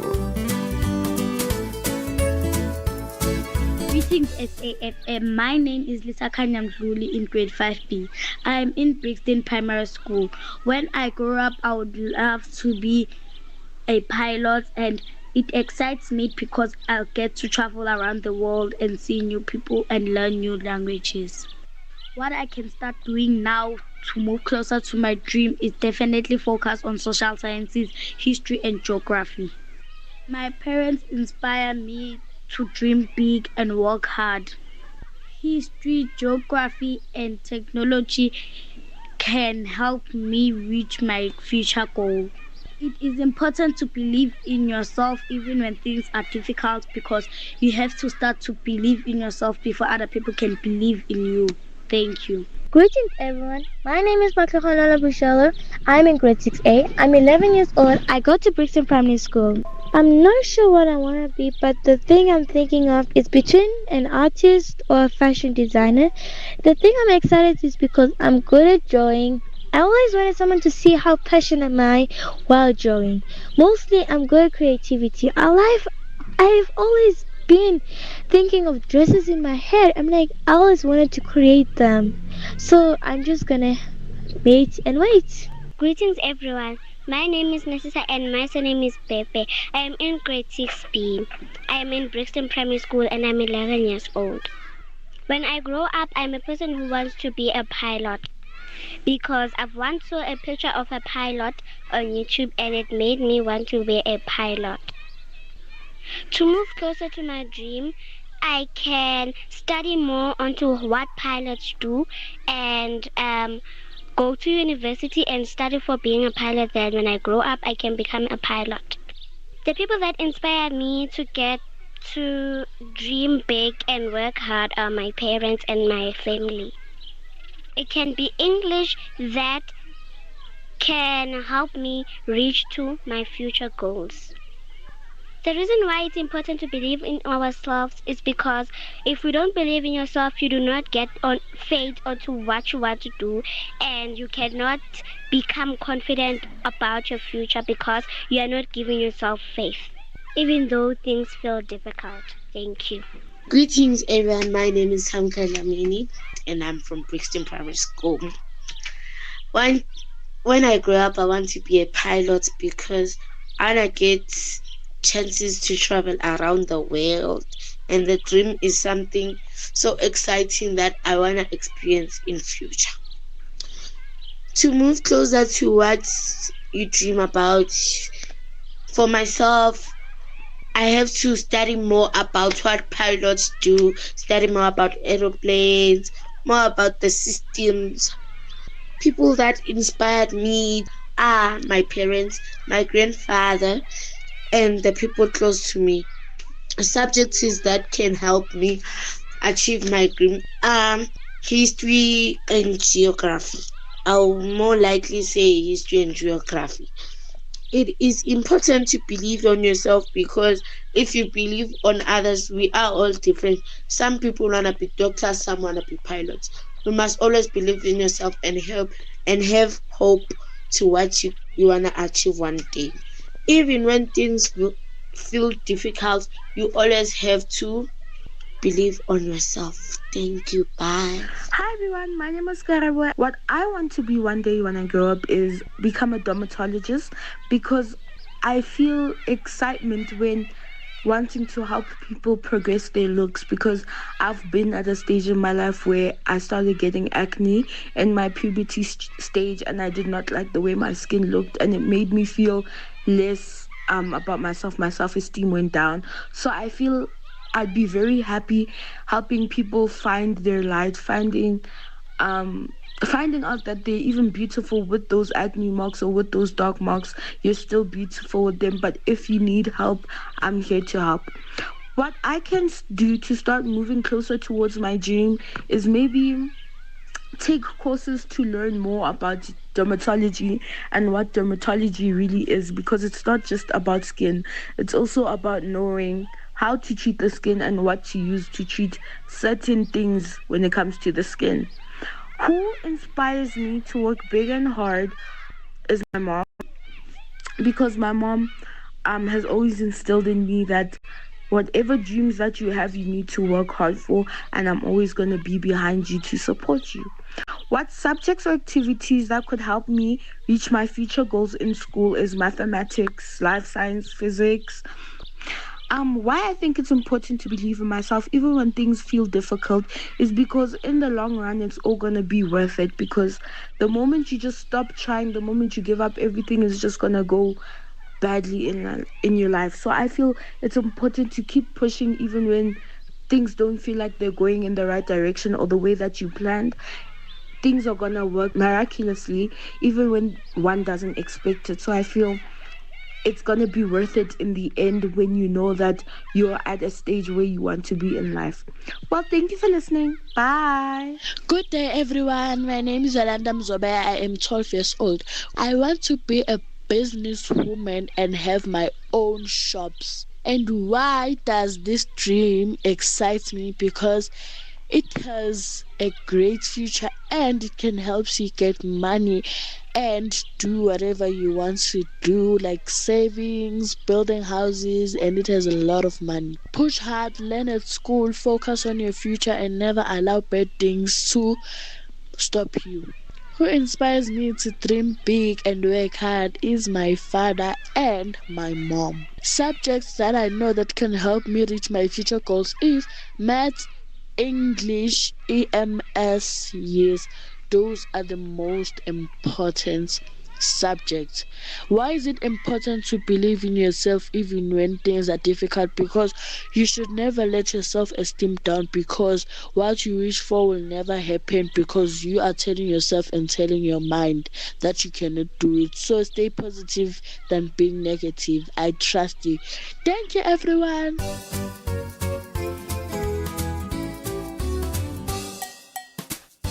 Thank you, friends. It's always great to hear from you. And to our friends listening, I hope you shared your answers with the people next to you. All of us as children have dreams about what we would like to become one day. Some may dream of becoming a doctor, teacher, pilot, engineer, artist, athlete, scientist, broadcaster, or business owner. These dreams are exciting because they give children something positive to work toward and help them imagine the kind of future they want for themselves. Your dreams may excite you because it connects you to something you love doing or something that inspires you. For example, someone who enjoys helping people may dream of becoming a doctor or teacher. Even while you're still young, there are so many things you can start doing now to move closer to your dream. You can work hard at school, practice your talents, ask questions, read more, stay disciplined, and never stop learning. Small daily habits and positive choices can help build the skills and confidence needed to achieve big goals later in life. There are many people that can inspire you to dream big and work hard. It could be parents, teachers, older siblings, community leaders, or successful people in different careers. Seeing others succeed often reminds us that we can succeed too if we stay focused and committed. School subjects and activities also help prepare children for their future goals. Subjects like mathematics, science, languages, technology, arts, and sports all help develop important skills. Extramural activities, reading, teamwork, and leadership opportunities also help us as children discover our strengths and talents. Believing in yourself is very important, especially when things feel difficult. There may be times when schoolwork feels challenging or when progress seems slow, but giving up should never be the first option. Self-belief helps us as children stay motivated, overcome obstacles, and keep trying even after making mistakes. Success does not happen overnight. It takes hard work, patience, discipline, and confidence. When you believe in yourself and you continue working toward your dreams, you build strength and determination needed to achieve great things in the future. That's it for today, friends. See you next time.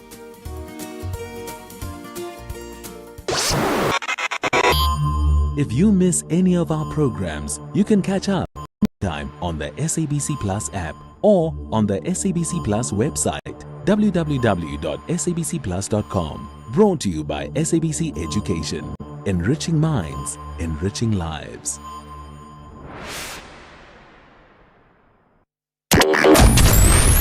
Here, there, and everywhere. SAFM 106.1 FM in Bombela. As part of Africa Month, now we are profiling Chad, Central Africa. a vast landlocked nation in northern Central Africa, bordered by Libya, Sudan, the Central African Republic, Cameroon, Nigeria, and Niger. A country where the Sahara Desert meets the Sahel, a land of contrast desert, dunes in the north, fertile plains in the south. French and Arabic are the official languages. More than 100 ethnic groups shape the nation's cultural identity. Chad gained independence in 1960, a nation shaped by resilience in one of Africa's harshest environments. Oil production drives much of the economy, while livestock and agriculture remain central to everyday life. But conflict, poverty, climate pressures, and political instability continue to affect the country. Lake Chad, one of Africa's largest lakes, has shrunk dramatically over the decades. Still, communities endure through strength, tradition, and survival. Chad stands firm in the face of hardship. In every desert, in every caravan, in every generation, there is endurance. Chad, resilient, vast, unyielding. Africa Month on SAfm. Conversations, context, connection. Protecting your family means staying one step ahead. And that starts with knowing the facts about human papillomavirus. HPV is linked to over 99% of cervical cancer cases and claims the lives of more than 5,000 women in South Africa every year. HPV doesn't discriminate and will at some point affect both men and women, young and old. Protect yourself and your loved ones. Ask your healthcare provider about vaccination. This message was brought to you by MSD. Catch Top Billing this Thursday on S3 as Sosibini meets boxing champ Kevin Larina ahead of his world title defense. Fez, Jonathan and Ryle compete for cover story glory. SA lifestyle combines with French chic in a castle of a home. And rapper Gigi Lamaine talks legacy over high tea. That's Top Billing this Thursday evening at 7. Repeat Sunday at 1 on S3. Streaming on SABC Plus.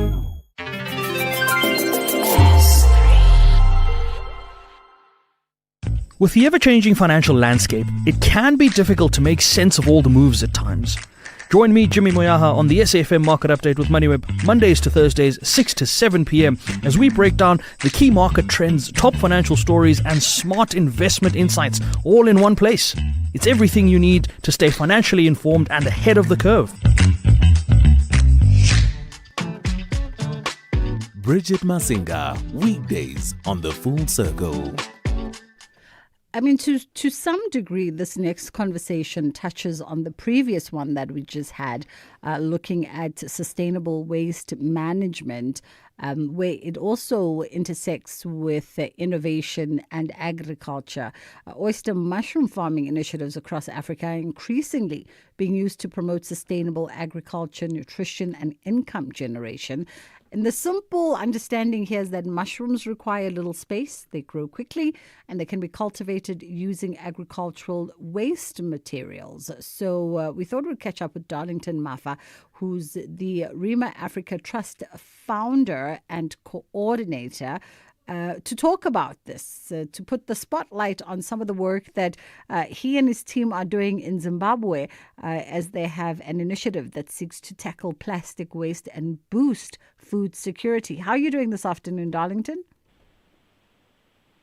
I'm doing very well, Bridget, and thank you. I hope I'm audible enough for you. Yes, you're audible enough. Let's see how it holds from both our ends. I mean, let's talk about the work that you are doing. Maybe firstly, a bit of context around the Global Landscapes Forum, because they are the umbrella body, and then you can help us understand how the Harare chapter works and what is it that you do. Thank you so much, Bridget, for that kind question.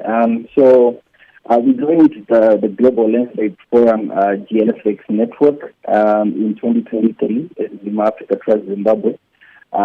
We joined around other youth hubs or GLFX chapters, which are in around 185 countries across the globe. And so our work is inspired by the mantra, act locally, impact globally.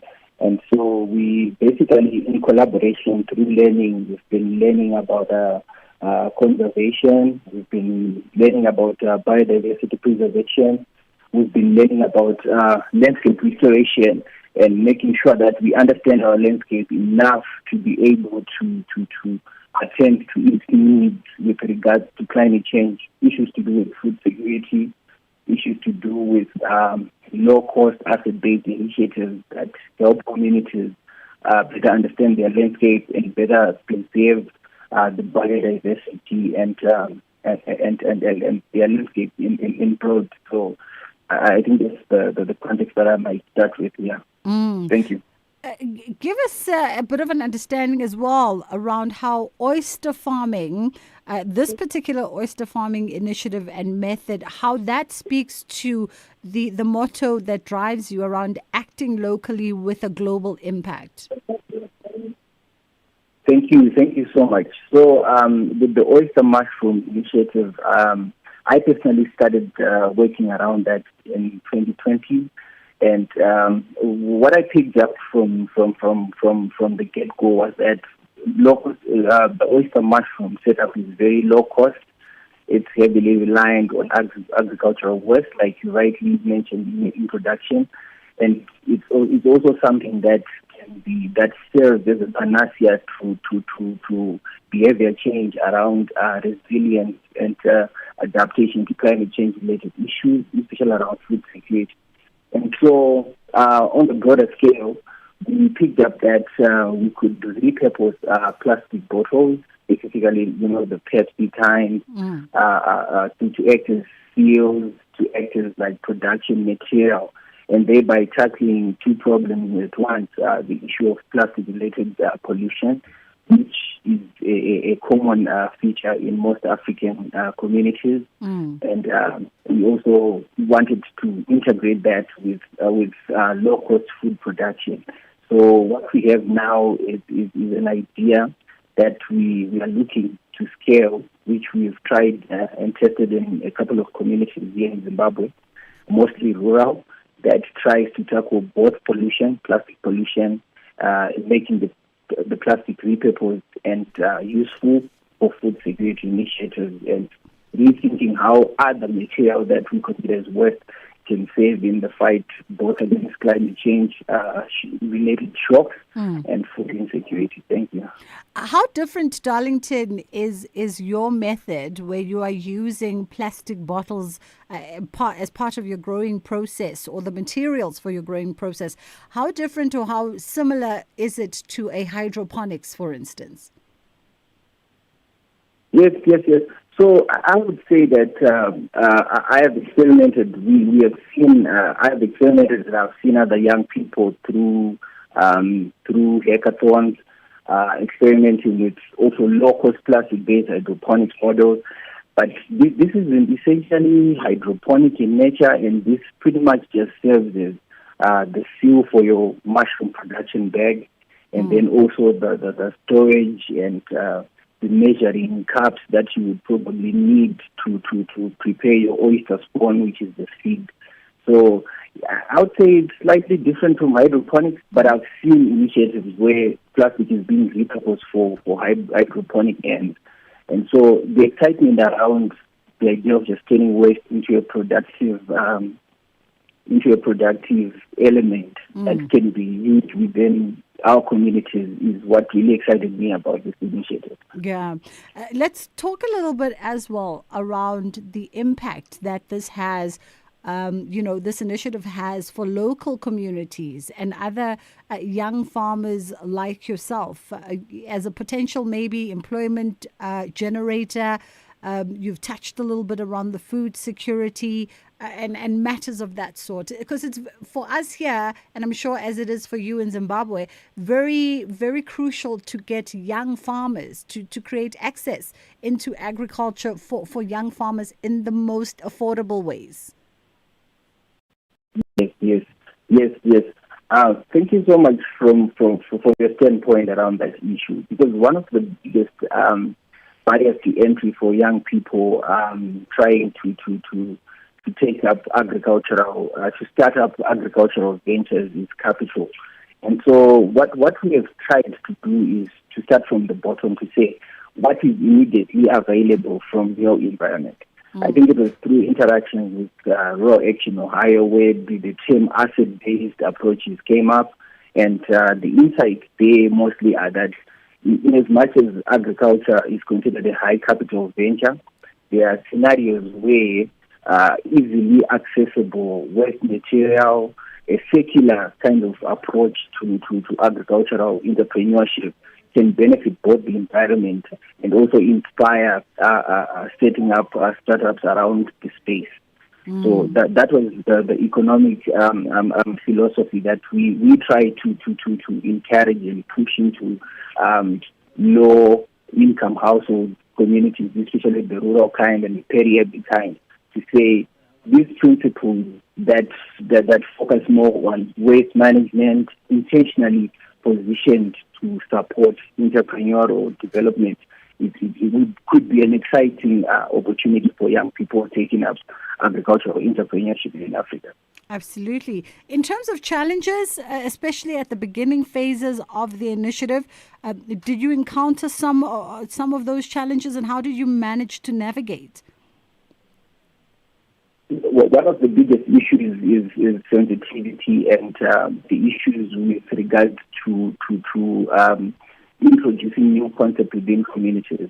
So what we try to do is to try and use the best quality mushroom seeds that we have around, that has been tried, that has been tested, that has good results, and there is some form of scientific support for its usage. And then the second thing is also that even for us as a grassroots-based initiative to be rolling out these initiatives, we require a little bit of resources, which we often get and sometimes don't, but the spirit is always intact. And so I would say that the biggest issue now is how to disseminate this information, how to encourage more uptake, how to figure out whether this small oyster mushroom-based initiative can transcend into like bigger, maybe button mushroom initiatives that focus specifically on making sure the environment is cleaner and making sure that young people have something that they can move towards as an economic panacea, and also making sure that they are food secure, and that the whole argument around climate change is being tackled from an asset-based, grassroots-oriented approach, which I feel is a strong argument, especially in African communities, which are mostly in the developing bracket. Absolutely. Well, listen, Darlington, it sounds like you definitely onto something there that will plug into a conversation and many conversations that are pertinent on the continent when we're talking about sustainable agricultural systems, when we talk about nutrition and our ability to self-feed, and of course when we also focus on income generation for young people. We wish you the very best of luck with your expansion plans and your partnerships, and we can't wait to see how this continues to evolve over the years. That was Darlington Mafa, Rima Africa Trust founder and coordinator. That's where we leave it for today. Our time is now run out. Ashraf is standing by. He's going to keep you company between 3 and 6 where the conversations continue.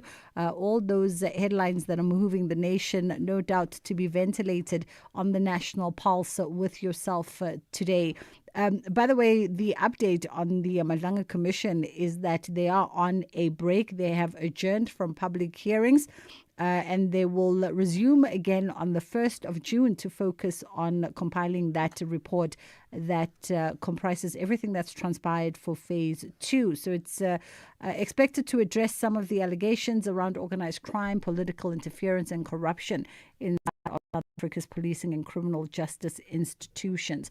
We'll leave it there from our end. Inshallah, God willing, we get to do it again tomorrow.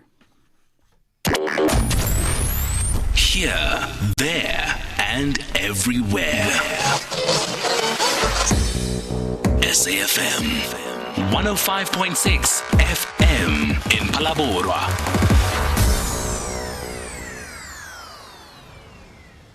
SAFM supports a litter-free South Africa. Play your part in keeping our surroundings and environment clean. SAFM, leading the conversation.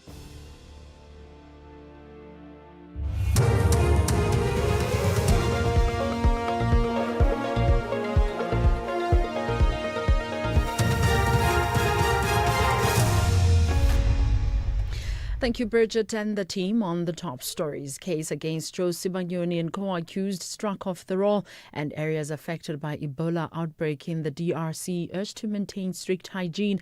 For SAFM News, I am Onde Lambana, and a very good afternoon.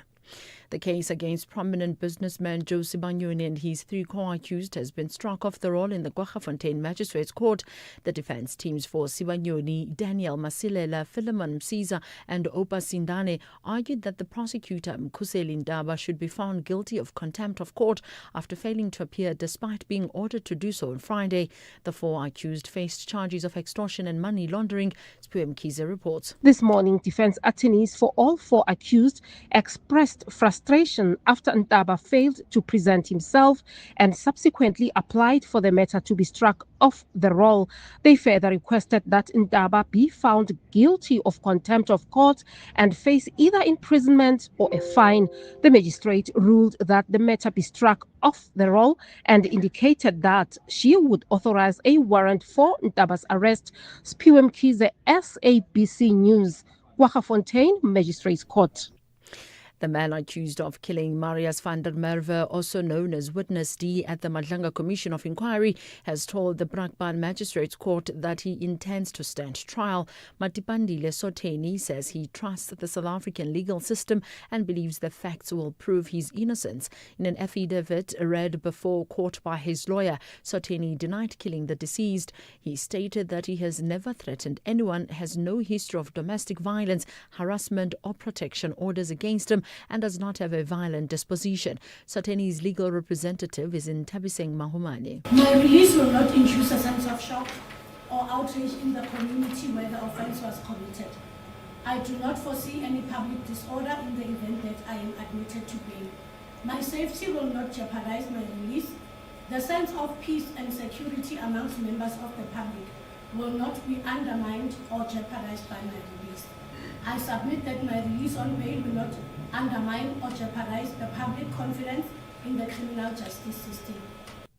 The South African Police Service has warned the public against opening false cases and providing misleading information. This is the alleged political fixer, Bron Mokhodzi, will spend the rest of the week in custody following the postponement of his case. He will appear again at the Johannesburg Magistrates Court next week, Monday.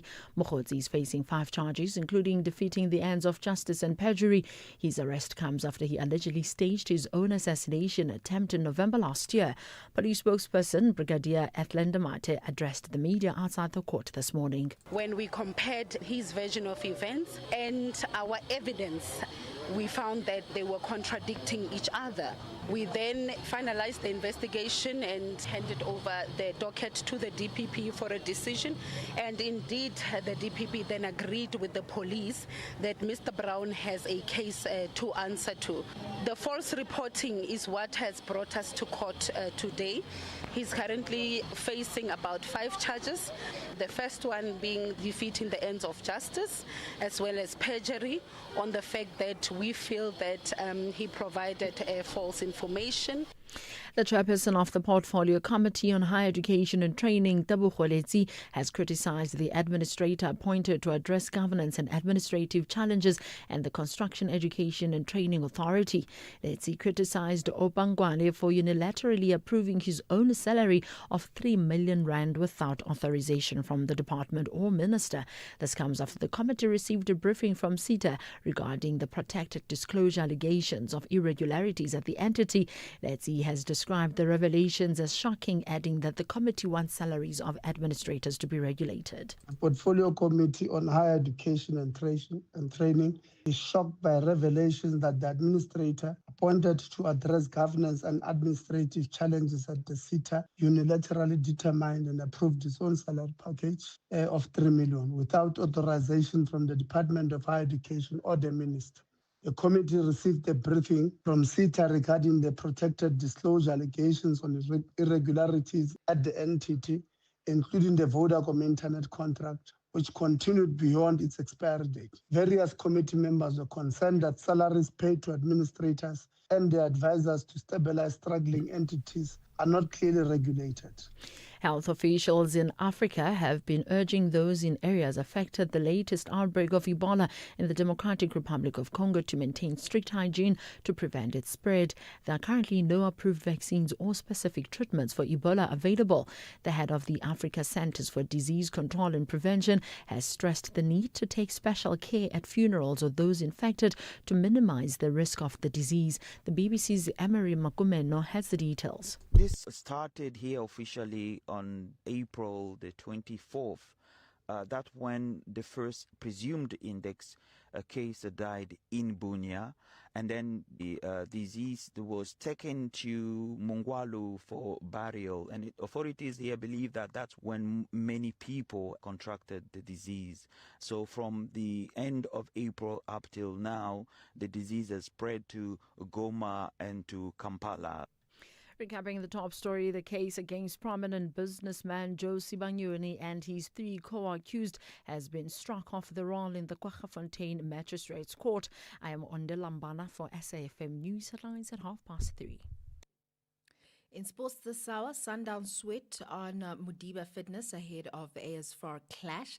Proteas women prioritizing fielding drills as T20 World Cup approaches, and Rai becomes a PGA champion. More details at 3:30.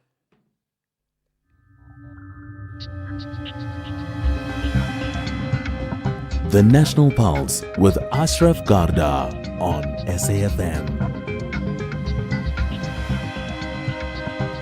You're listening to the National Pulse, weekdays 3 to 6 p.m.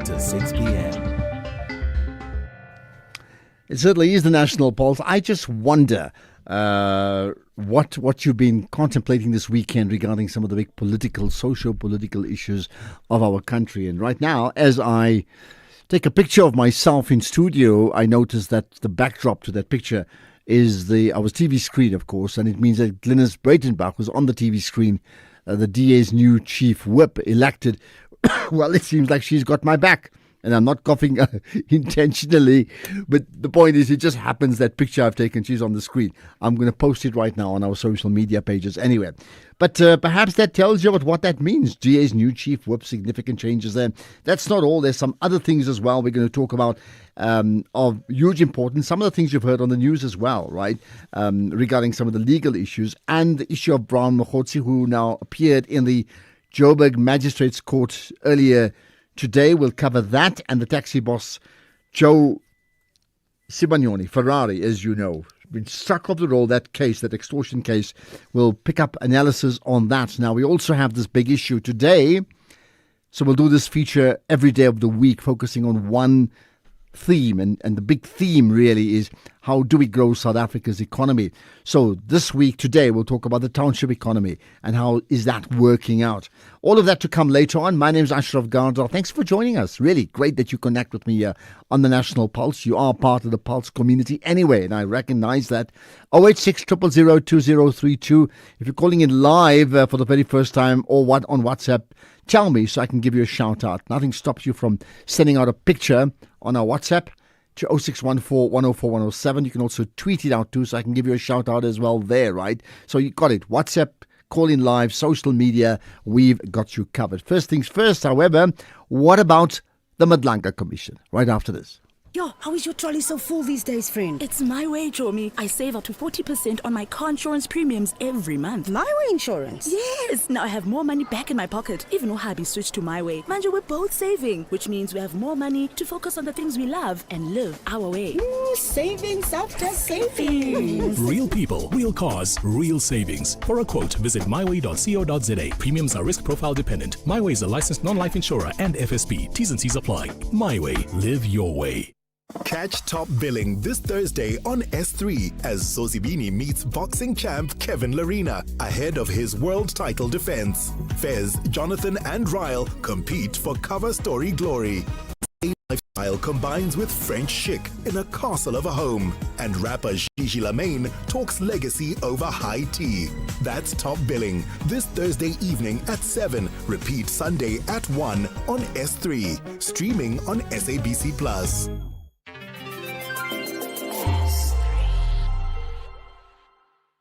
As part of Africa Month, now we are profiling Cape Verde, West Africa. An island nation in the Atlantic Ocean, located off the western coast of Africa near Senegal and Mauritania. A country shaped by the sea, volcanic islands, ocean winds, and a culture carried through music. Portuguese is the official language. Cape Verdean Creole gives rhythm to everyday life. The sounds of Morna and Coladeira travel far beyond its shores. Cape Verde gained independence in 1975. A small nation that built stability through resilience and connection. Tourism, services, and remittances power the economy, one of West Africa's strongest democracies. But challenges remain: drought, limited natural resources, and economic dependence on imports. Still, Cape Verde continues to shine through creativity, education, and global influence. Cape Verde turns isolation into connection. In every melody, in every island, in every journey, there is soul. Cape Verde, soulful, resilient, connected. Africa Month on SAFM. Conversations, context, connection. Ashraf Garda on the National Pulse. Well, indeed, welcome to the National Pulse. So first things first, let's talk about the Madlanga Commission. Now, interestingly enough, we're talking about it because the Commission is on a 2-week break, by the way, just so you know, to focus on the second interim report, which needs to be delivered to the President by the 29th, or in fact on the 29th of May. So that's, sometime next week, right, at the end of the week. Now, the Commission submitted its first interim report to the President on the 17th of December, that's last year, and resumed its activities in January of this year. And the question is, what does this mean in the preparation? What has been the key features to emerge from this current sitting of the Madlanga Commission, and what can we expect in Phase 3? Andy Mashaile is a security strategist. Andy, as always, good to connect with you on the National Pulse. Good to talk to you, Ashraf, and to your great listeners and the great show in the afternoon. All right, we need to get that we need to get that volume up because. All right, we just. Good to talk to you, Ashraf, and to your great listeners of this great show in the afternoon. All right, thanks for your time, much appreciated, and the vote of confidence too, right? Andy, let's start by this in terms of this current sitting. I know that effectively the Commission is in recess right now for the next 2 weeks, but what has been some of the key issues to have emerged in terms of the big conversations that's come out of the last few months? Ashraf, my brother, Phase 1 of the Commission was about establishing the narrative architecture. Who said what happened? Yeah, that was the Phase 1. Phase 2 is was designed to test, corroborate, dismantle, or institutionalize the narrative into prosecutorial reality. And we have seen people being arrested. We have seen people being prosecuted. We have seen people spending days and time in jail as a result of the narrative architecture that told us what was happening from the 6th of July until up to this far. We have been able not only to follow that narrative and to legitimize that narrative, we have seen that evidence or that testimony being tested and people being arrested and prosecuted. So Phase 2 is about corroboration, dismantling and institutionalizing the narrative into a prosecutorial reality, which is what we have seen today with Mr. Mokhoti being denied bail for 7 days. Well, I'll come back to that in a minute. In terms of, therefore, the deadline for submissions to the President, 29th of May. Therefore, we don't know until we know what they actually put into that report. But what can we expect in terms of what will be delivered to the President? What will be delivered in the President's report? One, would be legitimization of General Mkwana's allegation. 2, creation of a public corruption narrative. 3, exposure of fractures within substance intelligence. 4, identification of operational syndicates, and once again, political interference as we have picked up. 5, referral of matters for criminal investigations.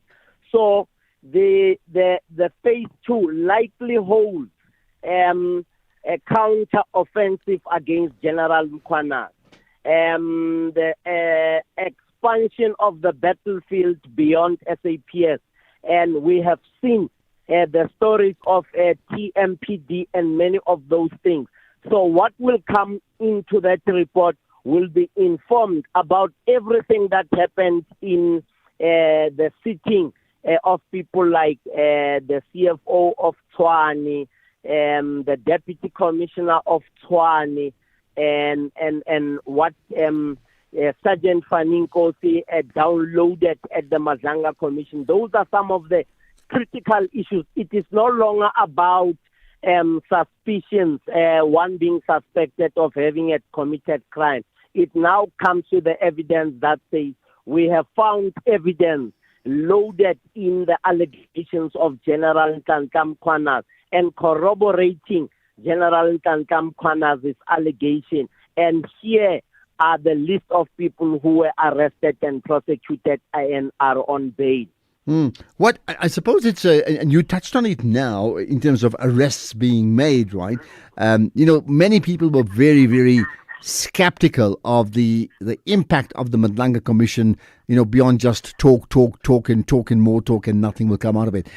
Do you get a sense as well that this time round, forget what may have happened with others like the Zondo Commission, something has changed, and if so, what has changed?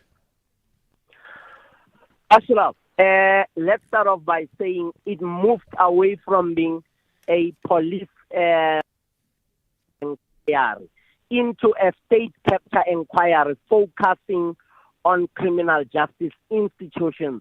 What changed before the Madlanga Commission? Dockets were disappearing. Some rogue police officers were in their field day with people being stopped on the side of the road, people being arrested and dockets disappearing, and many of those things, Ashraf. And now I can tell you with certainty, police officers on the road in their police stations don't want to appear before the Madlanga Commission. And what does this mean? It means the integrity of the criminal justice system has been restored on a scale of 100% or 1 to 10. Has been restored 60% of the time. 6 out of 10 matrices will indicate to you that police, they are also telling me we don't want to cross paths with Madlanga. So it tells you there is that element of discipline, respect, and fear of being arrested because they now see it's happening. And what do you think? I mean, what do you think of the arrests being made and they happen like imminently? You just come off from testifying and you're being arrested, something that was unheard of before. What do you think of the numbers of people who have either been arrested or suspended or removed already from their positions of power and influence? It gives me confidence in the criminal justice system. It gives me confidence in the investigators. So remember, we always used to get stuck when it came to some rogue investigating officers. The guys in the vans, the visible policing guys in the vans and uniform, they would go pick me up and I would, that case would then be assigned to investigating officer A or B. And investigating officer A or B was the make and break of justice for the victim of crime and also make or break for the perpetrator of crime, who has deep pockets, who can deliver a million rands, and the case goes nowhere. Nothing happens. You can't complain anywhere. All right. And lastly, your expectations for phase 3? Phase 3 will be an intensification of the the court scenario. Those who have bail will now have to face the court of law. Remember, in phase 2, there will be much more evidence that will be loaded as per the reading of the pattern given the first phase. That will be loaded in there for the Special Investigations Task Team to can be able to stand before the court of law and testify against the suspect or against who we now call the accused, those whose fingerprints have been taken. So we are bound to see sparks flying on court floors in phase 3.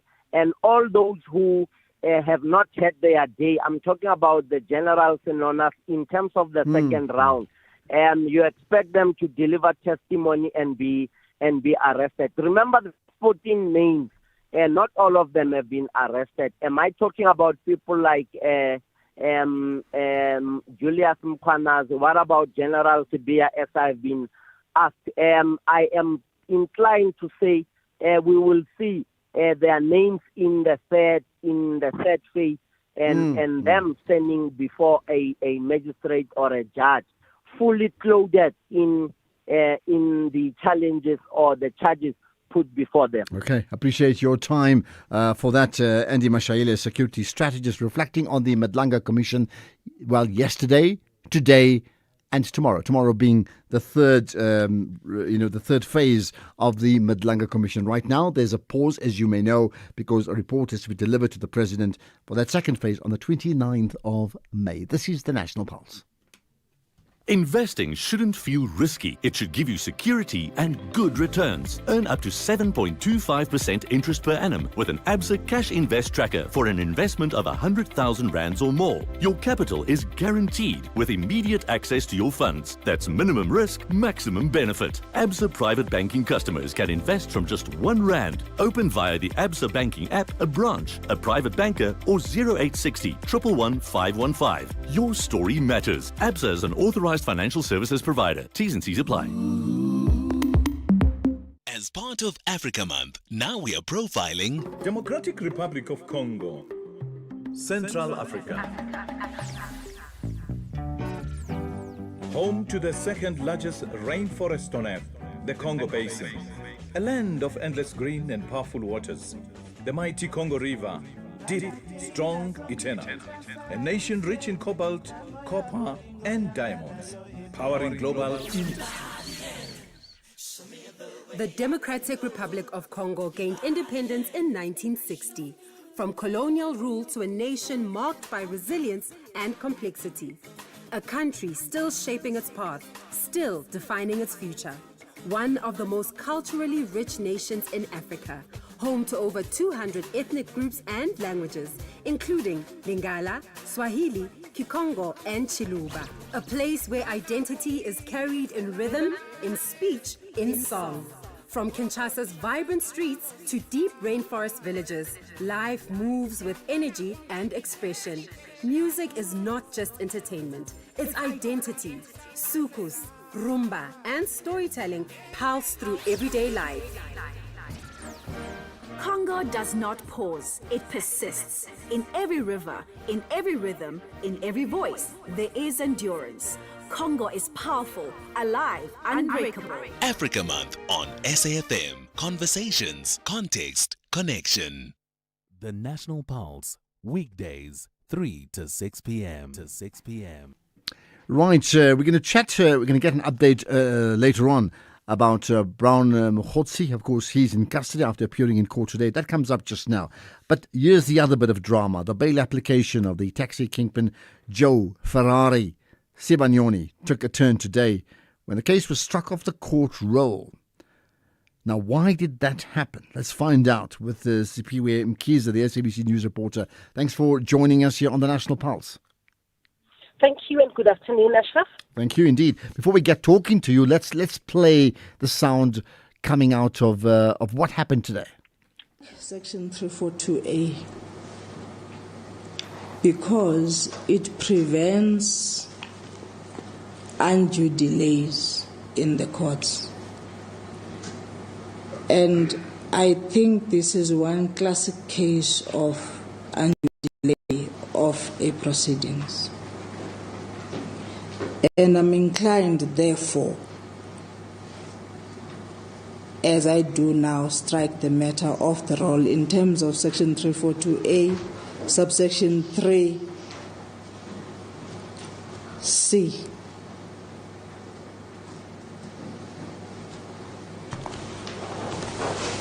That's the court cases.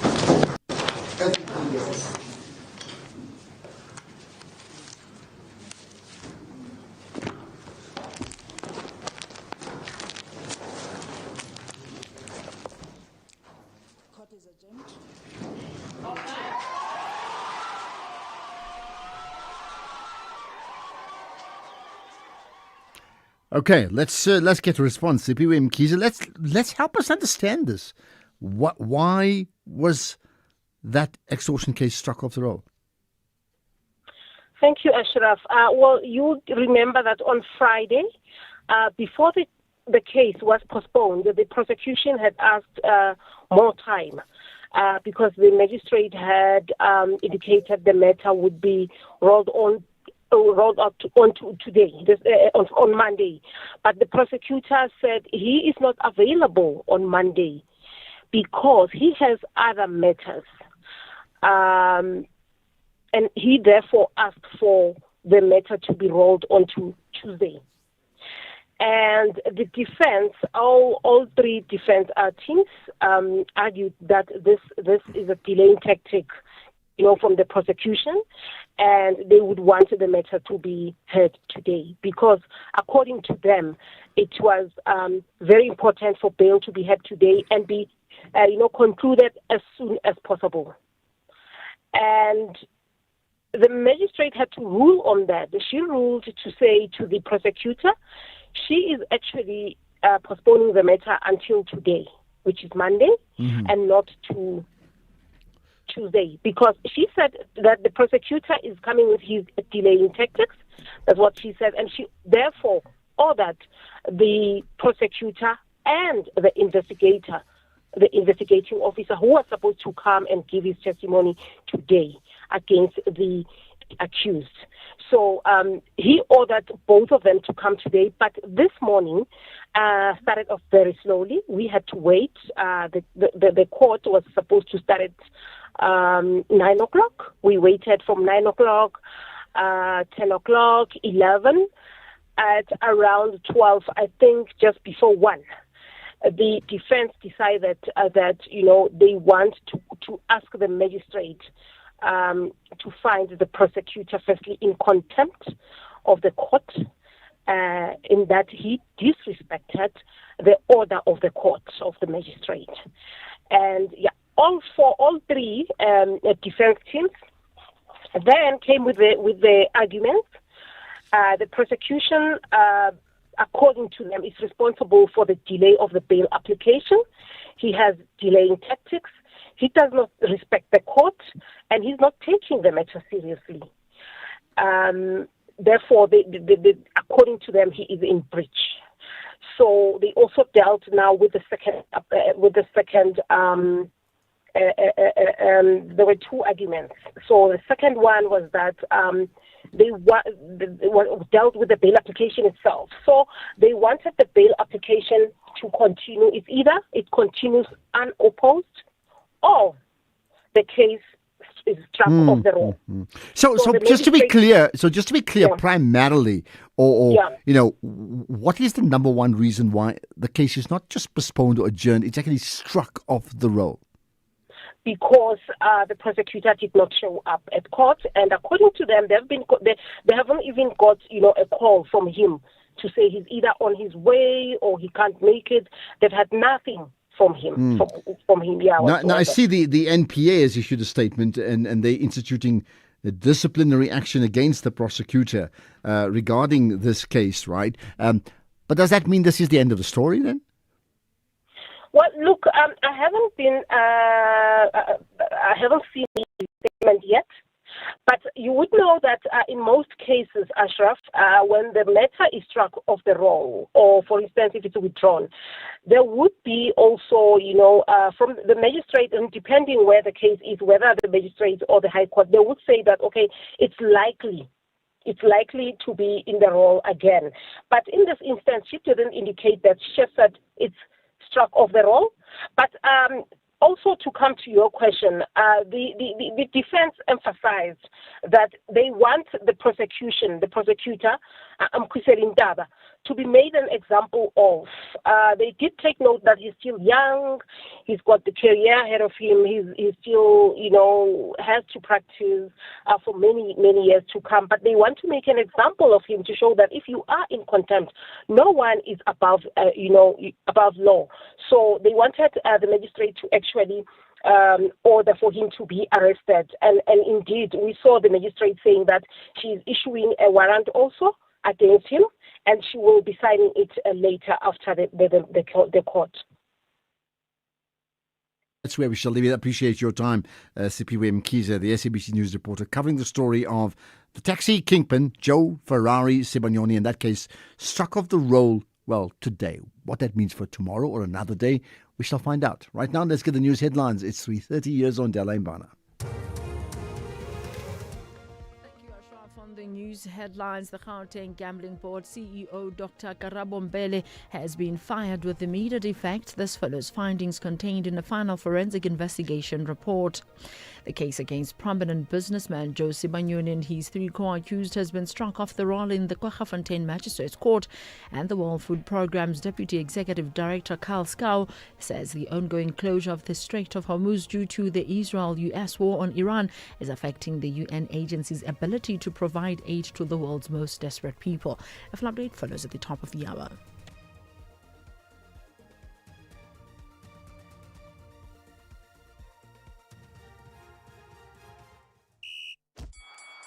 This is SAFM Sports with Doming Khapele. Right, let's talk sport with Tumi. It's been one of those eventful weekends on the pitch, off the pitch, in the stadiums, everywhere else. Tumi, however, you want to talk about Mamelodi Sundowns? Absolutely. A very good afternoon to you, Ashraf, and our listeners. Well, Mamelodi Sundowns are actually awaiting an update on the fitness of defender Aubrey Mudiba ahead of their CAF Champions League second leg clash against the AS4, the final. Now, Mudiba was the hero at Loftus Stadium, scoring a stunning free kick to hand the Brazilians a 1-0 first leg advantage. However, the defender ended the match on a worrying note after limping off late in the game with what appeared to be a hamstring injury sustained without contact. Meanwhile, Sundowns coach Cardoso hopes that they are able to protect that lead to be crowned champions of Africa in North Africa. Most important thing is that we understand that we can, because we know that we can compete in this level with the best teams on the season and make a wonderful game. I think we made a wonderful game. Obviously that you all know, and I also know that we could have scored for several times a second goal that obviously would give a more comfortable result. But it's clear that we will have to play for a victory in terms of scoring a goal over there, because that is obviously the advantage that the team needs to fight for.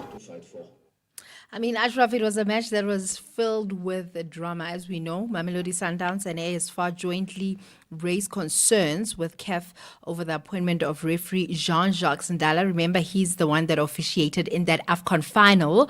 And there was also controversy surrounding the VAR system, which stopped working in the second half. In addition, the behavior of some AS4 supporters was very disappointing to actually witness. It's unfortunate that these incidents involving crowd misconduct continue to arise, especially when teams are under pressure after falling behind in matches. And I think I saw some clips of AS4 supporters, or one supporter actually spraying, it looked like pepper spray, on one of the police officers. And I'm just like, how is this allowed?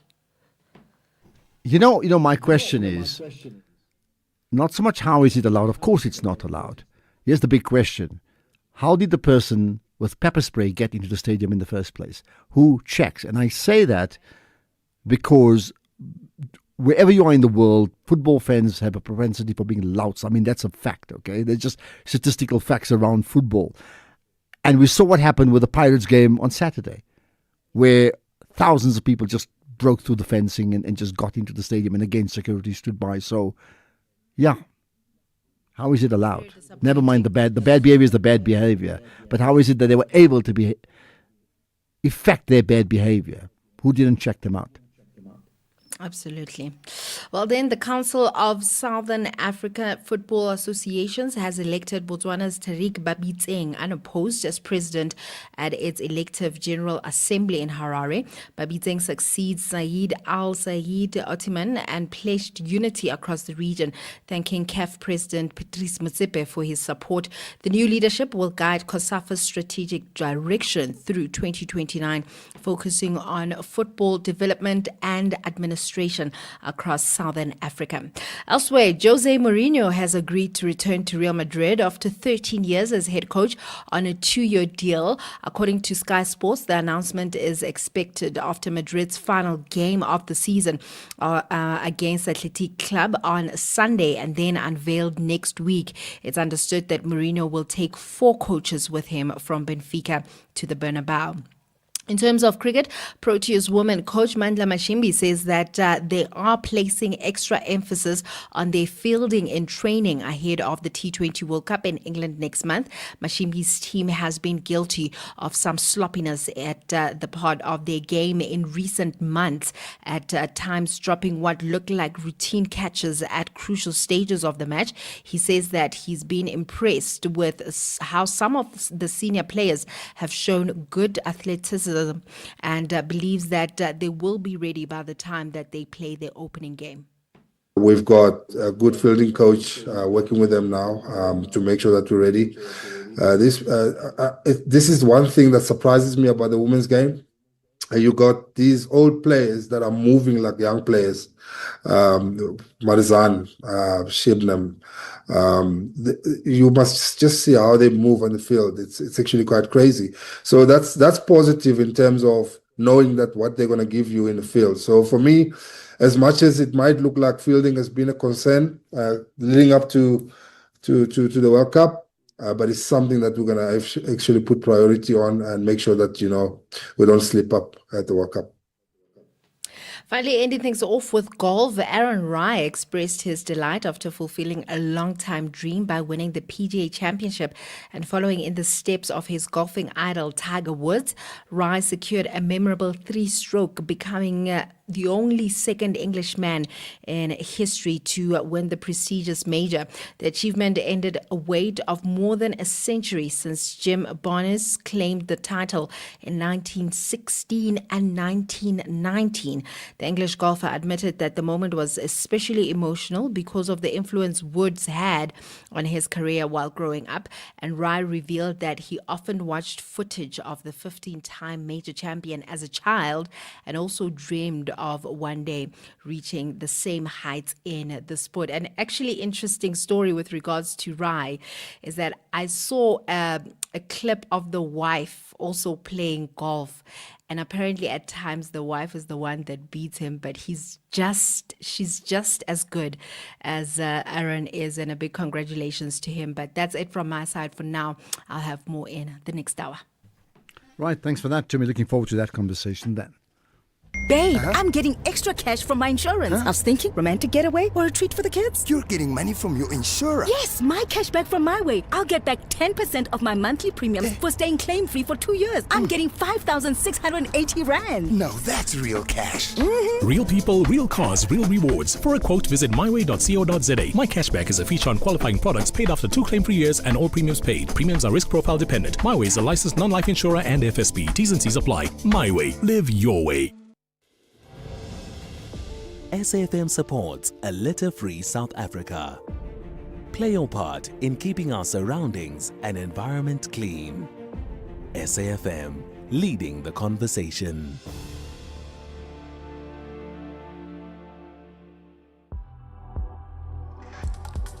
Ashraf Garda on the National Pulse. I tell you what, as we get to like this week, the 18th of May, I'm aware of Africa Month, and Africa Day, in fact, on the 25th of May, and we'll have a special broadcast on that day here on this show. So that's all I can tell you for now. Do not miss that show on Africa Day, 25th of May.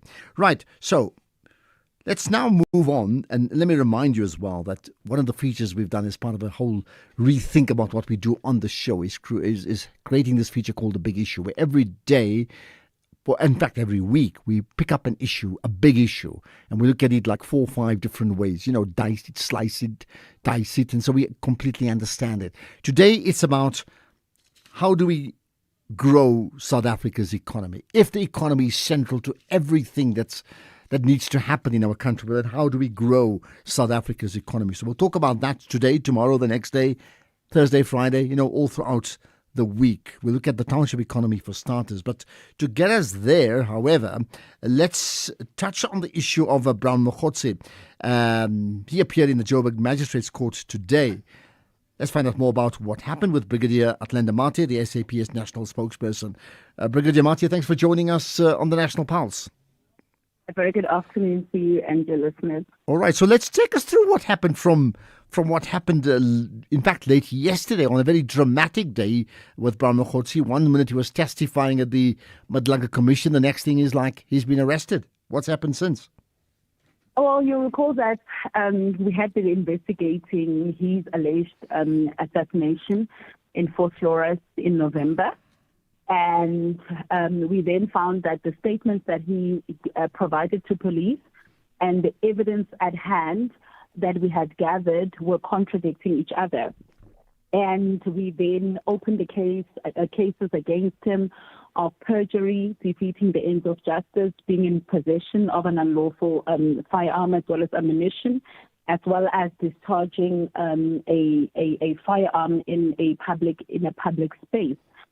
So he appeared in court today, and his matter was remanded until next week, Monday, for verification of addresses and formal bail application. But of concern is that the firearm that was used on that particular evening, in which we believe that it is Mr. Brown Mokgotsi who actually shot at his car. It has been linked to other serious crimes as well. It has been linked to, through ballistics analysis, it has been linked to a 2020 Roodepoort case, where a motorist was robbed of his belongings. A shot went off, but luckily did not hit the motorist. So in that particular case, we registered a robbery with aggravating circumstances case as well as attempted murder. And then we move on to 2021, where in El Dorado Park, the same firearm was used in a murder of a young man in his 30s, and another person as well was also shot and wounded but survived. So it's another murder, an attempted murder case in El Dorado Park as well.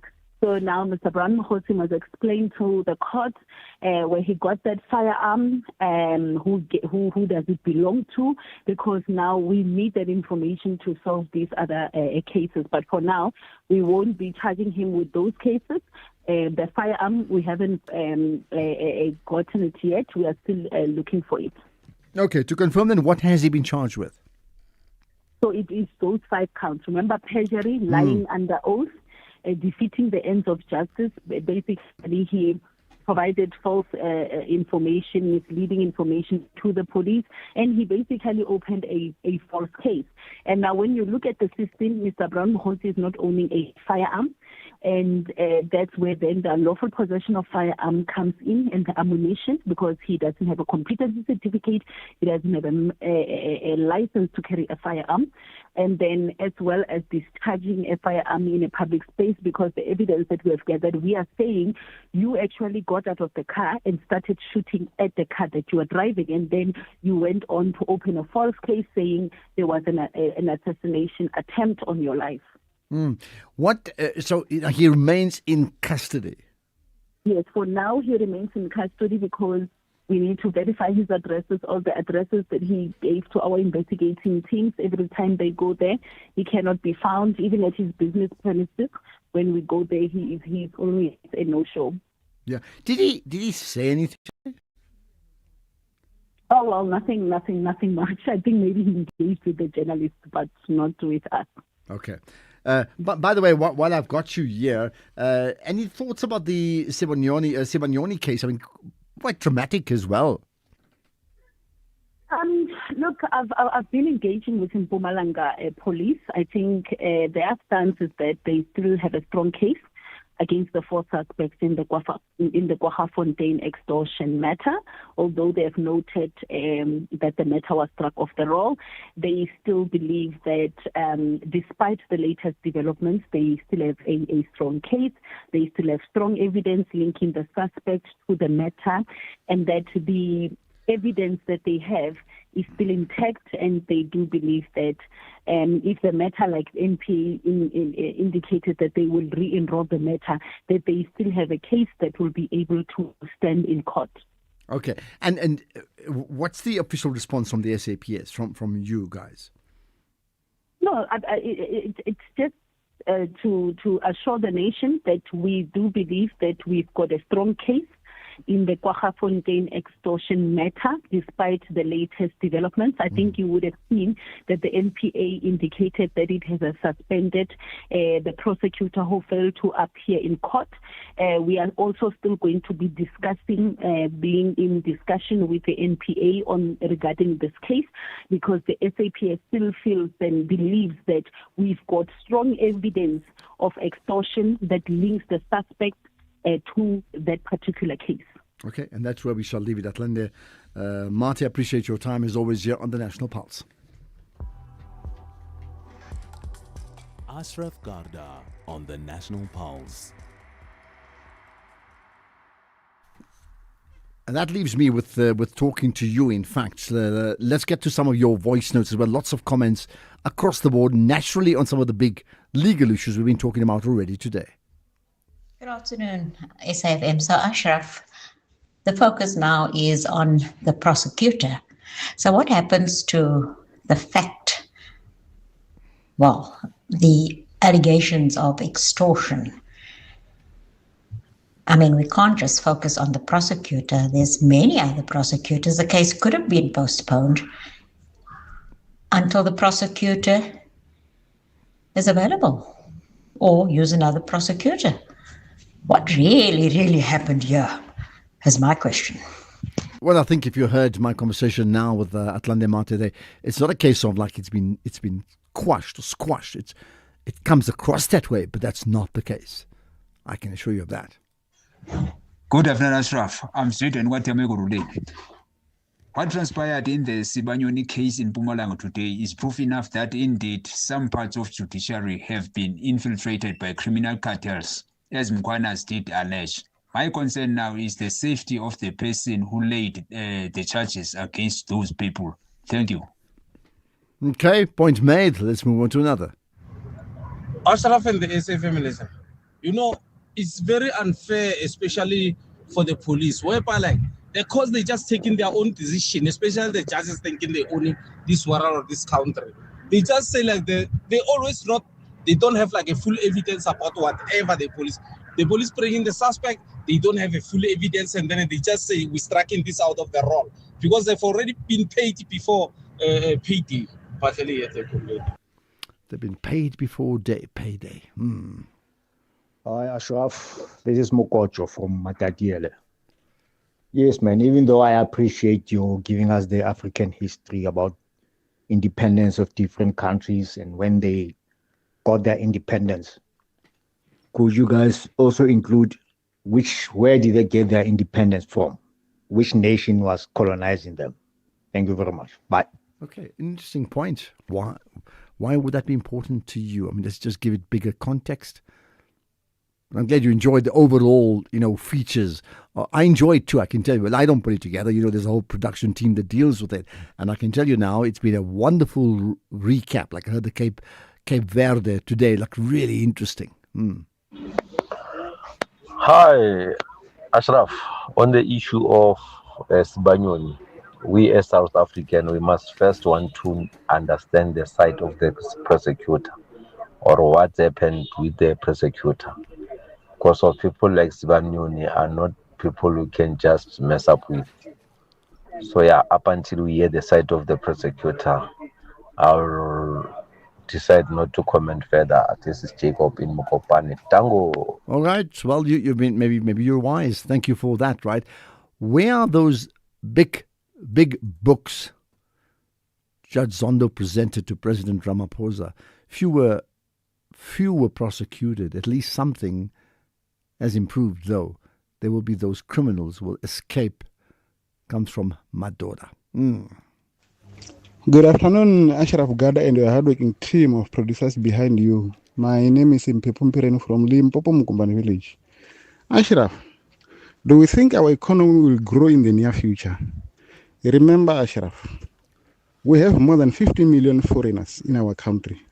Very few who are documented can bank their monies. The rest do not. By the way, we are talking about billions of rands which are saved under sofas. Thereafter, they are taken out of the country illegally. South African money is not circulating enough to grow the economy. What is good for us to protect illegal foreigners? Everything in our country is dying bit by bit, till we end up having nothing in hand. We are protecting big problem which will end up a thorn in a flesh. Very painful, Ashraf. Thank you so much. I am Mpepumpiren, Limpopo, Mukumbani village. Thanks, Mpepe, for that pronouncement. By the way, we're going to talk about South Africa's economy next, so you'd be wise to listen in on that.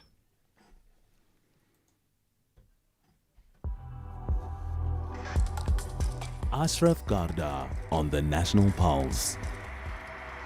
All right, so waiting for mid-month grocery discounts saves money. We know that, but you could really save by switching to Outsurance Essential Car Insurance made for older cars. 49-year-old Esmeralda pays only 449 Rand a month for her 2015 Chevrolet Aveo and gets covered for full retail value if a car is stolen or hijacked.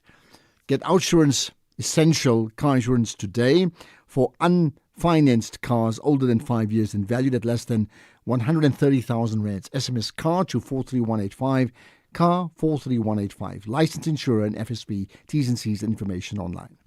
The National Pulse, weekdays 3 to 6 p.m. Right, so we started this feature last week. It's called A Big Issue. We pick up a big issue and we do a deep dive on it with multiple angles so that we can all fully understand it outside of the actual news cycle. And today's broader big issue is the issue of South Africa's economy. If the economy is that important, and if we say we need money to be circulated, as we heard earlier on, and a larger economy and a bigger GDP that will allow us to earn the types of revenues and create the jobs that we desperately need. So where then are we right now? And how do we actually grow it? And one of them has got to be the issues of South Africa's, what is called South Africa's township economy. With me is Becky Twala, the CEO of the Township Economic Commission of South Africa. Becky, I appreciate your time. Good to connect with you once again on the National Pulse. Good afternoon, Ashraf. Good afternoon to the listeners. Thank you. We're happy and excited to be here. Thank you. Now, my broader question is that, the future of how do we grow South Africa's economy. So perhaps maybe let's start with that. In your opinion, how do we grow South Africa's economy?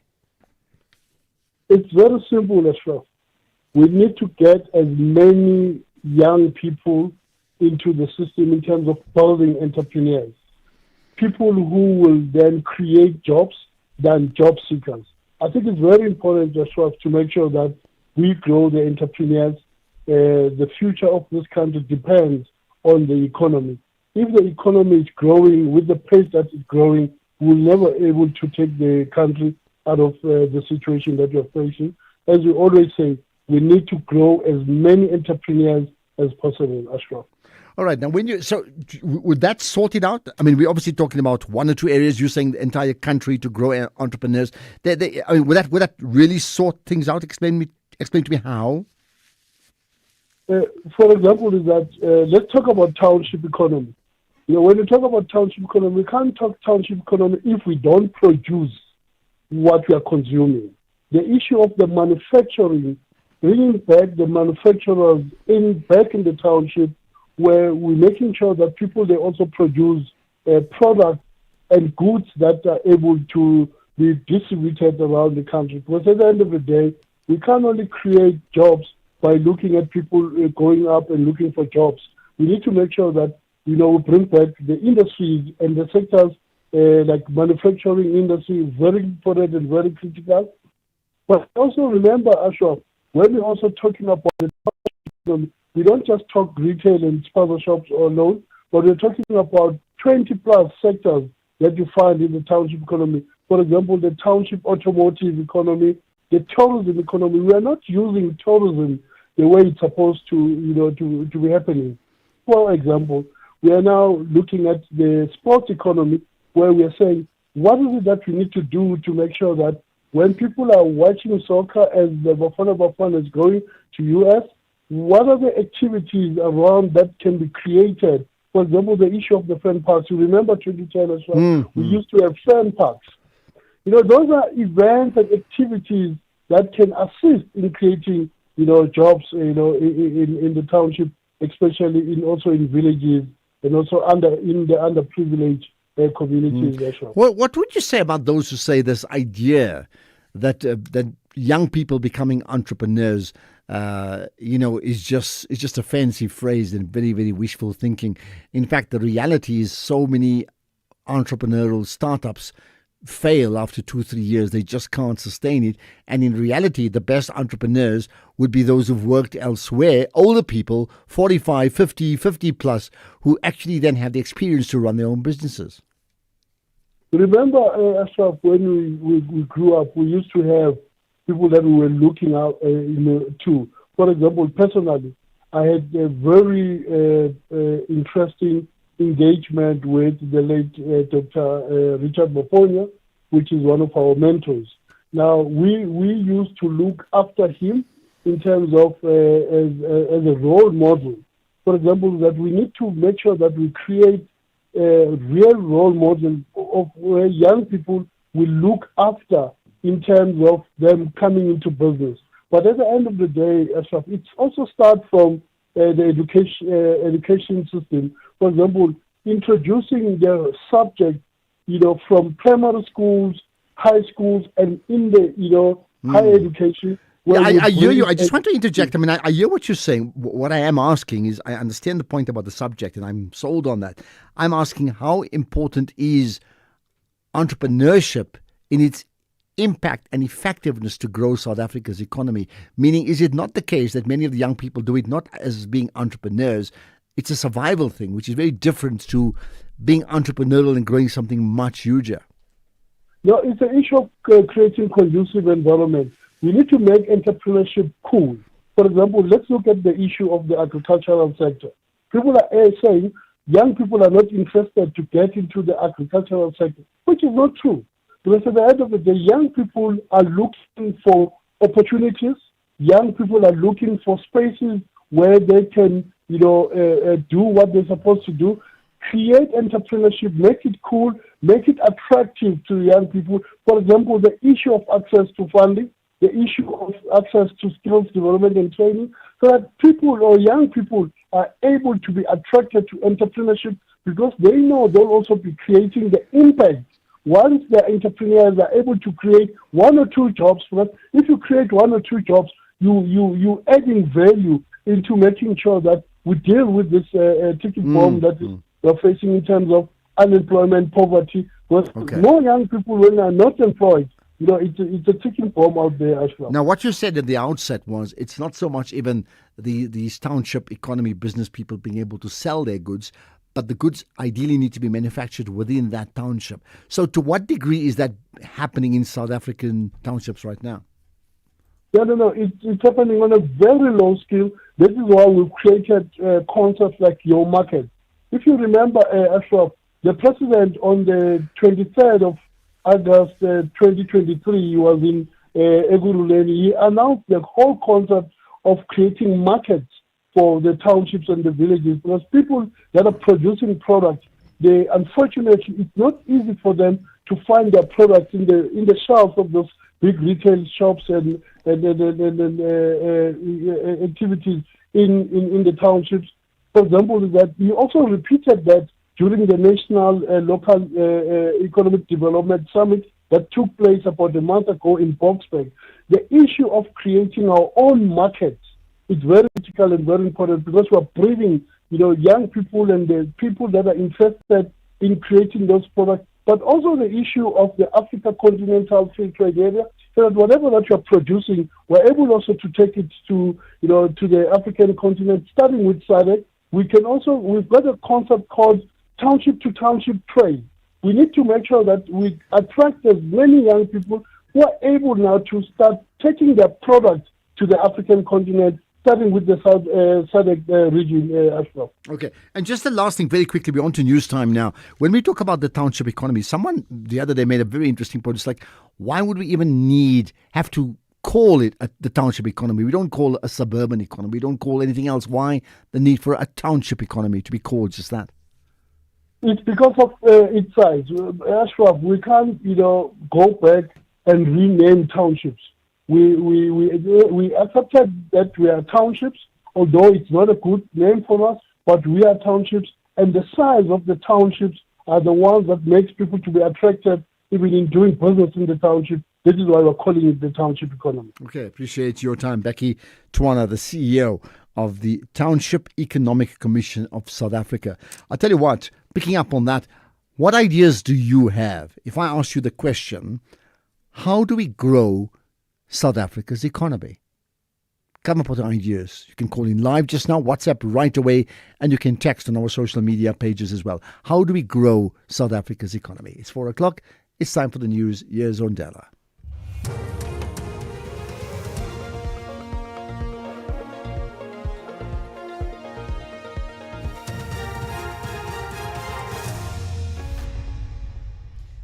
Thank you, Ashraf. On the top stories, Gauteng Gambling Board CEO fired and an overloaded bus intercepted in Limpopo. For SAFM News, I am Ondelambana, and a very good afternoon.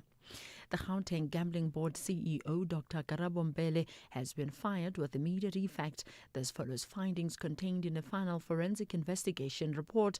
Gauteng Economic Development MEC Vuyiswa Ramokgopa says the report implicates Mbele in alleged interference in funding processes, governance failures and compliance breaches. The board's chief financial officer, Oscar Maribane, has also been suspended pending the outcome of an internal process. Ramokgopa says the move is aimed at restoring stability and accountability at the institution. She addressed the media in Johannesburg today. This report further directly implicates the CEO, Dr. Karabo Mbele, in serious governance failures and gross misconduct, including interference in funding adjudication processes, approval of funding before governance procedures were concluded, authorization of payments without supporting documentation, failures in compliance and oversight obligations, and various other leadership failures. I have therefore acted on the recommendations of the report and terminated the employment of the CEO, Dr. Karabo Mbele, with immediate effect. The case against prominent businessman Joe Sibanyoni and his 3 co-accused has been struck off the roll in the Kwaggafontein Magistrates Court. The defense teams for Sibanyoni, Daniel Masilela, Philemon Msiza and Opa Sindane argued that prosecutor Mkhuseli Ndaba should be found guilty of contempt of court after failing to appear despite being ordered to do so on Friday. The 4 accused faced charges of extortion and money laundering. Spuum Kize reports. This morning, defense attorneys for all 4 accused expressed frustration after Ndaba failed to present himself and subsequently applied for the matter to be struck off the roll.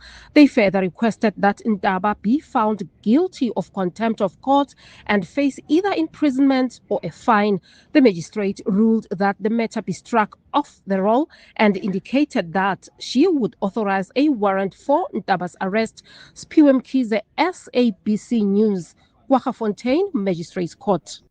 Limpopo traffic officers have intercepted an overloaded bus on the N1 outside Bulugwane. The bus, traveling from Malawi to Johannesburg, has a carrying capacity of 70 passengers, but 90 were on board. Traffic authorities also say a passenger list has recorded 25 passengers. The bus driver has fled on foot, but an assistant driver is at the scene. Transport Department spokesperson Madume Dawiatswala says that police and immigration officers are processing the passengers. The Cape Winelands District Municipality Fire Services are currently fighting a fire on the mountain slopes near Bainsklof in the Barland. Cape Winelands District Municipality spokesperson Joanne Otto says strong winds are preventing the use of aerial firefighting resources. She says ground teams are currently actively fighting the blaze. The World Food Programme's Deputy Executive Director Carl Skau says the ongoing closure of the Strait of Hormuz due to the Israeli-US war on Iran is affecting the UN agency's ability to provide aid to the world's most desperate people. He said fuel price rises had the biggest impact and inflation was spiking in many countries with high levels of food insecurity.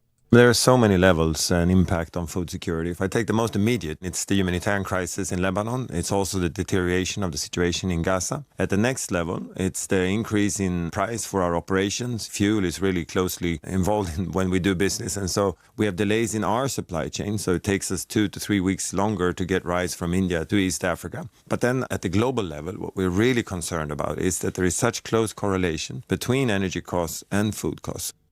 Recapping the top story, the Gauteng Gambling Board CEO Dr. Karabo Mbele has been fired with immediate effect. This follows findings contained in a final forensic investigation report. I'm Ondalambana for SAfm News Headlines at 4:30. In sports this hour, Masoti warns against Champions Cup exit. Hunt says that Stellies blew their top 8 chances and Cavaliers thrash Pistons to reach Eastern Finals. More details at 4:30. SAfm, guiding you through the rush hour traffic. Not a bad start to Joburg drive time this afternoon, although there is a breakdown on the M1 South going down to William Mandela, so queue back towards Rivonia, and the M1 North getting up through Midrand, pretty slow up as far at least as New Road. Once you get past New Road, it opens up quite nicely. Stationary truck around the Peter Maritzburg run. This is on the N3 going from Ashburton. You've still got that double lane section there, so you get a truck breakdown and it all becomes one lane. So Ashburton up to Market Road's heavy, and the side road via Polly Shorts, the R103, full of diverting traffic pressures. N2 North quite heavy today on the run through Spaghetti Junction to Westwood Mall. That's a little bit unusual to see. This time of afternoon, my guess there is a broken down vehicle. And police in Cape Town are dealing with an incident opposite Delft on the R300 North before Hindle Road. There is a queue going up from the N2, and the N2 outbound is sitting past the airport to off-ramp on to that R300 North. With your traffic updates, I'm Rob Byrne. The National Pulse with Ashraf Garda on SAfm. You're listening to the National Pulse, weekdays 3 to 6 p.m. I'll tell you what, that conversation about growing South Africa's economy is so important.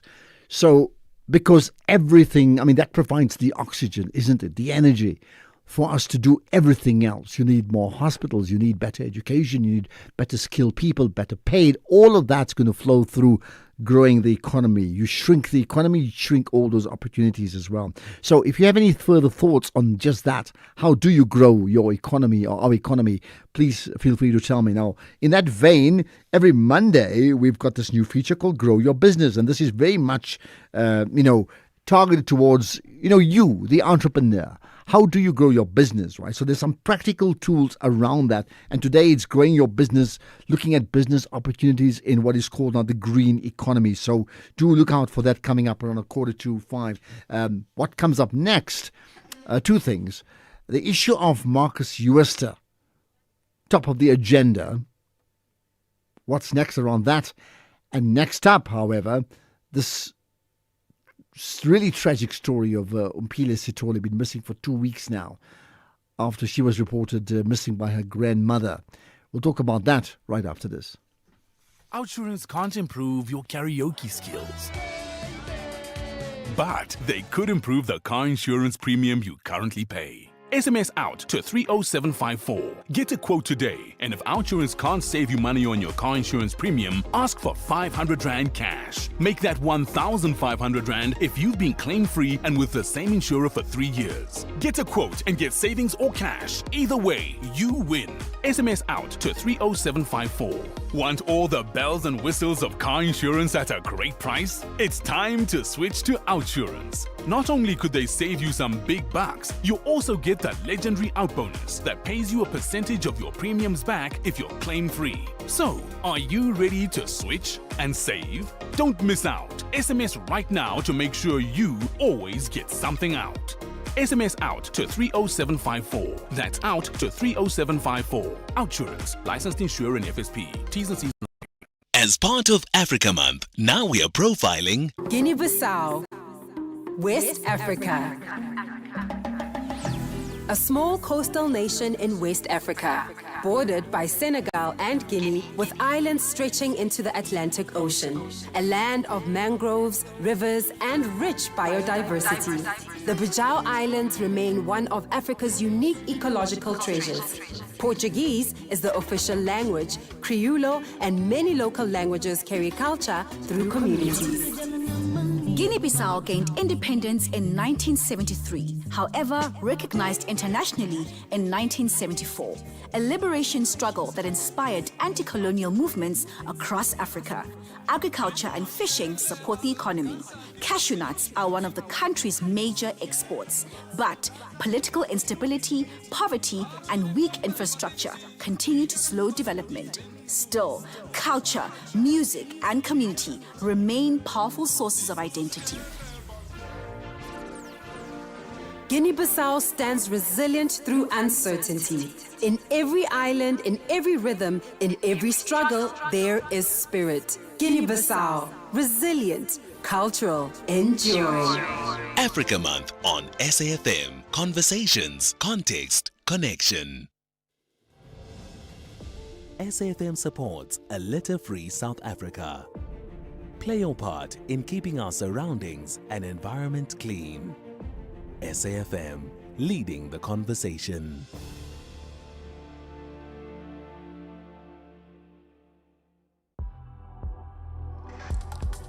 Ashraf Garda on the National Pulse. Okay, so we should be chatting about the missing child on Pile Sitole just now. We'll do that later on. But let's pick up on the issue of Marcus Huester. Now, just think about it. If I tell you, CEO of Steinhoff, Marcus Huester, what emotions does that arouse? Remember, his death was marked by real suspicion. There's never been a funeral. There's never been a burial. There's never been a body found. And yet we know he's died, isn't it?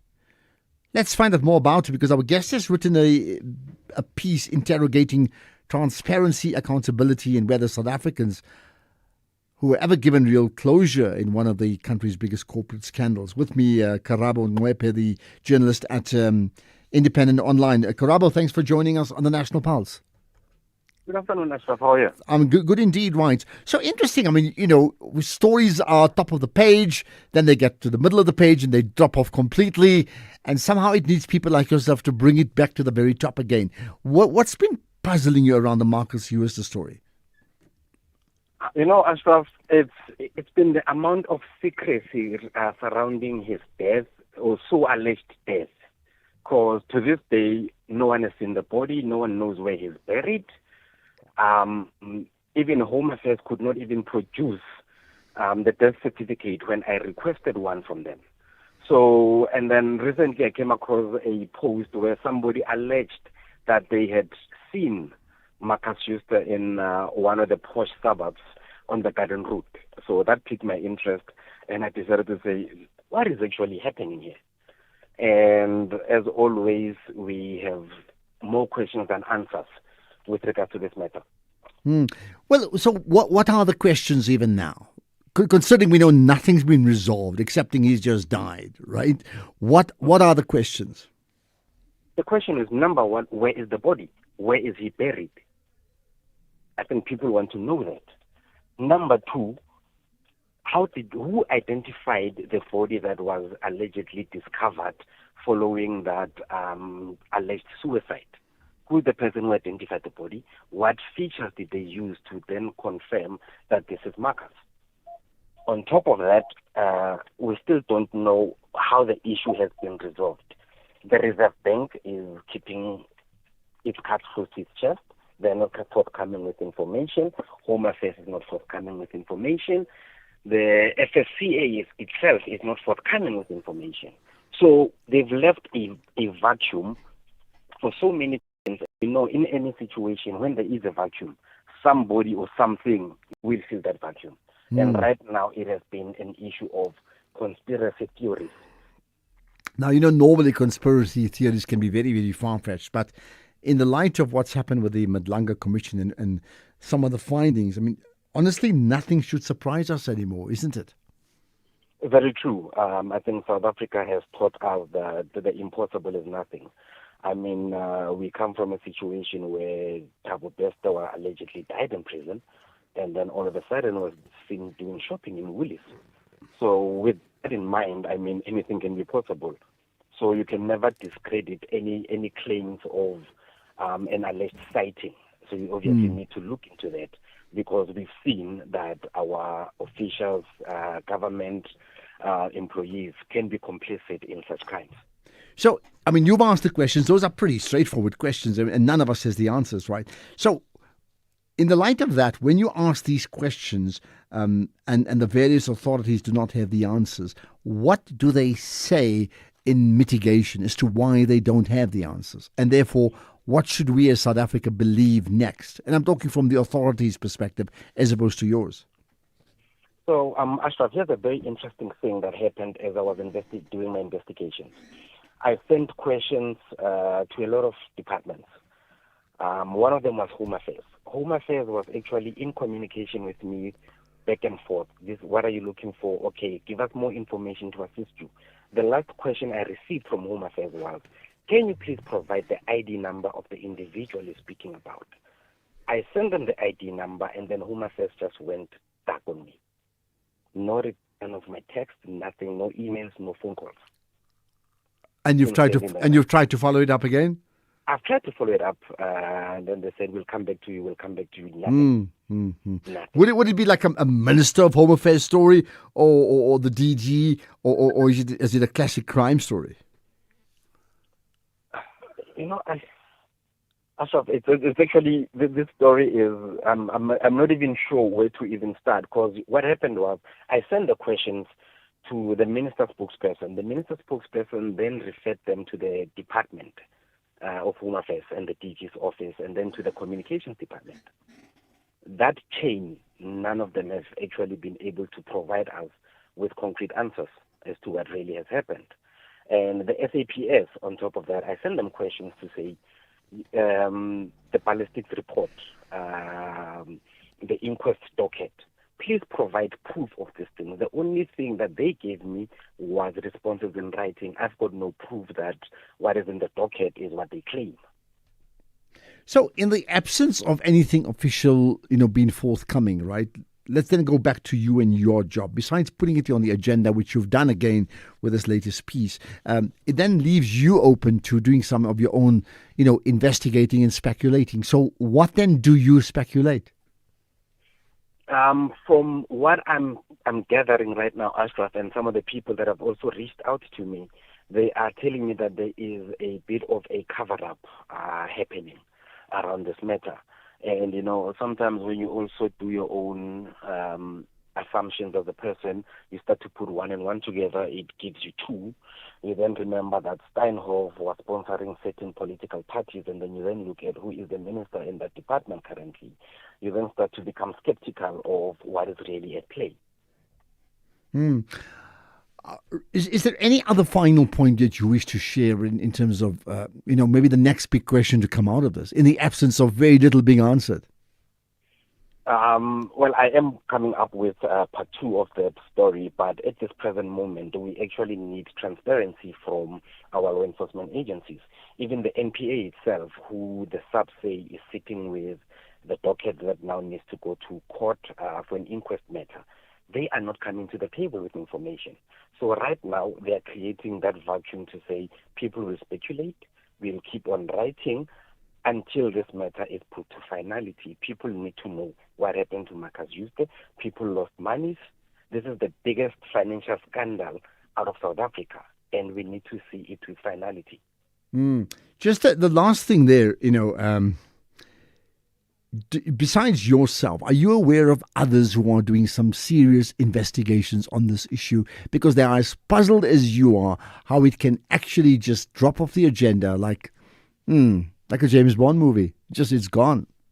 Okay, let's move on. After the story came out, Ashraf, I got a call from another journalist who was telling me to say, before I picked it up, he was the only person that was actually looking and writing about the Steinhoff matter and the Marcus Jooste situation. So I'm guessing other people have moved on from it. They no longer care about it. But I think for me personally, it's an issue of we cannot let it go. We need to get to the end of it. We need to understand what really happened. And if this person is still alive, there needs to be consequences. He needs to go to jail for the crimes that he has committed. Okay, thanks for your time. By the way, feel free to just tweet and tag us with that with your piece, both on the Twitter or the X platform, and same with the SAfmRadio. That's on Facebook as well, and myself. I'll gladly share that as well. What now regarding Marcus Jooste? Where are we regarding? Do we have a Marcus Jooste commission, should I say that? Karabo, thanks for your time. Karabo Nwepe, the journalist at Independent Online. This is the National Pulse. The National Pulse, weekdays, 3 to 6 p.m. Right, let's get comments from you. So, two broad questions, right? By the way, you can talk about Marcus Jooste, absolutely, right? That's one. But you can also talk about our feature that we're going to have every day this week. How, and the key word is how here. So I don't need a pronouncement on the economy. It's in a bad state, as manifested by the numbers of unemployed South Africans. The question is, how do we grow South Africa's economy? How do we actually grow it? Number one. And then, in the light of the township conversation, you may want to bring that up too. But also this issue of Marcus Jooste once again, right? Let's get to calls in the meantime in Frontline KZN. Hi. Good afternoon, Ashraf. How are you? I'm good indeed. Good talking to you, right? What's your point? Yeah, man. So, the state of our economy is so bad, and that's a true picture. But it has been made like that by politicians. And of course, because they want to benefit from it. When the country is in a struggling position, there are some individuals who will take advantage and benefit from that. But I can tell you, Ashraf, we can sort this issue very simple. The very first thing that you need to do, you just need to put this country under, national crisis. Just declare it, national crisis regarding corruption and illegal immigration. Those are two issues. And you are doing that, Ashraf, because you want to allow yourself so that you can make new rules that will fast track and make things simple for you to achieve your goal. Once the country is under the state a national crisis, then start by discouraging the employers, those who employ illegal immigrants. They must get 10 years in prison per head, per individual. If I come into your house, Ashraf, and I find that you have a domestic worker from Zimbabwe and is illegal in the country, we have 10 years. And if I find that you also have a gardener, you also have another 10 years. And that goes the same to the landlords, Ashraf. They must also get 10 years. Then once you're done with that, then you now deal with the second issue, which is corruption in the country. You must put rules. Those who are especially on the government or public sector, they must not get their money, their pension and all these things. We take everything from you because you are stealing from the public. We discourage all of those people, and the last thing, but not least, we also deal with lazy people, especially in the public sector. Those who we find busy with their cell phones during the working hours, we deal with those one, Ashraf, and trust me, you'll thank me later. You'll see I would love to thank you, and I'd love the president to reference you in Parliament one day to say, listen to what Intlantla says. This is work. This is remarkable. I would just love that. Okay, and let's hope what you're saying is true. By the way, you can also tag us with your thoughts on social media. I'd gladly share that as well. Absolutely, Intlantla in KZN. Right. Let's talk about a fascinating story. In fact, a worrisome story regarding. Support to victims of disaster, but what happens around it right after this? Ashraf Garda on the National Pulse. So, the Western Cape, Eastern Cape, the weather's been atrocious, right? And there's been many, many people coming out to support them. Amongst them, often is like number one, Gift to the Givers, championing the cause of providing disaster assistance and relief as well to the people in the Western Cape. And then when you look at what's happened in Knysna, which is really more Southern Cape, right? There's been reports that residents looted the food distributed by the Gift of the Givers. So let's talk about that. One, the issue of how do we deal with that? The issues of Ubuntu, moral responsibility, and are there mitigating factors why people will do just that? With me is Impumelelo Bond Nyoka, the attorney and legal analyst. Thanks for your time and thanks for joining us on the National Pulse.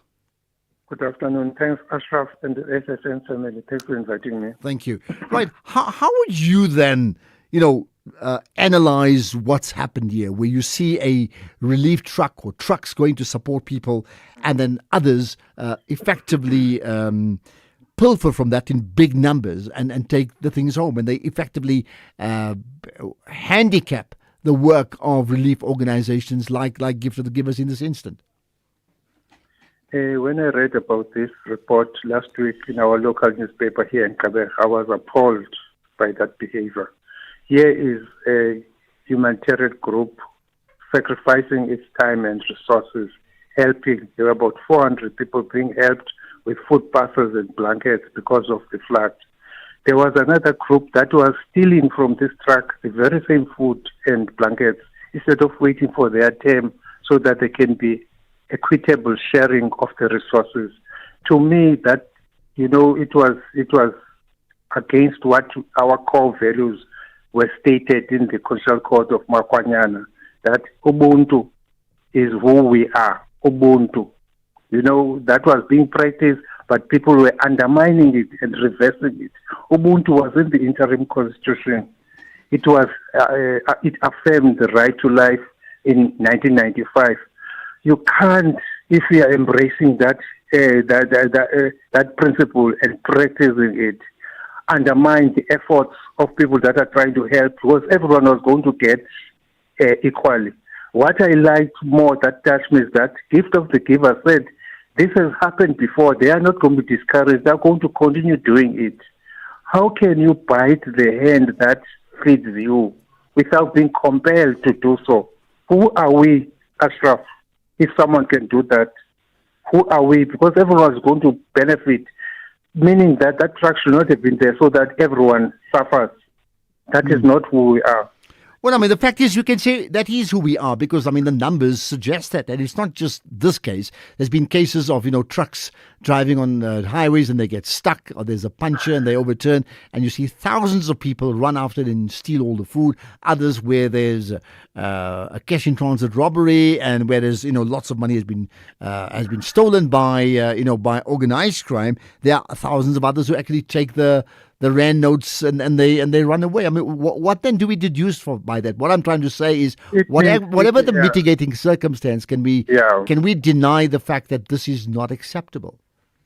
It's not acceptable, but what it means is that our conscience is escaping us. We'll be no different to entities that are instruments. Whatever a situation is, your conscience must tell you, I can't do this one, especially as they're benefiting. Woe is the nation where its conscience is evaporating or leaving it. Then we're doomed. That's what it means. It doesn't matter how your situation, if your conscience escapes you, you are becoming lesser of a human being. It doesn't matter what your situation is your background. The conscience must be there to prick you. This can't be done. Is poverty a factor? Can poverty, desperation? Can we say yes, we know it's wrong, but hey, we understand? People that are poor are not necessarily in that category. It will be an insult to them. It's those that have got a criminal, a criminal intent. Poverty is not a shield to this. There are people who are poor who will to get those food parcels or blankets. It can't be that. It's just plain thuggery, manifesting or masquerading as poverty. That's thuggery, Ashraf. What do we do next then? Yeah. If it's thuggery, what do we do? What we do is people must go, the interest groups must go to the people and understand, make them understand that everyone in this country must assist state agents and those that are volunteering by respecting those that are making the sacrifice. The story of the Good Samaritan, he was sacrificing his time, resources for someone that he didn't know. That should be an element, that should be an example, especially those that go to church who are poor as well. So there has to be massive social interaction with the people. They need to know that this is not on. Just like was taught from school, from sub-A, A, B, C, D, and all those things. We must reinstill the values without being tired. Let's hammer it, not so tired on ourselves. That is the message. Okay. Tireless conscientization, because it's going to happen. You wait your turn. Half a loaf is better than no bread. Thank you. Thank you. The question is, who's going to be listening to all of that? Pumelelo Bond Nyoka, the attorney and legal analyst, appreciate your time. In the context of that is, relief trucks going to the Western Cape, like in Knysna. Give to the givers in this case, but it could be anybody. In fact, those trucks are pilfered by people in their huge numbers, effectively taking it over and then, stealing the foods and whatever else they're offering, whatever supplies that are being offered. 4:30 News Headlines. Here's Ondela. Thank you, Ashraf. On the news headlines, Gauteng Economic Development MEC Vuyiswa Ramokgopa says liquor license fees in the province will increase by 7% following amendments to Gauteng liquor regulations. Road networks across the Guardian Route and Little Karoo region remain severely compromised following the level 8 storm that struck almost 2 weeks ago. And the World Health Organization is set to give an update after it declared an Ebola outbreak in the Democratic Republic of Congo a public health emergency of international concern. A full update follows at the top of the hour with Greg Hose. SAfm, guiding you through the rush hour traffic. Good afternoon. We kick it off in Centurion with a crash on the old Joburg Road at the N1 highway. If you're coming off the highway or coming from Centurion along the R101 on towards the N1, there are some delays there as well. Generally busy around Sandton this afternoon. Sandton Drive out to William Mandela is slow. The junction of Grayston and Ravonia is under pressure. And Catherine Street, quite a backlog out towards Grayston Drive as well. Just that sort of loop around Sandton Central looking very busy. Now, if you're on the run from Durban through to Pietermaritzburg, we've had a stationary truck most of the afternoon, stuck just north of Ashburton. It's still really heavy from Ashburton going up towards Market Road into that single lane section. The Polly Shorts R103 option also very busy with diverting pressures. N3 out of town, the closer you get to Spaghetti Junction, the slower that traffic is today. And K-Town quite heavy on the N1 from the city centre to Coburg interchange, and then all the way out really to about sort of Old Oak Road and the R300. Very slow out that way. N2 queuing past the airport down towards the R300. And a crash on Hout Bay Main Road, just on the Hout Bay side of Constantia Neck. With your traffic updates, I'm Rob Byrne. This is SAfm Sports with Tuming Khapele. Chumi, you want to talk about the Sharks? Yes, Sharks owner Marco Massotti has warned that South African clubs cannot afford to walk away from the Investec Champions Cup. SA Rugby will host a workshop in July to discuss player welfare and the structure of the domestic and international season, with withdrawal from the Champions Cup reportedly one option on the table. The Sharks will compete in the second-tier EPCR Challenge Cup next season after failing to qualify for the Champions Cup. In football, Stellenbosch FC coach Gavin Hunt Hunt believes they wasted their opportunities to make the top 8 this season and will have no one else to blame if they don't. Stellies remained in 9th position on the Betway Premiership standings. This is despite a 2-0 win over Orbit College this past weekend and have one lost chance against Marumo Gallants on the last day to sneak in. And Hunt says that they dropped points unnecessarily in the run-in and made it difficult for themselves in the end. We've had our chances the last 2 weeks. We lost to Polokwane 1-0. Pirates, even though they're a good side, we should never have lost that game. 2 standard situations. And last week against Durban City, we weren't very good, but I don't think I thought we could have won it there as well, So last couple of weeks, we just needed a point here and a point there, and we would have got ourselves in a much better position, But listen, we had 12 points in the third. We're second bottom. So let's build from that, Be positive. The players have dug in, we've really worked hard, but there's been a lack of goals. There's been no two ways about it. In the meantime, Cape Town City and Milford FC are waiting to know which PSL side will face in the relegation and promotion playoff mini tournament. Cape Town City secured their place in the playoffs after finishing second in the Mazepa Foundation Championship with a 4-2 win over Luruma United at Dobsonville Stadium yesterday.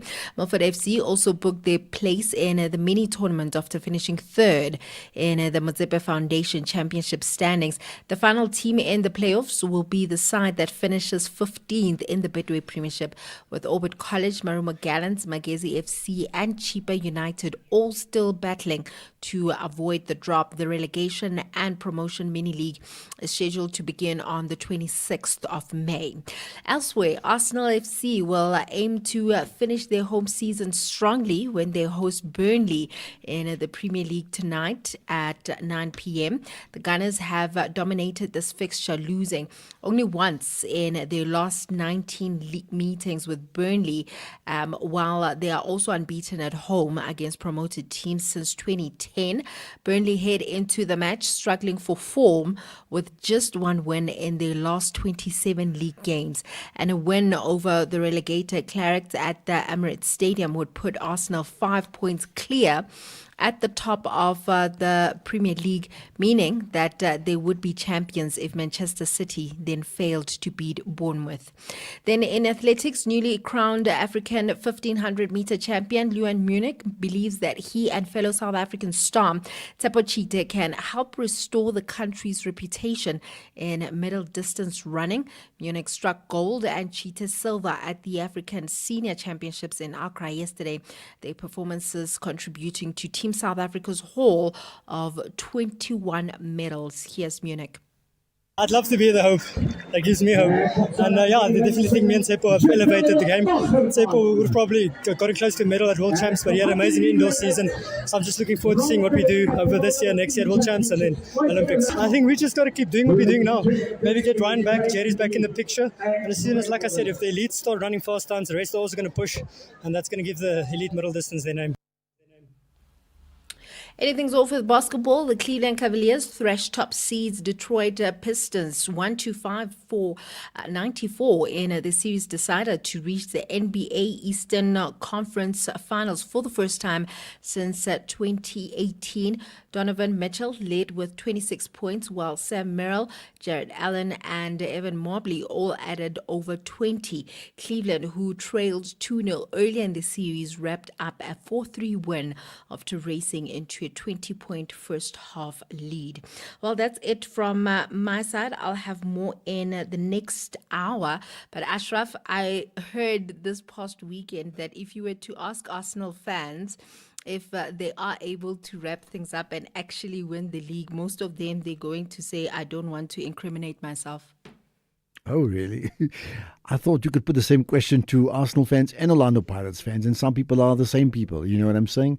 Both of them. Like what happened on Saturday. There was this absolute desperation, and it still continues. Yeah, we'll see what happens about that. So big night for Arsenal tonight, but a big week for Orlando Pirates too, because what should have happened did not happen on Saturday. Economic news on SAFM. Facts and figures you can count on. With all those numbers, Makwe Masilela. Makwe, you got news about We Buy Cars, right? The interest, remember, they are in the used car market. The current trading environment is impacted by that 15.7% growth in the new vehicle market, aided by the aggressiveness of aggressively priced Asian brands, and this influenced consumer behavior and heightened competition, with these Asian brands capturing notable new vehicle market share, and as a result, that has put pressure on used car margins, with the used car prices experiencing a deflation that's in the 6 months period. Revenue is up 7.8%, units bought up 3.2%, units sold up only 2.3%, profits as headline earnings per share down 1.7%, but their dividend per share is up 10%. Ashraf, we started the session with a sell-off in the global bonds. The deadlock over the Iran war drove oil prices higher, fueling inflation concerns and raising bets that central banks will need to keep interest rates at elevated levels. Rising bonds, remember, those yields, they tend to put pressure on stock valuations as companies and consumers will face higher borrowing costs, and this can also weigh on economic growth and corporate profits while making bond returns more competitive compared to stocks.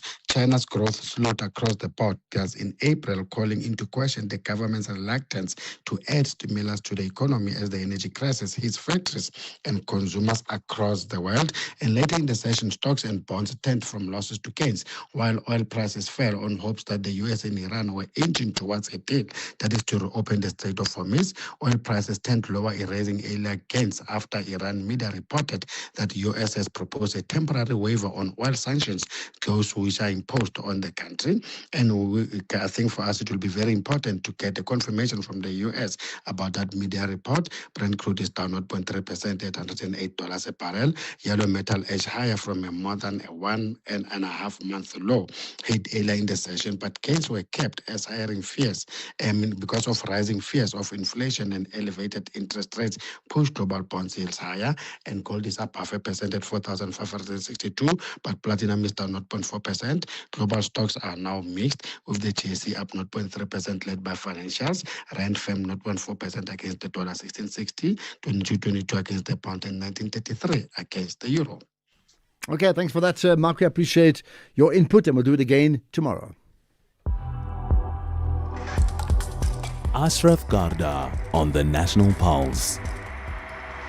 Right, we're certainly getting reactions. What do you make of that conversation with Pumulelo Bond Nyoka regarding, stolen goods, stolen relief goods provided by relief organizations, and how do we internalize that and understand it, rationalize it, and what do we do next about it?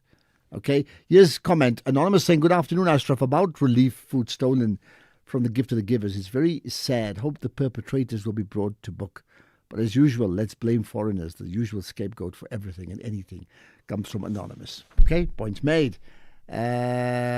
Highway 2, these people are low-life criminals.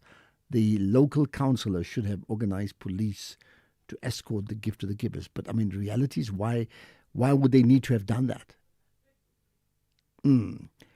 Here's more comments from you, and these are some important voice notes to hear. Come, let's change leadership to those that have the country at heart and that will work towards that. I think that is a good place to start, because Ashraf, daily, hourly, we get new reports of old corruption, and it's running deeper and deeper and deeper. Running deeper and deeper. You call this corruption or something else? Afternoon, Mr. Ashraf. Mbongo Sundisa here. So what they did to Gift of the Givers, in short, it shows that even if the foreigners were to go, these things will not stop. I don't know why we South Africans are like this. Surely there were no foreigners there. It's South Africans who looted that truck. I really don't know what is wrong. It's like what happened recently, I think a month ago in George, close to Knysna. There was this newspaper article, old pensioner was busy cooking for street kids or people who are living on the streets. Then they robbed him, they killed him. So that's how cruel people are, man. You guys, South Africa, hi. You guys, South Africans, suddenly you just separate yourself from the rest of the country. Good afternoon, Ashraf and your team. This is Sakile Win from Bomhlabelinga.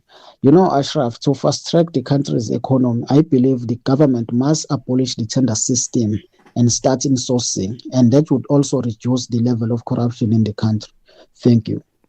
But if you abolish the tender system and government needs work to be done, let's say they need textbooks printed at government department, how do they decide who gets the business? Like, how do they? If it's government compared to your own family, how do you make that call? I mean, it's an interesting thought. Right, there's more. In fact, we will talk about, we've got this feature called Grow Your Business. So it's just by coincidence. Growing the economy is the big feature for the week, the big issue, and different takes on that one. But growing your own business is very much tools of the trade for wannabe entrepreneurs or entrepreneurs wanting to grow much bigger. So how do you grow your business? We'll talk about that next with Abigail Kuluse. 3 to 6 p.m. Ashraf Garda on the National Pulse. Right, once a week on a Monday, first day of the week, because, if you lose your Monday, you lose your entire week. Don't you think so? So how do you grow your own business? Well, we're featuring different aspects, from funding to tools of the trade to branding to making the right hires, which are so important in growing your own, building the team that will build the business, right? Well, today let's talk about a very different aspect, okay? A 30-year-old NPO, NBI, is encouraging township youth and SMMEs to take up opportunities in the green economy. That means renewable energy and e-waste. Let's find out all about it. Abigail Kuluse is the Program Manager for Economic Inclusion, the National Business Initiative. That's for the NBI. Abigail, appreciate you connecting with us on the National Pulse. Good afternoon to you and good afternoon to your listeners. Thank you for having me. Pleasure. So tell me, where do you fit in terms of, encouraging and guiding people listening in as they are right now to enter the green economy space? So looking at it from an economic inclusion perspective, really what we see is that the green economy has the potential for a lot more innovation and participation for young people and for SMEs. And so what we have seen in our work as we have been engaging with young people and with township SMEs on the ground is that the way information is channeled and is accessed really has been a limiting factor, if I can call it. And as a result, you find that there are a lot of people on the ground who could be exploiting some of the opportunities that are available, or even have ideas and innovations that they could take up within the green economy.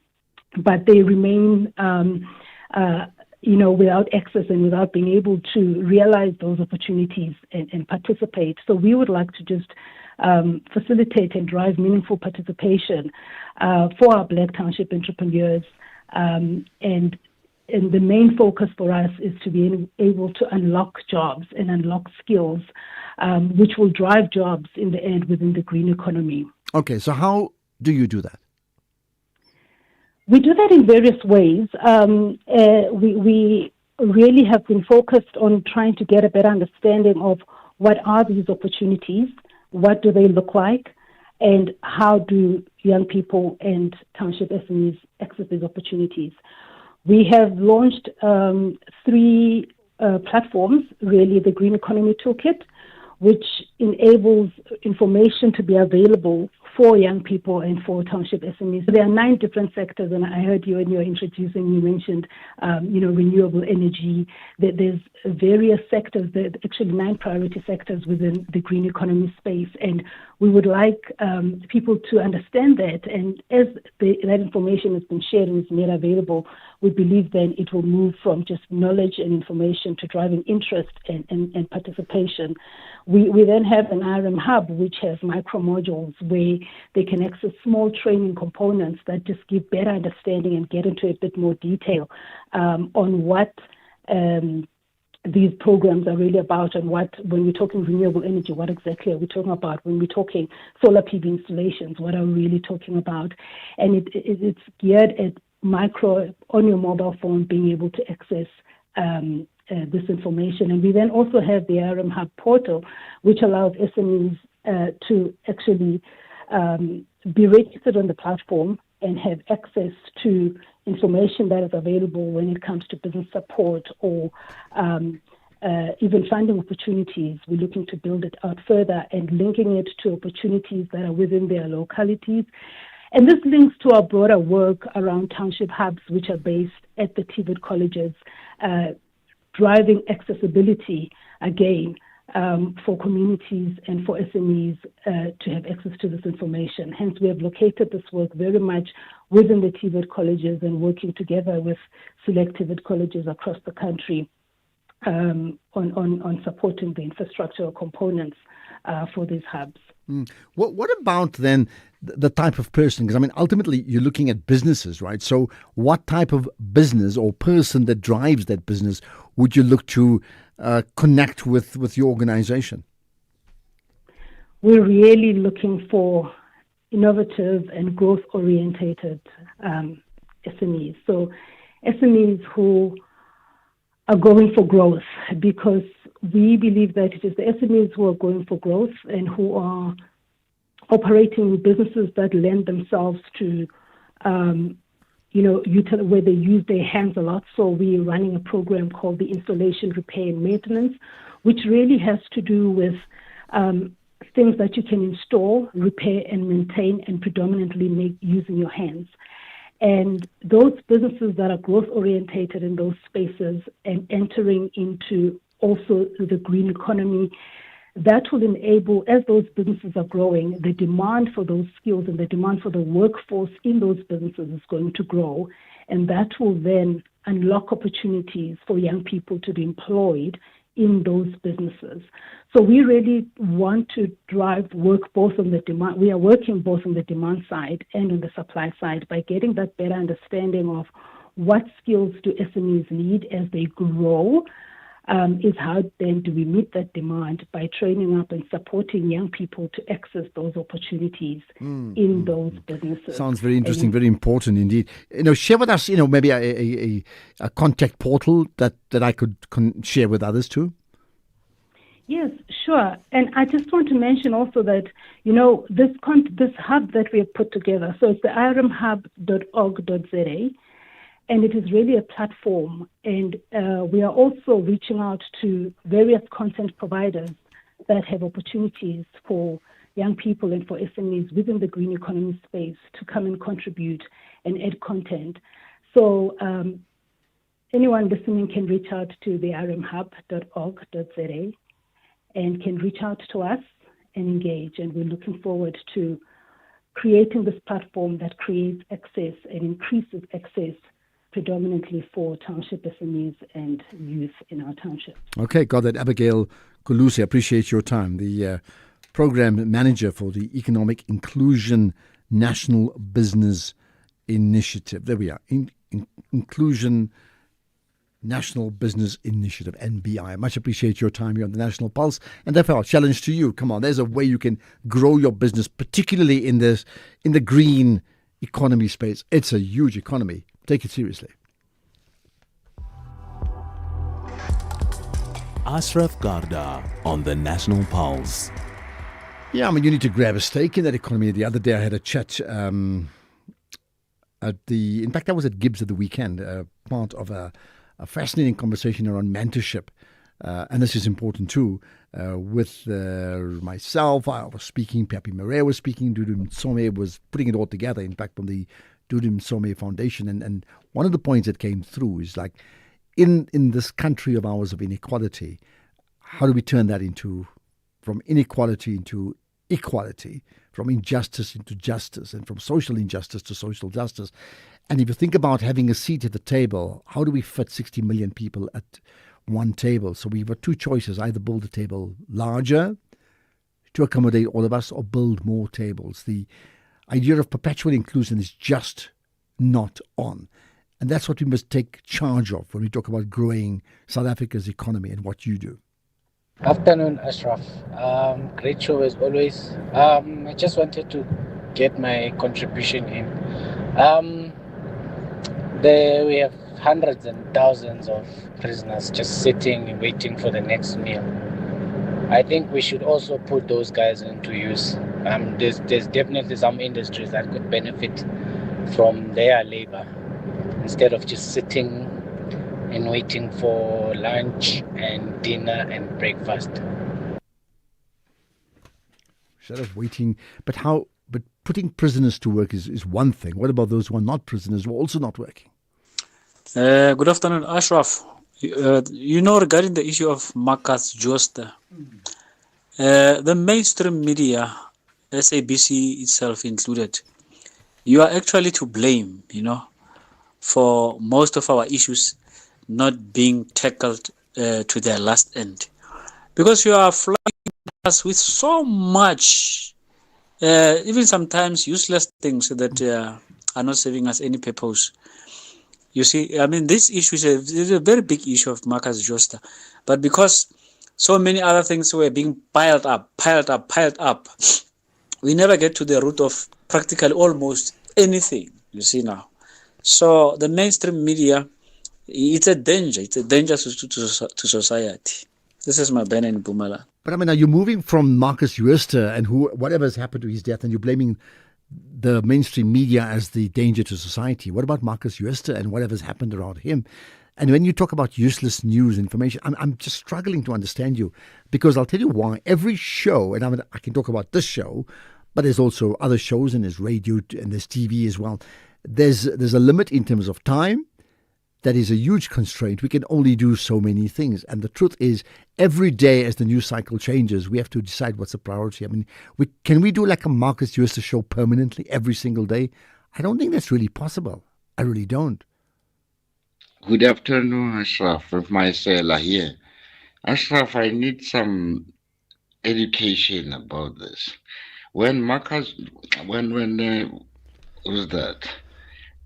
Paul O'Sullivan walked out of Parliament ad hoc committee. The parties like MK and EFF and others were up in arms. They even opened cases about them. So what happens to the parties that walk out of Parliament while Parliament is in session, particularly EFF and MK?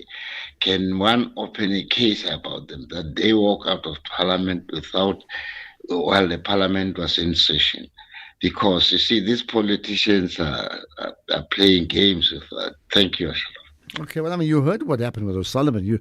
Are you saying others? I'm battling to fully understand what you mean, but I get your point about walking out of Parliament by political parties. That's protest. That's not. It's not the same as the Mandlanga Commission or any other commission or the ad hoc committees.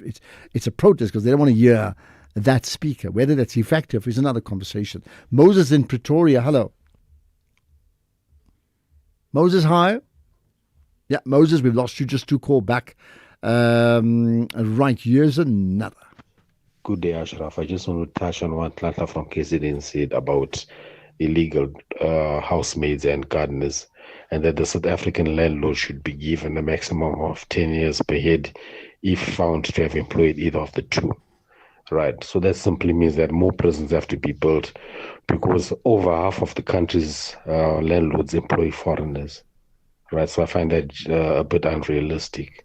Right. And then coming to what he spoke about the public servants being on phones and not giving, proper service. That's true. That's very true, especially Home Affairs departments like Home Affairs and VFS. Yeah, those two need to be looked into. Thank you. Specs KZN. Thank you. Home Affairs is Home Affairs, and you say that with lots of skepticism. I certainly hear that. Here's another. I think there is a deplorable scourge in looting in South Africa. We are really romanticizing this problem by not condemning it. A truck overturns and looting happens before an ambulance is called. This is a culture change, and we need to reject it. From Sedawa, from Sedawa village, if I got that right. I think you're right. We have to be very clear, like, what is it? And stop just having a bit of fun watching it. And we've seen that happen. Right, here's another. And the SAfm listeners. Ashraf, as long as politicians and upcoming politicians come and scapegoat the problems of South Africa, especially unemployment, as if foreign nationals are the problem, nothing is going to happen. Until such time, people get honest to each other and sit down and find ways to build the economy, then the economy will succeed. But as long as we've got upcoming politicians who scapegoat by use of foreign nationals as if they are the problem to South Africa, then nowhere the economy is not going to grow. That's my take. Thank you. Okay, there we are. Economy will not grow. Here's an interesting take on Marcus Huester. Good afternoon, SAfm and to listeners. It's Selvin Gamda from Durban. Mr. Ashraf, with regard to the Marcus Juicer case, it doesn't take one man to siphon out of money or crook the books. Where is the CFO? Where are the Auditor Generals in this scandal of Steinhoff and Marcus Juicer? It doesn't. So I like to know, it's not only one person. What is happening to all the people down the chain? Example, the Auditor Generals, the CFOs, the executive management. Like someone to shed some light. Thank you. Shed some light. Well, what about load shedding? That's been shed out. It's like load shedding is on load shedding now for over a year. Something worth celebrating. It's 5 o'clock. The news at 5 with Greg Grechos.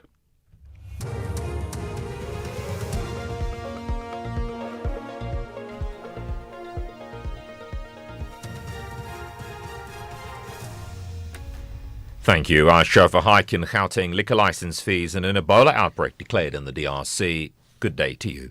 The Gauteng Economic Development MEC, Vuyiswa Ramokgopa, says liquor license fees in the province will increase by 7% following amendments to Gauteng liquor regulations. She says the increase is aimed at improving the province's revenue. Our intention is not to penalize law-abiding citizens. We know that there are many bona fide entrepreneurs in the liquor industry who are not only contributing to their own families and livelihoods, but to society. And they are trying to operate legally, and those are the people we want to make it easier for. But for the people who want to abuse the system, who don't want to comply, and who are hell-bent on breaking the law, it is our job to make it difficult for them to trade in the province. And that's what we intend to do. Meanwhile, the MEC also announced that the Gauteng Gambling Board CEO, Karabo Mbele, has been fired with immediate effect following findings contained in a final forensic report. This report further directly implicates the CEO, Dr. Karabo Mbele, in serious governance failures and gross misconduct, including interference in funding adjudication processes, approval of funding before governance procedures were concluded, authorization of payments without supporting documentation, failures in compliance and oversight obligations, and various other leadership failures. I have therefore acted on the recommendations of the report and terminated the employment of the CEO, Dr. Karabo Mbele, with immediate effect. The chief magistrate in the case involving prominent businessman Josie Banyoni and his 3 co-accused has issued a warrant of arrest for prosecutor Mkhuseli Ntaba after he failed to appear in the Kwaggafontein Magistrates Court in Mpumalanga this morning. Ntaba previously informed the court that he wanted the matter postponed until Tuesday due to other commitments. However, despite being ordered by the magistrate to appear in court, he failed to do so and was subsequently found guilty in absentia of failing to present himself before court. Spiwe Mkhize reports. Defense attorneys for the 4 accused argued that the prosecutor was responsible for delaying the bail application. They asked the court to find Mkhuseli Ntaba guilty of contempt of court and requested either direct imprisonment or a fine, describing his conduct as unprofessional and prejudicial to the administration of justice. The matter was subsequently struck off the roll, resulting in the release of the accused.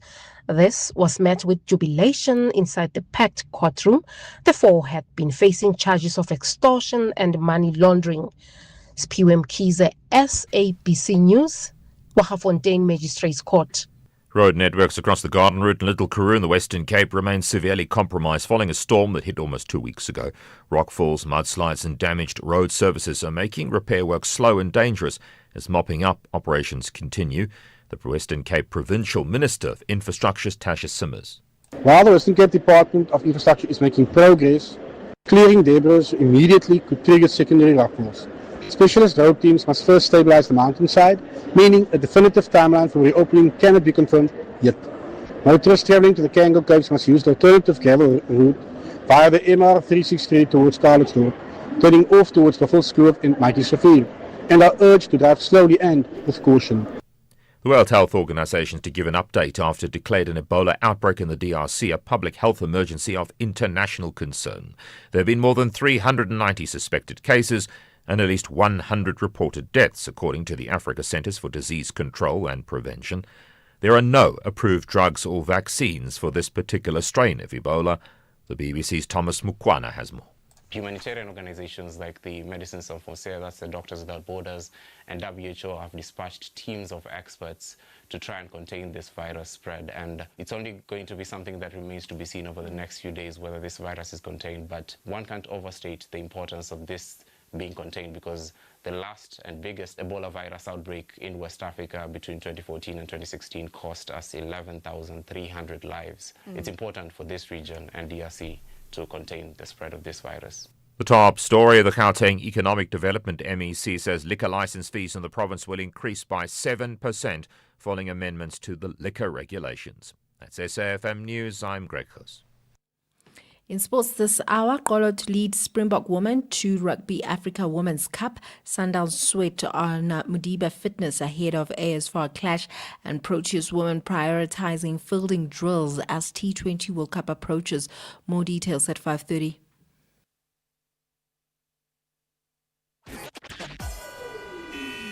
SAFM, guiding you through the rush hour traffic. Let's get it started in Pretoria this afternoon with a heavy traffic notification on the N1 going north. You would have sat in some roadwork delays last week up to Linwood Road. This afternoon, you're sitting right through until Storumville Road. So that's where the restrictions are. The N1 north jam-packed from Garsfontein through to Storumville Road. There are some problems coming out of Hatfield trying to get into that N1 north as well because it is so very heavy. Still dealing with a crash on the old Joburg Road at the N1 highway, causing delays in Centurion. And a crash coming out of Sandton on your way home to Bryanston. Sandton Drive on to Willie Mandela up to Peter Place. Peter Place is where the crash is, and that's why it's heavy. N17 queuing going east towards Bracktown. There's roadworks that move closer to the Rondebolt Road exit. So once you get out of Wadeville into Boxburg, the N17 on your way to Bracktown, very slow going. Let's get you an update on the run through to Pietermaritzburg. Had a stationary truck today between Ashburton and Market Road. It looks like it's being cleared. The N3 traffic is starting to ease into that area now. Some queues coming inbound to Durban on the N3 with a crash at Richmond Road. And there's also some delays between Pinetown, top of Fields Hill, and sort of Maytime stores. Very slow on the way out to Hillcrest today. Cape Town, crash N1 out of town at the ramp to the R300. It's pretty solid. No gaps in N1 traffic today from the city centre right through to that exit in the Brackenfell area. And that crash on the Hout Bay Main Road causing a big delay if you're leaving Hout Bay on your way through to Constantia Neck. With your traffic update, I'm Rob Byrne. The National Pulse with Ashraf Garda on SAFM. You're listening to the National Pulse, weekdays 3 to 6 p.m. So many comments about the growing South Africa's economy. It's part of this feature we will run the entire week with 5 different takes around the how to grow South Africa's economy. It's one thing about saying the economy is in a bad state. Okay, we get it. So like now what? How? What's the role of business, big business, in doing that? Then smaller businesses. What's the role of government and like trade and industry, and then maybe the department, the ministry around SMMEs and entrepreneurship. What about their role? What else? Right? What about the role of just in terms of business schools, trying to assist people to become better business people, but ultimately to make us more efficient as a country, so perhaps even productivity essay. All of that must come into this equation, isn't it? How do we grow South Africa's economy? Answers on this one, very important indeed, right? By the way, we're going to talk about another important issue in just a moment regarding a Concord ruling that links to your health. Before we do that, here is a voice note that I will pick up on, and here it is around growing, right, there we are. Hey Ashraf, so your caller says they must arrest us for hiring foreigners. Really? So what does it gonna do? It's gonna guarantee hiring them. No, I'm not gonna hire any South African to do my garden or to do my washing. I'm not gonna do that. No, I don't have time to be hiring people who go to funerals and go to churches. I don't have time. It's my money and I hire a service that I need. I don't have time here for other issues. And I compensate people for working overtime and on Sundays. Thank you. I'll tell you what, your points may unsettle many people. It may not be very popular. It may also irritate people to the point of like, look who's talking, But your reasons you've given may also resonate with many people in terms of how they make decisions when they make that hire. This is the National Pulse. We asked rugby legend Frans Steyn what he thinks of the all-new Toyota BZ4X. Frans, would you say the BZ4X is a rugged all-wheel drive SUV? Yeah. Cool. Was the acceleration and handling good? Yeah. All right. So you think the BZ4X can handle South Africa? Wat dink jy? Well, there you have it. The all-new Toyota BZ4X, an all-wheel drive battery electric SUV made to handle South Africa. The BZ4X. It just got real. When Avukile was diagnosed with blood cancer, his only hope was a stem cell transplant from a matching donor. Thankfully, a perfect match was found, and Avukile received the transplant that saved his life. But thousands of patients in South Africa are still waiting to find their match. Together, we can give more patients like Avukile a second chance at life. Visit dkmsafrica.org. This is an SABC-supported initiative. You can become a victim of a legal problem: wrongful arrest, assault, uncontested divorce, rental disputes, maintenance matters, or labor problems. It can happen to you. Clientele Legal provides tough professional lawyers for an affordable monthly premium. Our legal team is standing by to assist you 24 hours a day. Join today. SMS SAFM to 32195. That's SAFM to 32195. Clientele General is an authorized FSP and licensed non-life insurer. T's and C's online. Standard rates apply. Ashraf Garda on the National Pulse. Okay, how is this story? The Constitutional Court has dealt a significant, listen to this, unconstitutional, the provisions that allowed the state to dictate where healthcare professionals could actually practice. Okay, how will that roll out? Nosipo Khadebe, the SABC News reporter who's been covering that story. Nosipo, thanks for joining us here on the National Pulse. A very good afternoon to you, Ashraf, and to your listeners. Right, thank you. Well, I mean, some things when you report are just far more interesting than others. This would be one of them. Tell me about it. Yeah, definitely. So today, the Constitutional Court essentially upheld an earlier ruling by the Pretoria High Court, which had struck down key provisions of the National Health Act of 2003. And those provisions related to the Certificate of Need, which essentially was introduced through amendments to the Act and would have formed part of one of the policy levers that the minister would have used then to implement the National Health Insurance Scheme. And essentially the clauses which were between 36 to 40 of the National Health Act, those clauses would have allowed the state to dictate where healthcare professionals, hospitals, clinics and the like, where they could practice or where they could expand their services essentially. And this was deemed irrational by the Constitutional Court, which of course upheld the earlier ruling by the Pretoria High Court. So the matter was brought to the Apex Court by Trade Union Solidarity, who felt that, these provisions essentially infringed on the rights of healthcare professionals to carry out their trade and occupation, and essentially gave too much power or broad power to the minister to dictate then that if there were, by example, if there were too many doctors in the Melville area, and then that would mean that that doctor or healthcare professional who wanted to establish a practice there would have to go to maybe the Eastern Cape or another area where they felt that these private healthcare services needs were more necessary there, versus where this actual practitioner found that it would be more economically viable for themselves, or would actually make sense for them to establish their practice in their preferred area. So that's what Trade Union Solidarity, the 7 applicants, felt was, unfair, unconstitutional, and that was struck off the Act, and now goes back to Parliament then to deal with the impugned provisions of the Act. And in terms of that ruling, has there been an explanation as to why it's been rejected in this case by the Concord?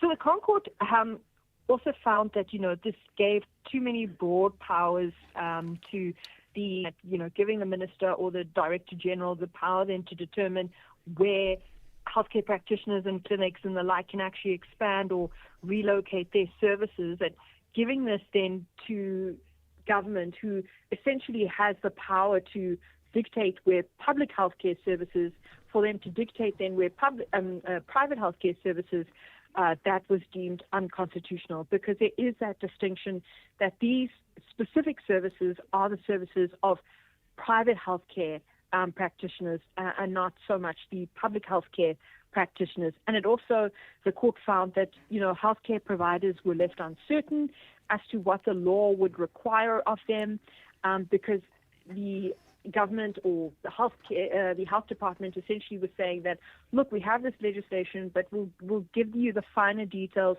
through the regulations that will still be established. And the court found that there was just too much uncertainty around this, and that the certificate of need that requires then the rights and interests of health establishments to be taken account, and it felt that it wasn't, and so these provisions were deemed irrational. Okay, so what happens next? So now essentially this goes back to Parliament, because there's now a lacuna in law where these provisions have been struck down. So now Parliament will need to, or the National Assembly will need to decide how then they deal with this sort of uncertainty now created in law, because these provisions essentially don't exist. And the point of these provisions was to ensure that there's equitable access to healthcare. And so without then these provisions, which were trying to, transform the healthcare sector, how else then does government try to, push through this agenda that it's looking to go through? It's going to need to go back to Parliament to decide then what are the new laws, or how do they remedy in the provisions that were found to be unconstitutional. And just as it stands right now, the immediate implications, meaning for an audience, members of the, in this case, the Pulse community listening in, why would it matter to them? How can this potentially change what may come out of NHI? So because government had, of course, the aim of government under the NHI, and I need to draw the distinction that these were provisions struck down from the National Health Act, and they would have essentially, been one of the part of the policy levers that the minister would have used then to implement the NHI. So a different law, National Health Act, but of course forming part then of how then the NHI would have worked essentially. But this means that government's plan then to ensure that there's equitable sort of access or a fair distribution of healthcare services or hospitals and clinics, that provision, or how they planned to roll that out, that now is not going to happen the way that they had intended under this legislation, because this legislation does not give them the powers then to go through, go through what they wanted to do using that legislation. So healthcare providers, or what Solidarity said, is these healthcare providers then feel the certainty that, that they can continue to work, or they can choose where they want to establish their practices.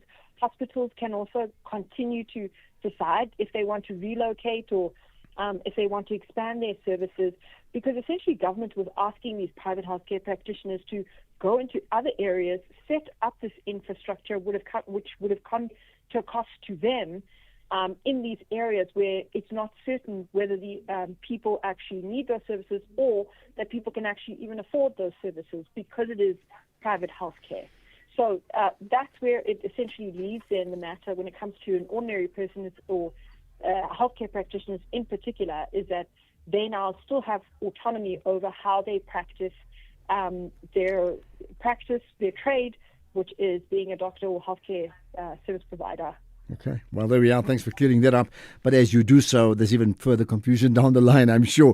Nosipo Khadebe, the SABC News reporter, covering the story of this Concord ruling brought up by the Solidarity movement, right, which has been seen as a blow for the National Health Insurance Framework, by declaring unconstitutional the provisions that allowed the state, in this case, to dictate where healthcare professionals could practice. So you can practice on that side of the street or that down the road, but not this side here because we tell you so.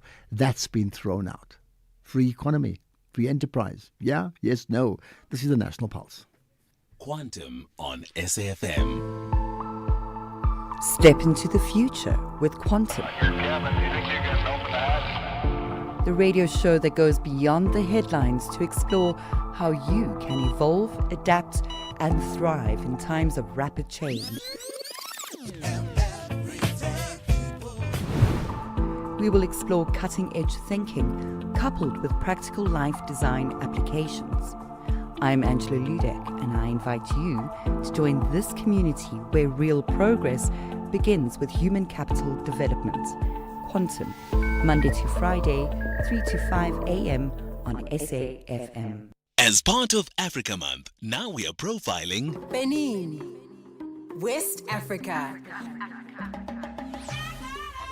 West Africa's historic crossroads, bordered by Togo, Nigeria, Burkina Faso, and Niger, with a coastline stretching along the Atlantic Ocean, a land deeply connected to African history and spirituality. The birthplace of the Vodun tradition, a belief system that shaped cultures across the world. French is the official language. Fon, Yoruba, and many local languages carry culture through generations. Benin gained independence in 1960, a nation shaped by kingdoms, trade, and transformation. Agriculture, trade, and cotton drive the economy. The port of Cotonou connects the country to regional commerce. But challenges remain. Poverty, unemployment, and security threats spread throughout the Sahel region. Still, Benin continues to preserve its heritage while building towards growth. Benin honors its past while moving forward. In every rhythm, in every tradition, in every voice, there is legacy. Benin, historic, cultural, enduring. Africa Month on SAFM. Conversations, context, connection. The National Pulse, weekdays, 3 to 6 p.m. Right, let's pick up another important issue. But by the way, feel free to add your thoughts because I want reaction from you. Reaction on that Concord ruling on NHI. Reaction on the caller we had, in fact, who was very clear about why she would not hire foreign nationals and rather locals. And she gave her reasons, like, it's my money, that's what I do. I don't want them to go to funerals. I can do what I want efficiency, productivity, all that sort of thing. And that's her opinion. That's her prerogative. Can you force her any other way? Saying it as bluntly as she has. Then further reactions on the conversations we've had, the broader one about how do we grow South Africa's economy. It's part of a week-long feature that we will place the emphasis on because, hey, we know this. If you don't grow the economy, we're in trouble. In fact, we're in trouble already because the economy has not grown. So something more has to happen. Well, what about this? The Eastern Cape Social Development MEC, Bukiwe Fancha, released a statement condemning the brutal killing of a woman from the Zandangeni village in Ngobo, who was viciously attacked after being accused of witchcraft. Let's find out more about it with Impumzi Zuzile, the Eastern Cape Social Development MEC spokesperson. Appreciate your time, and thanks for joining us on the National Pulse. Thank you, Afresh, and thank you for giving us this opportunity, and thank you to your listeners. These are one of these terrible stories you don't even want to even talk about, but we have to. What happened? This is a very sad story and concerning. There was apparently, from what we are gathering from our social workers who were at the family today, there was a funeral over the weekend of an old lady who died. And apparently the woman who was brutally killed on Sunday is a relative of the lady that was being buried on Saturday. And 1 or 3, 4 members of the family, because when the other deceased started feeling sick, she was in the same room as this lady that was killed brutally on Sunday. And then they started, when the family was talking, started accusing her that she was the cause for the other one's death. And then they dragged her to a nearby stream and beat her, and she unfortunately passed away due to her injuries. So that's basically what transpired, Ashraf. And we as the MEC has indicated, this is deeply distressing, and it highlights the urgent need for collective action against gender-based violence and these kind of harmful cultural practices, But in this case, would it be a case of gender-based violence because the person's a woman, or in fact your latter point about cultural practices dealt with suspicion, where people can be named and othered, and in one moment there's just no defense? Yes, because the men involved in this killing, Ashraf, and for instance, that's why we say it is part of gender-based violence. But there is some good news happening, because 3 people now have since been arrested today. 3 people who were involved in the beating of that, the alleged killing of that lady. Another one, actually, who was also part of that one, is being the police are looking for him. He has since ran away to Cape Town. Apparently, he was working in Cape Town and just came down for the funeral. And after what they did, he went back to Cape Town on Sunday. So the police are still looking for him. So we haven't received whether he has been arrested, but I can confirm that 3 people have been arrested, and social workers are on site with the family, trying to give them psychosocial support and counseling. Yeah. What was the reaction of what is the reaction of the broader community? The reaction, speaking to the headman of that, who was actually at the household today, working with the police together with social workers, they were quite shocked about what had happened. They didn't expect such, because from them, the 2 ladies, the earlier one that was being buried and the one that was eventually killed, were very close friends, and they were quite shocked when some family members now out of nowhere started accusing the other one. That's why they are now there working with the police to ensure they actually, the headmen together with rural men were the ones who made sure, who gathered those 3 that were left in the household to be there so that they do not leave until the police arrive. and make sure that they are in police custody.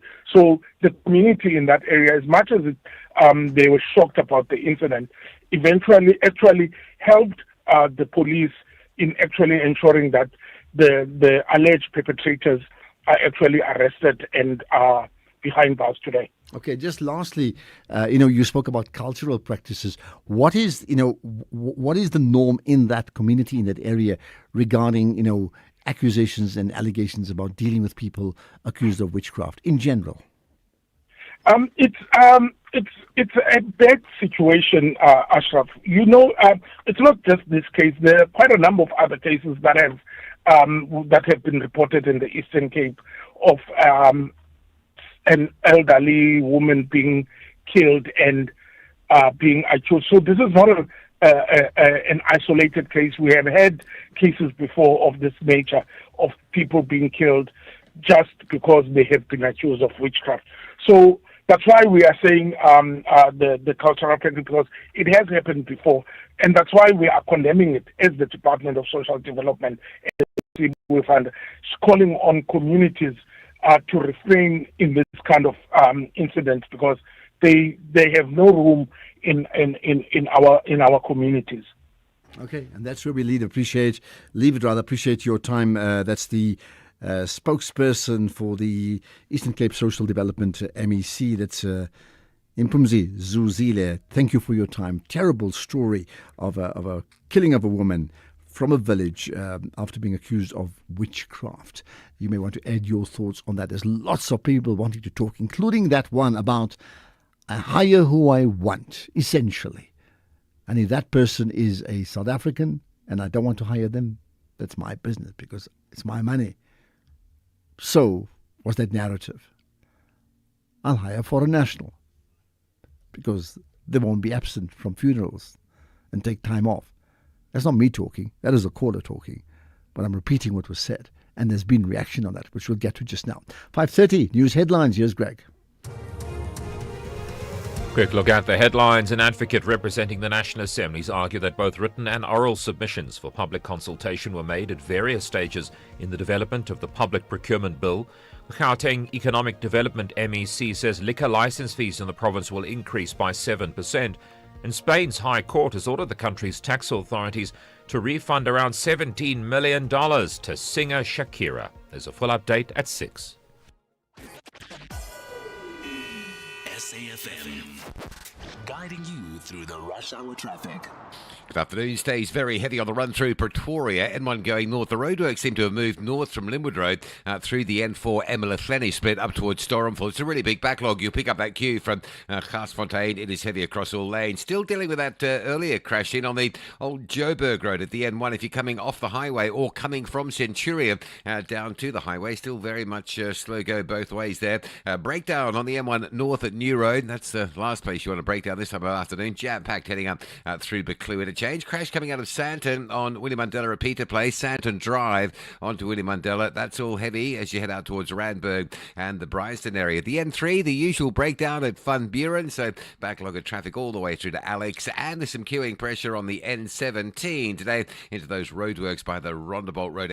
Holding up towards Brakpan and Springs. Quite heavy in front of the Boksburg area, or the bottom of Boksburg. KZN, if you're going Durban through to Pietermaritzburg, that stationary truck that we had that caused all the problems earlier this afternoon up around the Market Road X is basically gone now, and that traffic on the N3 moving a lot better. There is a crash coming into Durban on the N3 by Richmond Road, Central Pinetown. That's quite slow. And the N3 from Sherwood into Spaghetti Junction stays busy today. Cape Town's Hout Bay Main Road away from Hout Bay, an earlier crash up by Constantia Neck, still causing a really big backlog. And there's been a crash coming out of town on the N1 at the ramp to the R300 South out in Brackenfell. It's heavy traffic today, basically from Woodstock. You're in it all the way through to Brackenfell. With your traffic update, I'm Rob Byrne. This is SAfm Sports with Doming Kapele. Right, Jimmy, let's talk sport. In fact, we can talk about the Springbok women's team, right? Yes, Anathi Kolo will captain the South African Women's National Rugby Union team at the 2026 Rugby Africa Women's Cup in Nairobi, Kenya later this month. The defending champions have named a 28-player squad for the tournament, which will run from the 23rd to the 31st of May, with South Africa set to face Uganda's Women's National Rugby Union side, Madagascar Women's side, and Kenya. And 9 uncapped players have been included in the touring squad, while several experienced players returned to international rugby after missing last year's World Cup squad. In football, Mamelodi Sundowns are anxiously awaiting an update on the fitness of defender Aubrey Mudiba. This is ahead of the CAF Champions League final second leg clash against Eskom. Mudiba was the hero at Loftus, scoring a stunning free kick to hand the Brazilians a 1-0 first leg advantage. However, the defender ended the match with a worrying note after limping off in the game with what appeared to be a hamstring injury sustained without any contact. Meanwhile, Sundowns coach Cardoso hopes that they are able to protect that lead to be crowned champions of Africa in North Africa.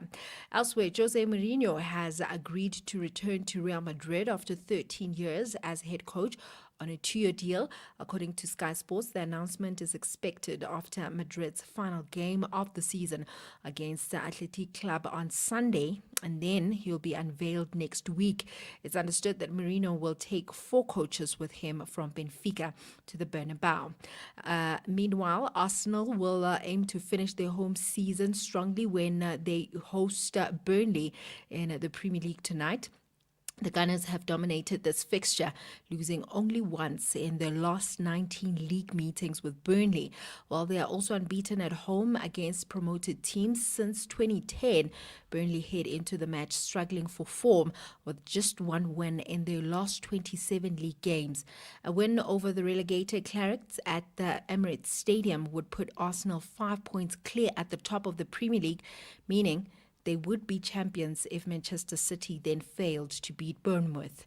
In cricket, Proteas women's coach Mandla Mashimbi says that they are placing extra emphasis on their fielding in training ahead of the T20 World Cup in England next month.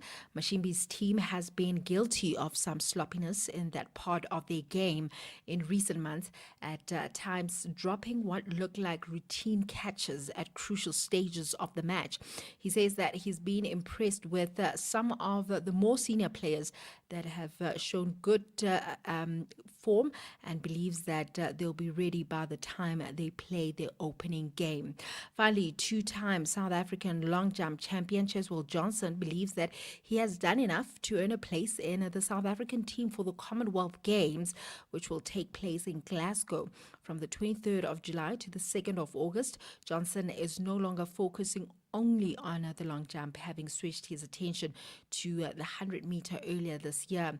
The move has already paid off, with the sprinter helping the South African 4x100-meter relay team a silver medal at the World Senior Relay Championships in Botswana. And the 27-year-old says that his recent performances and consistency in the sprint events should count in his favor when SASCOC announces the final squad next month. That's it from my side. Right, thanks for that, Jimmy. Connecting tomorrow, but who knows tomorrow? By tomorrow, we'll know whether Arsenal are in an absolute driving seat to, they already are, but whether they really have the keys to the car after their game tonight or not. Economic news on SAFM. Facts and figures you can count on. Right, Jimmy, of course, Jimmy Muya hosts the SAFM Market Update coming up from 6 o'clock. Jimmy, to set the scene on the first day of the weekend, you want to talk about coal?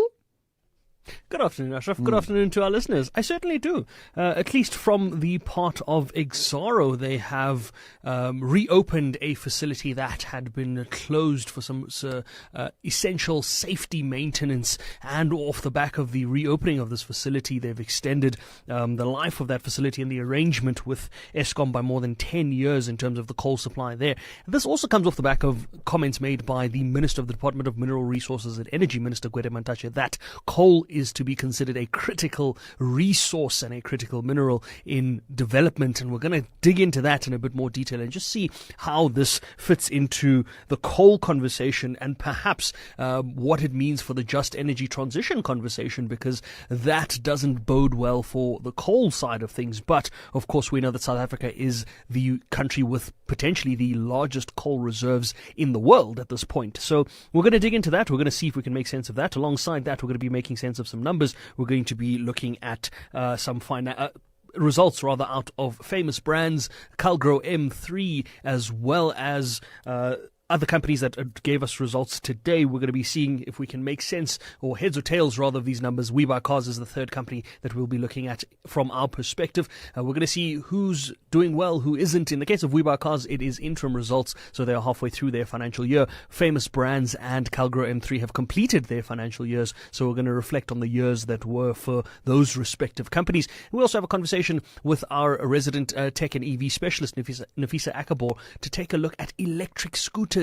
There is a 20,000 Rand electric scooter that's just entered the market in South Africa, and I'm wondering about the practicalities of that and what it means from a consumer standpoint. So those are the conversations that we're going to be looking into throughout our show when we come back later on. Before we go, though, a sense of some of the market movements that have been taking place today. Friday wasn't the best day from a market's perspective, and to start off this week, we are seeing a little bit of recovery on the side of, or on the part of the Rand and some of the currencies, but the Rand still 1663. It was 1670 when we closed it out on Friday against the US dollar. It's at 11 Rand 90 against the British pound, a little firmer. Sorry, against the Australian dollar, rather, a little firmer there. 22 Rand 29 against the British pound and 19 Rand 36 against the euro.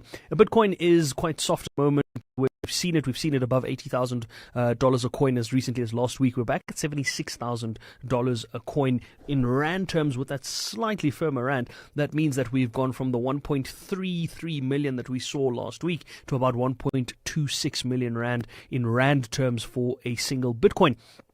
On the commodities front, the gold price holding firm around the $4,500 a fine ounce level there, not moving too much on the day's trade from where we left it on Friday, still below 2.5 million Rand per kilogram of gold. The price of a Brent crude still around $110 a barrel, not where we want to see it, not a happy number at all, and not boding well for what we know the petrol price conversations could look like. Platinum pricing back below $2,000 a fine ounce, palladium below 1,500, almost below 1,400 at this point, silver at around $76.60. On the equities front, the all share was up about 1/3%, the top 40 up a little bit less, just over 1/4%. Financials leading the charge, really up, I want to say 0.4% on the day's trade. Industrials finishing flat and resource stocks finishing only 6 basis points to the green. I've got lots to dig into when I come back around 6 o'clock or just after the 6 p.m. news. We're going to be looking at these and other market movements ahead of a potentially busy week. But of course, those conversations after the 6 p.m. news. For now, Ashraf, back to you. Okay, thanks for that, Jimmy. Your show, 6 to 7. Enjoy that. Absolutely. You're listening to the National Pulse on SAfm. SAfm. I'll tell you one thing. Not only are you listening, you are like so engaged in the conversation. I know that. That's why you're such a significant member of the Pulse community. So let's get to your calls and the responses.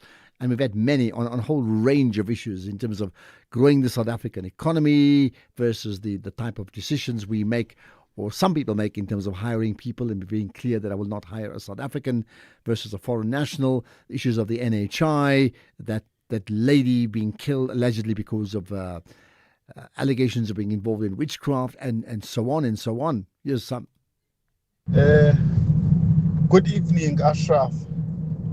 I just want to have a bite and some kind of respond to the lady that was saying she's going to hire whoever she wants to. She must be conscious of the fact that this is not a banana republic.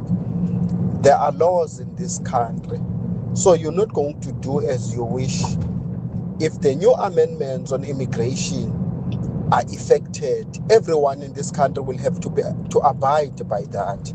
So we really cannot allow people in our country to do as they wish, because the service gives convenience to them. those are the same people that are abusing these foreign nationals and are taking advantage of them because they are not protected by the laws of this country. Thank you very much. It's Kiko in Cookhouse. They are not protected by the laws of the country. Good afternoon, Ashraf. That lady was talking about hiring a foreigner because she said she's got the right to hire who she feel like. Because she's got the money, that's her money. But end of the day, that lady, she is out of order, the way how she speak out. So it's insulting. It's insulting the South African. So anyway, she's arrogant, and I think maybe she will think freshly. Yeah, what she said. Thanks, Ashraf. Okay, it's insulting to you, or certainly to that caller. Ashraf, good afternoon. Great show. I'm just as passionate on the unemployment, and I do believe it's fixable. First, double the social grant. I know controversial, but people need it right now. Stabilize the country. Number two, lower interest rates by as much as 2-3%. Then the Reserve Bank's going to bang on about the weakening rand, etc. The only mandate is to stop inflation, and that's a stupid one. Employment's more important. Number three, get rid of BEE, all the silly policies that hold business back, i.e. let Starlink come in, it'll offset that rand, put positivity in, and off we go. Brad Marisburg. Okay, thanks for that, Brad. Right, there's more calls, more comments as well. Let's pick up on those. Right, Salo in Mokopane, you've got a view as well. Hi. Ashraf, thanks for having me. Pleasure. It is shameful to hear that woman saying like that. I think she should be ashamed of herself wherever she is. She is absolutely arrogant about breaking the laws of her own country. And it should be condemned. And Ashraf, that was a shameful comment. Anyway. Okay. Well, you made it very clear, and you know, that woman, as you said, it's for her to this. Okay, Salo, thank you for that. She can defend herself. I mean, she was very clear, very. She certainly thought it through. It wasn't just an emotional point. It's like, that's what I do. Mabalani in Joburg, hi. Hi, Ashraf. It's great to be with you. Thank you. Much appreciate you calling in. Go for it. What's your point? My point is this, and I'll make it as simple as I can. There's a difference between SAFM and SABC 3. Yeah. So we must understand there's a difference between the National Health Act and the National Health Insurance Act. Yeah. The Constitutional Court made a judgment on the Certificate of Need, Section 36 and 40 of the National Health Act of 2003. Nothing about the National Health Insurance of 2024. Yeah, Vast difference. So the import that it is about the NHI, nothing was said about the NHI in this judgment. So to import that as if it is one and the same thing, it is blatantly incorrect. It's like, when during COVID, when people were just peddling misinformation. Two different, it's a heaven and earth. It is day and night. All right. Well, thanks for bringing that up. I mean, that's something certainly even in my conversation with the reporter that was brought up. But thanks for bringing it up without passing judgment on one versus the other. You brought it up, and of course, we've got listeners here who really listen, and they have strong views, as you've clearly done. Right. So appreciate that call, Mabalani. Thank you so much. Right. And we're bound to get a further response to that. I'm sure of that too. Right. Right. Let's get to more thoughts on that. Let's see. There's here's one. We'll do that first. Hello, Mr. Ashraf. Our country will never go forward as long as we have people like that lady who's talking about hiring immigrants only. No, we'll never go forward. This simply shows again that if we can have a female president who thinks like that lady, no, we are in trouble, in a very big trouble. Thank you. But let me flip this around, and I'm not here to defend her because I won't. It's not really, I mean, it's her call, right? Not me. Yes, of course, if you don't hire South Africans at all, then you do create this massive unemployment of people who have a right to be in this country, and that causes its own problems. But But the point is, she's saying what many people often do. They look at what's completely in their narrow interest, what suits them, right? And do some of the points she raised, are they important? To the point that effectively what she's saying, if you listen carefully, that some South Africans are making themselves an unattractive hire because of some of their actions and what they do. And therefore she'd rather hire somebody else. So I'm not judging it. I'm saying to you, listen to that part. And does she have a point on that basis? And if so, would we then consider to look at that conversation as opposed to using the phrase, which I've heard all the last half an hour, that woman, that woman, that woman? What is she saying about South Africans that make them unattractive and unappealing to be hired versus foreign nationals? Accused of which? The killing of that woman who was accused of Ashraf has nothing to do with culture. The spokesperson for Eastern Cape province is talking something that doesn't exist, only in his head. We don't have such a culture in the province, nor as Xhosa speaking people or as men or whatever. There's no such culture. Yes, GBV was right, but not a culture. Similar thing was said during Judge Benenge's trial, that it was a culture of a Xhosa man to do those things. It is not. It's a brutal lie. Thank you. Okay, got that. And thanks for giving your perspective. And this is what we like. I mean, there's like immediate responses on some of the biggest issues that not just drives the national agenda, but certainly drives your pulses up, and you are responding to that. So there we are. Ashraf, good afternoon. Great show. I'm just as passionate on the unemployment, and I do believe it's fixable. Wait, I think we've played that already. Let's get to this one. Ashraf, good afternoon. Look, that lady that called about hiring foreigners and not wanting to hire South Africans, she is exactly what is wrong with this with these countries, because people think like that, they engage in selfish behavior. But more importantly, if we want to have the country's laws respected and we live amongst each other in a way that lives up to the principles of Ubuntu, that lady must stop what she's doing, because what she's in essence doing is engaging in slavery. She's engaging in exploitative labor practices, taking advantage of people that have no means other than to work for them to be able to survive. That's in essence what she's doing. She needs to do some very deep introspection and ask herself, if she found a situation where her employer was saying you cannot go to your mother's funeral because you have to work, how would she feel about that? Thanks. Well, thank you for raising that. Look, I think she didn't even talk about one funeral. She talked about many, as if that the funerals are a culture and she wasn't going to tolerate it. Yeah, listen, the points you raise are also very important. And that is why maybe that's a conversation to be had, to say, this is outside the other discussions we've had every day. This is like on a very personal level. Why would you not hire a South African national? Now, the converse to that, I've heard this from an artisan the other day, 2 days ago, about how many South Africans he hires, like in plastering and brickwork, and the level of productivity, according to him, is just not acceptable. And he's got deadlines to meet. So that's not something I can answer, but should we be looking at that indeed? Let's get to more calls, which we'll do right after this. You can become a victim of a legal problem: wrongful arrest, assault, uncontested divorce, rental disputes, maintenance matters, or labor problems. It can happen to you. Clientele Legal provides tough professional lawyers for an affordable monthly premium. Our legal team is standing by to assist you 24 hours a day. Join today. SMS SAFM to 32195. That's SAFM to 32195. Clientele General is an authorized FSP and licensed non-life insurer. T's and C's online. Standard rates apply. Have you discovered the TV license WhatsApp yet? We see you binging reruns, living for the drama, loving